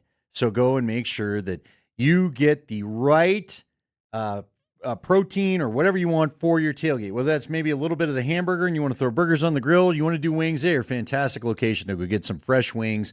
Make them the way that you like them. They come pre-made if you'd like, or pre-flavored, I should say, if you'd like. Their Buffalo's fantastic. Their beer can's awesome. I really like it. If they've got Caribbean jerk out, don't miss those at all. But they're a great place to grab that. They've got great large chicken breasts if you want. The steak tips are amazing. But just do something easy and fun and get it over there. You need some brats. I got those as well. Over there at Southern Steer. Perfect stop for all your tailgating needs, whether it's college, high school, or NFL. Go and find them on the northwest corner of Arapahoe and Dayton. They're basically right across the street, catty corner, I should say, from Fay Myers and the Shake Company. That's just 2 blocks east of I-25. It's Southern Steer Butcher. Find them on the web at southernsteer.com.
Avalanche individual game tickets are on sale now. Visit coloradoavalanche.com/tickets. But if you want to win them, text Autumn plus your first and last name to 303-504-0925 right now, and you are entered to win a pair of tickets for the Avs home opener against the LA Kings on September 30th. We'll have a second chance drawing available at altitudesportsradio.com/avstix, so make sure you go there as well to get signed up. That's altitudesportsradio.com/avstix, Tix. We'll announce our winner today at 5:55, but your keyword this hour is autumn. Autumn, Autumn. The autumn wind was a pirate last night with Fernando Mendoza and the Raiders getting to work. Now the Broncos will be on the field this evening. Joining us right now for his last preview of preseason game number 1, it's our friend Jeff Legwold of ESPN with us on the Ramos Law Hotline. Car accident, you need Ramos Law, medical doctor and attorney. Visit ramoslaw.com. Leggy, let's do this, man. Exhibition football is just in front of us. Andy and I debated this in hour number 1. What say you, Jeff Legwold? Who has the most at stake tonight for the Broncos in preseason game number 1? Well, it's all the guys we don't talk about. You know, those on a team like this, the last few spots, you know, are sort of available, and it's going to be all the plays maybe where people get up and go get something else to drink. You know, the punts, kickoffs, returns, all of those things, special teams in general. When they make the call on those last 4 or 5 spots on the 53, you know, like who's the last inside linebacker they keep, who's the last safety they keep, who's the last running back they keep. It all has special teams connotations. So those guys have the most to lose because their margin for error is the smallest. They're not going to get that many snaps to show that. You know, if you got, you know, 6 touchbacks on kickoffs and punts aren't returned, it's hard to make those judgments. So those guys face real pressure, and usually in the building, you know, they know who they are essentially as players too. All right. One of those guys I think we're talking about is going to be Drew Sanders. How important is this preseason for him? Leggy, does he have a shot? Does he look like the same player he was before those injuries, or what's been your expert eye on that? Well, I mean, he continues to show athleticism, Andy, but, you know, you don't know yet, you know, how it's going to look in a game. And, you know, he's had the misfortune of you know, consecutive injury seasons, and that's never – it is always tough to regain your footing after so much missed time. You know, it's rare. You know, his injuries weren't quite as extensive as Tim Patrick say, but it's hard to come back from multiple seasons of serious injury and be, you know, the kind of athlete you were when they selected you. But he's looked good so far in training camp, and you just wonder where he fits in the mix, because he's kind of been all over in his career too, outside, inside. So you know, he's had snaps at both, and I think his way to make the team is they essentially think, okay, he can be a depth guy at two positions and play special teams, and I think he's going to have to, you know, have a double take play at some point in the preseason where he sort of reminds them as what kind of athlete he can be on game day. That's our buddy Jeff Legwold. As always, his appearances are brought to you by the International Brotherhood of Electrical Workers, IBEW Local 68. You start with a job, you end with a career. Jeff, what's going to ultimately determine and separate here in the backup quarterback battle? What do the coaches need to see from Stiddy and Ellinger tonight and going forward in the preseason? Well, Nate, I'll just say when Sean Payton talks about that position a lot, he talks about who moves the ball in practice, which is essentially get completions, don't put your team in a bad spot. And, you know, Sean Payton knows both of those guys will prepare. Both of those guys will be ready to play games if they have to. And both have a great relationship with the starting quarterback, Bo Nix. So they don't really have a bad a choice that one is so much better than the other right now. But I do think to this point, Ellinger has outplayed Stidham in practice. Now, Stidham has always had the knack of, in a preseason game to really put a couple drives together. So I think, if Ellinger shows he can keep the offense moving like he has in practice, I think he continues to sort of have the edge right there. And I think schematically he's a little closer in the type of player he is than to Nix than perhaps Stidham is. All right, Jeff, we've been going through the depth chart, and Nate and I were also identifying other places where you could watch guys to try to make a push, maybe one of the younger tight ends. We've talked plenty about Justin Jolie. What about the receiver position? Pretty locked up here. Is there anybody that has a shot? Nate had the good question of, is there anybody that could take the little Jordan Humphrey job, or I would even throw in there the Lucas Kroll job, or are those two guys just Sean's dudes and they're not going anywhere? Well, I mean, for Jordan to make it, they have to keep 6 receivers. Yeah. And so even his position might be weird. Yeah, I'm not convinced they're going to keep 6 receivers yet. I think they might need that roster spot somewhere else. I mean, but it's hard not to say. And again, I'm not just sort of throwing names. I watch the rotations in practice and in the drills that matter. And it's hard to say the top 5 receivers are not completely set, because that's the way they're practicing. Yeah. And, that's what I go by. So for someone else to carve a spot out, you're going to have to make it so tough to cut you that you won't make it to the practice squad through waivers. Because, again, everybody's got to go through that process before you can bring them back. So, I think receiver, that is the most difficult spot for an unexpected name to sort of appear when the 53 is made. What about tight end, Jeff? What does that stack look like? Yeah. Yeah, very crowded. And, I think, honestly, Caleb Lohner's availability may impact, maybe tight end when they cut to 53 isn't the same as tight end in November. You know what I mean? I think there could be a short-term IR designation there. I mean, it's very telling. They didn't start him in camp on PUP and all of that. They had him on the roster right from the start, so they obviously expected him to sort of be available at some point, I would think. So I think that influences it, because I think in their mind he was going to be among their tight ends when they cut to 53. If you'd have asked them in June, will he be among them, I think the answer would have been yes. So I think his availability impacts it.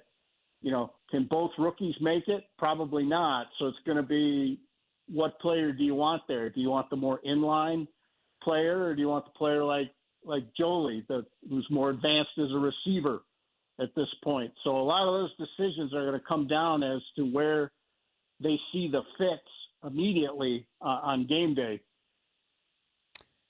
Jeff, let's talk about just these first games in general. We finally got our full sort of taste of action last night in the preseason. And, of course, the Hall of Fame game, Carson Beck goes off. Drew Aller had his moment last night. Look, Fernando Mendoza I thought looked pretty good.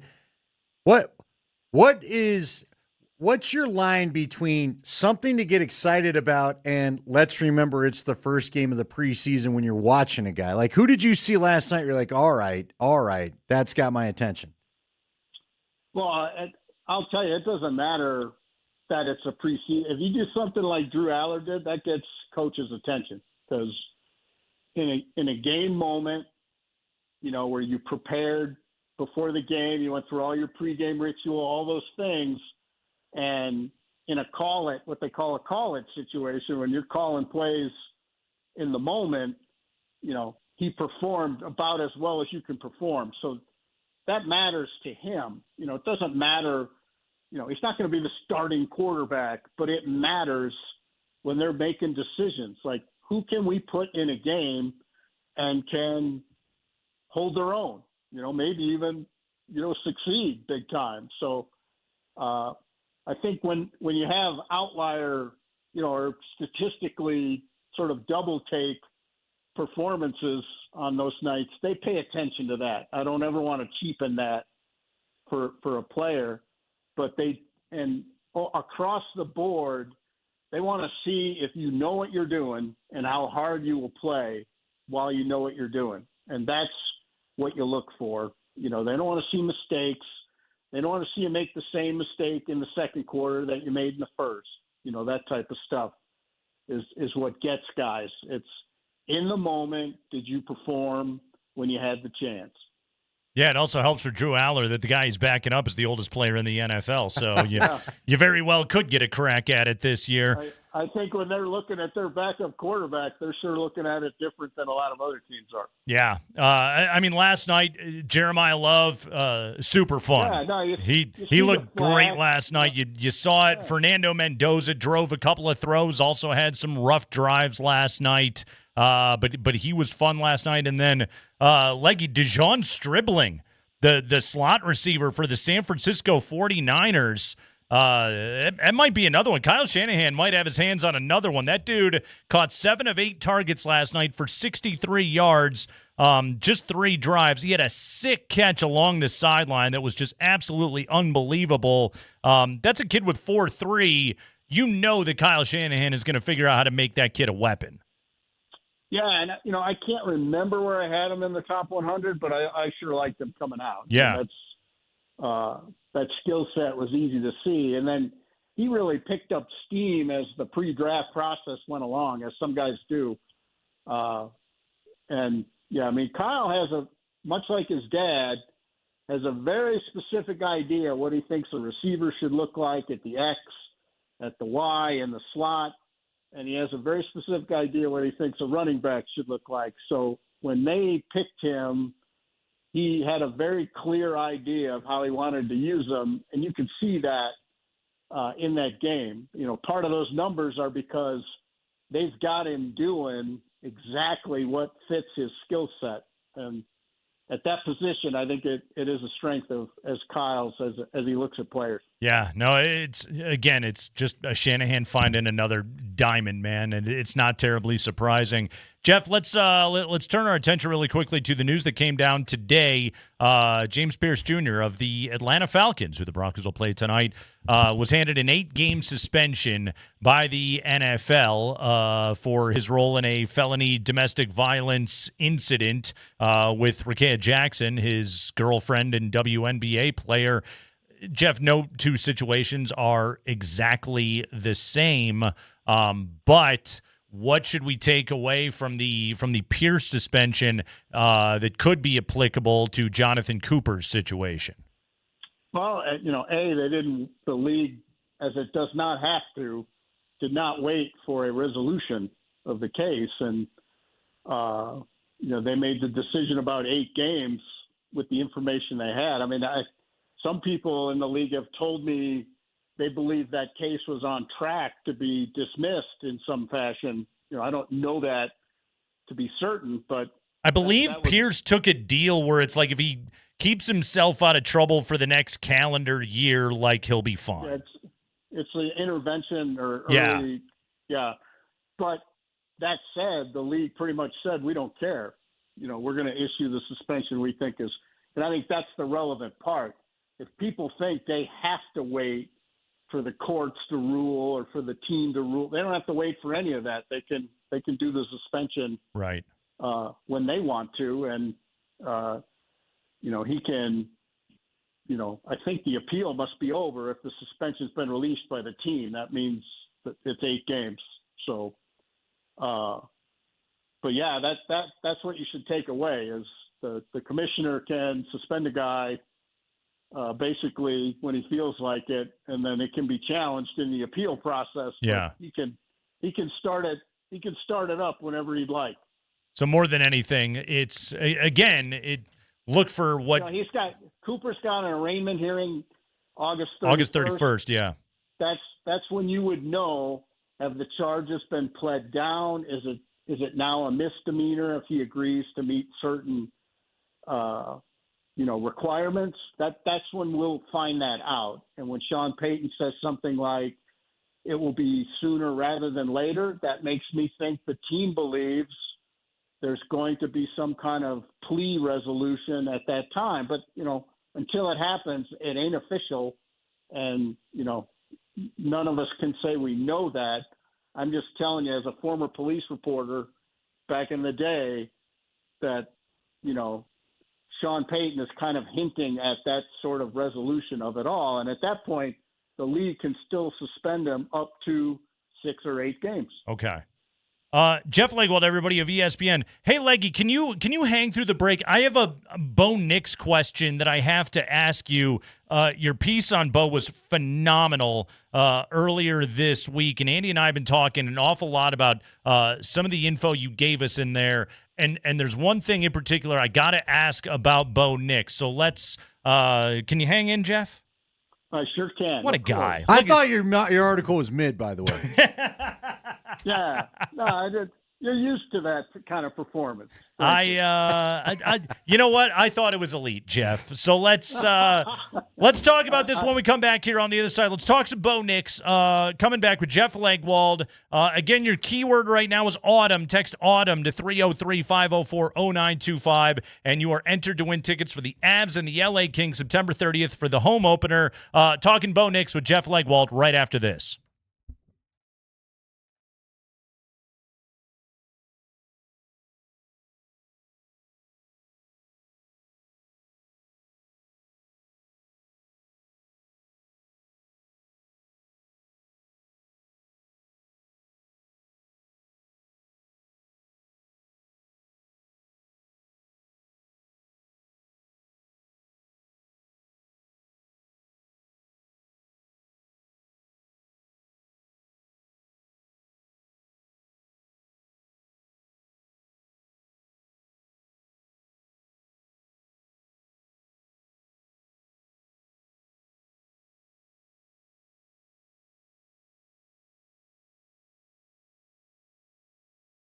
Guys, Andy Lindahl for Wahoo's Fish Tacos. You know the voice.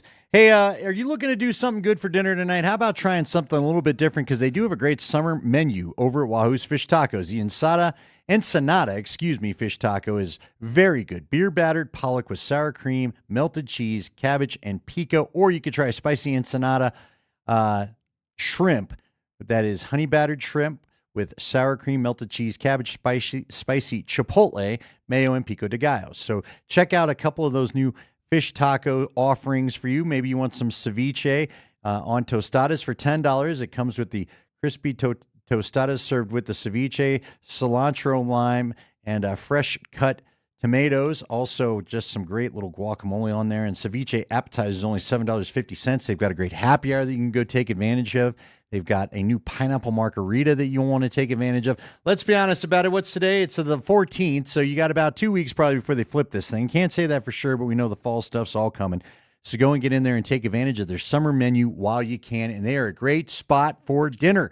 You're not going to be waiting. You're not going to be waiting on in a line or waiting to be sat at a table. Just get on in there and enjoy Wahoo's Fish Tacos. 4 locations throughout the metro area, so go and get in there and make it dinner tonight. Make it dinner tonight. And I know they told me the one at Park Meadows yesterday is going to have the football game on. So why not get in there for that and enjoy that while you have a little bit of dinner? It's Wahoo's Fish Tacos.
All right, continuing on with Jeff Legwold, Broncos-Falcons preseason game numero uno in about, 20 minutes or so. Jeff, you wrote about Bo Nix earlier this week, and one of the statistics that you cited here, it's one we've been talking about over and over again. Can Bo start to successfully work the middle of the field? And as you wrote in your piece, Bo Nix's lowest attempt totals in 2025 were between the hash marks, 40 attempts. His highest volume comes outside the numbers at 234 attempts. Jalen Waddle was brought in to hopefully help Bo Nix unlock the middle of the field. And, of course, he's been dealing with his own nagging injury issues here in this training camp. Of what you have seen so far, are there signs that Bo can start to use the middle of the field and work between the numbers more consistently and successfully?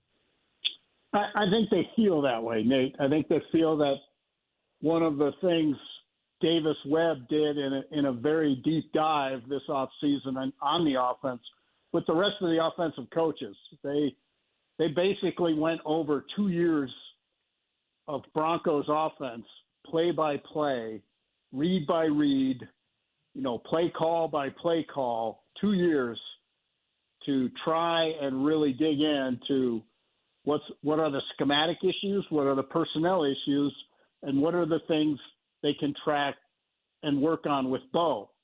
And I think part of their study was that it's sort of all of the above. And I think Webb has had a more successful foray into the middle of the field in training camp so far. Now, you don't see the full extent of that because the receivers feel no issue going through there in training camp. They know they're not going to get any, they're not going to get hammered as they go through there. And so that can impact what you're really getting done. But I think when I look at the route concepts they're running, it's all still Sean Payton's offense, but I think they've been far more cognizant of having options there for Bo as they work through plays. And if you remember early in camp, the number of plays Evan Ingram was making in there, the number of plays where Waddle influences it simply by crossing the field, he created space in his jet wash, essentially, where completions can come. And they didn't create that space last year. When I talked to defensive coaches, they weren't worried about anybody carving out areas for other people necessarily because they had to bracket or they had to high-low. They didn't have to do those things a lot of the time with the Broncos receivers. So I think Waddle changes the dynamic for that. That's certainly why they gave up all those draft picks, to get him. And I think if for some reason he doesn't have a healthy season where he plays 15, 16, 17 games, I think at times they're going to have some of the same issues they had last season unless they are far more impactful at tight end or getting a running back into that mix a little more as well.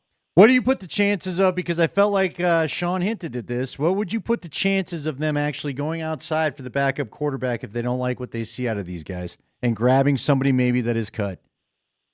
I think it'd have to be somebody he has experience with. I think his offense is such a rhythm-based offense. It's hard to walk in and just achieve that level of getting through the progressions and getting the ball to the receivers, at the proper times. I think it's really difficult to do that in his offense, just showing up with obviously guys have talent and can do it, but I think he prefers to have somebody they've invested an entire offseason with. And then both these guys, it's multiple off seasons they've invested. Well, Teddy Bridgewater just retired, so that's out the door, unfortunately. Yeah, Teddy, unless he can talk Teddy into it. So but he does love him some Teddy. He does. I will say that. Yeah. Yes. That's what everybody wants to hear around here. I mean, a guy steps in and goes 5-0 for you, though. You'll love him forever.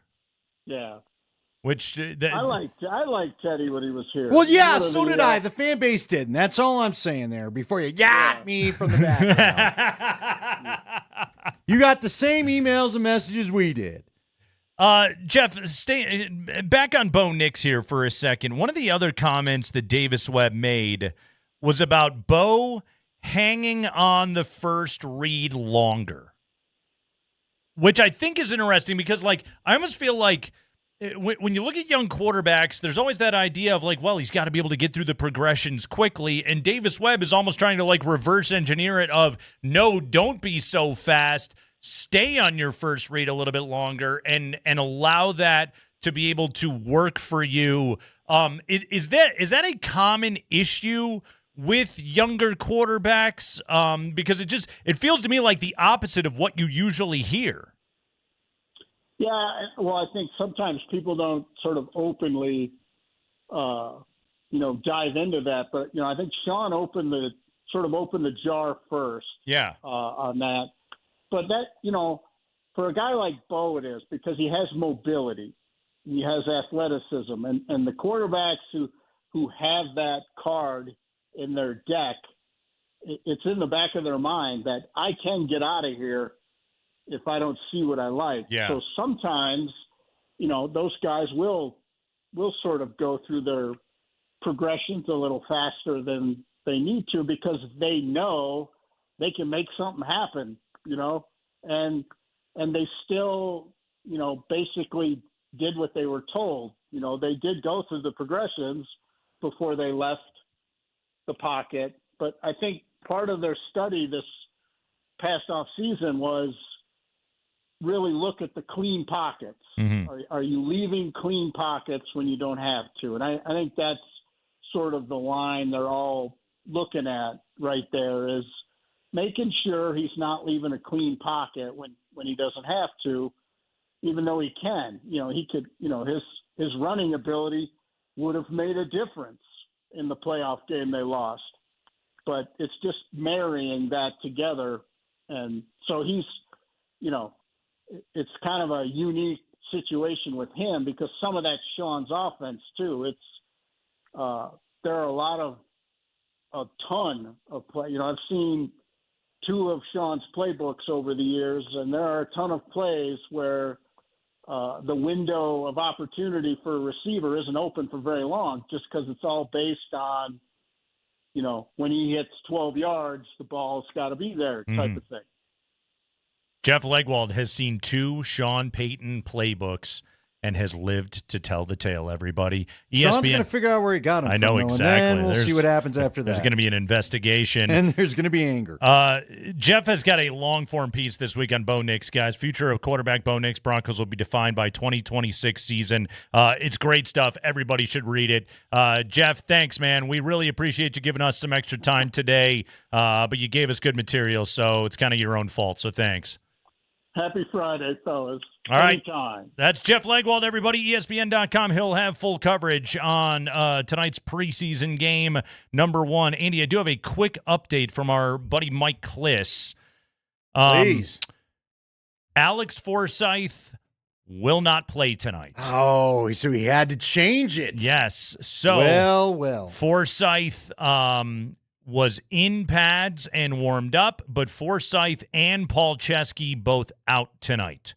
They will not play. So that's the latest. So I think it's going to be a combination of Throckmorton and Gavin Ortega taking the snaps tonight for the Broncos.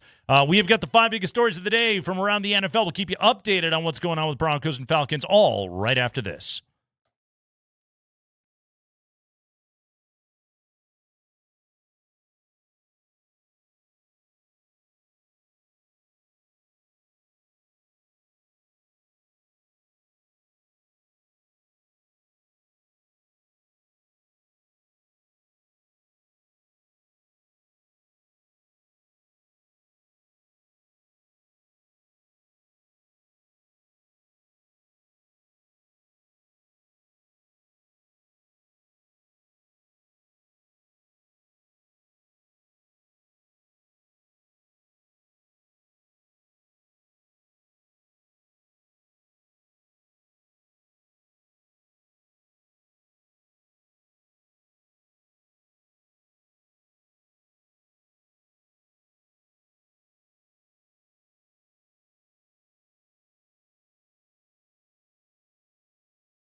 Moments away from kickoff.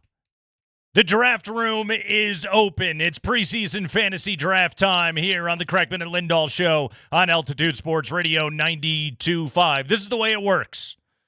We have a Broncos depth chart in front of us, courtesy of OurLads.com. We are drafting nothing but second, third, fourth, and in some cases, fifth string players, and then totaling up their statistical contributions tonight to determine a winner in preseason fantasy football. Why would we do such a thing, you may ask? I got to be honest with everybody. This is an exercise that I personally came up with a number of years ago to make me not just get bored and scroll through my phone during the second half of preseason football games. This is to make me focus and watch the games, because sometimes late in preseason games, it can get a little tedious. It's not as spicy. But if you have fantasy stats on the line, you're going to be locked in. We recommend you do this with your buddies as well. Here we go. Broncos-Falcons preseason game number 1, your first preseason fantasy draft of the year. The way it works, Andy will get the number 1 overall pick. Chris Mitchell filling in for Mark Springer today. He will pick second. I will pick third. We will snake it. We are going 3 rounds. We're not overthinking it. 3 players apiece. Second string and lower only. Let's go.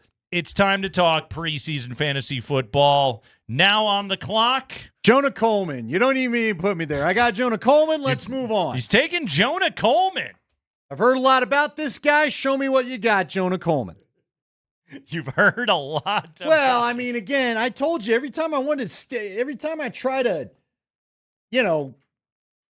zero in on this guy, somebody was getting hurt. I spent as much time this past week trying to figure out how bad is the injury than watching the practice. I don't know about you, but, is this guy walking okay? Is the knee all right?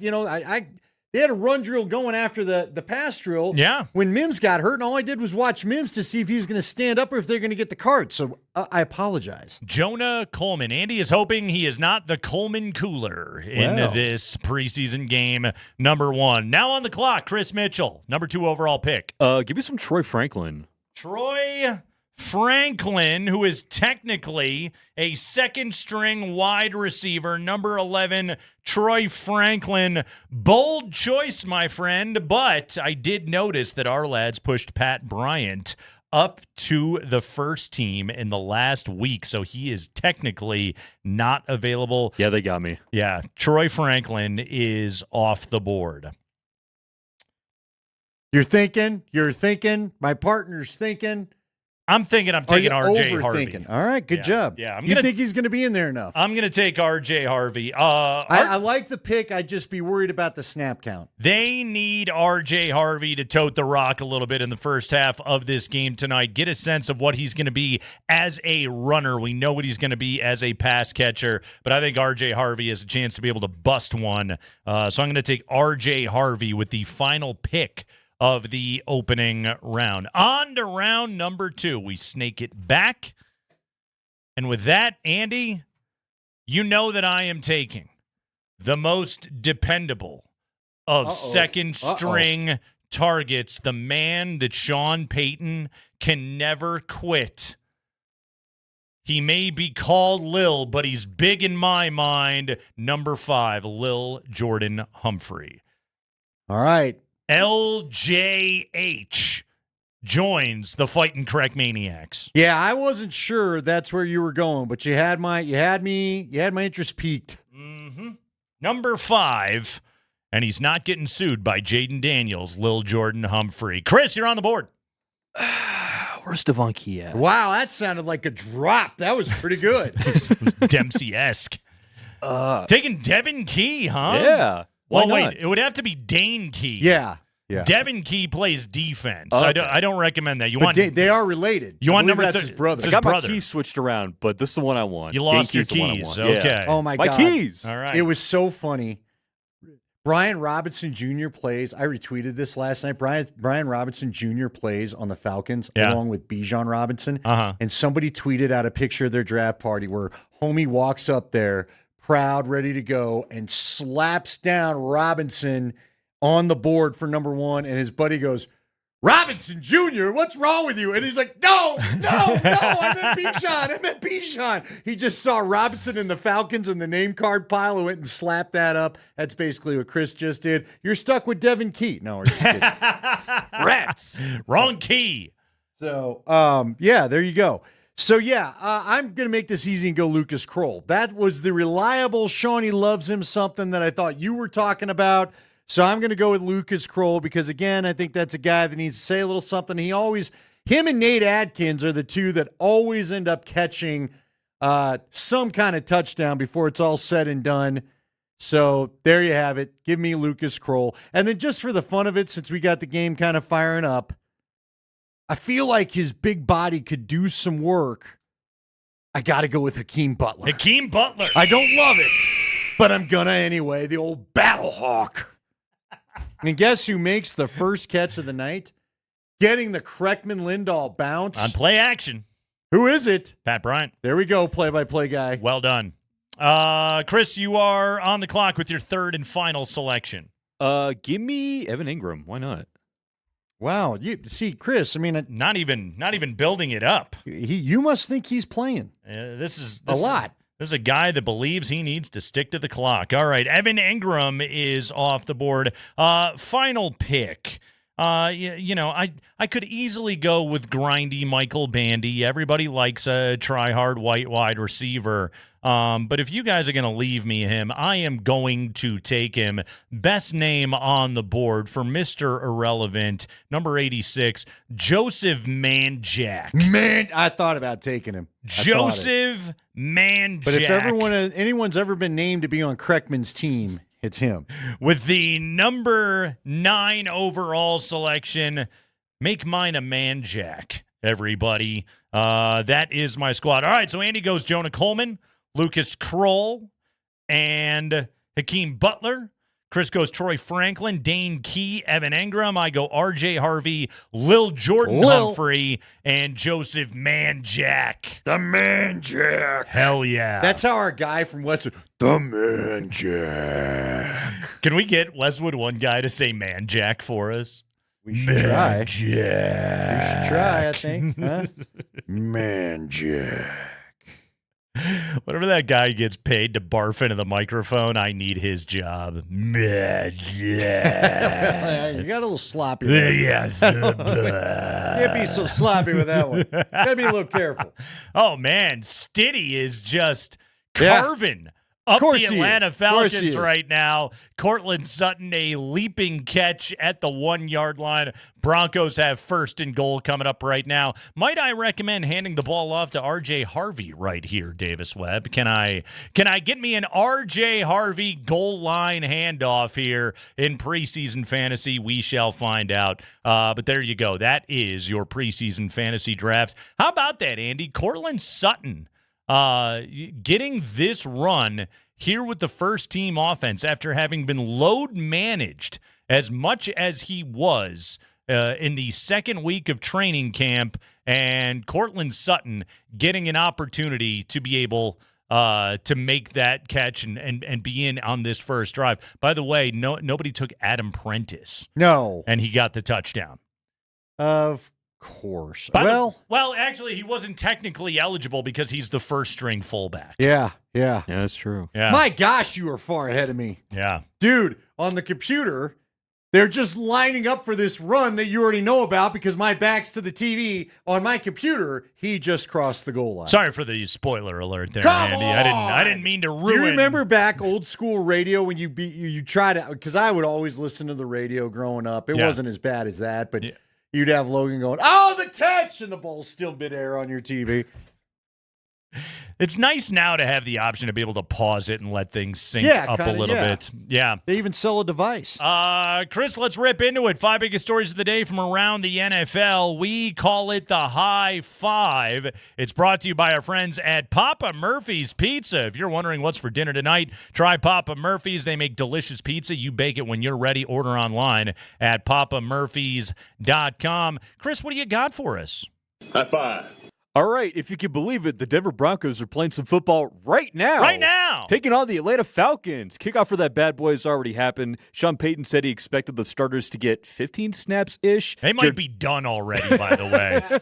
So that's it. First team offense just rolled right down the field and into the end zone. So from this point on, who would you guys like to watch in this game? R.J. Harvey, Lil Jordan Humphrey, and Joseph Manjack.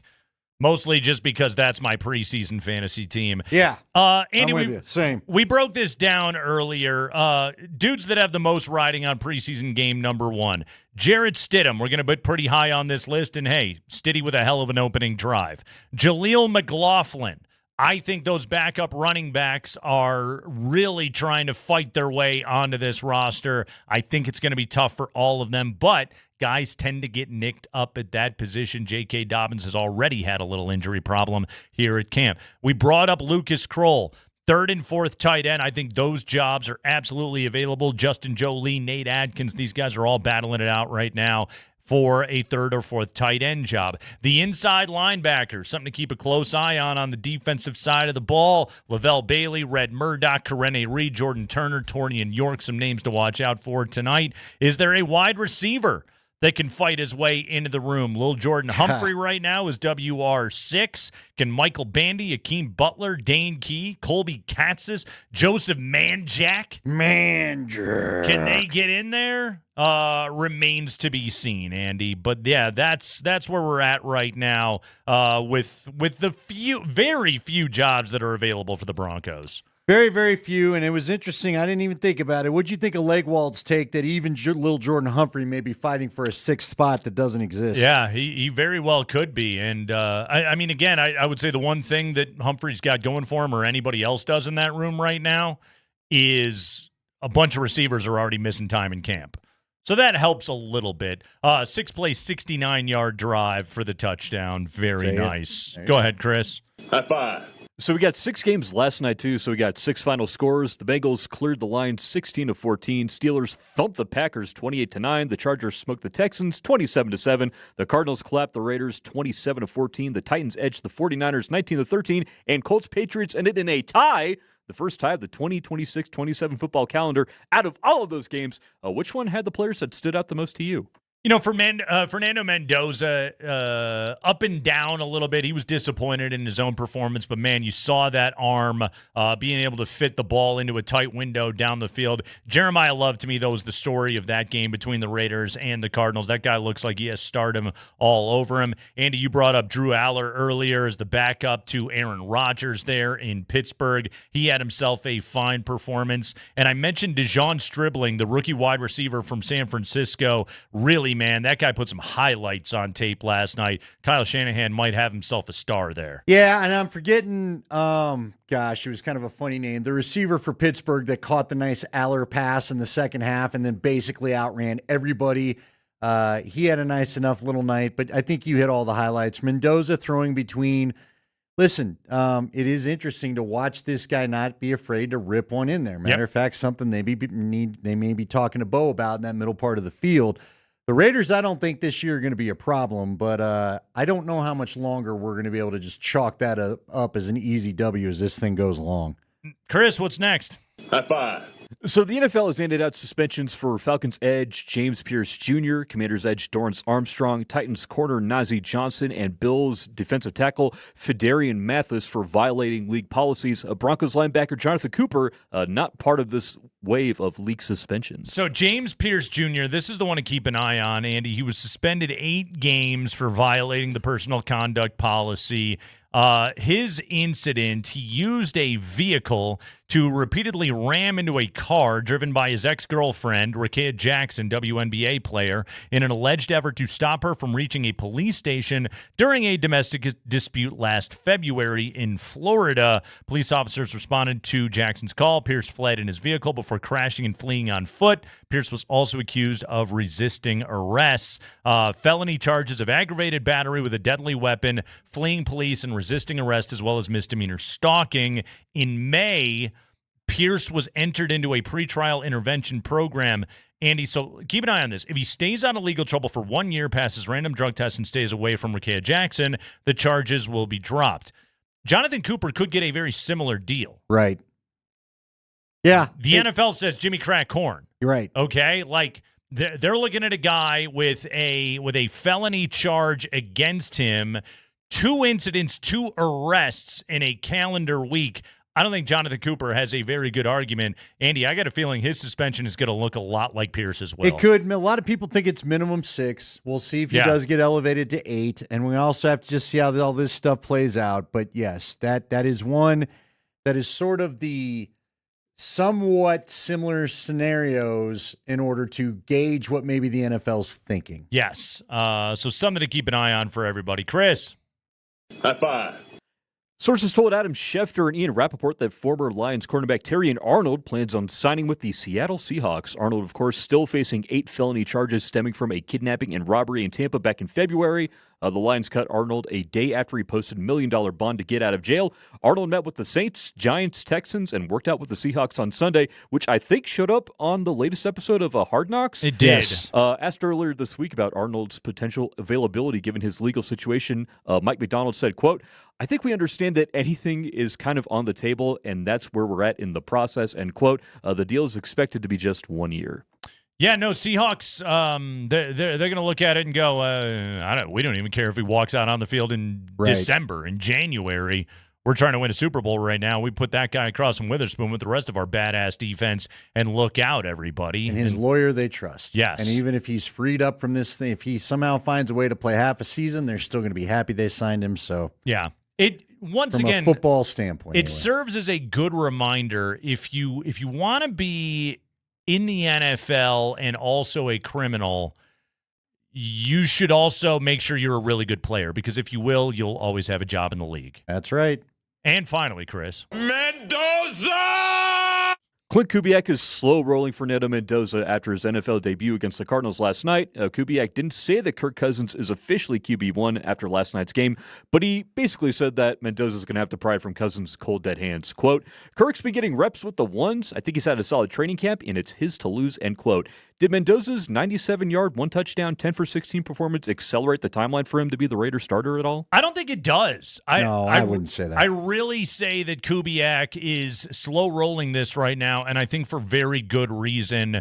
They've got a long future ahead of them with Fernando Mendoza. They still don't have a particularly good offensive line. Cousins can mitigate some of that with quick decision-making.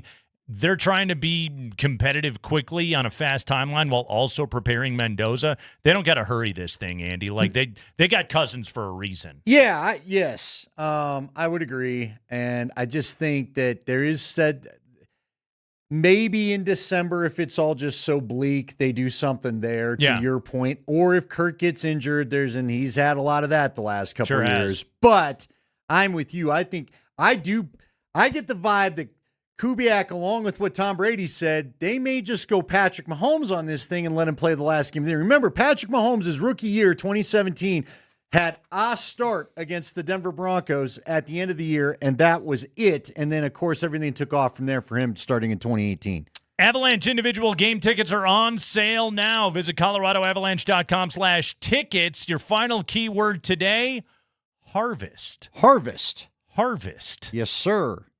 I'm hoping RJ Harvest gets some carries Fall, tonight. Autumn, and harvest. Folks, all you need to worry about is harvest. Harvest. Text the word harvest to 303-504-0925 with your name, and you are entered to win a pair of tickets for the Avs home opener against the LA Kings on September 30th. We'll announce our winner at 5:55. We'll keep you updated on what's going on, Broncos and Falcons. But, Andy, on the other side, Dan Orlovsky put out his annual quarterback trait rankings. I always love diving into this. Bo Nix's name does appear, but probably not nearly as often as Broncos fans would like. We'll tell you how Bo did in these rankings when we return. Again, text the keyword harvest to 303-504-0925.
You want to text the keyword harvest right now to 303-504-0925. Harvest. That enters you to win a pair of tickets for Avs Kings September 30th. Harvest.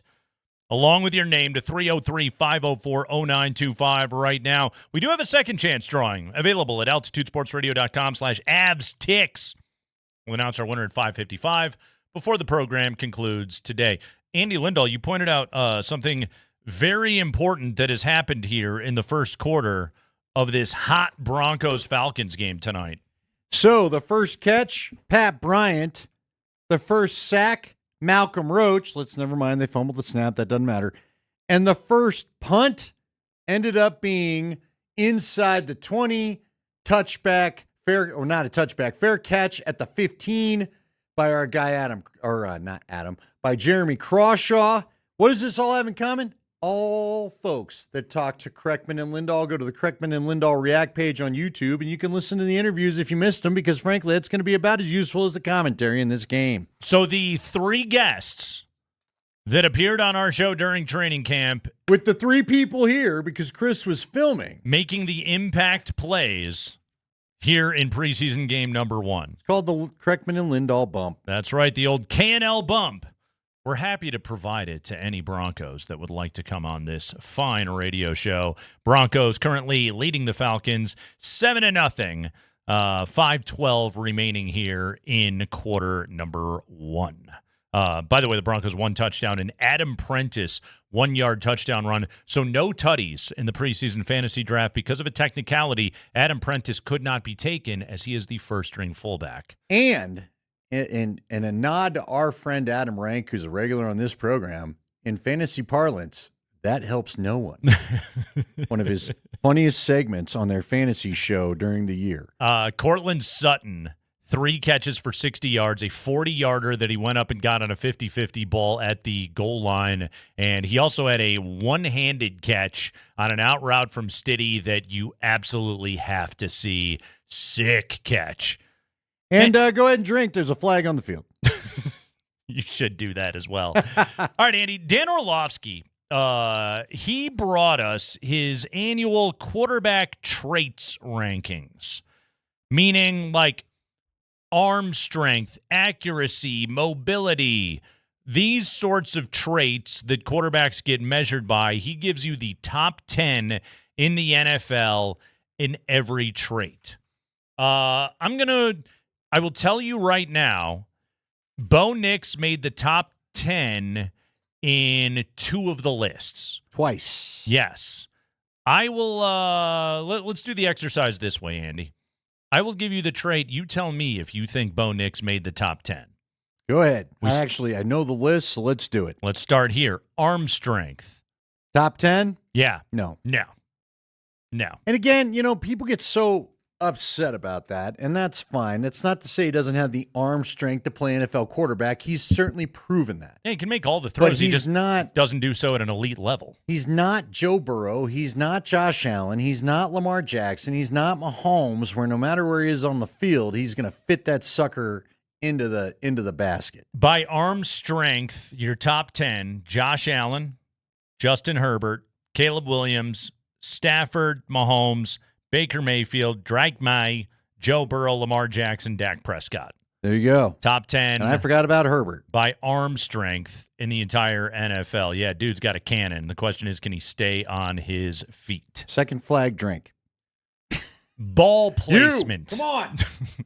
Andy, ball placement. Does Bo make the top 10 in ball placement? He does not on the list. Number 1, Matthew Stafford. Yeah, give me the list. Drake May. Sam Darnold, Joe Burrow, Jared Goff, Jordan Love, Josh Allen, Lamar Jackson, Brock Purdy, and Dak. Your top 10. Yeah, pretty Did you find it a little funny that Sam Darnold made that list? That wouldn't have been said 3 years ago. I know right? it is funny, and yet that is kind of his elite quarterback trait. So no, I'm not going to argue with the list. Yeah. Purdy certainly. See, that's the thing about it. Purdy, I think, is elite at his ball placement, which is why he is what he is. Exactly. Because he doesn't have that arm strength. And by the way, on ball placement, it's not just like, do you have a good completion percentage? Do you put the ball in a spot where the receiver can then do something with it. Make a play. We talked about it already. The guy, if Bo could throw all the passes the way he throws that wheel route, he would be unstoppable because he's elite with the ball placement on the wheel route. Right. It's kind of like it's like the Jokic gift. Right. He isn't just a great passer because of the passes he finds. It's that he finds them, but then he also gets the ball to a teammate in such a manner by which that teammate can either then quickly get downhill or quickly get into his shooting motion or whatever it may be. You know, you think of remember the Aaron Gordon corner three? What was that against the Clippers? The buzzer beater, and Jokic chucked that thing from across the court, and I mean, AG caught the ball in his shooting motion. Yeah. That's called elite ball placement. Yeah. Yes. But you're practically making the catch for him. Mechanics. You think Bo Nix is top 10 in mechanics? Okay, so I heard Tyler's breakdown of this. I might have said yes, but Tyler Polumbus says you have to factor in footwork, and even Davis Webb has talked about the footwork has got to get better. We've got to get him right. We've got to get the base. So mechanics, when I think of mechanics, I was just thinking on initial blush, just the top of his body. Yeah. So I've got to say no because I agreed with Tyler's breakdown of the situation. That strong base is critical, and Bo doesn't always have it.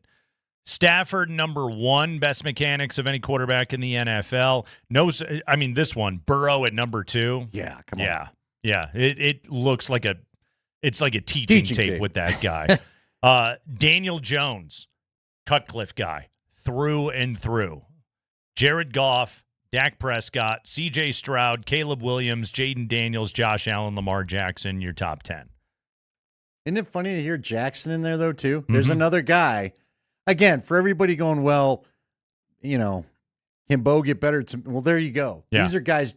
Lamar Jackson was not considered top in mechanics when he first got in the league. Not at all. And I don't think you can argue it now. Yeah, but worked his way into it. Decision-making with the football. Would you have put Bo top 10 there? That's such an interesting question. For me, yeah. I don't remember if he was on the list now, but for me, yeah. I feel like he does.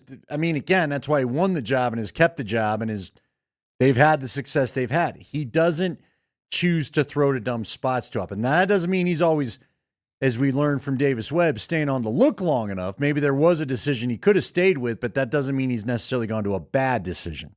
Andy, it's not top 10 deciding to check down. It's decision-making with the football.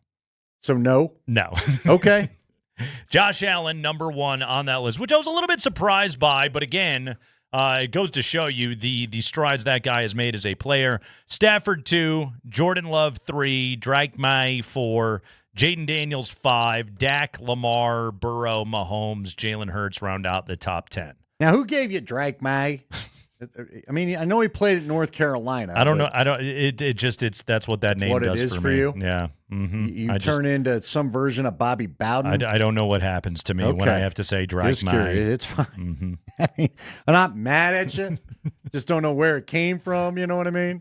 Trying to figure out what Cole. Again, does he have Brian Kelly faking a Southern accent when that happens? I mean, his Drake May is all over the place. His wife's name is Ann Michael May, and they were high school sweethearts. Of course they were. And she does bacon videos on the internet. Would. Yes, why not? Yes. It all checks out. So yes, it just happens when I say that name. Pocket presence. Is Bo Nix top 10 in pocket presence? No. It's not top 10 at leaving the pocket too early. It's pocket presence. And he's been dinged by that by a couple of guys, including Kurt Warner in the last 2 weeks for I need you to stay in the pocket and let the plays happen. Number 1, Drake May. Joe Burrow, Sam Darnold, Herbert, and Dak Prescott, your top 5. Lamar, Caleb Williams, Brock Purdy, Daniel Jones, Trevor Lawrence, round out your top 10. Caleb Williams is getting a lot of love in here. He is, but isn't that because Ben Johnson? I think everybody's giving him a Ben Johnson bump, are they not? Yeah, Ben has worked him pretty hard. There's no doubt about that.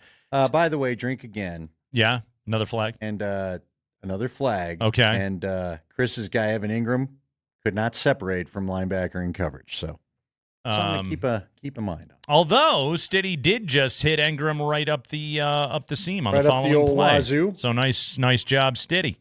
So there's one for Chris. There you are. / Mark Springer. Evan Engram has put up some numbers. Well done. Second reaction ability. Is Bo top 10 in second reaction ability? Yeah, I mean, sure to is. me, Bo's best trait is the second This play, is what he which does I think, best. Which is funny because Sean couldn't stand it in Russell Wilson, and let's be honest, Russ's second. Sometimes you had to wait for the fourth reaction to get Russ's best play. But If the second reaction results in something positive, it's when the second reaction means a sack and a loss of 13. Yeah. That's when Sean's going to have his problems. Second reaction ability, Josh Allen, number 1. Caleb Williams, 2. Mahomes, 3. Drake May, 4. Sam Darnold, 5. Bo coming in at number 6 on that list ahead of Brock Purdy, Lamar Jackson, Jaden Daniels, and Baker Mayfield. Oh, my God, another flag. This is absolutely what he does it's best. McGlinchey. Yes. Or maybe it's Did he false start? I don't know what happened. All I know is my guy Coleman got a good run, and so that's what happened. What was the name, McFlinchy? McFlinchy. No, we can't go back. Although, you know what? He kind of gave us a little McFlinchy last preseason, then didn't McFlinch much during the year. Sean Payton, by the way, looks annoyed. So football season is here, everybody. Well, come on. When you're getting penalties and you don't get a call to play, yeah. He's got it. I think he's got to not enjoy this. Davis Webb appears to be, and I we're not looking from above. We're just looking at separate shots. But Davis Webb appears to be standing a healthy distance away from Sean Payton. Yeah, I think that's good. And not that, you know what? That's not really a shot at Sean. Drake. You've done Drake May too often for me. Davis Webb. Let's not start that. Davis Webb needs his own atmosphere to figure this out in. He does. You are not kidding. Sean he's chewing through his jaw. And finally, rushing ability. Is Bo Nix top 10 in rushing ability? See, I think so. But I don't. But we've already got the 2 he was top 10 in, so clearly they don't think so. No, second reaction was his first appearance. Oh, it was? Then was. Yes. Yes. He's number rushing 9. Ability. I was going to say. Yeah, number 9. Lamar at number 1. Josh Allen, Drake May, Caleb Williams, Justin Herbert, Jalen Hurts, Patrick Mahomes, Baker Mayfield, Bo Nix, Jaden Daniels. Real quick. It's a nice boon for Bo to be above Jaden Daniels, though. It is, but let me ask you this, and Jaden Daniels wasn't mentioned a lot in there. Let's go back to the decision-making for just a half tick. Shouldn't he be rewarded for not throwing picks? I understand what you said by you don't get credit for just checking down all the time, but he's still making the decision not to put the ball in harm's way. Shouldn't that count for something? I think it does. I don't think it top 10s you. Okay. But puts you at 11 to 15 maybe? Yeah, right. It kind of puts you into that spot, but it's like I would say a key tenet of quarterback decision-making is making the decision to hit then splash plays. You're right. You're right. But this is where I also go back to, I think Bo deserves, again, grading on a curve because of who his coach is. Right. Who all he's been told is, don't screw it up. Yeah. Do not screw it up for the defense. And I think he's done what he's been asked to do. 3 flags on a single snap for the offense. Guess who it is? Andy's running back. Right? Yeah. You see Jonah pinball off that dude, though? Yeah. He Hey, you're seeing some good things out of the kid. You are. We've also seen enough flags that you're already half a bottle deep into the drinking game. And that's scary. Maybe every penalty flag was excessive. Yeah, I think you need to rethink this for next week. Oh, we got a false start. Hey, 2 in a row. Your regret your decision?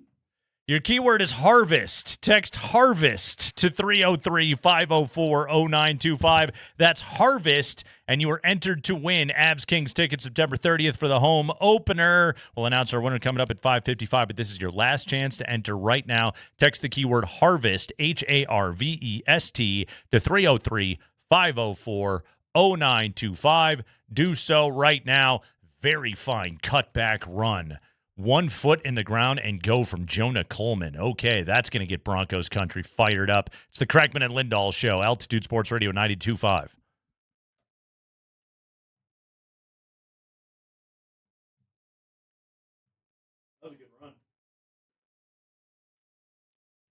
Guys, Andy Lindahl for Wahoo's Fish Tacos. How does this hit you for something different tonight? How about an Ensenada fish taco with beer-battered pollock, sour cream, melted cheese, cabbage, and pico, or maybe some spicy Ensenada shrimp with honey-battered shrimp with sour cream, melted cheese, cabbage, spicy chipotle, mayo, and pico de gallo. Those are a couple options on the summer menu over at Wahoo's Fish Tacos. They also have their ceviche, citrus marinade fish, and shrimp. 2 crispy tostadas served with ceviche, citrus slaw, fresh cut tomato, red cabbage, avocado slices, and cilantro. You can also get it as an appetizer. $10 for the tostadas, $7.50 for the ceviche appetizer. They have a pineapple margarita they're featuring on their summer menu right now. Doesn't that sound good? I bet you it does. Get on over to Wahoo's Fish Tacos. Give it a go tonight for dinner right now. You know you're close to dinner. You won't have to wait a long line. You'll be able to eat, and you know what? You'll enjoy your evening a lot quicker. Plus, you'll enjoy your meal there. And if you want, after you dry it off, maybe go sit on the patio. There's 4 locations to serve you, both in Denver, in Highlands Ranch, out in Longmont, and up in Boulder. So go and find more about the location nearest you at wahoos.com.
Stiddy finds Lil Jordan Humphrey for a gain of 3.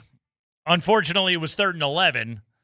Will Lutz comes on and drills right down the middle.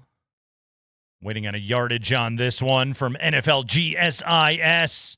But the Broncos extend their lead to 10-0 in the opening quarter right now against the Atlanta Falcons. Highlight performances thus far. Jarrett Stidham, 7-10 for $125.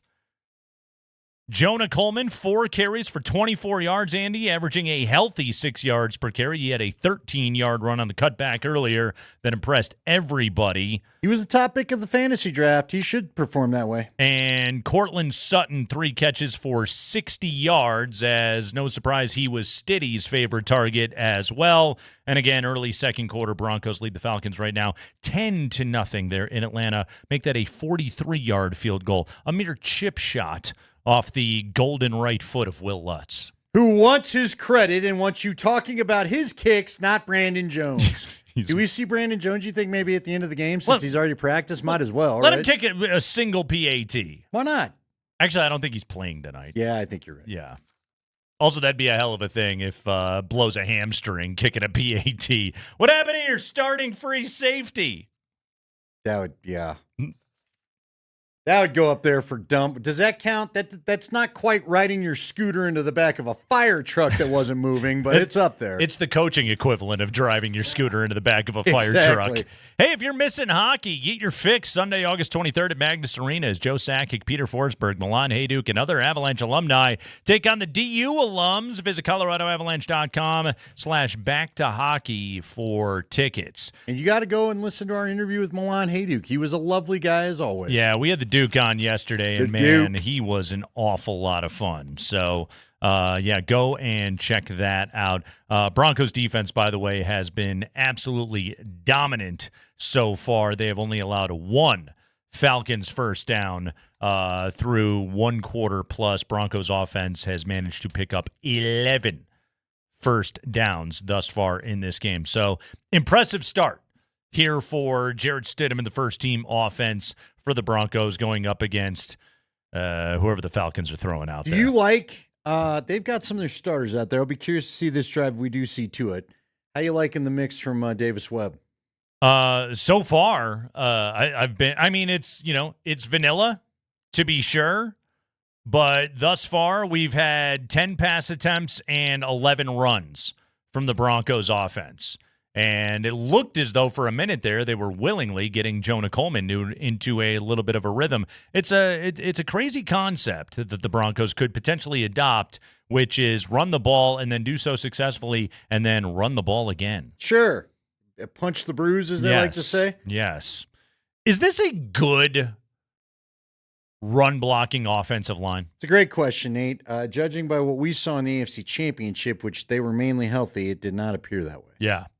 Yeah, it's when it makes that big of a difference when you go from Dobbins to, the combination of Harvey and Bidet and McLaughlin and guys that were running the ball last year. When you see the fall off the way that they did once that injury went down, that is a little bit of an indictment of your offensive line. I think they're a great pass blocking unit, not good, great pass blocking unit. As a run blocking unit, I'm hoping to see a little bit of improvement out of that group. No, I agree with you. And again, look, it is tough when you're not, you got a rookie back there and 2 guys that are basically street free agents trying to get it done for you in the AFC Championship. I mean, New England has a very good defense, and they did a pretty good job of hemming some things up, at least in the first half against Seattle. And then Seattle, again, kept punching the bruise and stayed with it and eventually got their run game going, and that opened up everything else.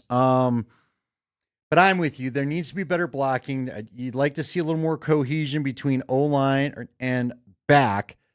But, yeah, I mean, when we talk about the famous play that wasn't, the 4th down play that should have been, they didn't trust their offense enough. I know. They didn't trust their offense enough to go and try to run for that extra yard. Second pass attempt from Cooper Rush. And Riley Moss jumps the route, comes away with the interception. We were waiting to see, are we going to get more turnovers forced this year for the Broncos defense? And there was Riley Moss playing into the second quarter. That's a bad pass. Or it was a bad route. It was either someone did something wrong. Either Cooper Rush or that intended receiver did something very wrong. So people know Cooper Rush threw it to a spot, and the receiver either overran the spot or rushed through it 2 yards behind his guy. Well, the receiver was in the spot, and then the receiver cut and ran away from the spot. Riley Moss was the only one left in the spot. Yeah. So a big-time pick for number 21, Riley Moss. And steadying the offense back onto the field now for the Broncos as they lead the Falcons 10-0 with 13:18 to go here in the second quarter. Keeping everybody updated as to what is going on. Got a good sideline shot of Kevin Stefanski right now. He does not appear to be having an awesome time. Well, it's the same face he was making in Cleveland all those years, so I don't really know what Atlanta thought they were getting. He's not exactly Vance Joseph having the time of his life right now. Broncos take over just on the plus side of midfield at the Atlanta Falcons 48-yard line. Again, Denver right now leading 10-0. My guy might be out. Yeah, Tyler. It's time to wash your backside, Nate. It's Tyler Bidet time, toting the rock for the Broncos. Time to freshen up. The bidet is in play. Oh, is he coming out? Never mind. Classic Peyton. That looks like a Sean Payton rotation. Yeah, exactly. He's off to the sideline. Carry the rock once. Get the hell out of there. I think Jaleel gets one here. Yeah, so we're now just cycling through carries. Hell for with you getting a feel. Broncos backs right now here during preseason football. See, but Jaleel, there's a play right there. Went wide, saw his lane, stuck the foot in the ground, and cut it up the lane like you talked about. Spin move. What was that? A gain of 14 there on first down? Andy, I listed Jaleel McLaughlin second on my list of most riding on preseason game number 1.